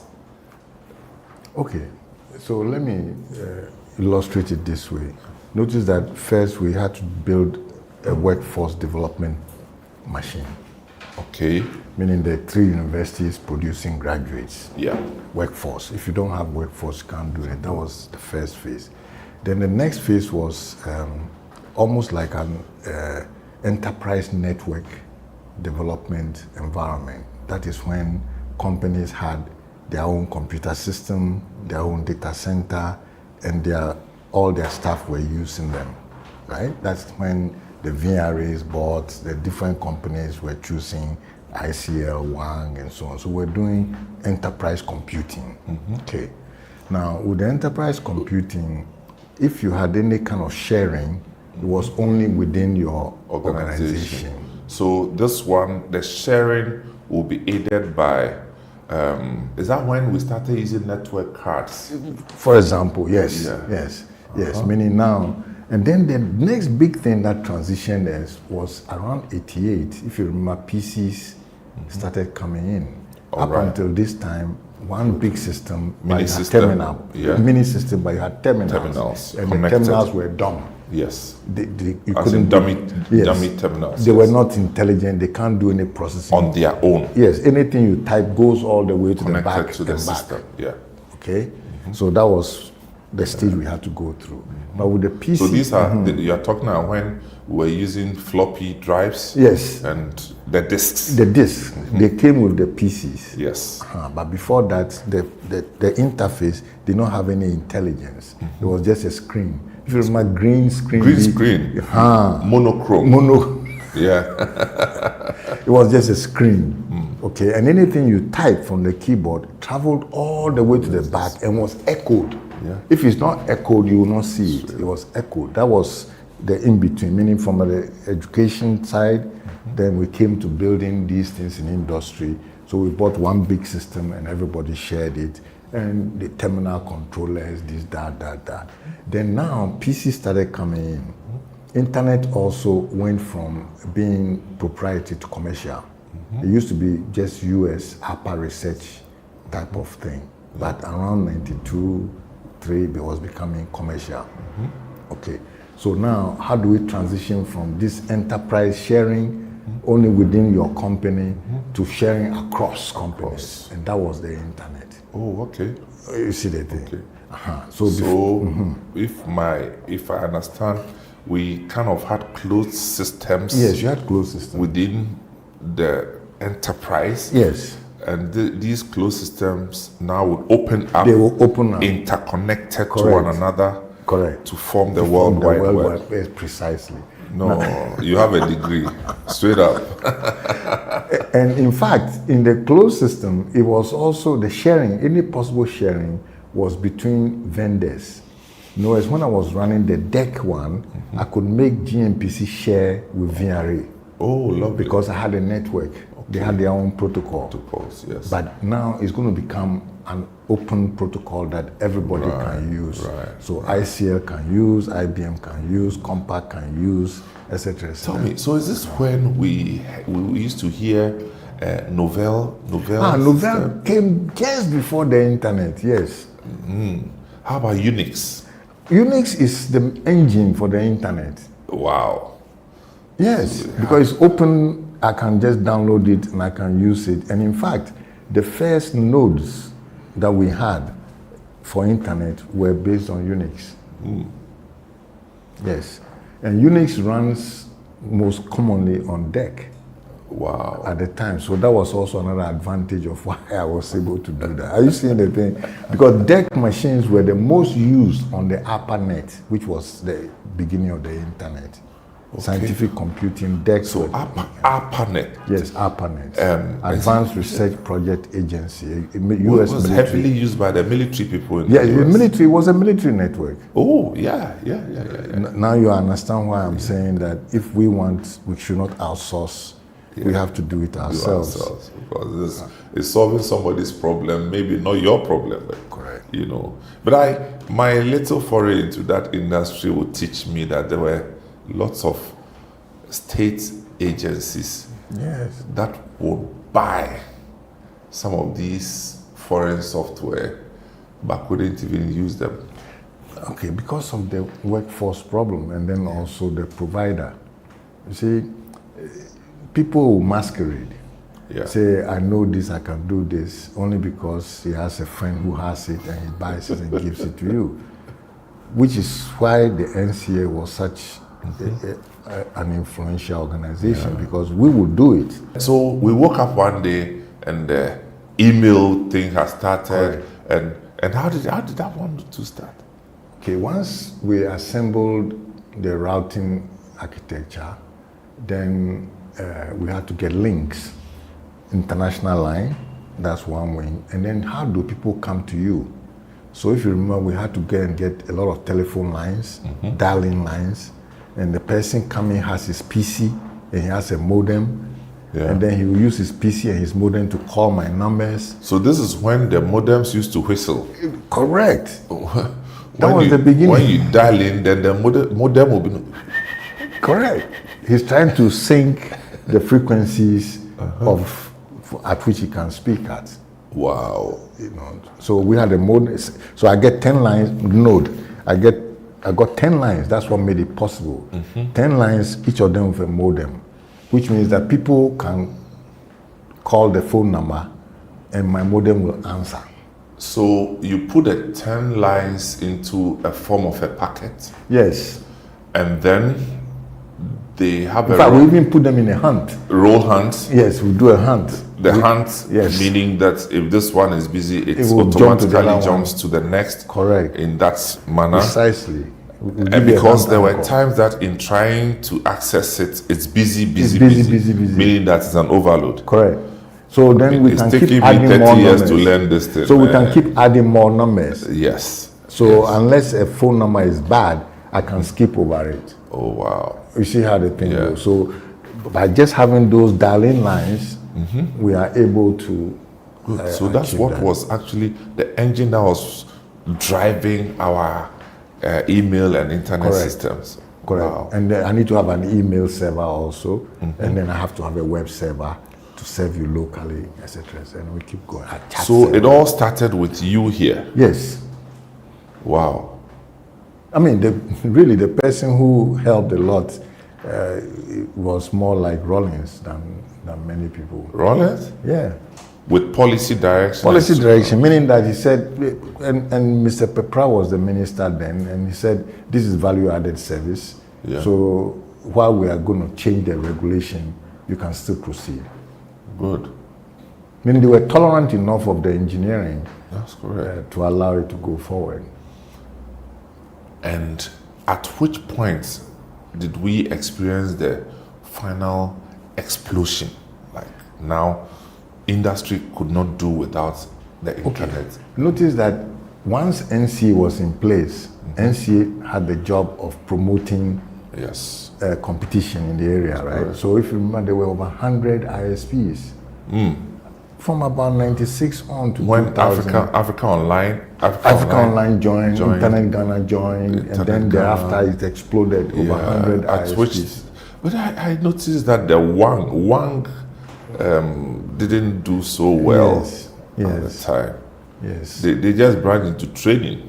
Yes. Yeah. Which is also okay. If you specialize in training, it's fine. But this is the explosion, meaning huge number of ISPs, okay? And that's internet service providers, just in case you're listening to us. Yeah. Yes. And that means that they will die, right? Yeah. Right? Yeah. If you have too many, it's like baking bread. If in your village everybody is baking bread, the bread thing will die. Okay? And that enabled the telcos to eventually rise.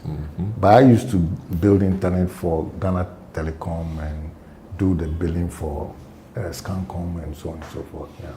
Wow. So this will be 96, 7? 97 to 2000. Yeah. Because Scancom started after Mobitel. It started after Mobitel, yes. Yeah. But it didn't do stuff with Mobitel at the time. Mobitel did not do internet. Yeah, but there was so much. Scancom also didn't come till after GT, by the way. Oh, okay. With internet, because they were busy collecting normal subscribers. That's correct, because they hadn't switched to the digital game properly. Correct. They were all analog in everything they were doing. Correct. So you still have work to do, Doc. Oh, plenty. Tell me, before we end this conversation, what do you make of generative AI and the way it's invaded every space? Oh, I think it's good and healthy. It's good? It's good. It's supposed to be disruptive. The internet was disruptive, but people found their way, isn't it? That's correct. So this one too will be disruptive. Yeah. The things which, can best be done by AI will be done by AI. And it's happening, man. Yeah, and it's okay. It's just that if you are not careful, you will stop thinking. Because if that thing will do it for you, then why do you have to think? Yeah. But the one who thinks is able to use it better. That's correct. Because truth is, before we and I'm talking about industry people, maybe normal business people will get to hear of AI. You had been in it, done that, all that generative AI, machine learning, artificial intelligence, and all that. Yeah. You knew about all these things. I knew. Even now, I know about quantum computing, but it's going to come. We know nothing, please. We don't know anything. No, but what I'm saying is that the thing is changing. It's not static. Yeah. Just as blockchain came, and now we can see opportunities to use it. You are seeing vast, virtual asset, service provision licenses and so on. There's another element coming after the AI, which has to do with being able to solve certain kinds of problems much quicker.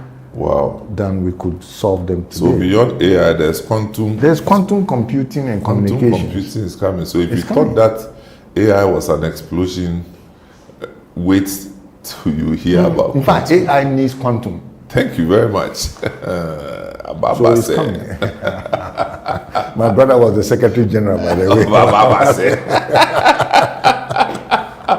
Dr. Quino, thank you so much. Thank you. It's been wonderful having you on this program. And we thank you so much. And we thank God for your life. People, so we have been speaking with Dr. Quino, father of the internet in Africa. I mean, this is just a program on TV and radio, but he has a lot more to say. And it's not limited to only Ghana. He's done so many things in other African countries, and it's there, documented, and we are not making it up. But we'd like to thank you sincerely for joining us. It's been Footprint. I'm Samuel Atamensa. Catch you next time.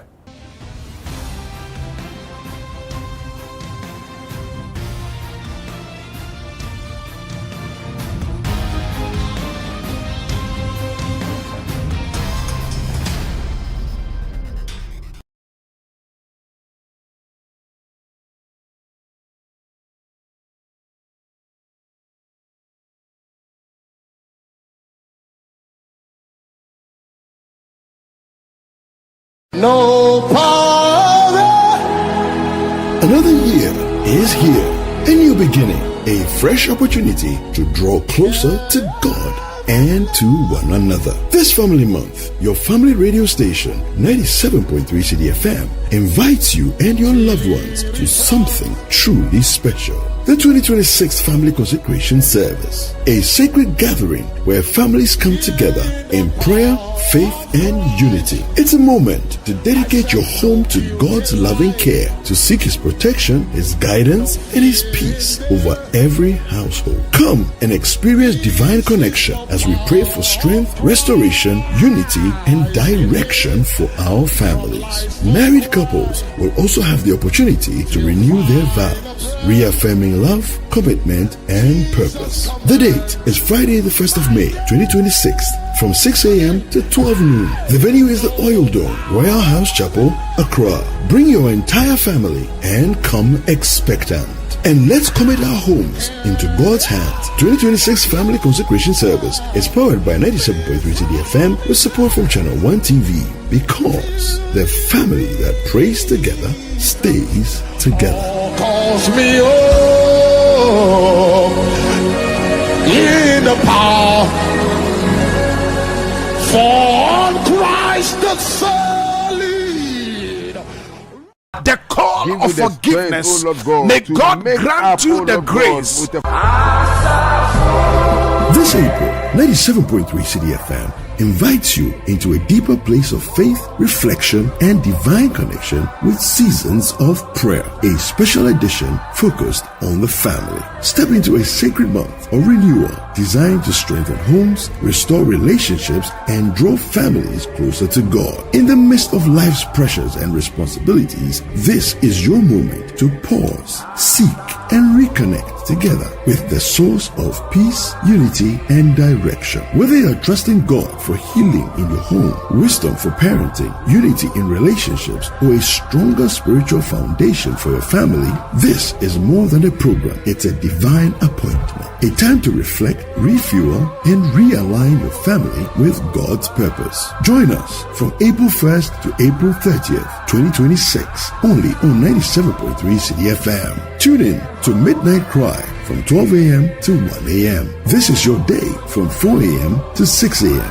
Prayer Encounter from 12 noon to 1 p.m. For more information, call 0244-981112. Let this be the season where your family prays together, stands together, and experiences God's hand together. Seasons of Prayer is powered by 97.3 City FM.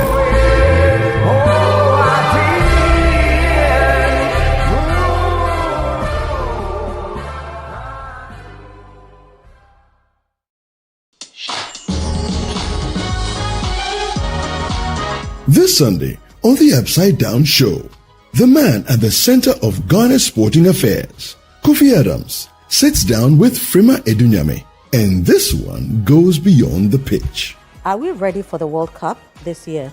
Well, I would say that we are preparing. If I tell you that we are ready today, we don't even have a head coach.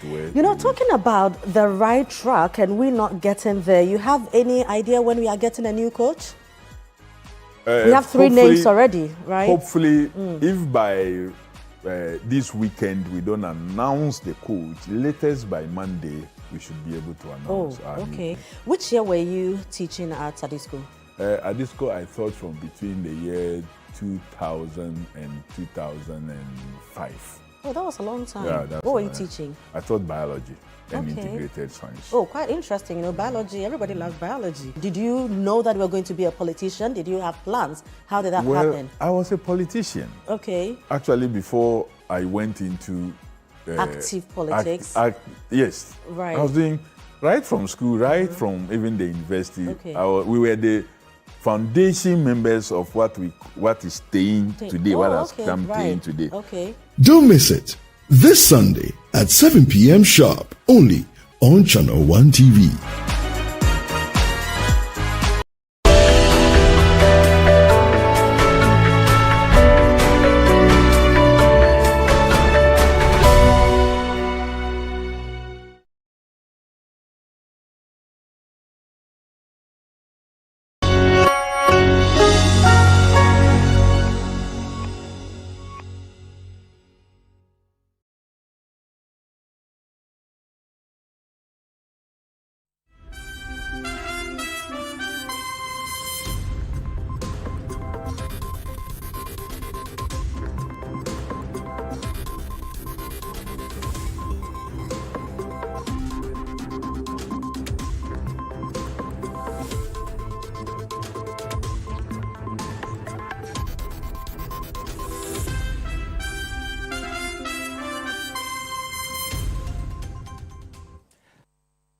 Hello and welcome to the Channel 1 Newsroom here on Channel 1 TV. I am Nana Tufu-Boateng. Coming up, stakeholders share varied expectations ahead of government's announcement of specific taxes to be removed from petroleum price buildup. I can just guess what the Minister of Finance will do. Probably take away the 1 cedi that the extra 1 cedi that they brought. Dr. Atufos was in opposition, described the sanitation levy as a nuisance tax or a nuisance levy. I think that is one thing that you also can take a look at. Also coming up, Kumasi Metropolitan Assembly warns against dumping of waste at the Central Business District. We have planned the disposal of waste in any runabout in the CBD. For Monday, whether it is O2 runabout, the Children's Hospital runabout, or the MTA runabout, it will constitute a criminal activity. We'll bring you highlights from the first meeting of the second session of the 9th Parliament. It is obvious that the Ghana you inherited and the Ghana you speak of today, it's like day and night. And they are here telling us inflation, macroeconomics, Still ahead, 4 separate institutions benefit from City FM and Channel 1 TV's Easter Orphan project. This donation has been made possible by the kind donation of our viewers and our listeners, that is Channel 1 TV and City FM, and we are very glad to also share this with you. Coming up in Channel 1 Business.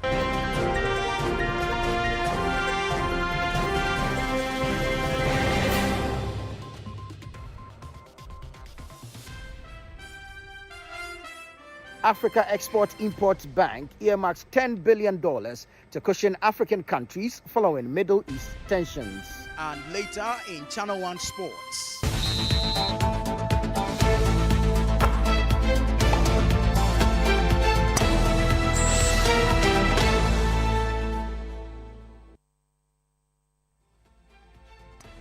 Falcons of Nigeria accuse FA of failing to prepare the team adequately ahead of the WAFCON.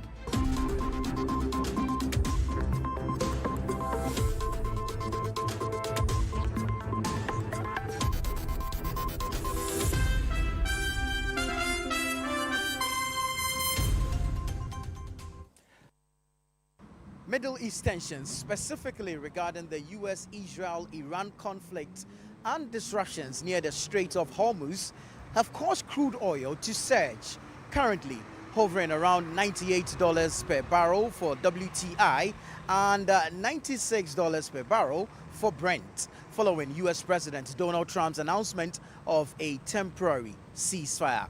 Now, prior to the Middle East tensions, fuel prices in Ghana were between 10 cedis per litre and 12 cedis per litre for petrol and diesel respectively. However, due to the impact of the war on global crude prices and the rising freight and insurance costs, Petrol in Ghana currently sells for around 13 cedis per litre and diesel at about 17 cedis per litre. The government of Ghana called for an emergency cabinet meeting and has announced some, if you like, interventions, including the removal of some taxes and margins on the price build-up, the petroleum price build-up, as well as the introduction or the deployment of some 100 buses received by the government. For the ordinary Ghanaian, a driver, a consumer of petrol, what does this mean? What do they even make of it? Yes, it is going to save a lot of money because before the price was increased, I used to buy fuel at a price of, I think, Star Oil 10 cedis, 50 pesos or so. I don't know if my memories will serve me right. But yesterday I went to fill my tank and it was 13 cedis, 30 pesos. So we are going to get extra income in our pocket. So it will help us. It is really going to help us. So when the organics are wired there because of buying food there wired there, no cry about coupe. About petrol some they are buying wired there papa. Said the other petrol ne bar form. Then they assign into quantity assign raise kakra. Next was over Sunday about form one. Ultimate the bad there no wired there pa. Wired there. Can in the near spend this cabby in the near break. Eduma no bay eduma no assign this canning in our kotofu. The Ghana Private Road Transport Union, the GPRTU, a major player in Ghana's transport space, has warned of an imminent transport fare if fuel prices do not come down within the shortest possible time. Abbas Imoro is the Industrial Relations Officer of the GPRTU, and he has been speaking to Channel One News. Yesterday we saw Honorable Felix on the issue, but that wasn't what we were expecting. We were expecting the Transport Ministry to call us and brief us on the decision taken. We haven't heard anything from the Transport Ministry. And we are saying again that if they don't tell us anything, we are waiting, we're giving them that respect, and we shall be waiting. We heard, we heard Honorable Felix said by 15th of this month, which is about a week on some days almost, some few days from now, and there will be another issue on this fuel, another window to discuss. But from now up to that window, we started buying the fuel, this current price from on the 1st. And if they don't tell us anything, we are waiting. If our people get fed up and they come up with anything to make sure they also live and live happily, they should know they will be the cause. We will have nothing to tell our people. The Chamber of Oil Marketing Companies, COMAC, is, however, asking for a review, a holistic review of the petroleum price build-up in order to cushion Ghanaians. This comes ahead of the announcement of the specific taxes and margins to be removed from petroleum pricing in the country. Taking away taxes and levies and margins would require holistic review of the petroleum pricing for Ghana, right? Because today we have so many margins. I mean, people will think about only UPPF, BOST margin, PDM. I mean, name it. Many of them. And at the back of the screen today, I cannot say go and take this off, go and take this off. But we can have the meeting and discuss. I can just guess what the Minister of Finance will do. Probably take away the 1 cedi, that the extra 1 cedi that they brought for now, for the 4 weeks. And for the margins, I really don't know what margin they're going to take off. Is it the BOST margin? Is it the fuel marking margin? Is it UPPF? I mean, out of my head, I don't know what margin the government is going to look at. And to look at reviewing margin, it's not 3 days event. And if they want to do that, they should call for stakeholder engagement immediately. The minority in Parliament has also waded into the matter, welcoming the decision by the government to remove some taxes and margins. However, they are demanding accountability on the 1 Ghana cedi energy levy. I want to thank government for at least listening to the minority, and not just us. I listen to GPRTU, I listen to other transport operators who also drummed home the idea of government taking a second look at some of the taxes and levies. Let's see what happens when the finance minister and energy minister come out with the details. I think at that point we will be clear in our minds what specific taxes and levies they will be suspending and what effect it will have on the final consumer. Dr. Force was in opposition, described the sanitation levy as a nuisance tax or a nuisance levy. I think that is one thing that he also can take a look at and take off that. That is about 10 pesos. You can also look at that also. These were our two main requests, that the 1 cedi is taken off and at least the 10 pesos is suspended. We are still waiting for the report on the usage of the 1 Ghana cedi. The act was quite clear that the finance minister was to present to Parliament by the 31st of March the usage of that fund. So far, my checks from Parliament is that that has not been done. The Chamber of Bulk Oil Distributors, C-Board, has, however, assured of enough supply, availability of stock in the wake of fears or concerns of a shortage occasioned by the global tensions in the Middle East. For supply security, we are not directly affected in terms of product supply because less than 25% of our members pick product from the Gulf region. That, although significant, does not necessarily contribute to our main trading partners where they source the product from. Because it's a commodity that is traded globally, you are impacted on the issues, especially the vessels, because these same vessels globetrot from which area to which area. So definitely, as people in Australia or in the Far East are struggling to have access to vessels and products, they will pay any amount to the vessels owners and then to those who have the product to have access to them. And by that, we are somehow torn in between the price war that we are unable to actually offer bigger than them. I'm speaking to you. Some oil marketing companies in Kenya, South Africa are experiencing shortage, especially even jet fuel in Europe. Apart from the pricing going up, the availability has become critical. And then also, they have started even rationalizing, they are rationing product sales and others. And like the MPA published, I think the close of the, we have almost all the products later, more than 5 weeks. And we also know vessels have confirmed up to first week in May.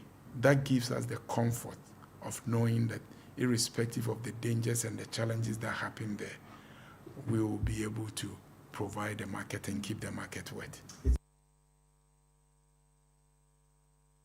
Slum dwellers at Afon-Kwanta have begun erecting new structures following a devastating fire that destroyed their homes on Monday. According to these slum dwellers, the assembly member for the area gave them the authorization to rebuild their structures as they insist they have nowhere to go. There is more in this report by Ashanti Regional Correspondent Tofik Mohammed. On Monday, April 6, 2026, a devastating fire swept through wooden structures used as makeshift homes by mostly metal scrap dealers and headporters. Speaking to Channel 1 News, one of the affected, Bawa Zakaria Mahmoud, disclosed that the assembly member for the area gave them the green light to rebuild the area. Since we are also cannot be sleeping here just like that, yesterday we were to sleep here till this morning and it rained. So we had to hide some people's verandas or under the shops of people. That's where our wives and kids slept.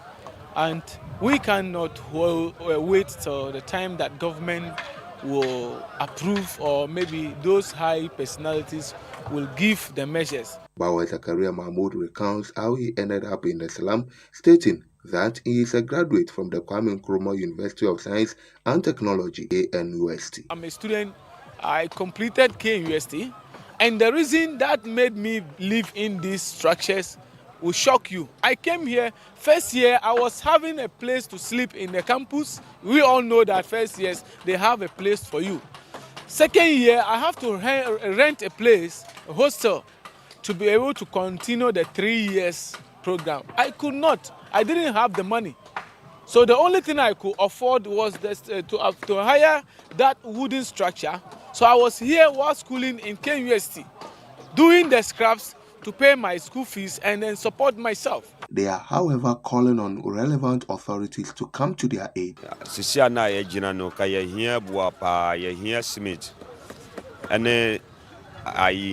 Zinc.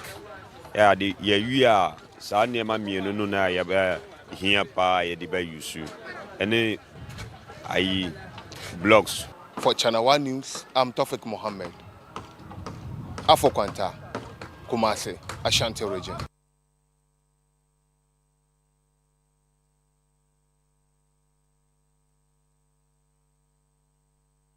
Now, the Tema Metropolitan Assembly has assured the public that there is no cause for alarm over decomposed or unhealthy fish entering the market.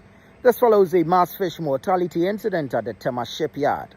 This assurance was given during a meeting with the shipyard's management, where a detailed account of the incident was presented, including how the fish were collected and properly disposed of. Channel 1 News' Manuel Ayama reports. The meeting, which brought together key stakeholders from the Tema Port and the Tema Metropolitan Assembly, addressed concerns from the large number of dead fishes that were found in the area on Monday, April 6. It was disclosed that port health officials in Tema intervened promptly to oversee the collection and disposal. The officials say claims that some of the fish were taken by individuals are unsubstantiated. On the Tuesday, I think we call them again that we can't leave the fish here. We have to dispose it off. Yes, it was it. It happened on Monday, early morning. So when we called them, we waited for FDA to come over. Even we waited, they were not coming, so we had to come here ourselves. We organized a team of laborers, and we came to pack the fish. When we came, it was already decomposing with maggots. So we had to load them in a skip container for a final disposal. Right here at the slipway, usually waste would gather at the Tema shipyard. But on that fateful day, it was a mass mortality of fish. The CEO of the Tema shipyard, Alhaji Usman Sulemana, emphasized that the shipyard does not engage in the sale or distribution of fish, contrary to reports circulating in the media. He explained that the facility was simply affected by the incident as the dead fishes drifted into its vicinity. We don't whatsoever engage in any fishing activity within our enclave here. Do you understand? So I'm also surprised when the information is just circulating within the media circle saying that people should not come in and buy fish at the shipyard. I mean, shipyard, we have nothing to do with. We don't have anything to do with either marketing. But there is nothing like that. There's no market for fish around here. The Tema mayor also assured the public that there's no cause for alarm, reiterating that investigations with key agencies are ongoing to determine the cause of the incident. We're dealing with it. They should not be alarmed because the descriptions of the situation in the public are not accurate. It is very much under control. And it really is as simple as that. Another thing that's important for them to note is that the Tema shipyard has nothing to do with fishing. So all the assertions about not buying fish from the Tema shipyard and avoiding fish and all of that is not accurate. This is most probably a result of people just disposing of, fish wrongly.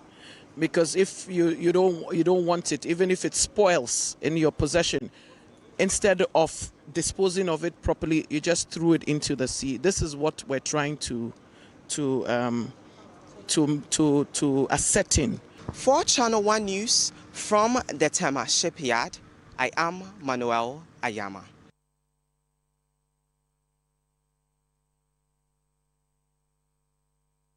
Metropolitan Assembly KMA has issued a stern warning to individuals dumping waste illegally within the Central Business District.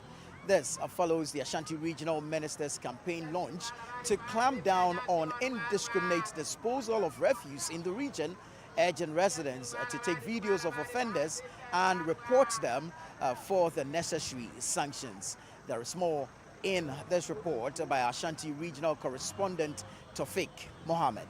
At a press conference in Kumasi, the mayor, Richard Ofori-Atta, announced a total ban on waste disposal at runabouts within the CBD. He stressed that dumping refuse on medians or any runabout in or near the CBD will be treated as a criminal offense with the necessary punishment. And so from Monday, we have banned the disposal of waste in any runabout in the CBD.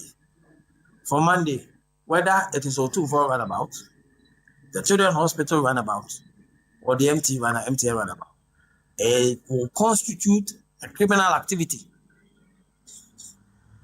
which will attract sanctions from anybody in Kumasi to dump any form of waste, any form of refuse in any runabout. Beyond that, it will also constitute a criminal activity by anybody to dump refuse in the median of any dual carriage road within the Central Business District and any part of Kumasi. The mayor also echoed the regional minister's directive on sharing proceeds from fines with individuals who help prosecute offenders. He noted that the assembly is engaging its prosecutors to implement the measure within KMA. The regional minister has communicated and given firm instructions, and we are engaging with our prosecutors.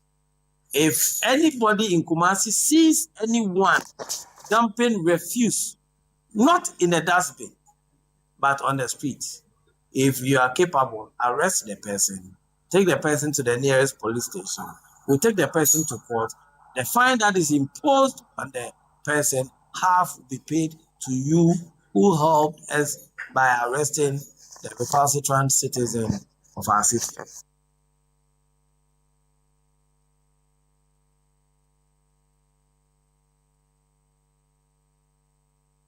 Let's now bring you some other stories where the government is being urged to partner with academia to implement research on sustainable waste management as Ghana continues to face a growing sanitation crisis.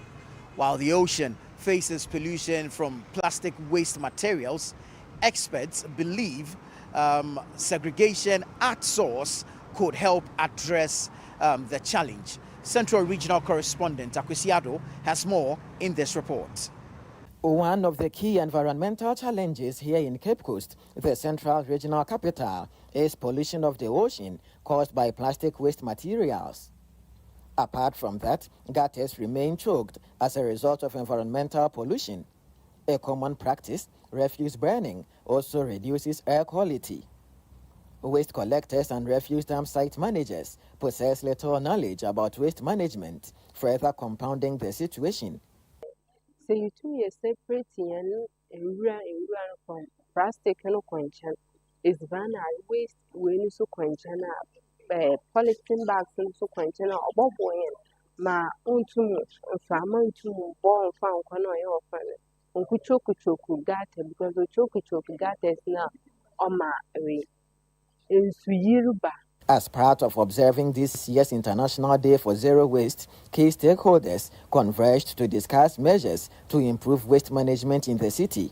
Waste segregation took center stage of the discussion, with a strong call on authorities to institute proactive measures to manage the metropolitan's waste. Whenever these municipal assemblies are organizing activities, they need to take into consideration some of these indicators that border on sanitation so that they will be able to address it. An environmental consultant and senior lecturer at the Cape Coast Technical University, Dr. Penny Nasrifwa-Wabing, noted that while research exists, it is largely underutilized, stressing that proper funding and implementation can significantly improve waste management. Over the years, we've done a lot of research, both on waste and other disciplines, but the problem is with dissemination. Most of the time, we finish the research, we have beautiful findings, and they end up in the shelves because we don't have anywhere to disseminate the reports. Government should collaborate with academia so that all the beautiful research we have done as far as waste management is concerned will really come to fruition. Once we get the funding, we get the resources, we'll be able to disseminate it for all stakeholders to play their part to whole.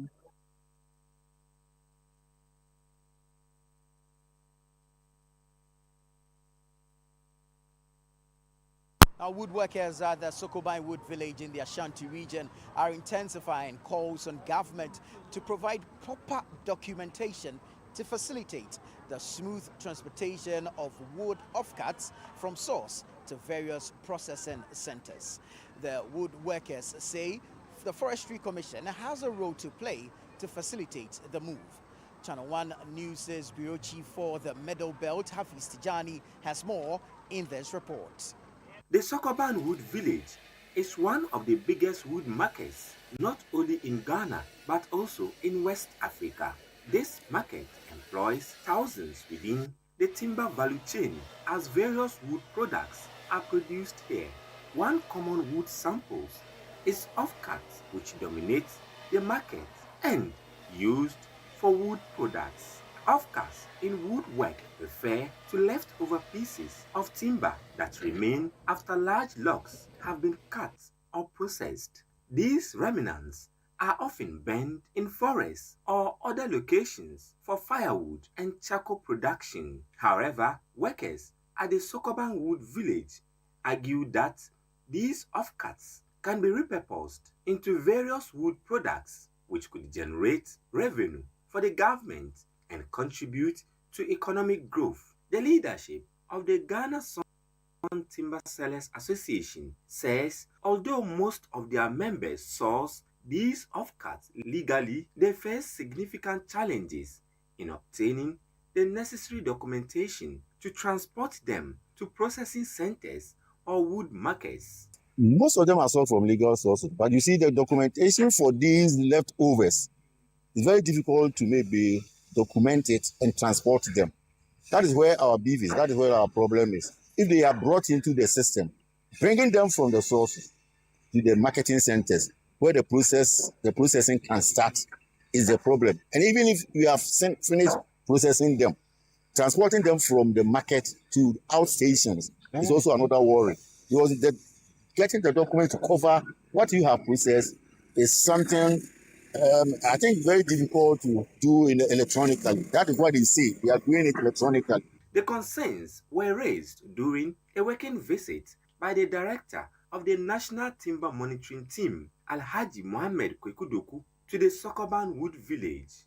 Responding to the concerns, Mr. Kwekudoku assured the woodworkers that he would submit a detailed report to the sector minister for appropriate action. As the director of the National Timber Monitoring Team, I'm going to put up a report and submit to the Honorable Minister to consider taking a second look with the Forestry Commission on this particular issue. Because the very moment we ask them to stop the offcut, it will go waste in the first place. And over 1 million mouths are going to lose their daily bread, which I don't think will go well for the economy of this country. The visit forms part of ongoing efforts to engage stakeholders within the value chain aimed at enabling government to implement measures that will enhance operations in the sector. He also assured the government's support for the industry.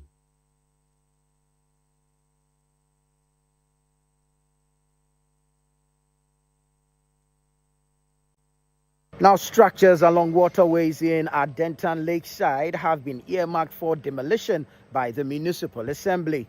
The move is part of efforts to address recurring flooding in the area.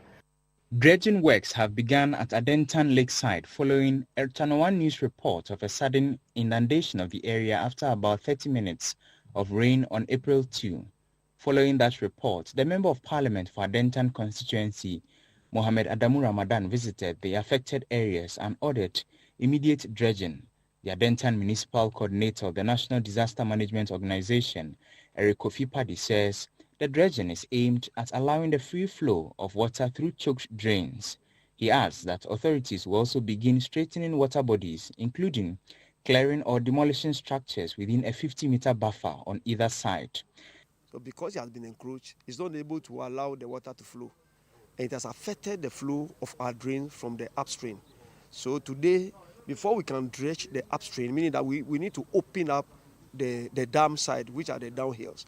What we have seen is that there has been a lot of human activities within the drains, which has blocked the flow of the drains. We want to use the opportunity to just announce to the community that we are not demolishing any building, but we are what? Clearing our waterways. The Assembly member for the area, Bright Afedo, says while the dredging will help reduce the risk of flooding, the next phase of clearing structures along waterways will be critical to achieving a lasting solution. We are trying our best to advise people not to build along the water banks. Also, we also advise people not to be throwing their rubbish into the gutters. And as Nadmo said, they'll be coming back after the dredging to ensure that the laws are being enforced, 50 at the left, 50 meters at the right, so that when it's flood, when there's flood, at least it will not enter into people's homes, but rather flow along the buffers. Our residents say although the dredging is a step in the right direction, straightening the water bodies remains key to preventing future flooding. They are also calling on government to provide further support to affected households. This time around, I said for the past way, because I feel no more because I'm going to a coffee into the tenor Akama and came to me my singing. I feel the Nina Abba. Got an a higher pan. I was so mobile straight in on my normal sissy my because Yaya Tihano, a face challenges pan to Mumbai. Almost started, but still not a year straight, no. Almost straight, no. From Hanum say no. Last day, a toy, no. A brew war, no. Into Pamacho Monshe, near Uncrophone, Gata, no, bola gumuno. Now say the first na tangas chinching fear no. Almost I started na boy. Ya bread do, debia niece, ye yama say. When to be in Utad for frat, na say.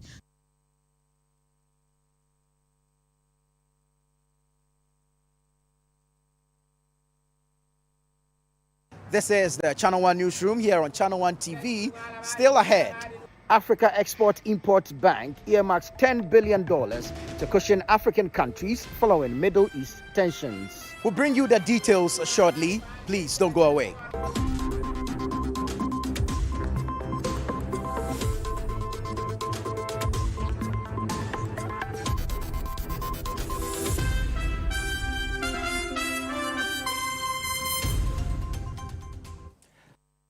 Yes, next. Hey, Nadia Benson, some more. Me didn't turn some. Mr. Freddy Calico, just call me cockroach. Now, Mr. Freddy once now. Hey, that's you. Improve car. Yeah, dear. Captain Mosquito, double the action.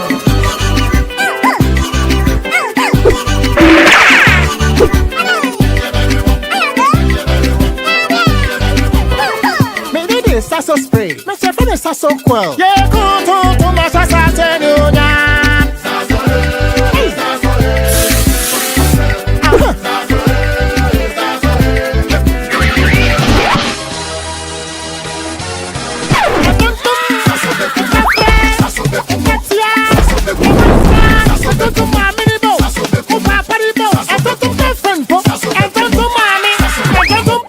Sasso, come tom preko.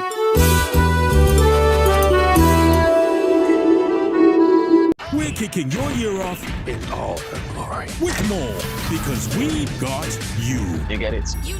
We got kicks. We got scores. We got action. We got roars.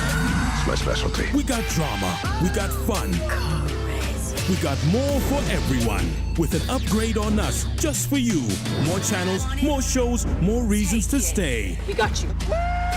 DSTV, we got you all the way. No power. Another year is here.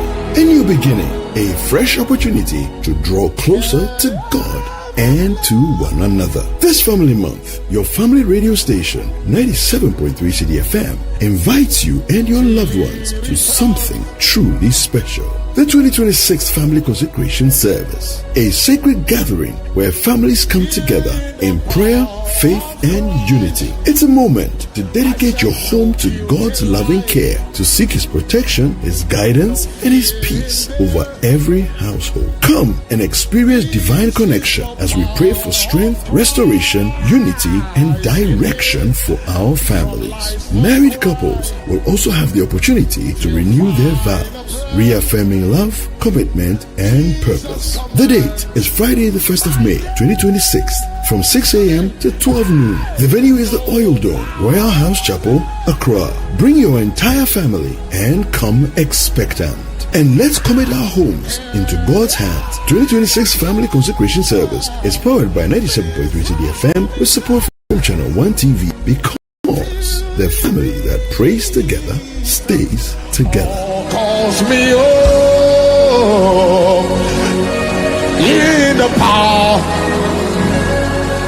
for Christ the solid.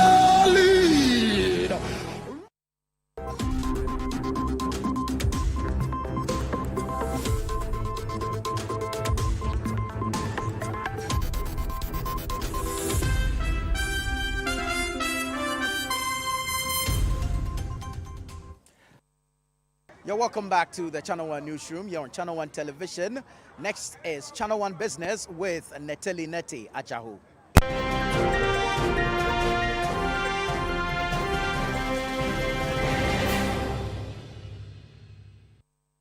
CNR Business is brought to you by EcoBank.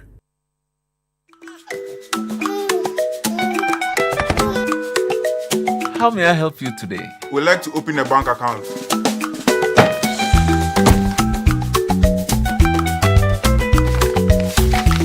Sign here, sign here, sign here, and here.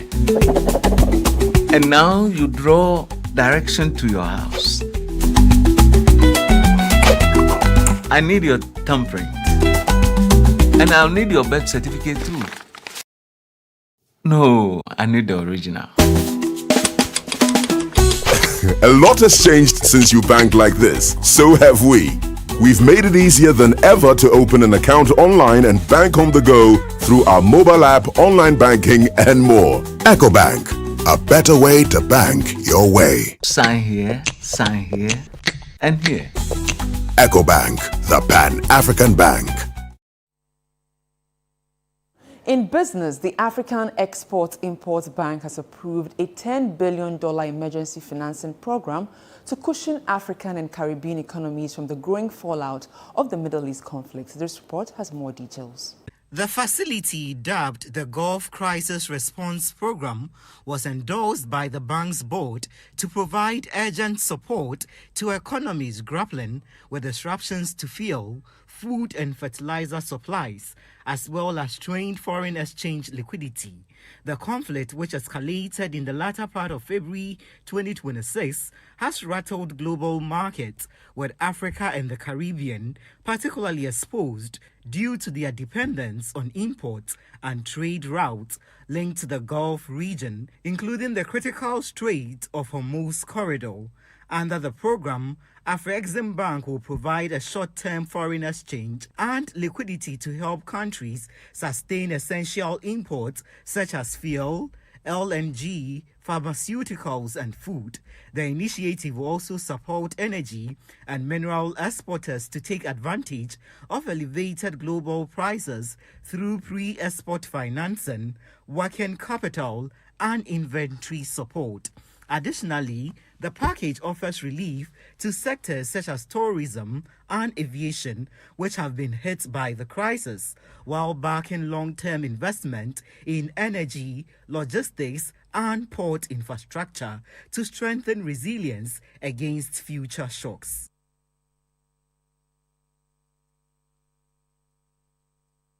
Ghanaians should expect a marked improvement in voice and data services in the coming months as telecom operators accelerate infrastructure investments, with approximately 1,150 new cell sites scheduled for rollout this year. The Minister for Communication, Digital Technology and Innovation, Samuel Nate George, says the expansion is aimed at enhancing network quality and addressing long-standing connectivity gaps. There's more in the following report. According to the sector minister, the rollout aligns with the policy direction announced by the National Communications Authority, which has amended the quality of service and other key performance indicators applicable to mobile telecommunication services in Ghana. He made the remarks during the presentation of laptops to selected universities under the national rollout of the 1 million coders program. When you announce new cell sites, what it means is you now have to acquire the sites and then place the order for the radio devices to then come in before you install, and then we begin to see. So it will take some time, a couple of months. But what this means for us is that we're going to see an improvement in the network. Telecel is not in the room, but Telecel has also announced 150 new cell sites. Now, I met with the group CEO of MTN at the Mobile World Conference, and I said to him, you are an SMP. Telecel is doing 350. You've announced 500. Thank you, but I want more. And credit to MTN Group, approval was given for 300 more sites, so MTN is doing 800 sites this year. He further explained that the Coders program will create employment avenues for the youth. We're working with II Africa. We signed an MOU with an agency called II Africa that's agreed to take 100,000 of our graduates and place them in remote job and work. Yesterday, I met with the Chamber of Business Outsourcing organizations in Ghana, BUSAG, and they are also looking to take out another 100,000. So for us, it goes beyond just training the people, but after training the graduates, where do they find work? And so it's a whole pipeline, and that's why we need to take all the detail we are taking so that we can monitor the progress of our citizens and properly account to the Ghanaian people and to our corporate partners for the investments that they are making in this 1 million coders project.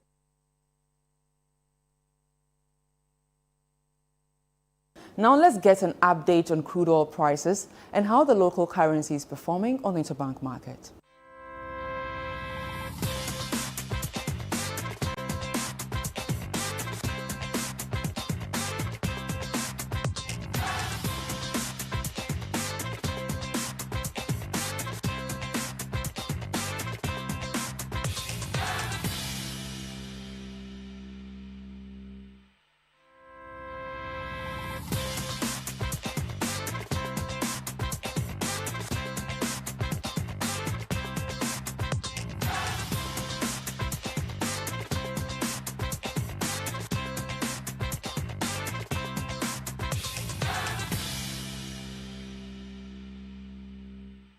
And that's all for business. I am Netele Ajaho.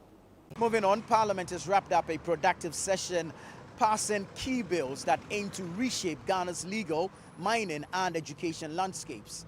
From opening up legal education to regulating lithium mining and boosting the 24-hour economy, the legislative moves spark both hope and debate. Channel 1 News' Ayikwe Okai reports. The meeting, which commenced on February 3, 2026, witnessed a number of key legislative activities and high-profile debates. A major highlight of the session was the presentation of the State of the Nation address by President John Dramani Mahama, which was followed by an extensive debate on the floor of the House. I can say to you with confidence, Ghana is back. Ghana is working again, and Ghana is open for business. Mr. Speaker, our nation is on the runway. It is in takeoff mode. And you are all advised to fasten your seat belts. Mr. Speaker, the cocoa farmers, they have reduced producer price and Erikopoku cannot be found. They don't care about cocoa farmers and they are here telling us inflation, macroeconomics, they're ready. Mr. Speaker, it is obvious that the Ghana you inherited and the Ghana you speak of today is like day and night. The Ghana you inherited is as dark as the dark dresses that they are wearing on the other side. And the Ghana you speak of today is clearly as bright as the white dresses that we are wearing on this side. Among the significant outcomes of the meeting is the passage of the Legal Education Bill, which effectively ends the long-standing monopoly of the Ghana School of Law over professional legal training. The new law opens up the sector to accredited universities across the country. We believe that this is the dawn of a new era, where all students will be fairly treated. Whichever law school you go to, whichever law faculty you attend, all of us would end at the doors of the National Bar Examination. Parliament also ratified the 15-year lithium mining agreement between government and Barari DV Ghana Limited for operations at Ewoya in the Central Region. This follows the coming into force of the Minerals and Mining Royalty Regulations 2025, which introduced a sliding scale royalty regime ranging between 5 and 12% for gold and lithium, with rates adjusted based on global commodity prices. The House also passed the Growth and Sustainability Levy Amendment Bill 2026, reducing the levy imposed on gold mining companies from 3% to 1% of gross production. This followed the introduction of a new minerals and mining royalties regime designed to capture greater value for the state when global gold prices rise. In the education sector, the House passed the Education Regulatory Bodies Amendment Bill to provide a more flexible and optional pathway to chartering for private tertiary institutions. Additionally, Parliament approved the Value for Money Office Bill, aimed at establishing an office to regulate, promote, and oversee value for money assessments in public expenditure and procurement. The bill, however, faced strong opposition from the minority. The government is saying that it wants to cure sole source and ensure value for money. We don't need a new law. The government should rather strengthen PPA Act. It is never true that this office is intended for corruption. That is not the case. We are rather putting in measures to fight corruption. Parliament also passed the government's flagship 24-Hour Economy Authority Bill, paving the way for the establishment of a central coordinating body to drive the implementation of the policy. We need to establish an authority to lead and anchor and coordinate the myriad policies, strategies, and programs and activities that we are going to implement to really transform the country into an economy that is working 24 hours. Parliament passed the Security and Intelligence Agencies Bill 2025, restoring the Bureau of National Intelligence (BNI) as the official name of the agency, previously known as the National Investigations Bureau (NIB). The bill, approved on Wednesday, March 18, introduces significant changes to Ghana's national security framework. The legislation empowers the President to designate a minister to oversee the National Security Coordinator, while abolishing the substantive position of a Minister for National Security. Parliament has passed the Ghana Deposit Protection Amendment Bill 2025, aimed at enhancing the capacity of the Ghana Deposit Protection Corporation to safeguard depositors against losses from insured events. The Ghana Investment Promotion Authority Bill was also approved during the 31st sitting of the first meeting of the second session of the 9th Parliament of the Fourth Republic. The bill provides a more modern, flexible, and robust legal framework for investment promotion, facilitation, and regulation in Ghana.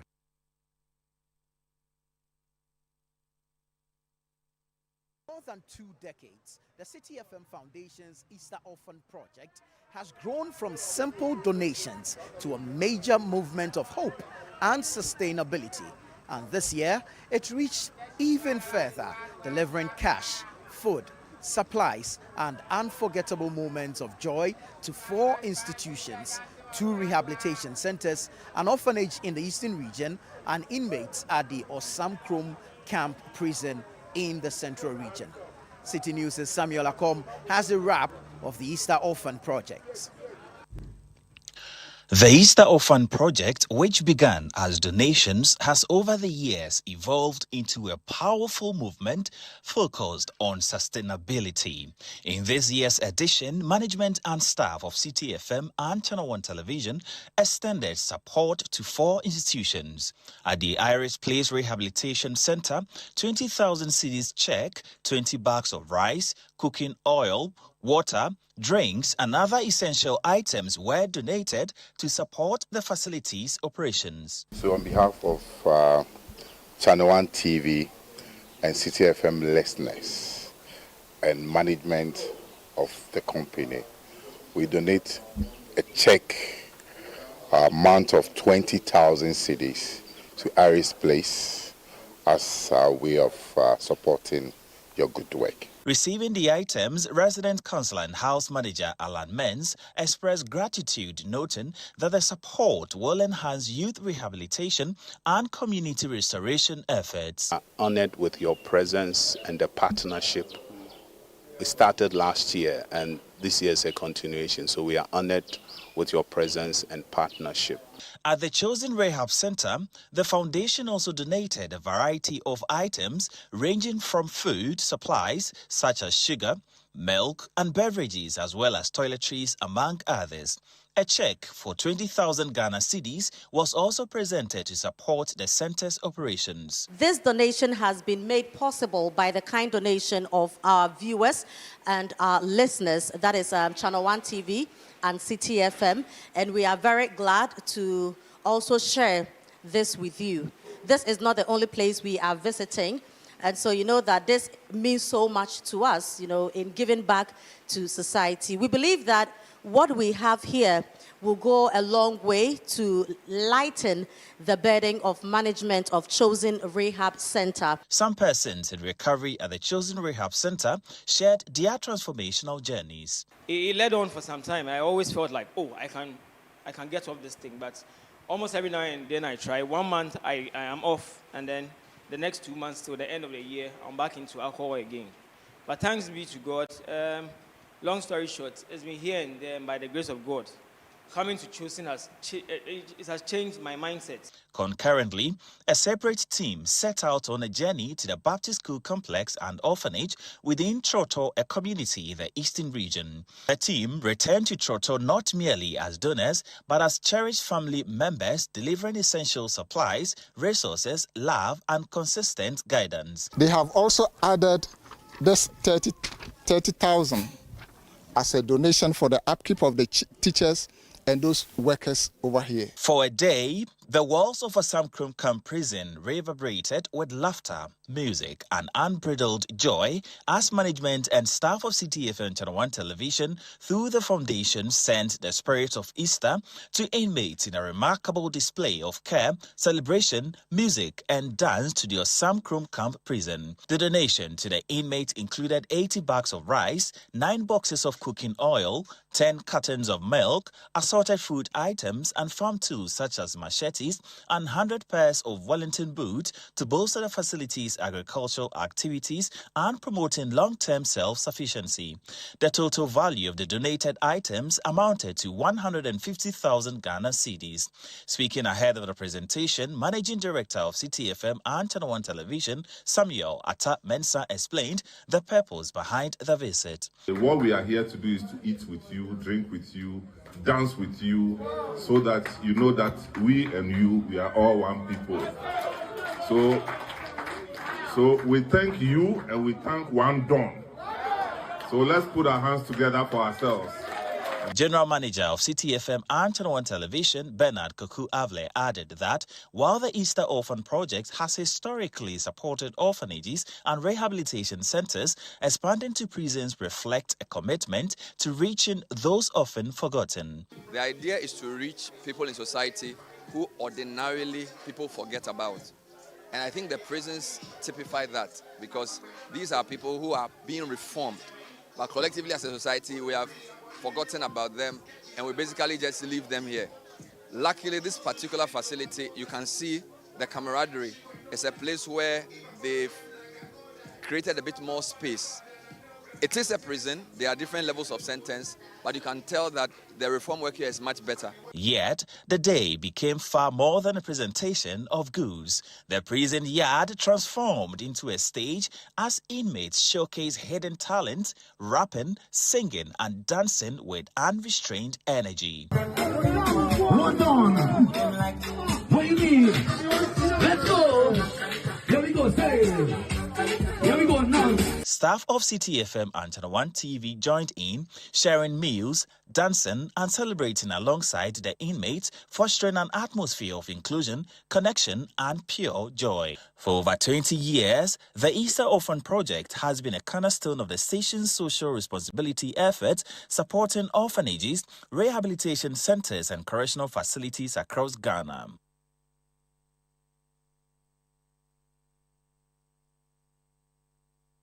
This is the Channel 1 Newsroom here on Channel 1 TV. Still ahead. Falcons of Nigeria accuse FA of failing to prepare the team adequately ahead of the WAFCON. We'll bring you the details shortly. Please don't go away.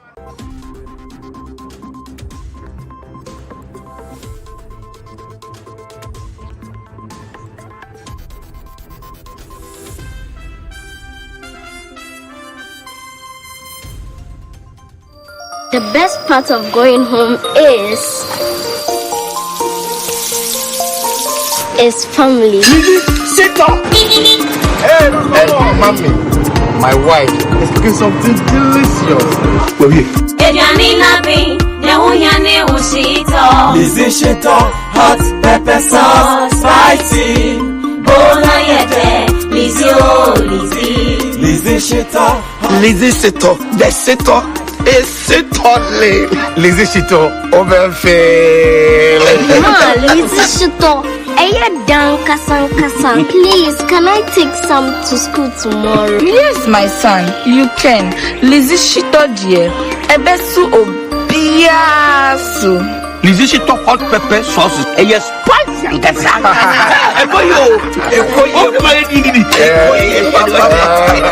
Lizzie Shito hot pepper sauce. Spicy. For bulk purchase, kindly contact 050-168-3344 or 050-155-0998. This advert is FDA approved.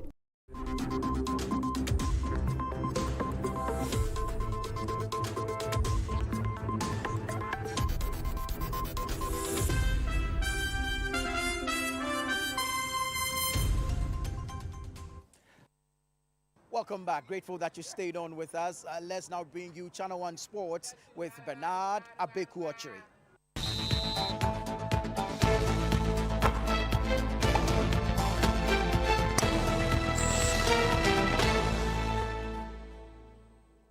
Now, Nigeria's women's national football team's captain, Rasheedat Ajibade, has criticized the Nigerian Football Federation over what she describes as poor preparation for the upcoming 2026 Women's African Cup of Nations. The tournament, originally scheduled for March, has been postponed and will now run from July 26 to August 16 in Morocco. Despite being defending champions, the Super Falcons have struggled to secure international friendlies in the build-up. Plans for 2 matches against Cape Verde on April 15 and 18 have also been cancelled. The team is expected to open camp in Abuja this weekend. Sports Writers Association of Ghana President Kwabena Yeboah has raised concerns over the poor state of sporting infrastructure in Ghana, warning that it continues to hinder talent development across the country. Speaking during a lecture to mark the Swag Volta Chapter 8 anniversary, he stressed that without deliberate investment from government and key stakeholders, Ghana risks losing a generation of promising talent as promising athletes due to limited access to quality training facilities. There's more in this report. SWAC President Kwabena Yeboah described the state of sports infrastructure as a major barrier to talent development, noting that the lack of modern and accessible facilities continues to restrict opportunities for young athletes to train, compete, and reach their full potential. Again, we need to improve the existing infrastructure. We already have one in Hope, which needs improvement. And also the multifunctional outfits dotted across the region also needs some form of refurbishment. And all this come through advocacy. So I'm praying that Swanvota would let their voices be heard at the national level to ensure that these needs are well adhered to. The Volta Regional Chairman of SWAG, Eric Aji, also called on the government and stakeholders to intensify support for sports development in the region. It needs to be taken a second look at, because as a region, we are suffering so much from the lack of infrastructure in the African region. On the withdrawal of Hoho United from the Ghana Premier League, SWAG executives at both national and regional levels expressed concern over the potential setback to sports growth and the economic activity in the area. After a number of complaints to the national authorities, when they believed that they were not receiving the right hearing, they decided to withdraw from the competition. Just pray and hope that a quick resolution would be found. I don't know how it's going to be done, but I'm praying that instead of total withdrawal, some quick resolution would be found to ensure that Hoho United stays in the competition. I just want to mount the pressures.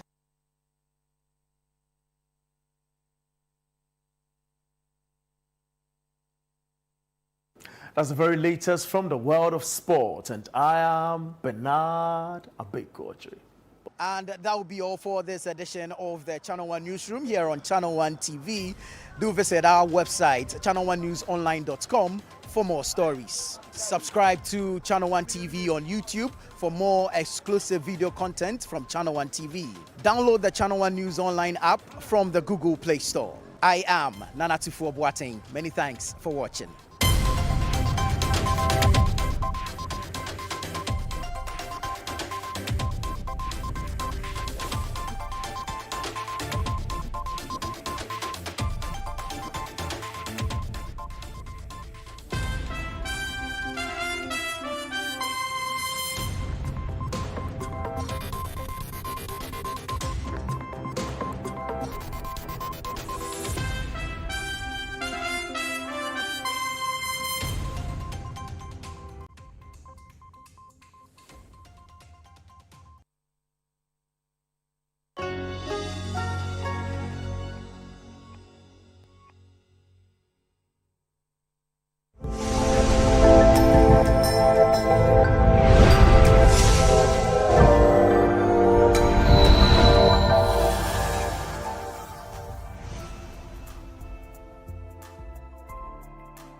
Everyone, you are welcome to Sister right here on Channel One TV and City 97.3 FM. That's to all listeners. My name is Chris Carter, and I'm excited to be here with you to bring, the joy of helping people in relationships. And I don't do this alone. I actually do this with the sisters. But before we get into the sisters, a very big thank you to Gino for holding us down. Thank you so much for sponsoring this show. And also to each and every one that is tuned in right now, thank you for joining us on this show. And everyone who sends in their letters, thank you so much. Well, I talk about sending letters because you have to send in your letters of everything that you're going through in that relationship for us to read it on the show. And the sisters and I will actually find ways to help you navigate these problems. Ladies and gentlemen, before I introduce the sisters, let's take a quick break. We'll be right back.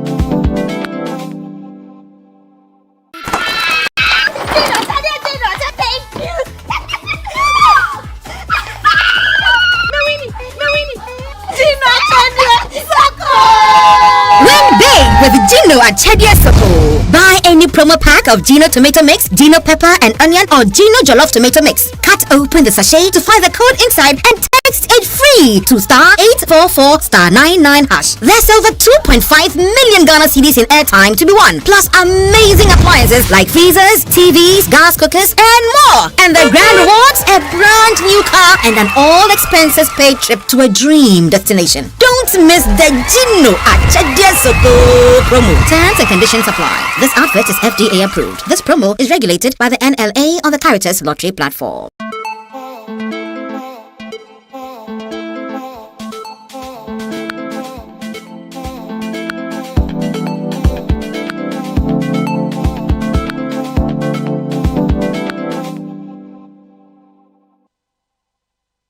All right, you are welcome back to Sister right here on Channel 1 TV. And if you're listening, it's City 97.3 FM.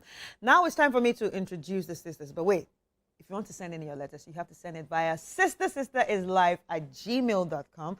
And of course, we will read it right here on the show. And to your comments about the letters, all you need to do is, go to our Facebook page, Sister, and then you can leave your comments on all the letters right there. And we'll also get to read it on the show. Ladies and gentlemen, time to meet the sisters. Now, I'm going to be starting with the beautiful Selam.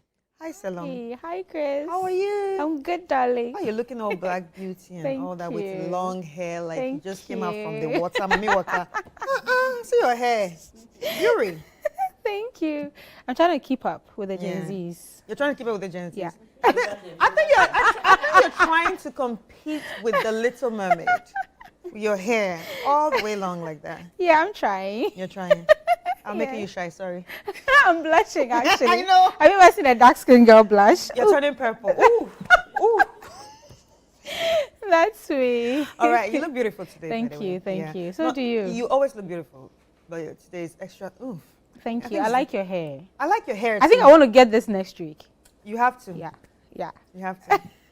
All right. Hello, the only doctor in the house, Dr. Ethel. Want to be like you when we grew up. One of the doctors. Hi, Doc. How are you? Hi, Chris. I'm fine. How are you too? Fine, thank you. Do you feel better now? I do. Yes. I do. Of course, God you have to good. feel better. You came last week to Sister, and then we gave you some energy to go back home. Yeah. The energy and some here love. Lots and some of healing it. dusts. Lots of it. Yeah. Thank you. Yeah. Yeah. But it's nice to have you back on the show. How's work? Thank you. Work is good. Good, yeah. Stressful, but good. Yeah. Yeah, keeps us going. Yeah. Shout out to your students. Yeah, shout out to all my students. I love you all. And we have Rosie. Hi, Chris. Rosie, like we're far away. Like I don't like this feeling. Magdalene, don't separate us like this again. Don't do this, Rosie. Like, it's so different when you're far away. I because know. We're always used to sitting close. There's to each less other. mischief. I know. Wow. Rosie, how's everything? Everything is great. Everything is fantastic. Work? Work is good. Work is good. It comes with its challenges, but work is good. Yeah. And then the writing? Oh, writing is okay, except for the fact that right now the rains, it keeps coming as and when, so I'm not writing as much as I really want to, but yes, I'm still writing once in a while, I still write. And I wanted to say hello to Peter Mensah. Look, he's a colleague of mine at work. He listens to every single episode. Wow. And after every episode, by the time I get onto my phone, there's a comment here or there. So shout out to Peter, our entertainment minister. Thank you, Peter, for always, listening to us and joining us on the show. We really, really appreciate, because it's with people like you that, makes us know that we are doing something great. So Definitely. Thank you. Definitely. All right, sisters. So we have 2 letters, and the viewers have sent in their letters. But before we get into the letters, a very big thank you to Gino for holding us down always, every week, right here on this show. And we really appreciate you for all that you do, Gino. So go out there and patronize Gino. Everything, Gino, from the tomatoes, from the rice, from everything, Gino. In fact, you need it in your life, okay? Because I said so. Anyway, so let's get straight into the letters. Are we ready? Yeah. Yep. Dear sisters, I have been watching your show for the past 3 months. Kudos to you and your panels. I have met this girl who shows me a lot of love and care. My problem is that I'm a university graduate and she's a junior high school graduate and a seamstress. The gap between our levels of education seems to pose some psychological trouble for me and makes me feel somehow uncomfortable. She's a good girl too. Should I overlook her educational status? I'm confused. Sisters, please advise me. Permit me to remain anonymous. Of course you are. Why are you looking at me like that? I didn't send the letter. I just read the letter. Please don't look at me like that. What's going on in your mind? My first question is, what has education got to do with love? I mean, what has education got to do with love? Except he's saying that, okay, she's not, you know, well-groomed to an extent. Probably. Exactly. Except that. But apart from that, I don't think education has anything to do with who you love. You know, because you can have a very well-educated person, but then she doesn't have character. Ill-mannered. Exactly. And everything, when it comes to what you can train a person on is manners, you know, character, attitude. But when it comes to skills, maybe fine dining, maybe that's what you're looking at. You know, maybe how to sit like a lady, etiquette, all those things, it can be taught. So it doesn't really have to do, I don't think there's an issue with that. If you want her to be a bit polished, you know, you saying that you're university graduate and all that, okay, you can. It's not too late to take her back to school or teach her, train her the way you want to train her. But I don't think that should come in between what you both share, except, you know, there's something else to it, except she's not giving you the peace you want. But if she's giving you, if she ticks all the boxes, I don't think education should come in between. But for me, when I'm looking at this letter, when it even comes to the boxes, he said he's a university graduate, but he didn't mention if he has a job or not. But she's a high school graduate, junior high school graduate, but with a job. Yes. And these are the seamstresses. They are no more, they are designers. Yeah. They are the ones making the money. So you could actually, you know, elevate this lady to a certain standard. You could help her get to a certain level where she become like the fashion designers, you know, the top tier people in this country and beyond. Right. You don't have to say because she's not well educated just as you. You know, and education doesn't guarantee that your life will be better. Right. It doesn't. So now, let's talk to Dr. Ethel. Of course, you're in academia already. Yeah. What are your thoughts about this when it comes to the level of education that two people have?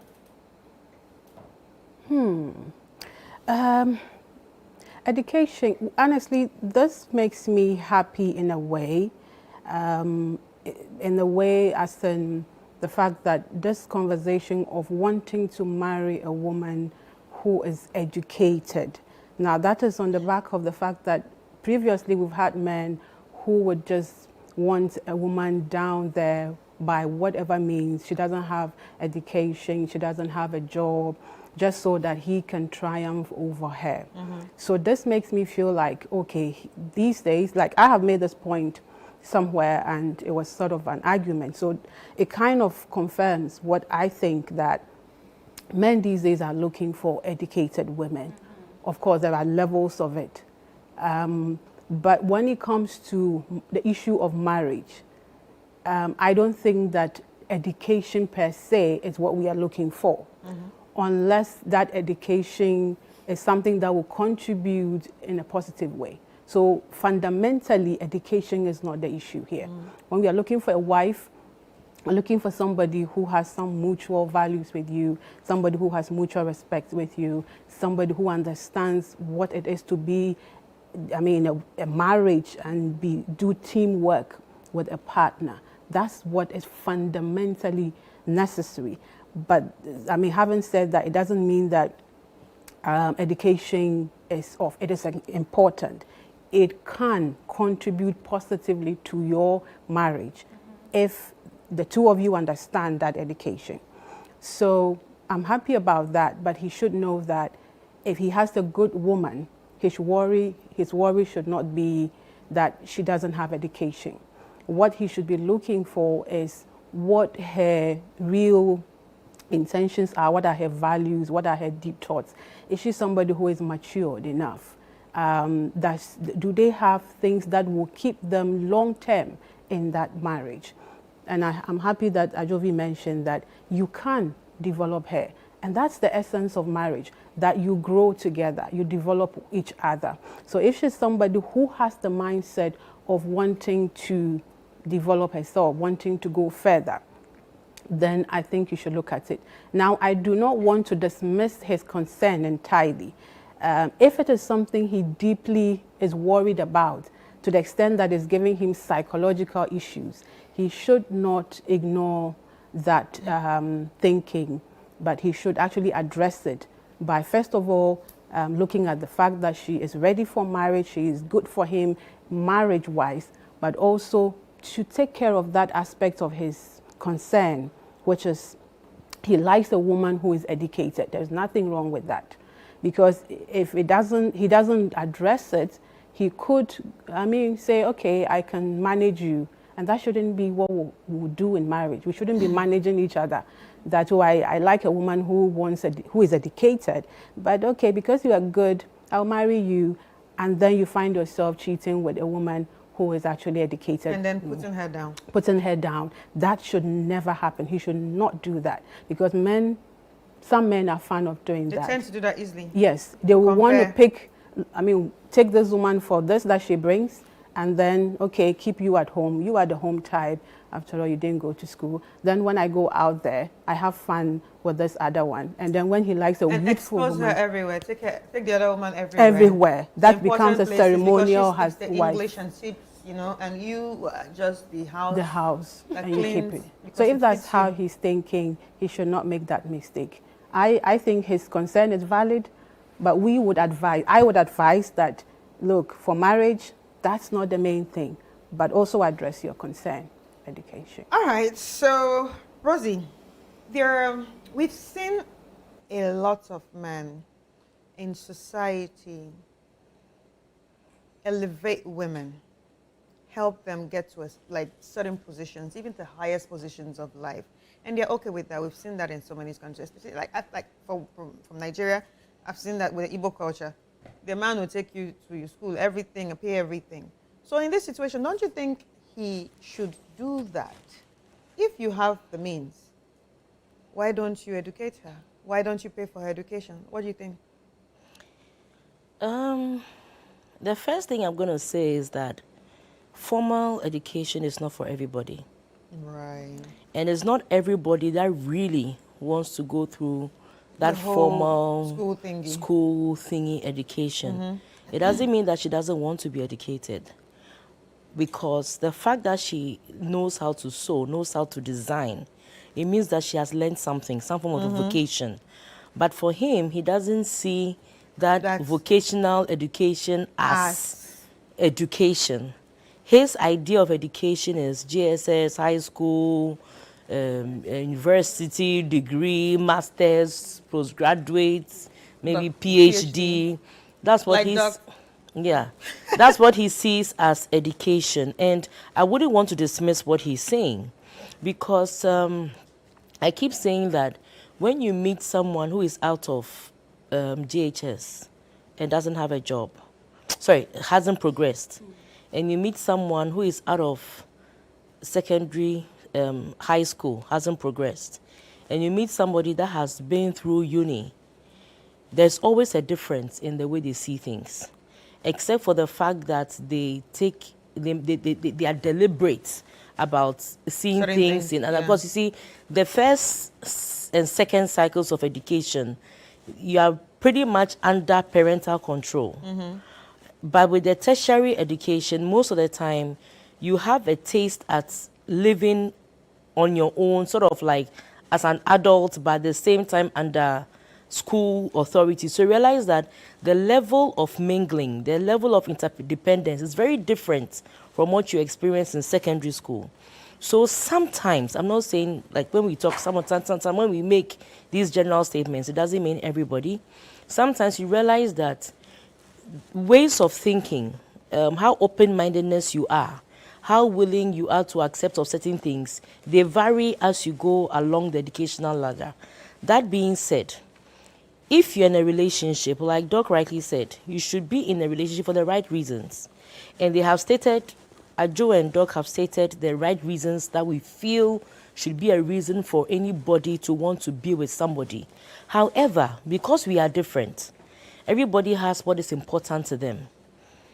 I don't see why you should go into a relationship with the need of wanting to improve that person in order to suit you. It's an abuse of what the person wants.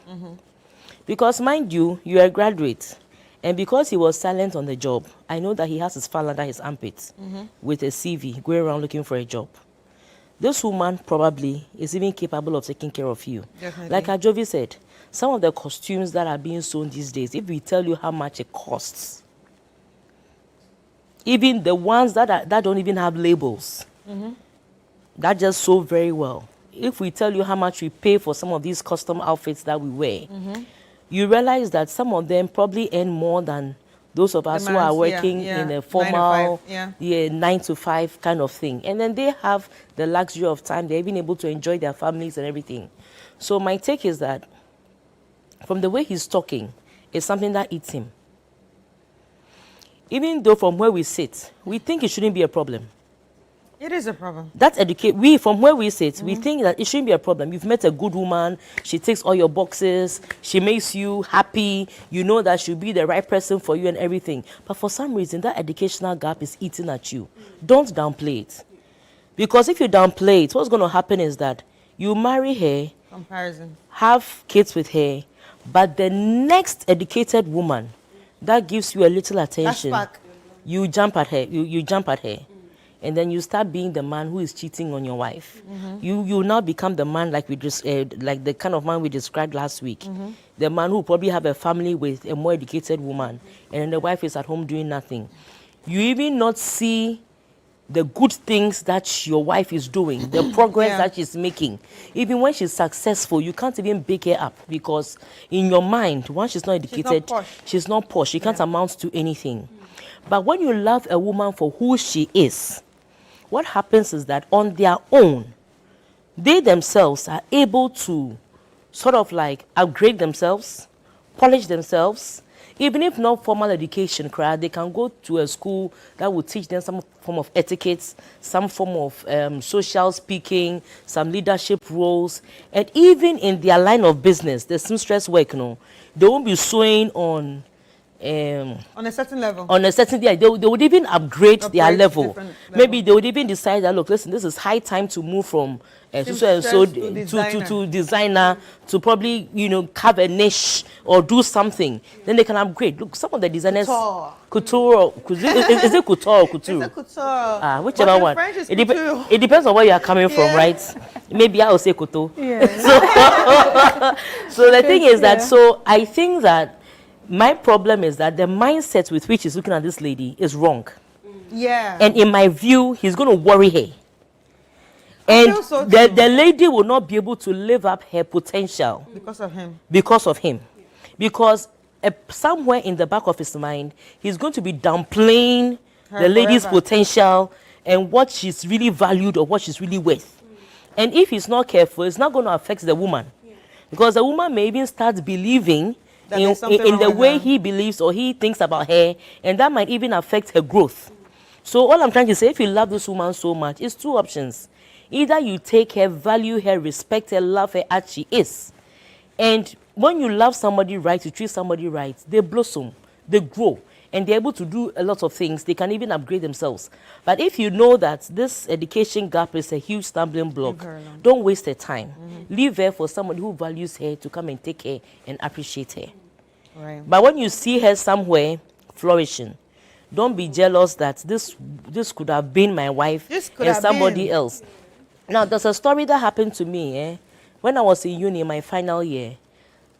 There was this guy that, just 5 days so into date, like trying to, let's see, the guy wakes up one morning and tells me that, you know what, when I grow up, I don't see you in my future.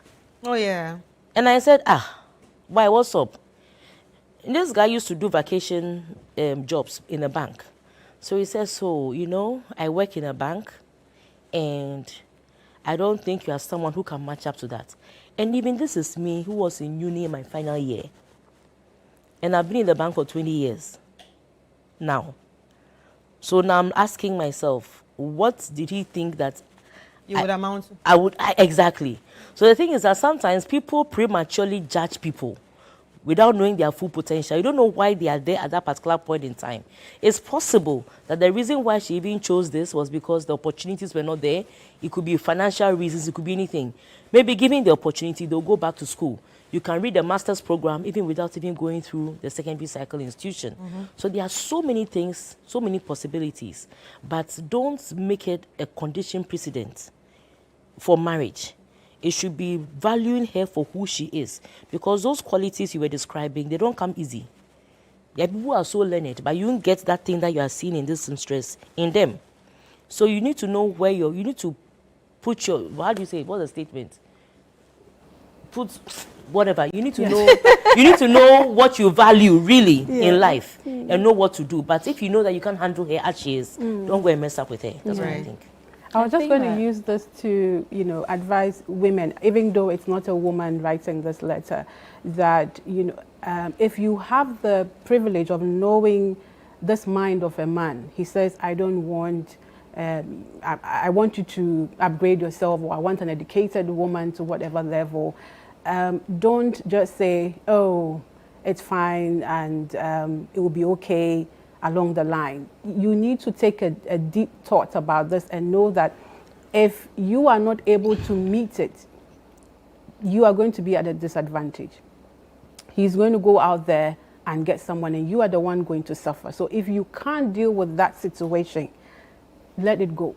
Because sometimes we are the ones that hold on to it and try to rationalize things, but I would be happy if this man has a discussion with this lady and let her know where he is at with this whole thought. And she too is genuine and very honest with her thoughts, so that we lay things bare from the very beginning and nobody is surprised at a later time.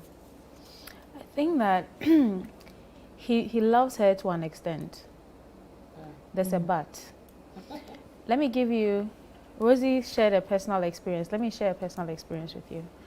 So, some years back, I met this very well-accomplished man, lawyer, real estate, if you are watching, well put together. And I think at the time, I was going through life, tough, and I didn't have my degree at the time. So I think I did mention the degree. I think he asked me one time what I wanted to do with myself, and I said a whole lot of things. And his response to me was, oh, while your mates are thinking of going to do their masters in Canada, you say you want to do this business and all that. And in the moment, what I thought was, I can't even find my foot. I just want to be able to put myself together so I can, say this is where I want to be. Because I didn't even know what I wanted to do. Fast forward, he'll give you money here and there. And most of the time, yes, he loved me, but it was to an extent. There was a but. Most of the time, he made me feel inadequate. Exactly. Like I wasn't thinking big enough. I wasn't getting it, or I wouldn't go do well in life. Months down the line, we went our separate ways. When we went our separate ways, he tried coming back. And then one of the things he said to me during that time was, he never thought I could walk away. You know why? Because he is well put together. He's well accomplished. Ideally, the typical Ghanaian girl is supposed to go, oh, this man is rich, this one is I can't leave him. And I think almost all the time, I was quiet about most of the things he would do. That's not because I didn't want to talk, but because I was fully aware. I felt I could handle whatever it is he was doing. But to him, it felt like, you don't know what you're about. Fast forward, then I met someone else. Then that person, based on how I talk, based on how I react, he said, Salam, you could actually go to school and do this and do this and do that. I said, really? Truth of the matter, I didn't know. I said, really? Then I went back, continued my degree, got it.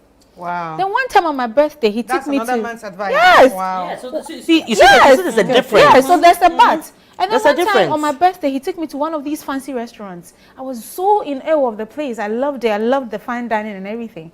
And then he said to me, he looked at me, he's also well-to-do, also very, very well accomplished. academically, professionally, because even when it comes to my career, I ask for advice and all that.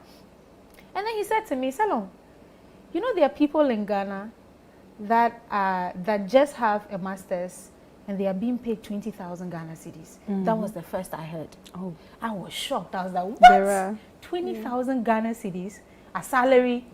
He said, yeah.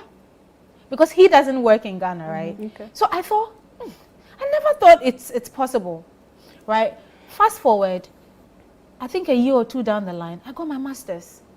In fact, I didn't even get my master's. I started getting, he basically helped me psych my mind to an extent that I was capable of anything with the little education that I have, with how I think, with who I am, with how hardworking I am. He basically just elevated me mentally together, even before I got the master's. Then I started getting jobs. I started interviewing differently. I started getting jobs that were paying me well. I can tell you that, this has been a very personal story. I can tell you that since I met that person, since, you know, how we related, I have never left one job to the other and gotten paid less. It's been elevation to elevation, grace to grace, just like that. So now, then this person, well put together gentleman who exactly tried to come back after he had seen how well things were going for me. I mean, in his mind, he thought I had it all figured out because we're all trying to figure it out, right? Tried to come back. But here's the thing. What he failed to see, another person saw and felt he could actually guide it to that extent. It is true that you could actually do this for a woman or for a man, help develop her, and then she wouldn't pay you back well. It is true. These are things that happen. But to be a good human, that's a question you ask yourself. Right. So I think he's in love with her, but I think there's a limit to it. There's a but. Right. I don't think. But the but is a battle with himself. Yes. Right. So he should figure that out and not involve someone else's daughter. We have some comments here from our Facebook page. Caroline says, did the girl hide her educational background from you? Just pursue your goals and leave the poor girl alone. That's what everybody's saying. Kofi Menu, it is causing you so much trouble already. What help can we give? Please let the girl be with someone who values her and would come for her someday. Like her story. Ikia Mensah says, love is not about degrees, it's about understanding, support, and shared values. Like Doc said, if she's respectful, ambitious, and makes you happy, don't let societal standards make you lose a good thing. Kwame Owusu says, educational level matters if you plan to build an intellectual partnership. But many university graduates lack common But most of those relationships are boring. Relationships. Like you said 2 weeks ago. Yeah. Focus on your character and whether she wants to grow with you. AC is saying, my husband has a master's degree and I'm an SHS graduate running a bakery. We've built a happy life because we respect each other. Don't let classism rob you of a good future. Yeah. It's so classist.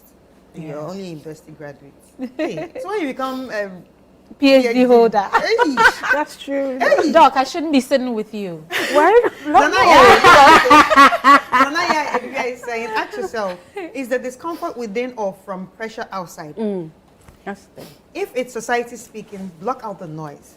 But if you feel you are not intellectually compatible, then let's be honest, before it turns into resentment. Lydia Sewa, education can be pursued at any stage. Yeah. If the relationship is solid, you can even encourage her to further her education. Don't throw love away because of a temporary gap. Fred is saying, brother, you are not wrong for having concerns, but look at the brighter picture. How she treats you, how she respects you to him, and whether you can build together. Educational difference can be bridged with love, communication, and shared vision. Thank you so much, guys. Anyway, on that note, let's take a quick break, and when we come back, we will jump into the second letter.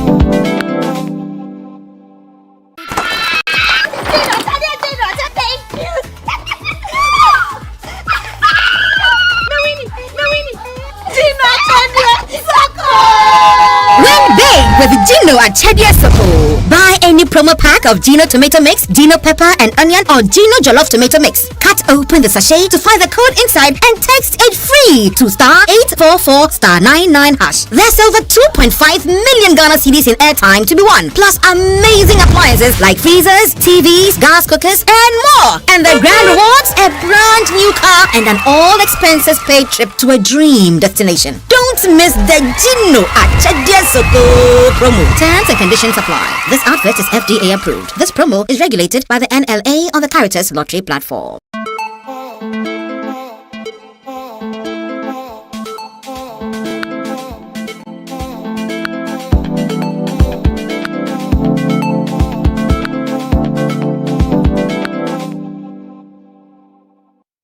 Hi guys, you are welcome back to Sister right here on Channel 1 TV. And if you are listening, this is City 97.3 FM.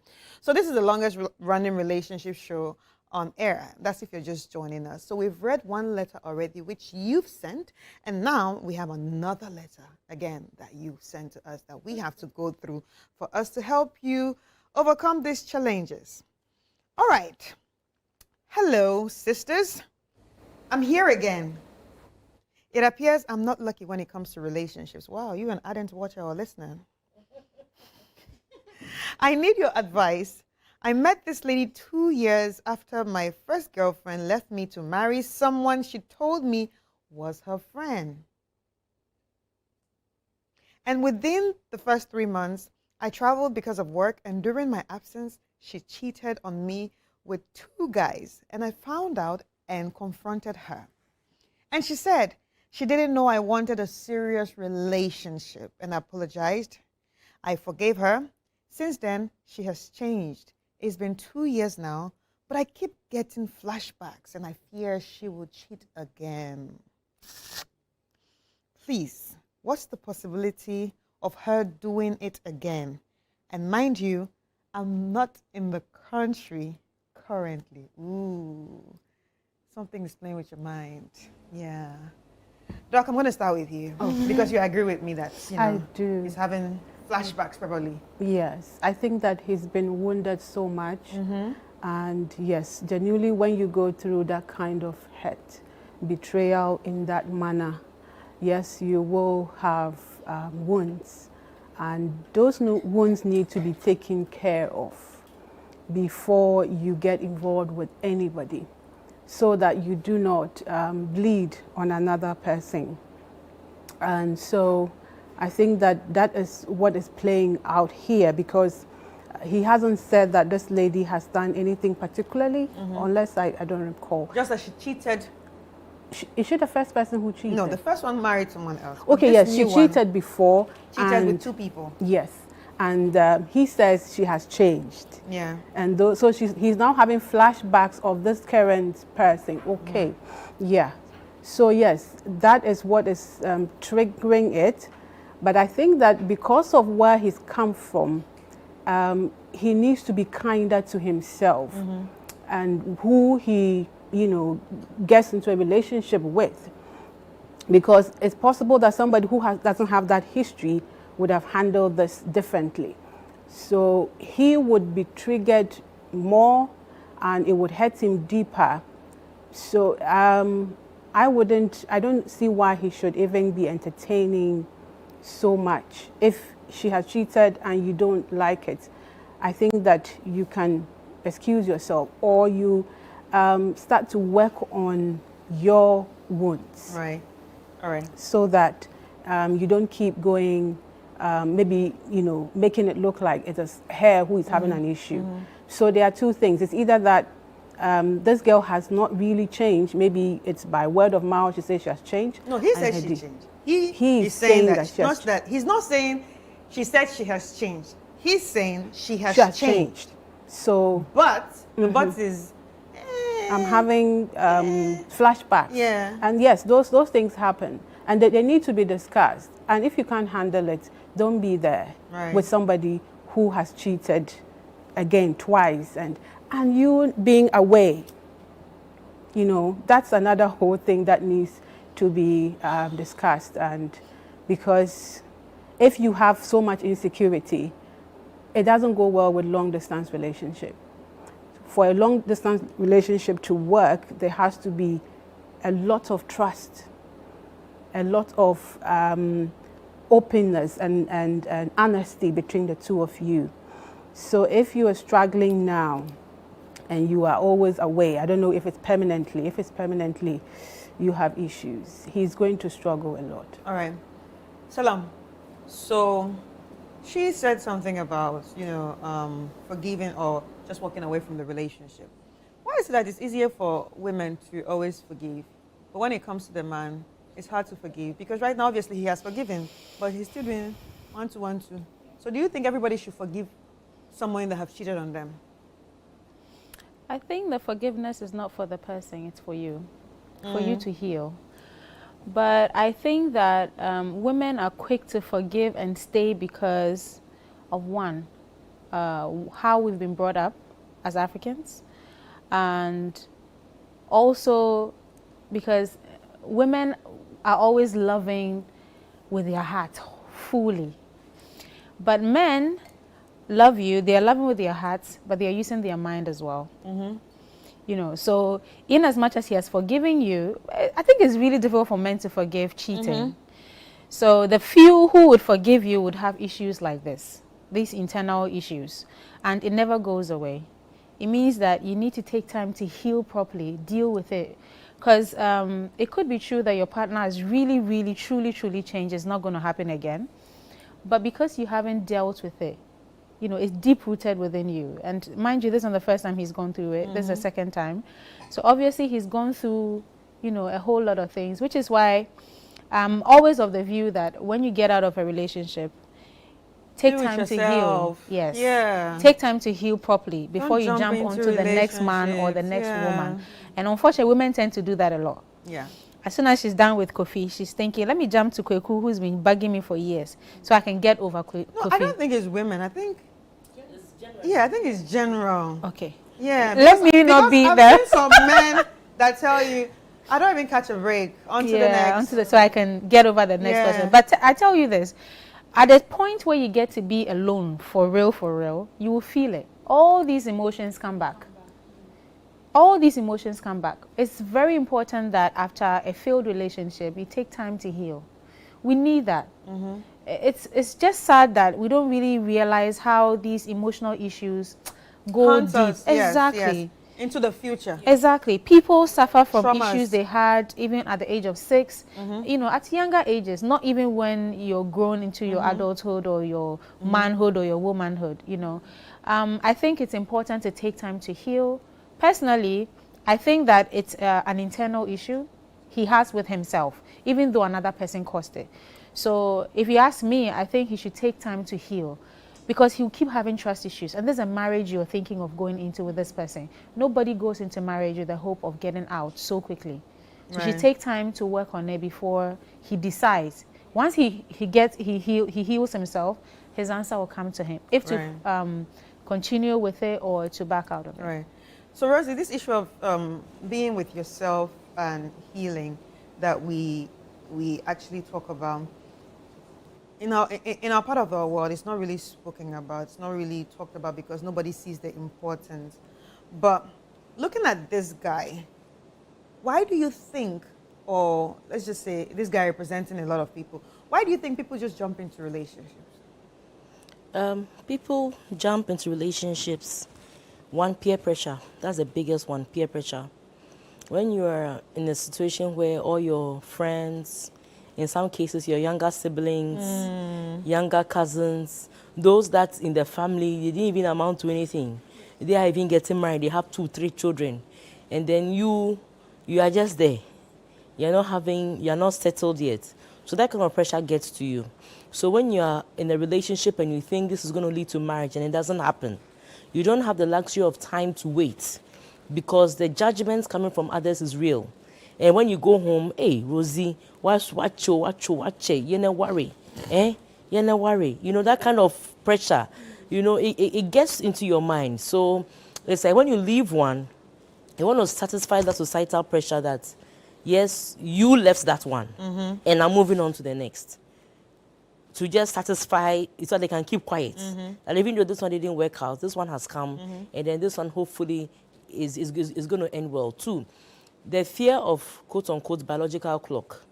How biological it is, we don't know. Because I know people whose clock ended at 28. Yeah. Some too, their clock will be there till 60. You understand? But this whole talk of biological clock is also another factor. That's why people want to jump in. 3, people have the need for companionship. They need to be owned and to own. So they are a group of people that when they are in the single category, it's like they have not arrived. Their life doesn't amount to anything. They need to be loved, and they also need to love. They need to own, and they want to be owned. They want to. They know. They may not get the love, but they need to say that, point to somebody and say, I'm responsible for this person, and also be able to say, this person is also responsible for me. So there are certain people that they can't go through that phase where they are just alone, it's just me loving myself. It always has to be about somebody else, and how the person is treating them, or how they are treating that person. Dangerous? It's dangerous. That's something you asked me why the need. So these are some of the reasons why, I'm not sure it's exhaustive, but these are some of the reasons why people cannot allow themselves to heal. However, it's important. Look, listen, for me, even sometimes when we do, there's a reason why like when someone dies, they do a postmortem to figure out what happened. Even for relationships, when relationships end or they die, as an individual, you need to do that postmortem. Sometimes you need to go into your thoughts, because you see, whilst a relationship is life, there are certain red flags that you don't pick it because your emotions are involved. So when it ends, there's a sense of clarity that if you're able to sit within yourself and diagnose the whole relationship, put it on a plate in front of you as if you're a third person, and diagnose everything you've gone through, sometimes you realize the red flags you should have picked that you didn't pick. You realize what you did that you shouldn't have done. You realize that, look, it's not about me, it's about the person. Then you tend to heal. In some cases, or in most cases, for you to eventually move on, you need to be able to forgive yourself and even the other person. So when you go through all those processes, when you get to another relationship, that relationship is very different from the one you are in before. Right. You don't treat it as a continuation. But the moment you jump and you get to the next one, it's a continuation. And the slightest of things will trigger, because you haven't dealt with it yet. Now, that being said, you see, sometimes some of these men too, when they come and propose to you or they want to be with you, they don't state it clearly. Thank you. You see, they are not clear. I have an incident where there was a guy, where we were in school, everybody was like, oh, this guy and this girl, they used to tease them, and then they were always denying it, like they were brother and sister in the Lord. They always denying it. Then one day after school, the girl got married to somebody else, and the man was broken-hearted for about 2-3 years, that the girl had broken his heart by going to marry somebody else. Meanwhile, you never made your intentions known.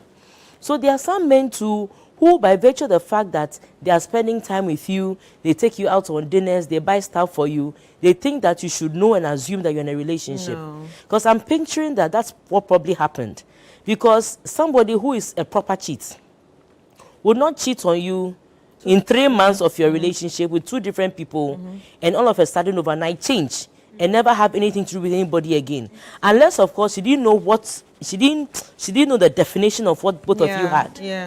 So as soon as both of you had that conversation and she knew where your head was at, then she said, okay, fine, then I'm all for you. I'm all for you. I'm all for you. And you see, some of these things, they are difficult, but if you truly know that this is what happened, where the girl didn't really know what's the scope, like where you are at. The scope of a relationship, yeah. And she too, she's just leaving. She's just living. She's also in the market. She's looking for best prices. You know, you go to this trader, Charlie, what do you have? What do you have? She's looking for best prices.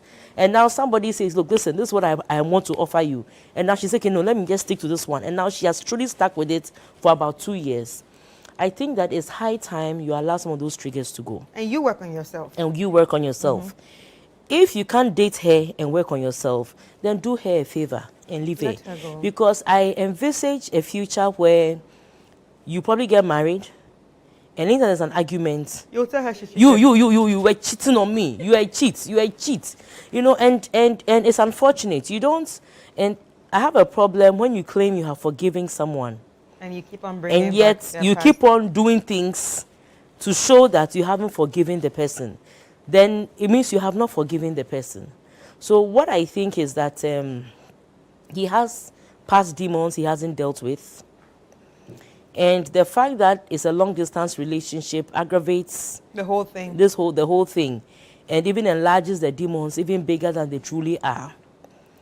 His gut feelings and his own words profess that she does it no more.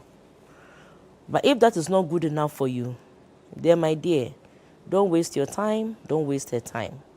But if you think that what she brings to the table, she's truly worth it, you know that this girl really loves you, you have the benefit of long distance to work on yourself wherever you are. Seek therapy wherever you are. And the good thing is that I don't know where he is, but maybe where he is, there's better therapy there. Access to therapy. Yes, there's better access to therapy more than, you know, in Ghana here. So this is an opportunity to seek proper therapy, sometimes even away from your girlfriend. So there's no immediate noise whilst you are getting it. So that's actually the best time to do it. And after the therapy, then you make a decision for yourself, whether you really want to be with this woman or not. You see, when it comes to relationships, I believe that we should all own it. If you want it, you want it. If you don't want it, you don't want it. You don't want it. And then deal with whatever consequences there are. But this lukewarm attitude where I want, I don't want, it's like you are in, but you want to blame the other party for something. And, you know, it's, for me, it's a very lukewarm attitude. And having a lukewarm attitude is not a sign of the kind of maturity that is desired to be in a relationship, and especially to be in a marriage. So it's either you are doing it or you are not doing it. If you are doing it, do it right. If you don't do it too hard, then you get out. All right. We actually have some messages here. Amakusi from Kumasi is saying, you see, forgiveness is one thing, but healing is another. If you're still having flashbacks and can't trust her, then the relationship is sitting on broken glass. Don't stay because she has changed, but stay only if you have healed too. So she could be changed, but you not healing is a problem. Yeah. Wamade Mark is saying that she can repeat that anytime. If you want your peace and safe heart, then let her go. She might have been cheating without you knowing. That's not the point. The point is there was no clear communication. Stop blaming women always. Chukuka Eze says, my brother, once trust is broken, it's hard to rebuild, especially in a long-distance relationship. You forgave her, that's good, but ask yourself, can you truly move forward with peace? If not, it's better to let go than to live in fear. And I feel like even if he let her go, the next person will suffer the same thing. Exactly, because he hasn't dealt with it. He hasn't healed. Yes. And Prila Apia is saying, you'll never understand this life. Those who are cool and innocent will end up in the worst relationship, and vice versa. So this is not about the girl, but it's just about life in general. Akosha Deborah is saying, the fact that you're still thinking about it means you haven't fully healed. If you are not at peace, then your relationship might just be surviving out of habit, not love. Cheating is a big red flag, and being far away makes it harder. This has been a very interesting conversation, and I really enjoyed it. But I want to say a very big thank you to each and every one of you for coming today. And I wouldn't be asking you what are we, because I know what we are already. We are sisters. Thank you, sisters. Thank you. Thank you so much. Ladies and gentlemen, we'll take a quick break, and when we come back, I will be sharing my final thoughts.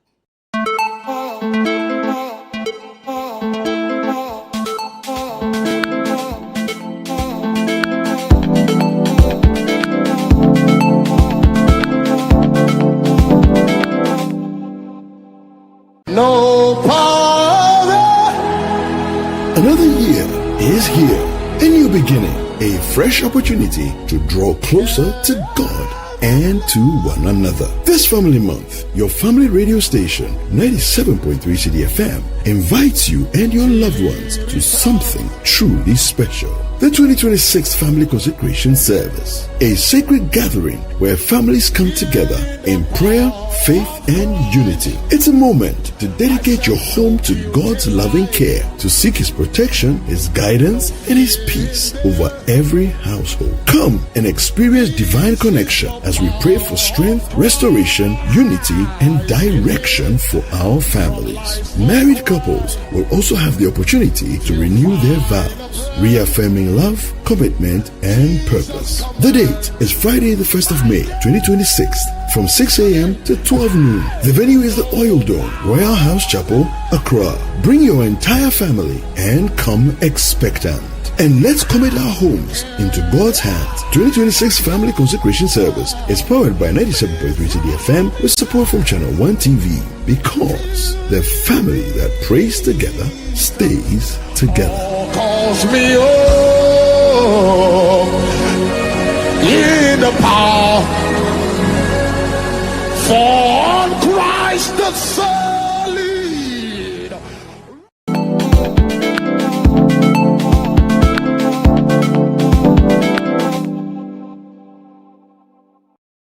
All right, welcome back, ladies and gentlemen. Now it's time for me to share my final thoughts. But before that, I want to say a very big thank you to each and every one of you that has, stayed tuned throughout the whole show. And a very big thank you to Gino for sponsoring us. Now, ladies and gentlemen, my final thoughts on both letters. Okay, so the first one about educational level. I have a problem with this man. In fact, you sent a letter. You're a man, you sent a letter.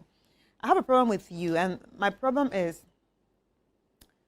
like Rosie said, if education is your problem, if your educational level is your problem, you think your educational level does not match with the girl, I think you should go after what you want and leave her in peace. If it doesn't work for you, why do you still want to pursue her? Why do you still want to keep her, but yet complain? If you keep going for her and end up marrying her, you are going to stress this woman. You are going to put her down. You are going to break her heart, because definitely you might find someone that reaches your educational level, that matches you there educationally. So I think if you can't help her, say, have that discussion with her and ask her, what would you want to do and all that, and then let her be the one that say, okay, yeah, I think it's a good idea to actually pursue my education. If you cannot have that conversation with her, please let her go. Let her go. Because she's definitely not your type. You just like who she is, what she looks like, but you don't see her there with you. So you like something about her, but not completely love her as a person, as a whole person. So let her go. I just think you should let her go. Go for your type. She's not your type. Now, the second one, young man, I think two problems here. This whole scenario has two problems. First, this has to do with communication. A lot of people out there just start relationships without communication. That's why they ask the question, is your boo your boo? You think it's your boo, but it's not your boo, because you guys have not agreed that we are boos or we are just playing around with each other. You probably were thinking that you are boos, but you didn't make that clear to her. You never told her, look, this is what I want from you, and this is where we are going with this. All you did was just started a relationship or started something with a spark, and then life goes on. But to her, maybe being someone that is used to, having that communication and never got that energy from you, she probably was thinking like, okay, you know what? You probably don't live here, or maybe you live here and we're just playing with ourselves. A lot of people think like that. Even men do think like that. So I think it's important to each and everyone that wants to enter a relationship, it's very important to have that discussion, to know what you're doing, where you're about, where you're going, and all that. So I think I might side with her that she probably didn't know that you guys were into something more serious. And for the fact that you said she's changed, I think if you can see that she's changed, then she's really changed. But now the problem in all this is you. You, because you haven't healed from your past. That is why you sort of like see a cheat, or you're getting flashbacks. You're not just getting flashbacks of her, but you're also getting flashbacks of your last relationship, of, you know, wanting to be with someone and the person got married with her ex or something like that. So you're not just having flashbacks from one person. You're having flashbacks from, you know, all the negative things that have happened in your relationship, and that's what's bugging you. So I think you need some time to yourself. You need to speak to a therapist. You need to take a break. And it's good that you're outside the country and she's here. So that means there's no one really bugging you to say, we need to be together. I need to see you today. Oh, baby this, oh, baby that. No. So this is the time you need to really work on yourself. Have therapy. Speak to someone. Heal from the past. Or else, even if you leave this girl, the next person will still bear the brunt of all the things that you've gone through, because you have not healed. And this goes out to everyone out there. When a relationship ends, try to have a relationship alone with yourself. Don't just jump into the next relationship or the next available person. Learn to love yourself. Think about yourself. Audit your relationships. Find what was wrong. What could be better, and all that. Forgive yourself. Or else, everything will be building up and having a ripple effect on the next relationship, and the next marriage, and it's going to be a very horrible marriage, and then it will trickle to your children, and then it will trickle to your children's children. Everybody is just traumatized. The whole generation will just be trauma-filled. A lot of people are living like that because your parents did not even do that job of, working on themselves. So there's some sort of bitterness. There's some sort of resentment. There's something. It's just going down to everyone. So I think you need to really work on yourself. But thank you for actually believing in us to read your letter and to talk about your issue. Thank you so much. Ladies and gentlemen, thank you for also joining us on this episode of Sister Sister. Remember that you can actually send in your letters via sistersisterislike@gmail.com. And thank you to our sponsors, Gino, for holding us down always. My name is Chris Carter, and see you next week, the same time, right here on Channel 1 TV and City 97.3 FM.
Protests on a scale never before seen in Tanzania. The violence erupted on October the 29th, election day in Tanzania. Disturbing video shows police shooting in the street. Hundreds of people died during protests. Full picture of what has happened obscured by a 6-day internet shutdown. Rais wa Tanzania Samia Suluhu Hassan ametetea hatua zilizochukuliwa na vyombo vya ulinzi na usalama wakati wa machafuko ya Oktoba 29 mwaka huu. There's this narrative of Tanzania is stable, peaceful. But being silent does not necessarily mean peace. Amnesty International says the country has descended into one of the darkest periods in its democratic history. Artists, opposition politicians, human rights activists have been abducted.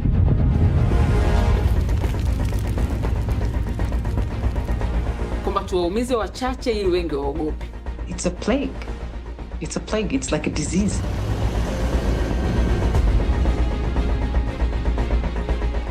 I was going out of breath.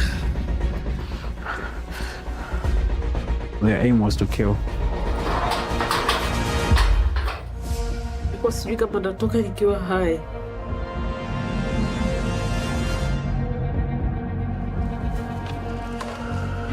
They'd hit me. I was so scared. I was thinking like, there's no hope here. There's no hope of surviving.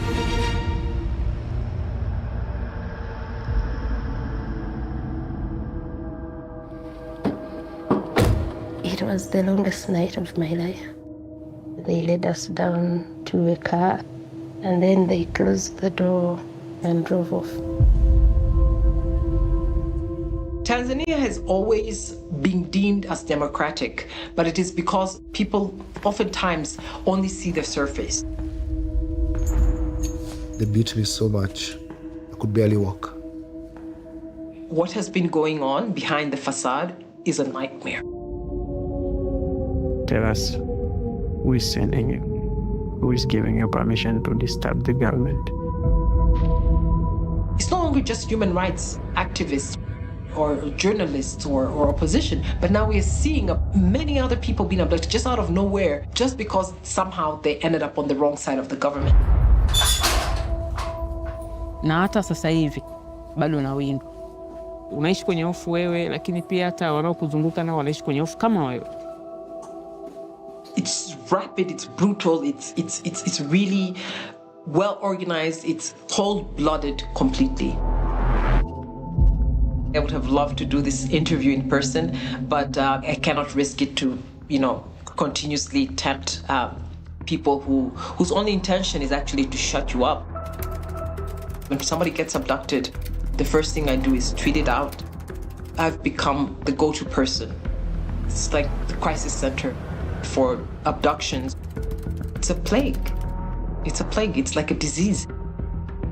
So far, we have documented 200 cases. Unfortunately, more than half of them have completely disappeared, and we don't know where they are. Kwamba tuwaumize wachache ili wengi waogope. Hata mimi ni miongoni mwa watu ambao nilikuwa nipotezwe. Chadema ndo chama kikuu cha upinzani. Nilianza kuwa active 2014. Mtu akiwa anakosoa serikali ya Tanzania kwa sasa, kitu cha kwanza ambacho wanajua, lazima utanitafuta.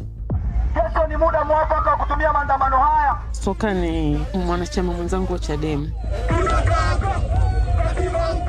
Alituma message kwa baadhi ya marafiki zake kwamba nimeitwa kituo cha polisi kwa ajili ya kukagua pikipiki, lakini nina hofu. Haki ya maandamano ni haki ya kikatiba. Tangu hapo hatukuwahi kumwona tena. My name is Mdude Nyagali. Mdude alikuwa anatekwa, baadaye wakimtocha wanamtupa. Tunahitaji katiba mpya. Mwaka huu alivamiwa na watu wasiojulikana nyumbani kwake. Tangu wakati huo mpaka leo hatujui kama Mdude yuko hai. Sasa kwa nini sasa hivi hakuna wajibikaji? Zangu niko na kaka zangu hapa.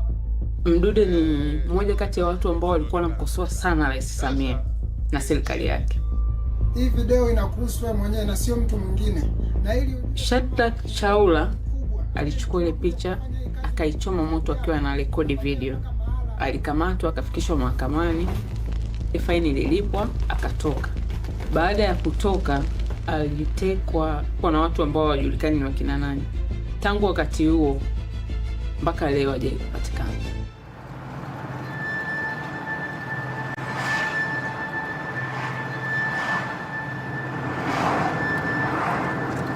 Car journey like this were nothing exceptional, but now they are.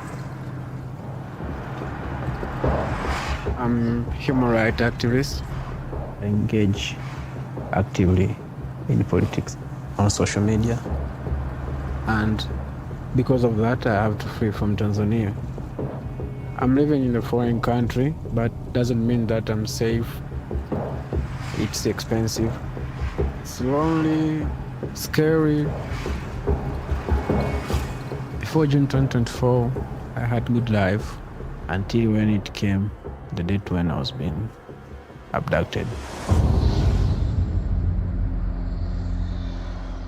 On Sunday of 23rd, I was having a date with my brother in Cocoa Beach. I've been looking for a house for rent, and I found one through my agent. Suddenly, the agent called me. That guy who was living in the house had left, so come and see the house. When you reach at Kimara Korogwe, call me. The agent arrived at the station. After I climbed the motorcycle, suddenly someone came down the motorcycle and came, and the guy hung down on my neck like this. The agent was like shivering, like, these guys have been with us since afternoon. Just please go and talk to them.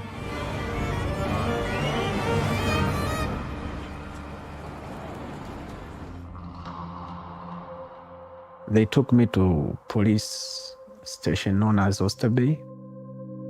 They didn't take me to the reception. They drive until taking me to the backyard of the police station. On my phone, it was switched off there at the Oysterbay police station. Suddenly, the motor car arrived. They were now starting asking, "Hey, Sativa, the top man from the government is looking for you. Tell us exactly what is it are you doing?" I was now trying to look, who is that top man looking for me? Who is he? I know a lot of officers because I've been in politics. How come I don't know this guy? He's talking like he's forcing himself. What is his name? How many years? And then he told the guy, take him, go and stay with him there. As I was taken far from that meeting, I was not able to hear or see anything. I now heard that motor car, it is now leaving.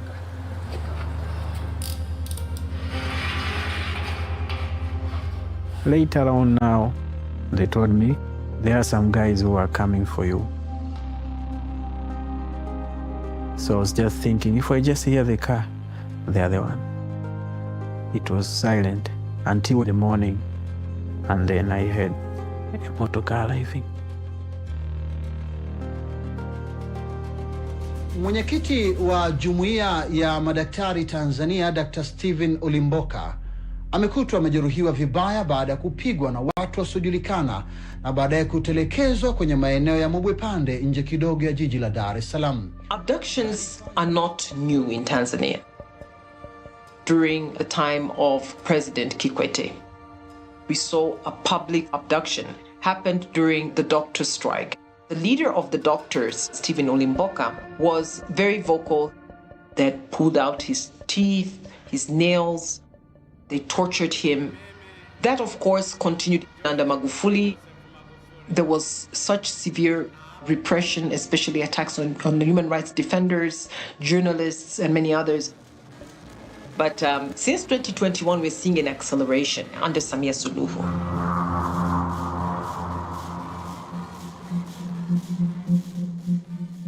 It has been a year since Samia Suluhu Hassan took over power as president of Tanzania, and she has made significant strides in various key sectors within health, diplomacy, democracy, and economics.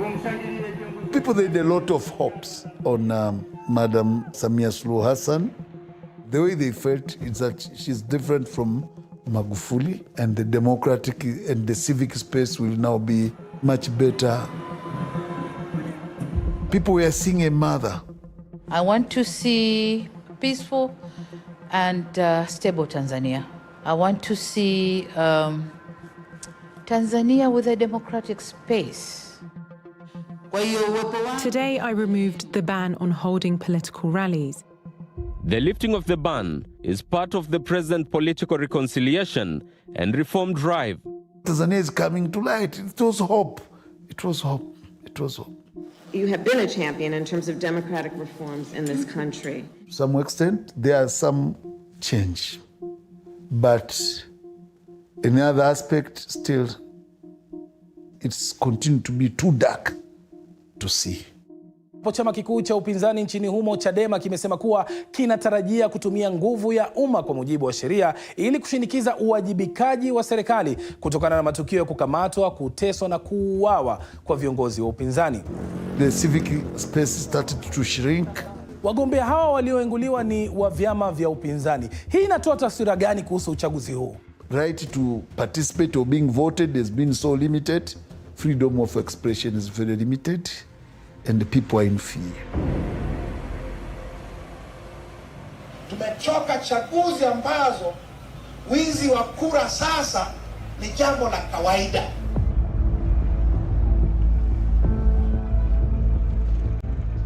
Ndio maana tunasema no reform, no election.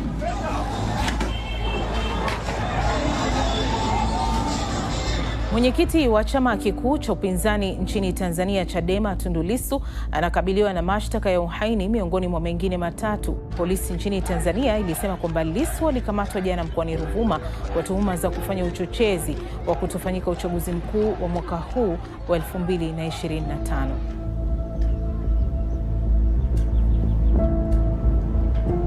Mkurugenzi wa uchaguzi wa Tume Huru ya Taifa ya Uchaguzi Ramadhani Kailima amesema Chadema imeshindwa kusaini hati ya maadili iliyotakiwa kufanyika siku ya Jumamosi, hivyo kumaanisha kuwa chama hicho kimeondolewa kwenye uchaguzi wa mwezi Oktoba.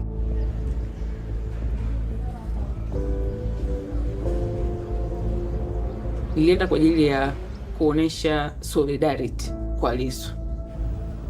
Ni siku ambayo polisi walipiga sana watu, waliumiza sana watu. Akaja askari wa kike akaniambia natakiwa ofisini kwa zonal crime officer. Tumefika pale Central, mimi niliingiziwa mlango wa nyuma. Wakachukua simu yangu na wao wakawa wanaomba password ya simu. Nikawa nakataa. Walikuwa wananiambushi na makofi. Toa password! Toa password! Alitoka yule mmoja akarudi na kitu kama tochi hivi. Akanimulika nacho kwenye macho. Yaani kile kitochi akikumulika hivi kwenye macho unakuwa kama jicho linatoka kwa nje hivi. Wakaniambia ukicooperate vizuri unaondoka unaenda nyumbani. Akaja yule askari, yule mpelelezi wa kike, akaja na fomu. Hii ni fomu yako, unatakiwa ujizamini ili uende nyumbani ukamnyonyeshe mtoto. Nasema asante Mungu. Naenda nyumbani kumuona mtoto. Tumefika pale counter. Akawaambia wale askari mchukueni mpelekeni ndani. Akaniambia ZCO amesema kesho asubuhi anataka kukuoji. Nikamwambia basi naomba mniandike kwenye logbook ili ndugu zangu wakija wajue kwamba niko hapa. Akakataa. Mpaka natoka wakuniambia kosa langu mimi. They don't make you to sign on the law so that it can be easier for them to make sure that nobody knows that you are there. Second, in case during the interrogation you die, nobody should be responsible. Third, you don't have anywhere to prove that you are holding somewhere.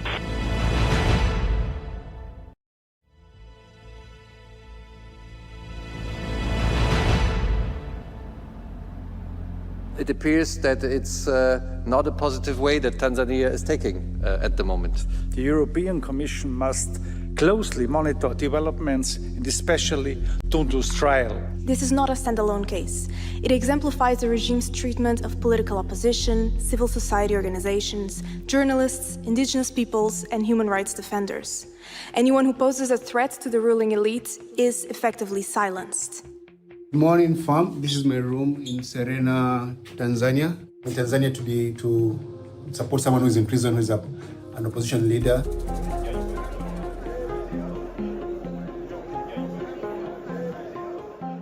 Our journey to Tanzania was to show the state of human rights in Tanzania, get to meet Tundu Lissu, and share what's happening to him with the rest of the world.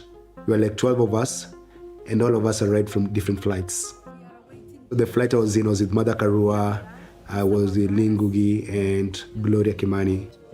And so we entered the country, and 3 of us on that particular flight were deported back. The 3 of us have been detained awaiting deportation. Then a few hours later, there was Hussein Khalid, Hanifa, and Willie Mutunga landed. We've been stopped here at the airport. Then they were deported.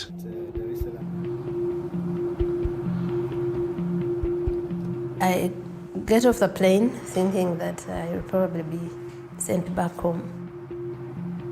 I get through immigration, and the journey from the airport to the hotel, I'm just thinking about sleeping. You need to confront problems of this world when you have at least had good sleep. I get to the hotel. I knew that Boniface was already there. So I tell him I have arrived, and I sleep. Who's waiting for me? My phone rings, and they say there's some officers who want to talk to me downstairs. When they knocked the door, I was, okay, what do you want? I'm in Tanzania, Dar es Salaam, and there are officers outside my room. They said they want to see me, but they're not saying the reason why they want to see me.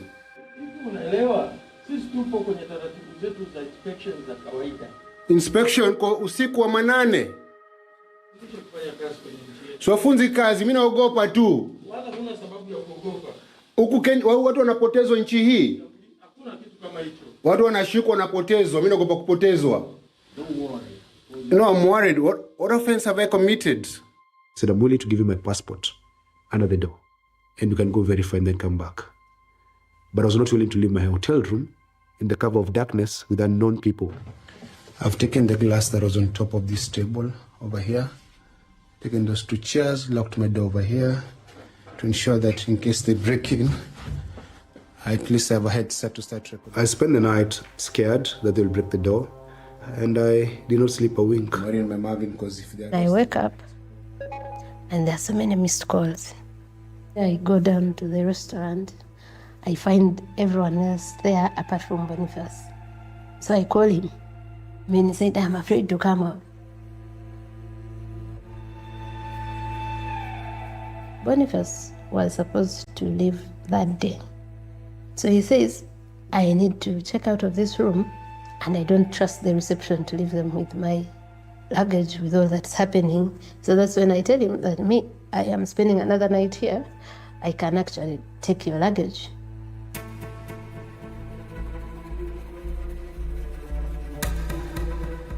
So I keep his bag and come to the restaurant. I didn't find him seated at the table, and we had Bonnie shouting. I went to the bathroom. When I came out, I found like 4 or 5 officers outside the bathroom, and I ran screaming the entire hotel, screaming. Hey! I ran screaming. Identify yourselves! Identify yourselves! I saw some officer running after Boniface. Then I went and intervened, and I said, relax, Boniface, let me handle it. What the Tanzania immigration did to try to ascertain where do you stay or how do you enter, that it's legal. The only problem, why do you go at the middle of the night? Because our law is very clear. I want to do inspection or to do that arrest, I should wait until 6. They said, okay, now it was a mistake, but now it is not 1 a.m. Would like you to come with us to our office. So Boniface is taken. Now for us, we go to court. So I say, okay, we're going with you to the immigration to ask you a couple of questions. And I'm questioned from a lawyer, who are you, what do you do, why are you in this country? I say, we're coming for Tundu Lissu's case. And then he says, where are your phones? I said, I don't have my phones. I said, where are your phones? That's when it all began. And then they say, now you need to go back to your hotel, search your room. I can't find my phones, not even my bag. So the hotel security manager shows up, take us to the security room, and they show us this video of Agatha coming to my room, leaving my room with my bag. And then that's when they picked Agatha. There's no point where we were explained to where we were being taken or what for. We are picked up from the hotel and taken to, I later learned it was immigration office, where I am interrogated. Things took a very dark turn when some very tall guy comes in and starts slapping me. Says, who are you? You're coming to destroy our country. And then I asked some of those guys quietly, who is this? He works for the state. Then says, you're a mabusu. Mabusu means you're a prisoner. Now the threats became real now. Because he'd hit me around and said, gather your things, you're going to Central Police Station.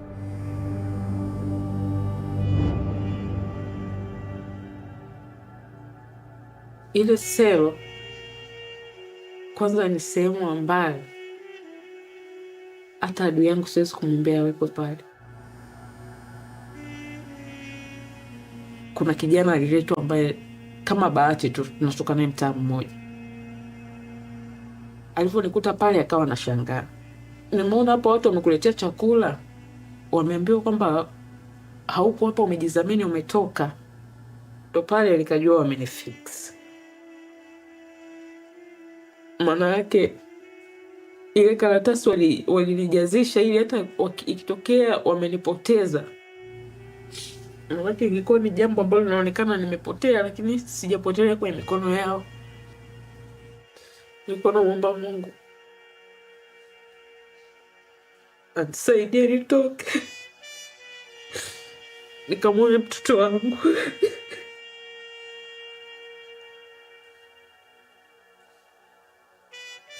Nilikuwa nimepoteza matumaini kabisa.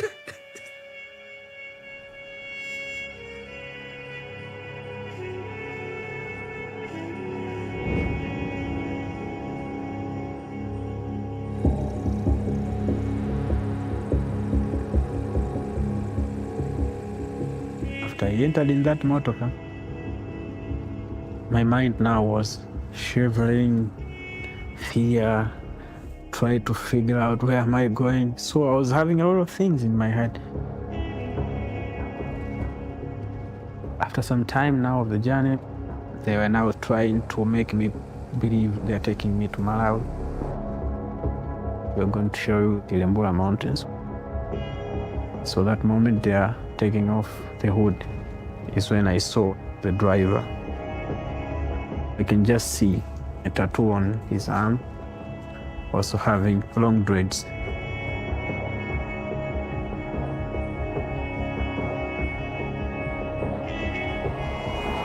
It was a long journey. They were smoking, they were drinking.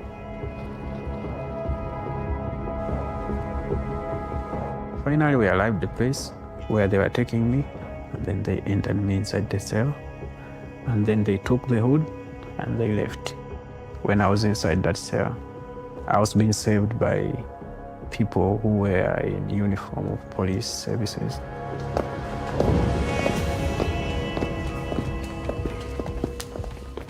We go to Central Police Station. Bonnie is taken straight inside.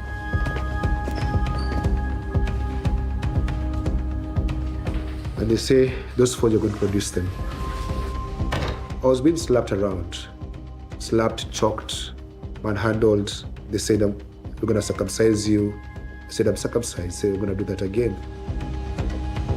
This guy who came, the one who started beating me at the immigration office, the tall guy in a suit, says, you'll never see my face again, but you'll never forget my face.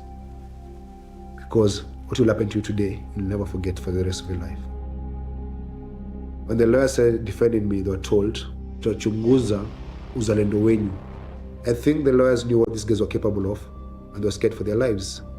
They left us in the den of wolves to be eaten alive.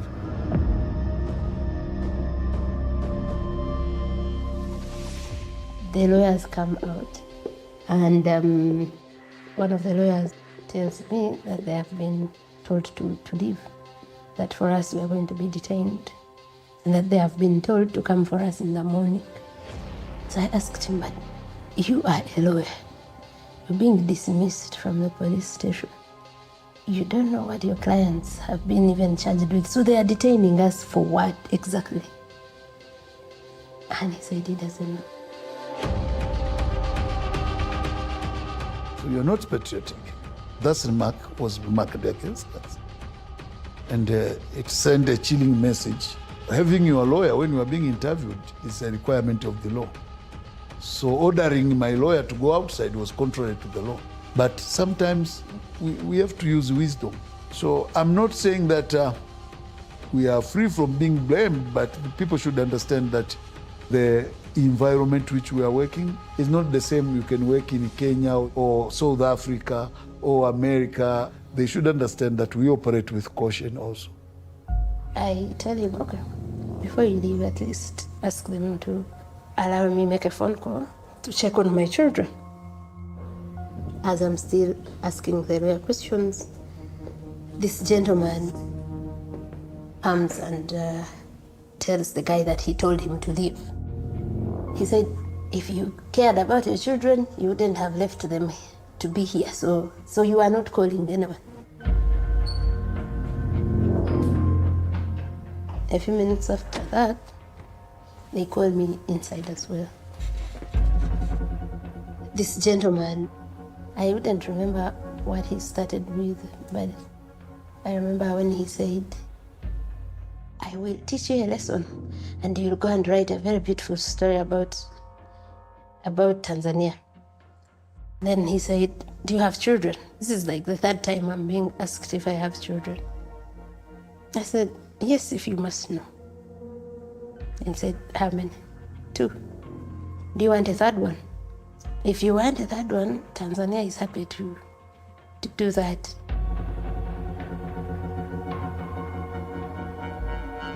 Of course, in my mind, I had already registered that as a rape threat.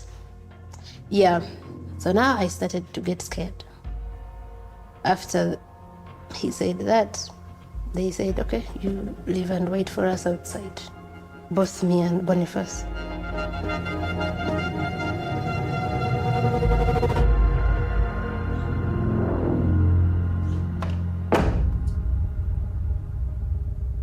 Boniface is frightened.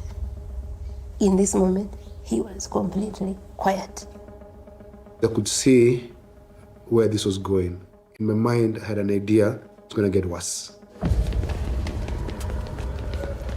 I sit with him, and he says, Agatha, we are going to die. We are seated there, and 6 people come in. And there, at that moment, I knew it's a done deal. They're going to get tortured. And it was going to be bad. But even in my mind, I never thought what happened to us would happen to us. They pass and enter inside. I got worried after seeing them. They come out and said, you, let's go.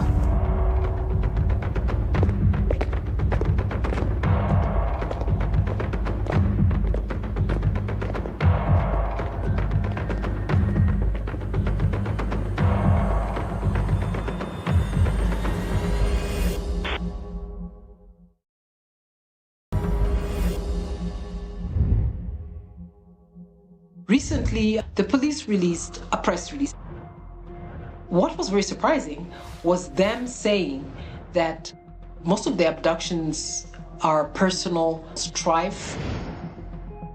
Witch doctors were involved in some cases. People have deaths and they disappear. But what is very strange, none of the politically motivated abductions have ever been solved.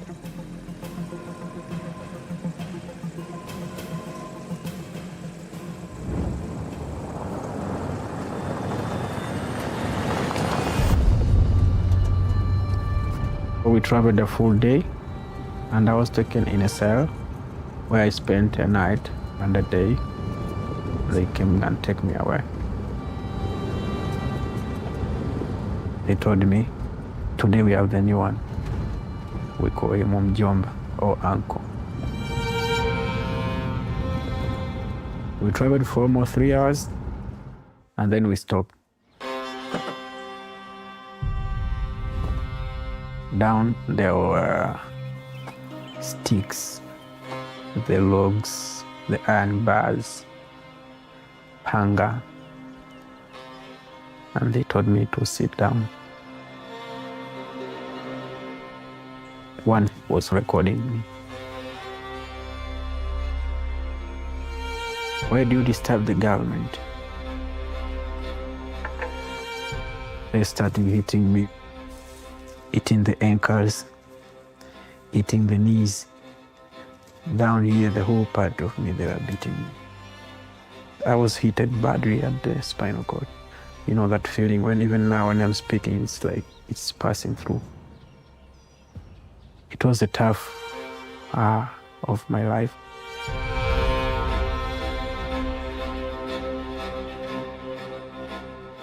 After then, they told me, okay, for now, we are taking you back to Dar es Salaam. But don't say anything. I will come to take you again. You will think maybe you are hiding, but we will find you.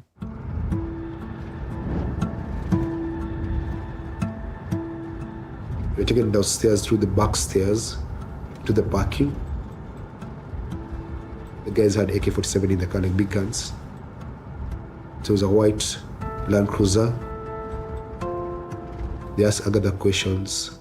I tell them Agatha does not speak Swahili. And they laugh and make fun of us. By the time you're done with her, she'd be speaking Swahili. Now when I am put inside that car, I am blindfolded. I suffocated, like I couldn't breathe. I was asking myself, why are you feeling this way, yet this is a moment you knew would come. The work that I do, there's so many threats. But then I told myself, I didn't know it would come like this. I didn't know it would come in Tanzania. For what? Then I think I came to this acceptance of, yeah, this is happening.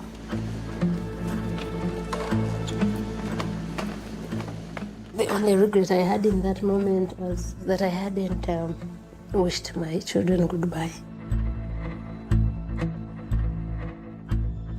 They got me out of the car. Then at distance, they told me, remove all your clothes. So I removed all the clothes and said, remove your underwear. Then they lifted me and handcuffed me on a long stick in between two tables. They applied oil on my feet, and then they would hit me and hit me. They told me, I'm making too much noise. I'm gonna wake up the kids. So they stuffed my underwear in my mouth. They were playing gospel music in the background, Swahili gospel music. I had Boniface screaming. They increased the volume. So you were thinking that you had come to that level of acceptance, but you hadn't. Because now you're realizing what is going to happen. I was so scared. It was so much pain. I had no tears. My body went into shock. And then they stopped and said, weka moto, which says put fire. So they went to my backside and they opened my butt cheeks and applied oil. And then they would start putting, I don't know if it was a stick, whatever it was, and they just push it to the very end. They removed the underwear from my mouth, said I should shake my waist and say thank you to the President of Tanzania. It was a bloody, sad affair. Everything that happened there was just ugly.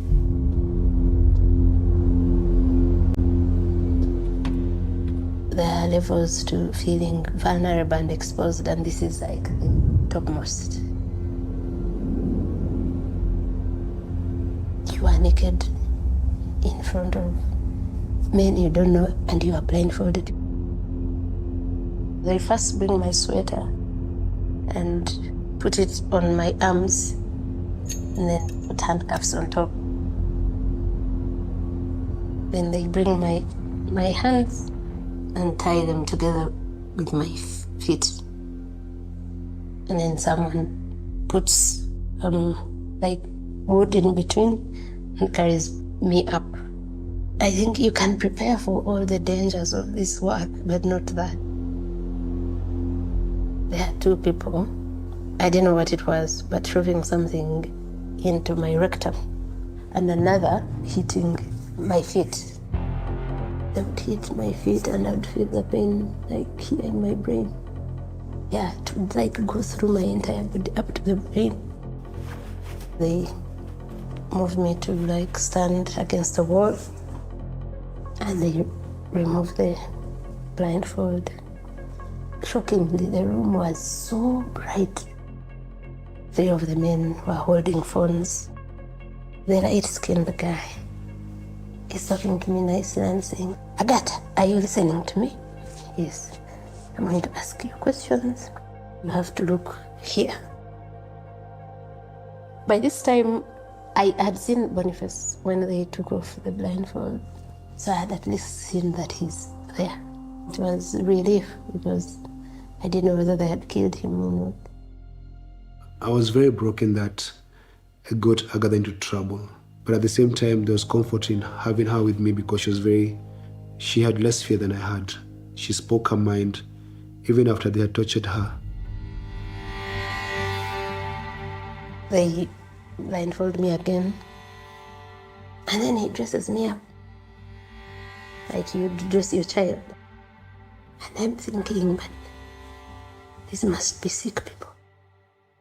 It was the longest night of my life. That night, every time one of those men would move, you think they have come to do more than they have already done. You know, the psychological torture that was. And I think different people kept coming to take shifts. Because about 3 people in that one night asked me if I have children. And their obsession with my children was incredible. When I slept on that very cold floor, I thought of all the places I could have died. I came to die in Tanzania. I felt foolish. There's a brokenness that came with that torture that hurts to date.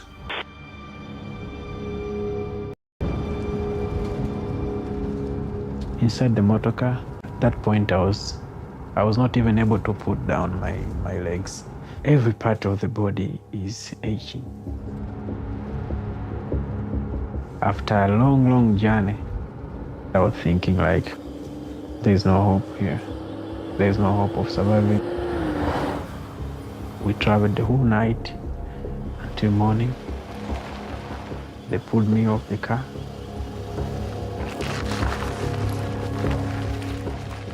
And then I heard from the car, piga chuma.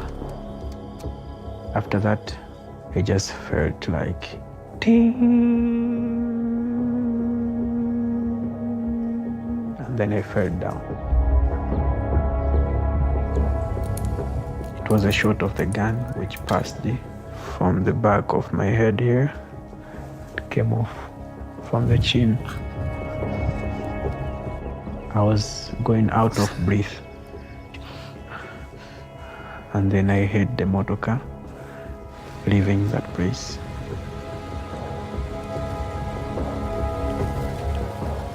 That place where I was being shot, Katavi National Park, is full of animals.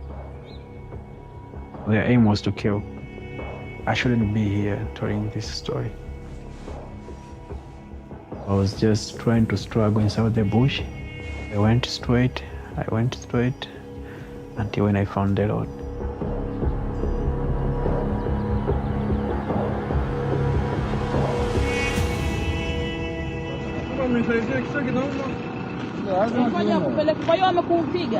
Sana miguu imevimba yote. Unawajua walokuteka? Edgar nani? Naitwa Edison Makabera. These kind of enforced disappearances is something that has been very difficult to prove in Tanzania. In 2024, I think that's when the breakthrough came, when Sativa was abducted. He did see somebody who came and recognized him, and that person is Faustin Mafwele, who at this moment is the zonal criminal officer for Dar es Salaam. The top officer who came to the police hostel by that day was in Jackson Mafwele. The first day I spoke, I didn't mention his name because I was not aware of his name. Jumapili mida saa 1 usiku na kupelekwa kituo cha Oysterbay. I mentioned the government and the police. One day, the chairman of Chadema at that time, Freeman Mbowe, came out to the public and spoke. Kumeendelea kuwa na wimbi kubwa la viongozi mbalimbali wa chama chetu, Watanzania wengine wasio wala na sehemu ya vyama vya siasa, wanaoendelea kutekwa na vyombo vya usalama vya nchi yetu. And Mafwele was mentioned as the leader of the gang of the people who were abducting members of Chadema. Assistant Commissioner of Police Faustin Mafwele, huyu ndio mkuu wa upelelezi wa makosa ya jinai katika kanda maalum ya Dar es Salaam. Sativa alikamatwa na kikosi hiki cha Mafwele. So after that press conference, then I had someone on my Telegram channel. He sent me the picture of Mafwele. The first time I saw his picture, I was shivering, like it turned me back the days of torture.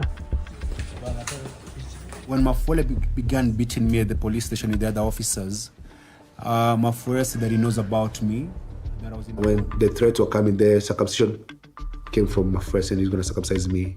When I said I'm circumcised, I'm going to circumcise you again. Even seeing this picture gives me shivers. He was dressed in a blue counter suit, I believe. I remember that very well. I talked to Mafwele through his assistant's phone. He was the one who was interviewing them, Agatha and Boniface. He told me that them as a police, they don't have any charges. And also, they are going to escort them out of the country on the same material date. That didn't happen. And whenever I tried to call, it went in vain. I first interacted with Mafwele when he came out with the lawyer. You could tell he's the one in charge here. When I'm called inside this office, Mafwele tells me he will teach me a lesson, that I'll go back and write a beautiful story about Tanzania. And he said, do you have children? Do you want a third one? He's the one that dismissed our lawyers. He's the one that interrogated us in that moment. I also imagine he's the one that called the thugs that later took us. Nikiwa ndani, nilifanikiwa kutuma ujumbe kwa wakili wangu. Mawakili wangu, wakati wamefika pale, walienda wakazungumza na Mafwele. Alikataa, alisema mimi sipo wala hajui chochote kuhusu mimi. Baadaye walivyong'ang'ana naye sana, ndo akaja katuma mtu akaja kuniita. Nikaingia hapo kwenye ofisi ya Mafwele. Ndio nimekutana na Mafwele kwa mara ya kwanza. Akawa ananiuliza maswali. Baadaye akawa ananiambia, leo umefanikiwa, ila tutaonana. Yaani nilikuwa naogopa kiasi kwamba hata wakati natoka pale, nilikuwa kila saa tuko kwenye gari, lakini lazima nigeuke nyuma niangalie nani anatufuata. Hakujawahi kuwa na uchunguzi wowote dhidi ya Mafwele.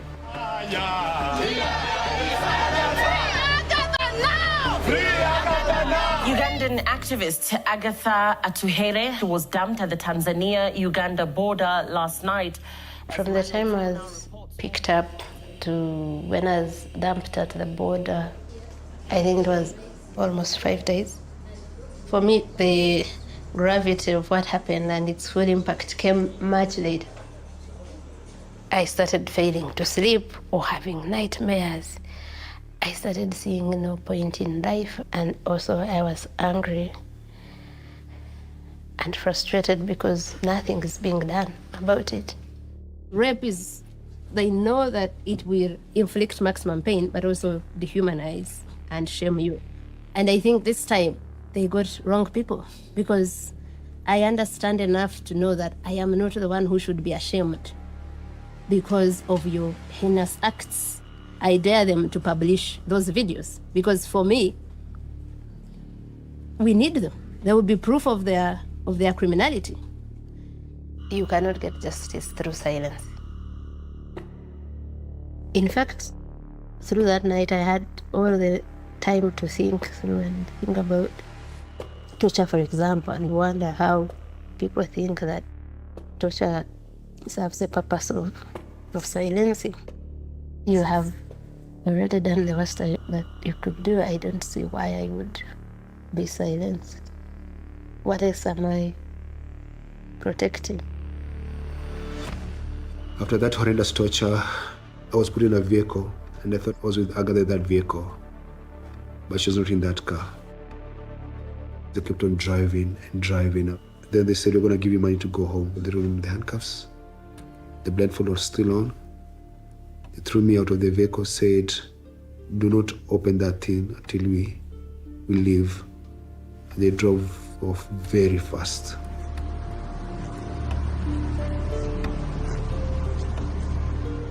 We went to Tanzania whole, not broken, and we came back broken, both physically and emotionally. They speak very nice Polish Swahili, sounds like poetry, but they torture you and brutalize you in that poetry.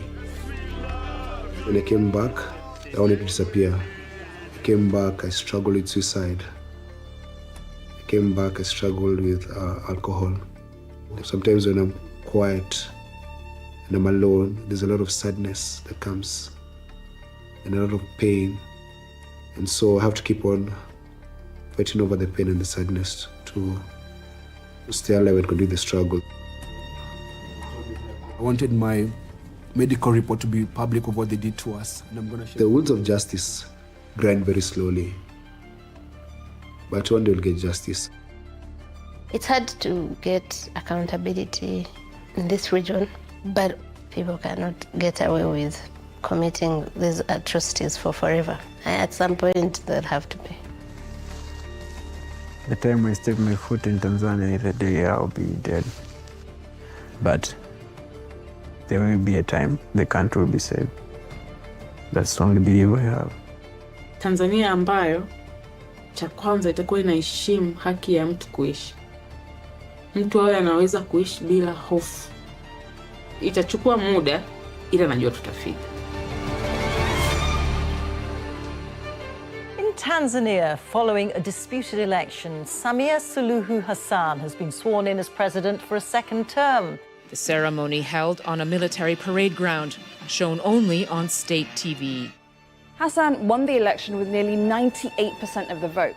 President Hassan has insisted it was a fair and free election. Lakini ripoti za waangalizi kutoka jumuiya mbalimbali zinasema kuwa uchaguzi huu haukuwa huru wala wa haki. Hundreds of people have been charged with treason for their involvement in the protests, a crime that carries the death penalty. Ni chama cha demokrasia na maendeleo Chadema ambacho kiongozi wake Tundu Lissu yuko rumande kwa mashtaka ya uhaini kilipinga matokeo hayo na kudai kuwa uchaguzi huo ni kejeli kwa demokrasia. After the bloodshed, the question: what comes next for Tanzania's president and its people?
the call of forgiveness. May God grant you the grace.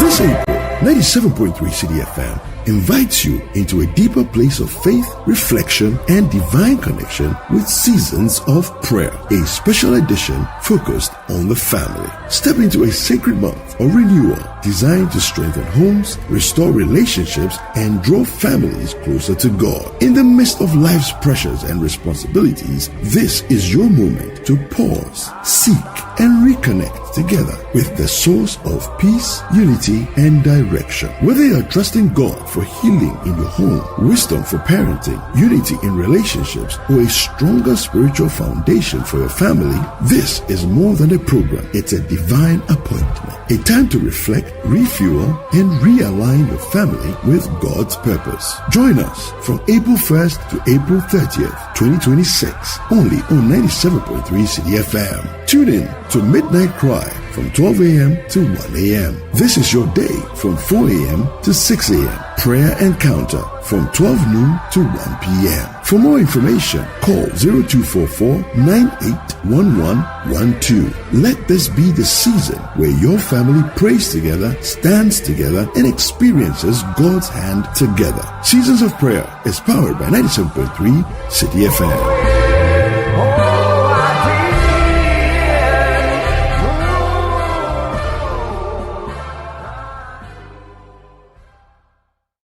No power.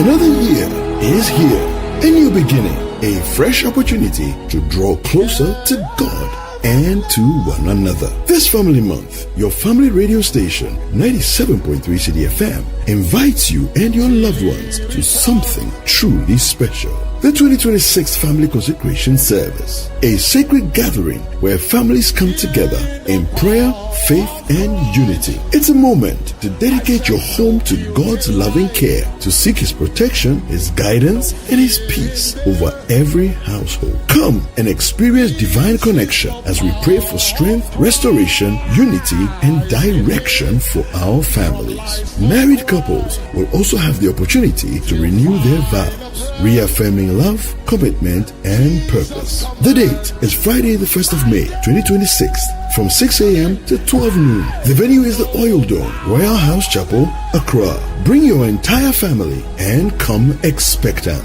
And let's commit our homes into God's hands. 2026 Family Consecration Service is powered by 97.3 City FM with support from Channel 1 TV, because the family that prays together stays together. Calls me home in the power for Christ the solid.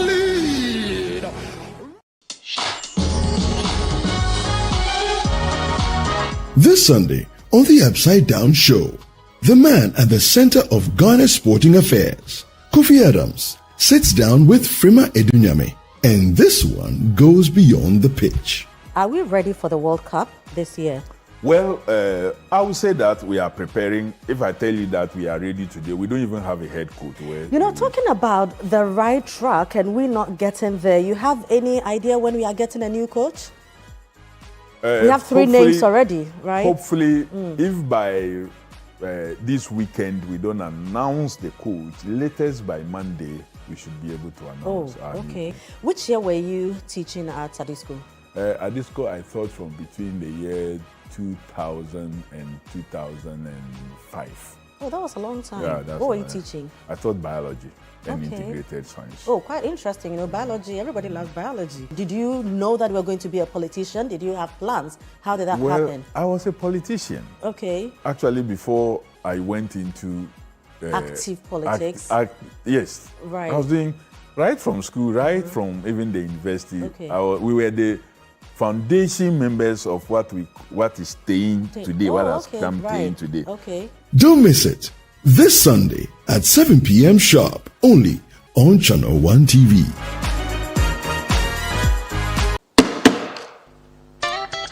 Wow. This is 1998. I can't believe I'm turning 50. When I look back, all that I can remember is all I've been given.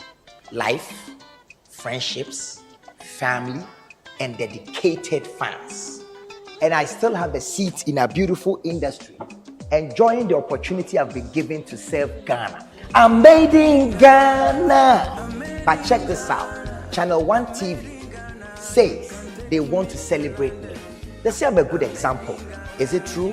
For my 50th birthday, I'm going to build a pediatric emergency center at Menchia Hospital. That is why all these young and vibrant celebrities are coming out to Plus 233 on the 18th of April to come so that we throw this amazing white party together to raise money for that hospital. Kwame Eugene, Kidi, Kim Paluta, Amrado, Miss V, Sister Fia, a free year, Kwabna, Talent, Abiana, Akwabwa, Abochi, Brothers, Raskuku, Adina, and another friend of mine, Andy Dusty on the 1 and 2s. He is not young. 9 p.m. till you are tired of listening to great music.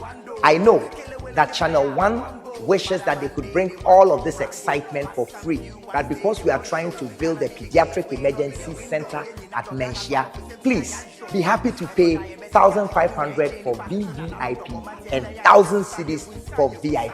See you there.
Hello and welcome to the Channel 1 Newsroom here on Channel 1 TV. I am Nana Tufuo-Boateng.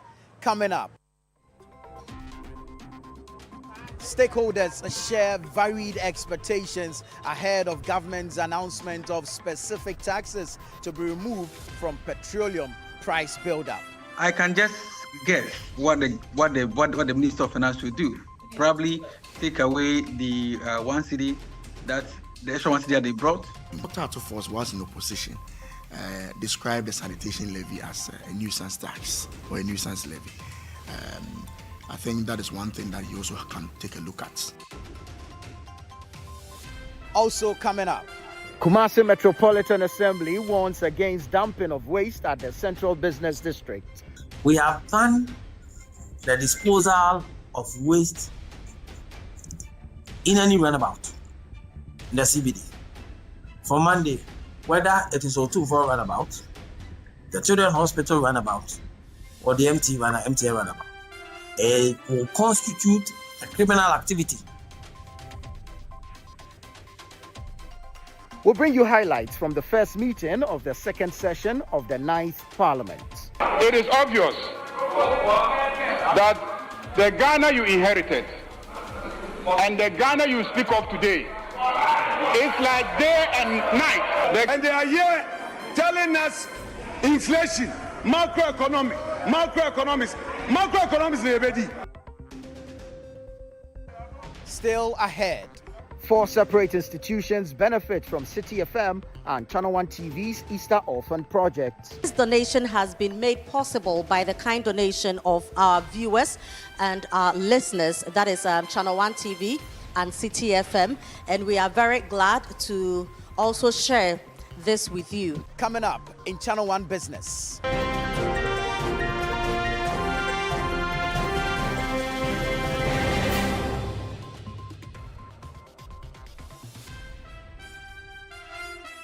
Africa Export-Import Bank earmarks $10 billion to cushion African countries following Middle East tensions. And later in Channel 1 Sports.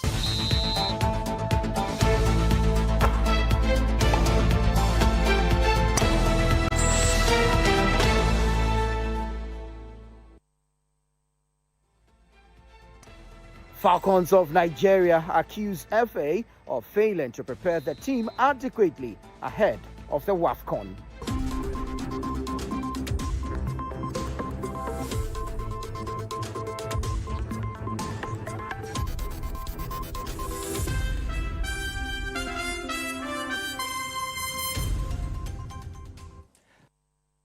Middle East tensions, specifically regarding the US-Israel-Iran conflict and disruptions near the Strait of Hormuz, have caused crude oil to surge, currently hovering around $98 per barrel for WTI and $96 per barrel for Brent, following US President Donald Trump's announcement of a temporary ceasefire. Now, prior to the Middle East tensions, fuel prices in Ghana were between 10 cedis per litre and 12 cedis per litre for petrol and diesel respectively.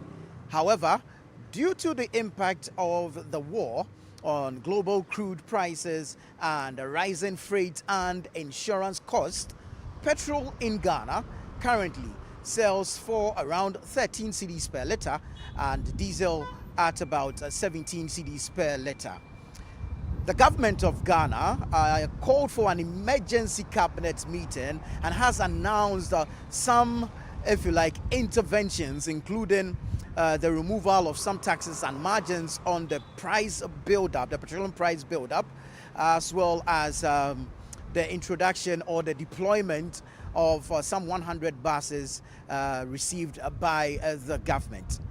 For the ordinary Ghanaian, a driver, a consumer of petrol, what does this mean? What do they even make of it? Yes, it is going to save a lot of money because before the price was increased, I used to buy fuel at a price of, I think, Star Oil 10 cedis, 50 pesos or so.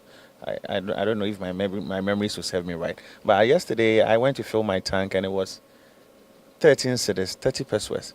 So we are going to get extra income in our pocket. So it will help us. It is really going to help us. So when the organics are wired because or buy food the wired the no cry ba coupe. Eba petrol sem they are buying wired papa.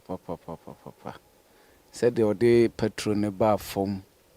Then the isan into quantity asan raise kakra.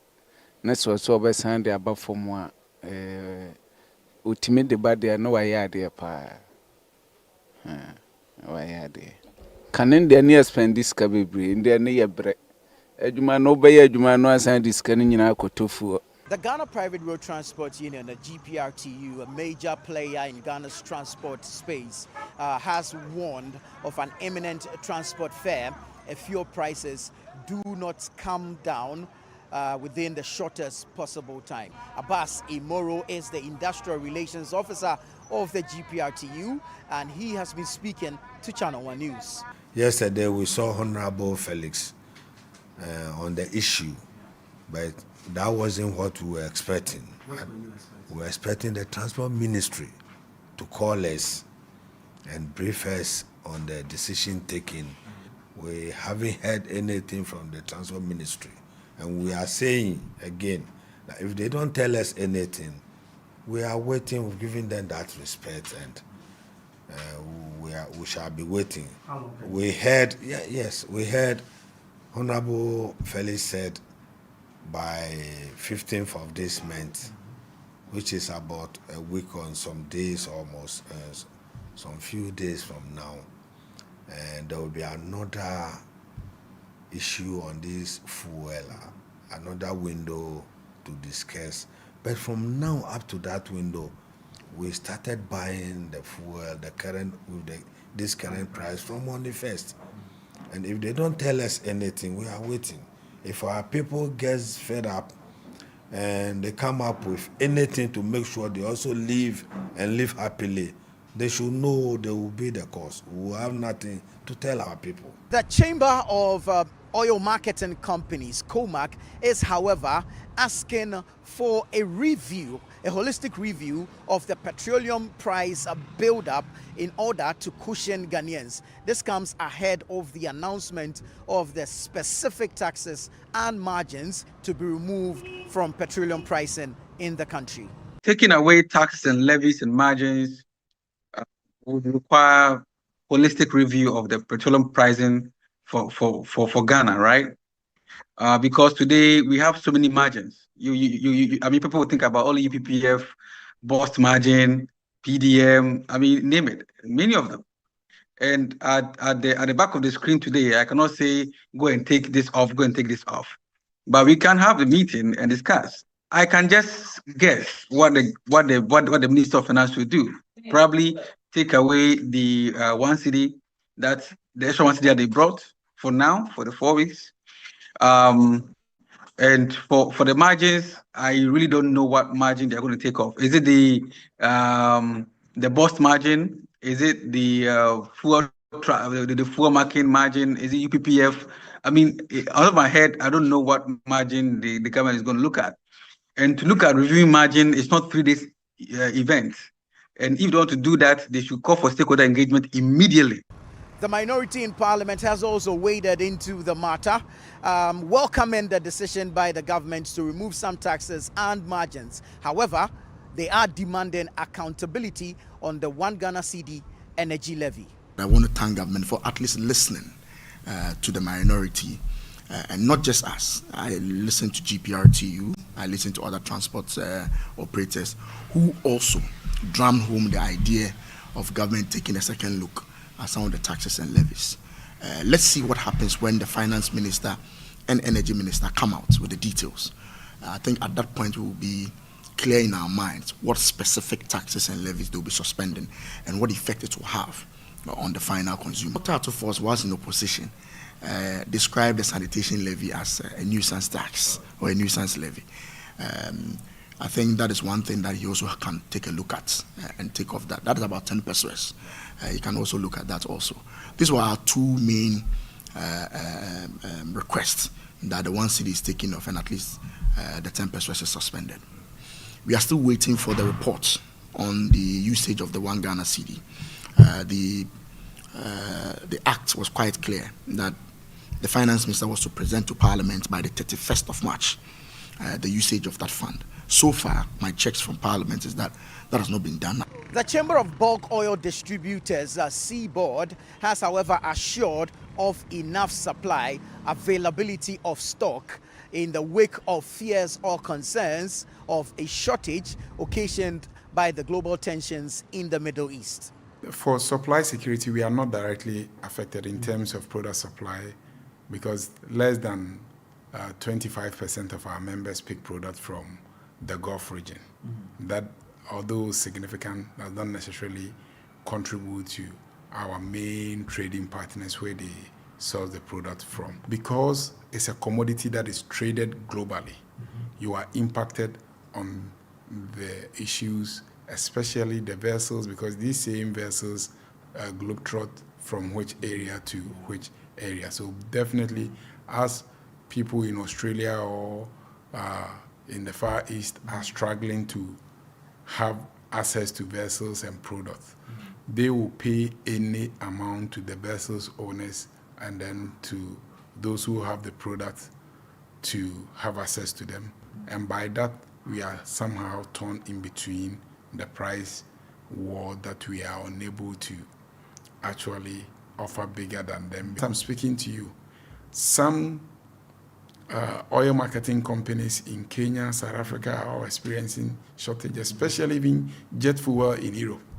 Apart from the pricing going out, the availability has become critical, and then also they have started even rationalizing, they are rationing product sales and others. And like the MPA published, I think the close of the, we have almost all the products later, more than 5 weeks. And we also know vessels have confirmed up to first week in May.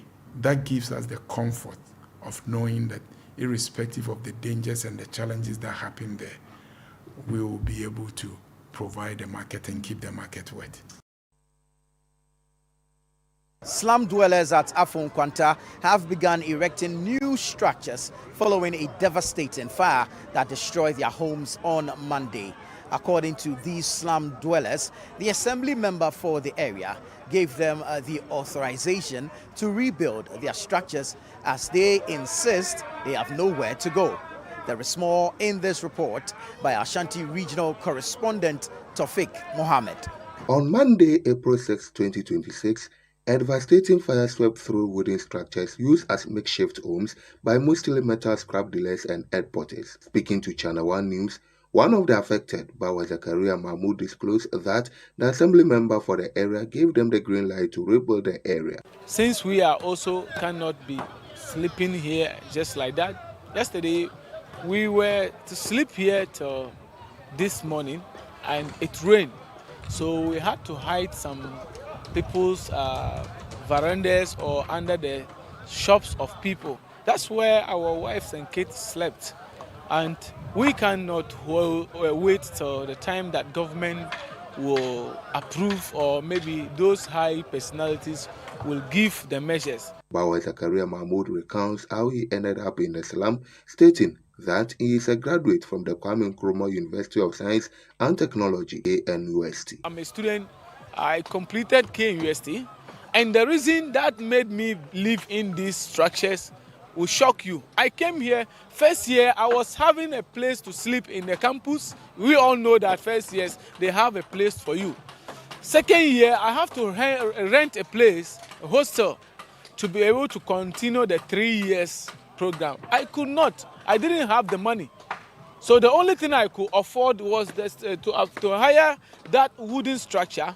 So I was here while schooling in KNUST, doing the scraps to pay my school fees and then support myself. They are, however, calling on relevant authorities to come to their aid.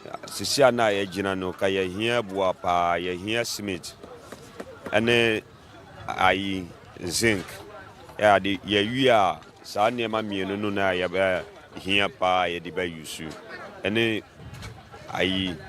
Blocks.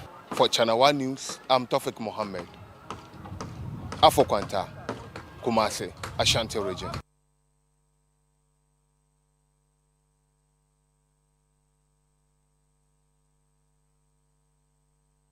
Now, the Tema Metropolitan Assembly has assured the public that there is no cause for alarm over decomposed or unhealthy fish entering the market.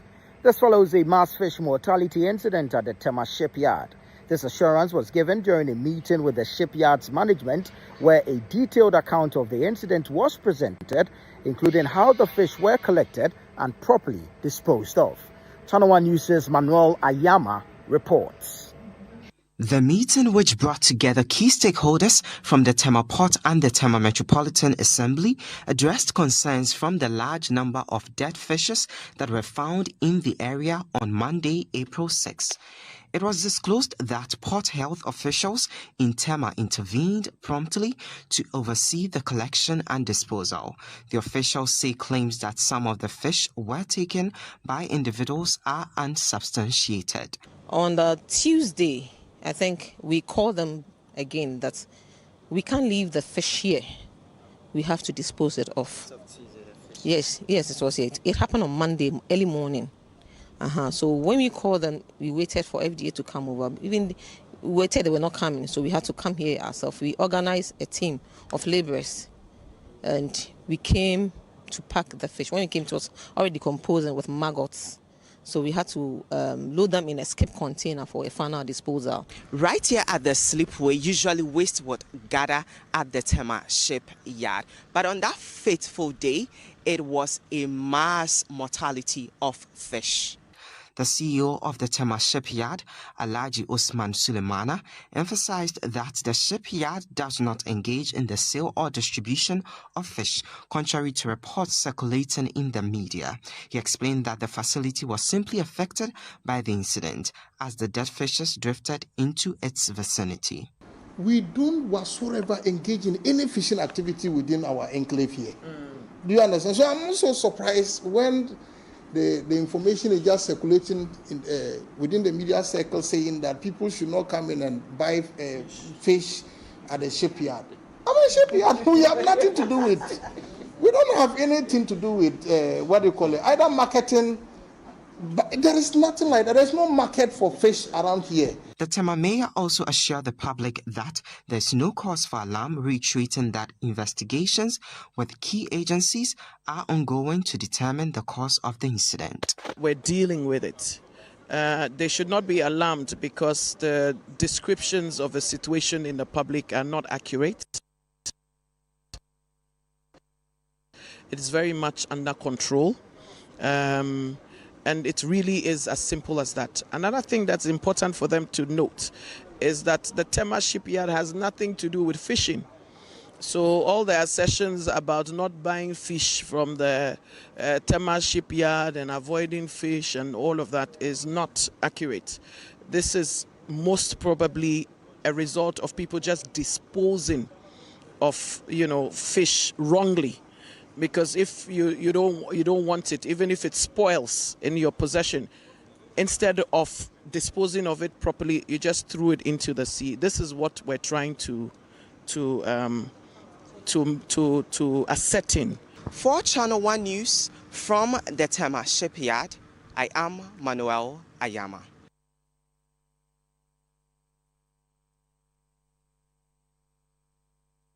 Metropolitan Assembly KMA has issued a stern warning to individuals dumping waste illegally within the Central Business District. This follows the Ashanti Regional Minister's campaign launch to clamp down on indiscriminate disposal of refuse in the region, urging residents to take videos of offenders and report them for the necessary sanctions. There is more in this report by Ashanti Regional Correspondent Tofik Mohammed. At a press conference in Kumasi, the mayor, Richard Ofori-Atta, announced a total ban on waste disposal at runabouts within the CBD. He stressed that dumping refuse on medians or any runabout in or near the CBD will be treated as a criminal offense with the necessary punishment. And so from Monday, we have banned the disposal of waste in any runabout in the CBD. From Monday, whether it is O2 for runabout, the Children's Hospital runabout, or the MTL runabout, it will constitute a criminal activity which will attract sanctions from anybody in Kumasi to dump any form of waste, any form of refuse in any runabout. Beyond that, it will also constitute a criminal activity by anybody to dump refuse in the median of any dual carriage road within the Central Business District and any part of Kumasi. The mayor also echoed the regional minister's directive on sharing proceeds from fines with individuals who help prosecute offenders. He noted that the assembly is engaging its prosecutors to implement the measure within KMA. The regional minister has communicated and given firm instructions, and we are engaging with our prosecutors. If anybody in Kumasi sees anyone dumping refuse, not in a dustbin, but on the street, if you are capable, arrest the person, take the person to the nearest police station, we'll take the person to court. The fine that is imposed on the person half will be paid to you who helped us by arresting the recalcitrant citizen of our city.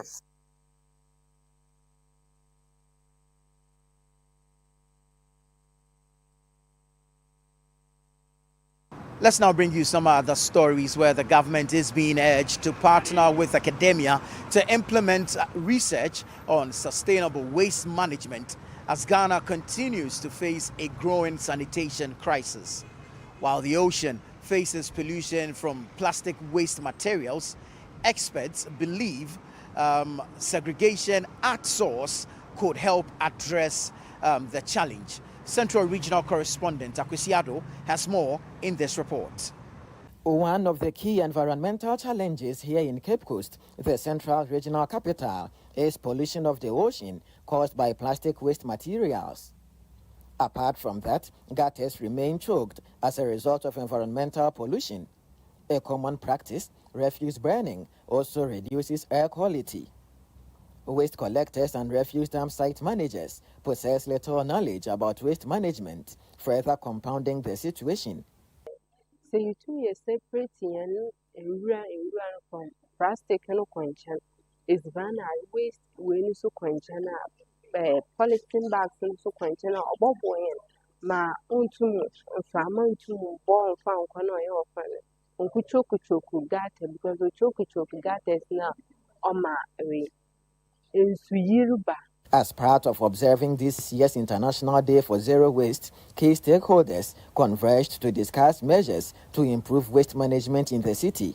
Waste segregation took center stage of the discussion, with a strong call on authorities to institute proactive measures to manage the metropolitan's waste. Whenever these municipal assemblies are organizing activities, they need to take into consideration some of these indicators that border on sanitation so that they will be able to address it. An environmental consultant and senior lecturer at the Cape Coast Technical University, Dr. Penny Nasrifwa-Wabing, noted that while research exists, it is largely underutilized, stressing that proper funding and implementation can significantly improve waste management.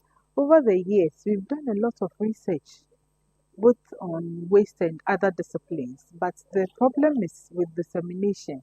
Most of the time, we finish the research, we have beautiful findings, and they end up in the shelves because we don't have anywhere to disseminate the reports. Government should collaborate with academia so that all the beautiful research we have done as far as waste management is concerned will really come to fruition. Once we get the funding, we get the resources, we'll be able to disseminate it for all stakeholders to play their part to play.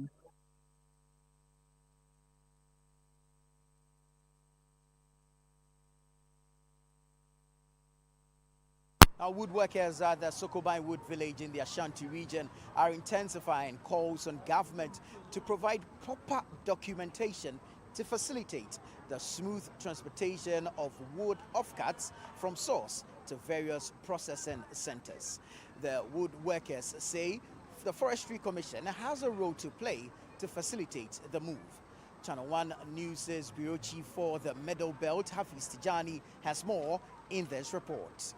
The Sokoban Wood Village is one of the biggest wood markets, not only in Ghana, but also in West Africa. This market employs thousands within the timber value chain as various wood products are produced here. One common wood sample is offcuts, which dominates the market and used for wood products. Offcuts in woodwork refer to leftover pieces of timber that remain after large logs have been cut or processed. These remnants are often burned in forests or other locations for firewood and charcoal production. However, workers at the Sokoban Wood Village argue that these offcuts can be repurposed into various wood products which could generate revenue for the government and contribute to economic growth. The leadership of the Ghana Sun Timber Sellers Association says although most of their members source these offcuts legally, they face significant challenges in obtaining the necessary documentation to transport them to processing centers or wood markets. Most of them are sold from legal sources, but you see the documentation for these leftovers is very difficult to maybe document it and transport them. That is where our beef is. That is where our problem is. If they are brought into the system, bringing them from the source to the marketing centers where the processing can start is the problem. And even if we have finished processing them, transporting them from the market to outstations is also another worry. Because getting the document to cover what you have processed is something I think very difficult to do electronically. That is what they say. They are doing it electronically. The concerns were raised during a working visit by the director of the National Timber Monitoring Team, Alhaji Mohammed Kwekudoku, to the Sokoban Wood Village. Responding to the concerns, Mr. Kwekudoku assured the woodworkers that he would submit a detailed report to the sector minister for appropriate action. As the director of the National Timber Monitoring Team, I'm going to put up a report and submit to the Honorable Minister to consider taking a second look with the Forestry Commission on this particular issue. Because the very moment we ask them to stop the off-crime, it will go waste in the first place. And over 1 million mouths are going to lose their daily bread, which I don't think will go well for the economy of this country. The visit forms part of ongoing efforts to engage stakeholders within the value chain aimed at enabling government to implement measures that will enhance operations in the sector. He also assured the government's support for the industry.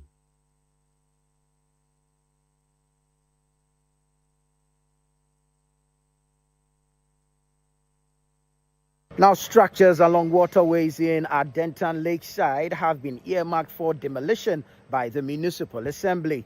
The move is part of efforts to address recurring flooding in the area. Dredging works have begun at Adentan Lakeside following a Channel 1 News report of a sudden inundation of the area after about 30 minutes of rain on April 2. Following that report, the Member of Parliament for Adentan constituency, Mohammed Adamu Ramadan, visited the affected areas and ordered immediate dredging. The Adentan Municipal Coordinator of the National Disaster Management Organization, Eric Kofi Paddy, says the dredging is aimed at allowing the free flow of water through choked drains. He adds that authorities will also begin straightening water bodies, including clearing or demolishing structures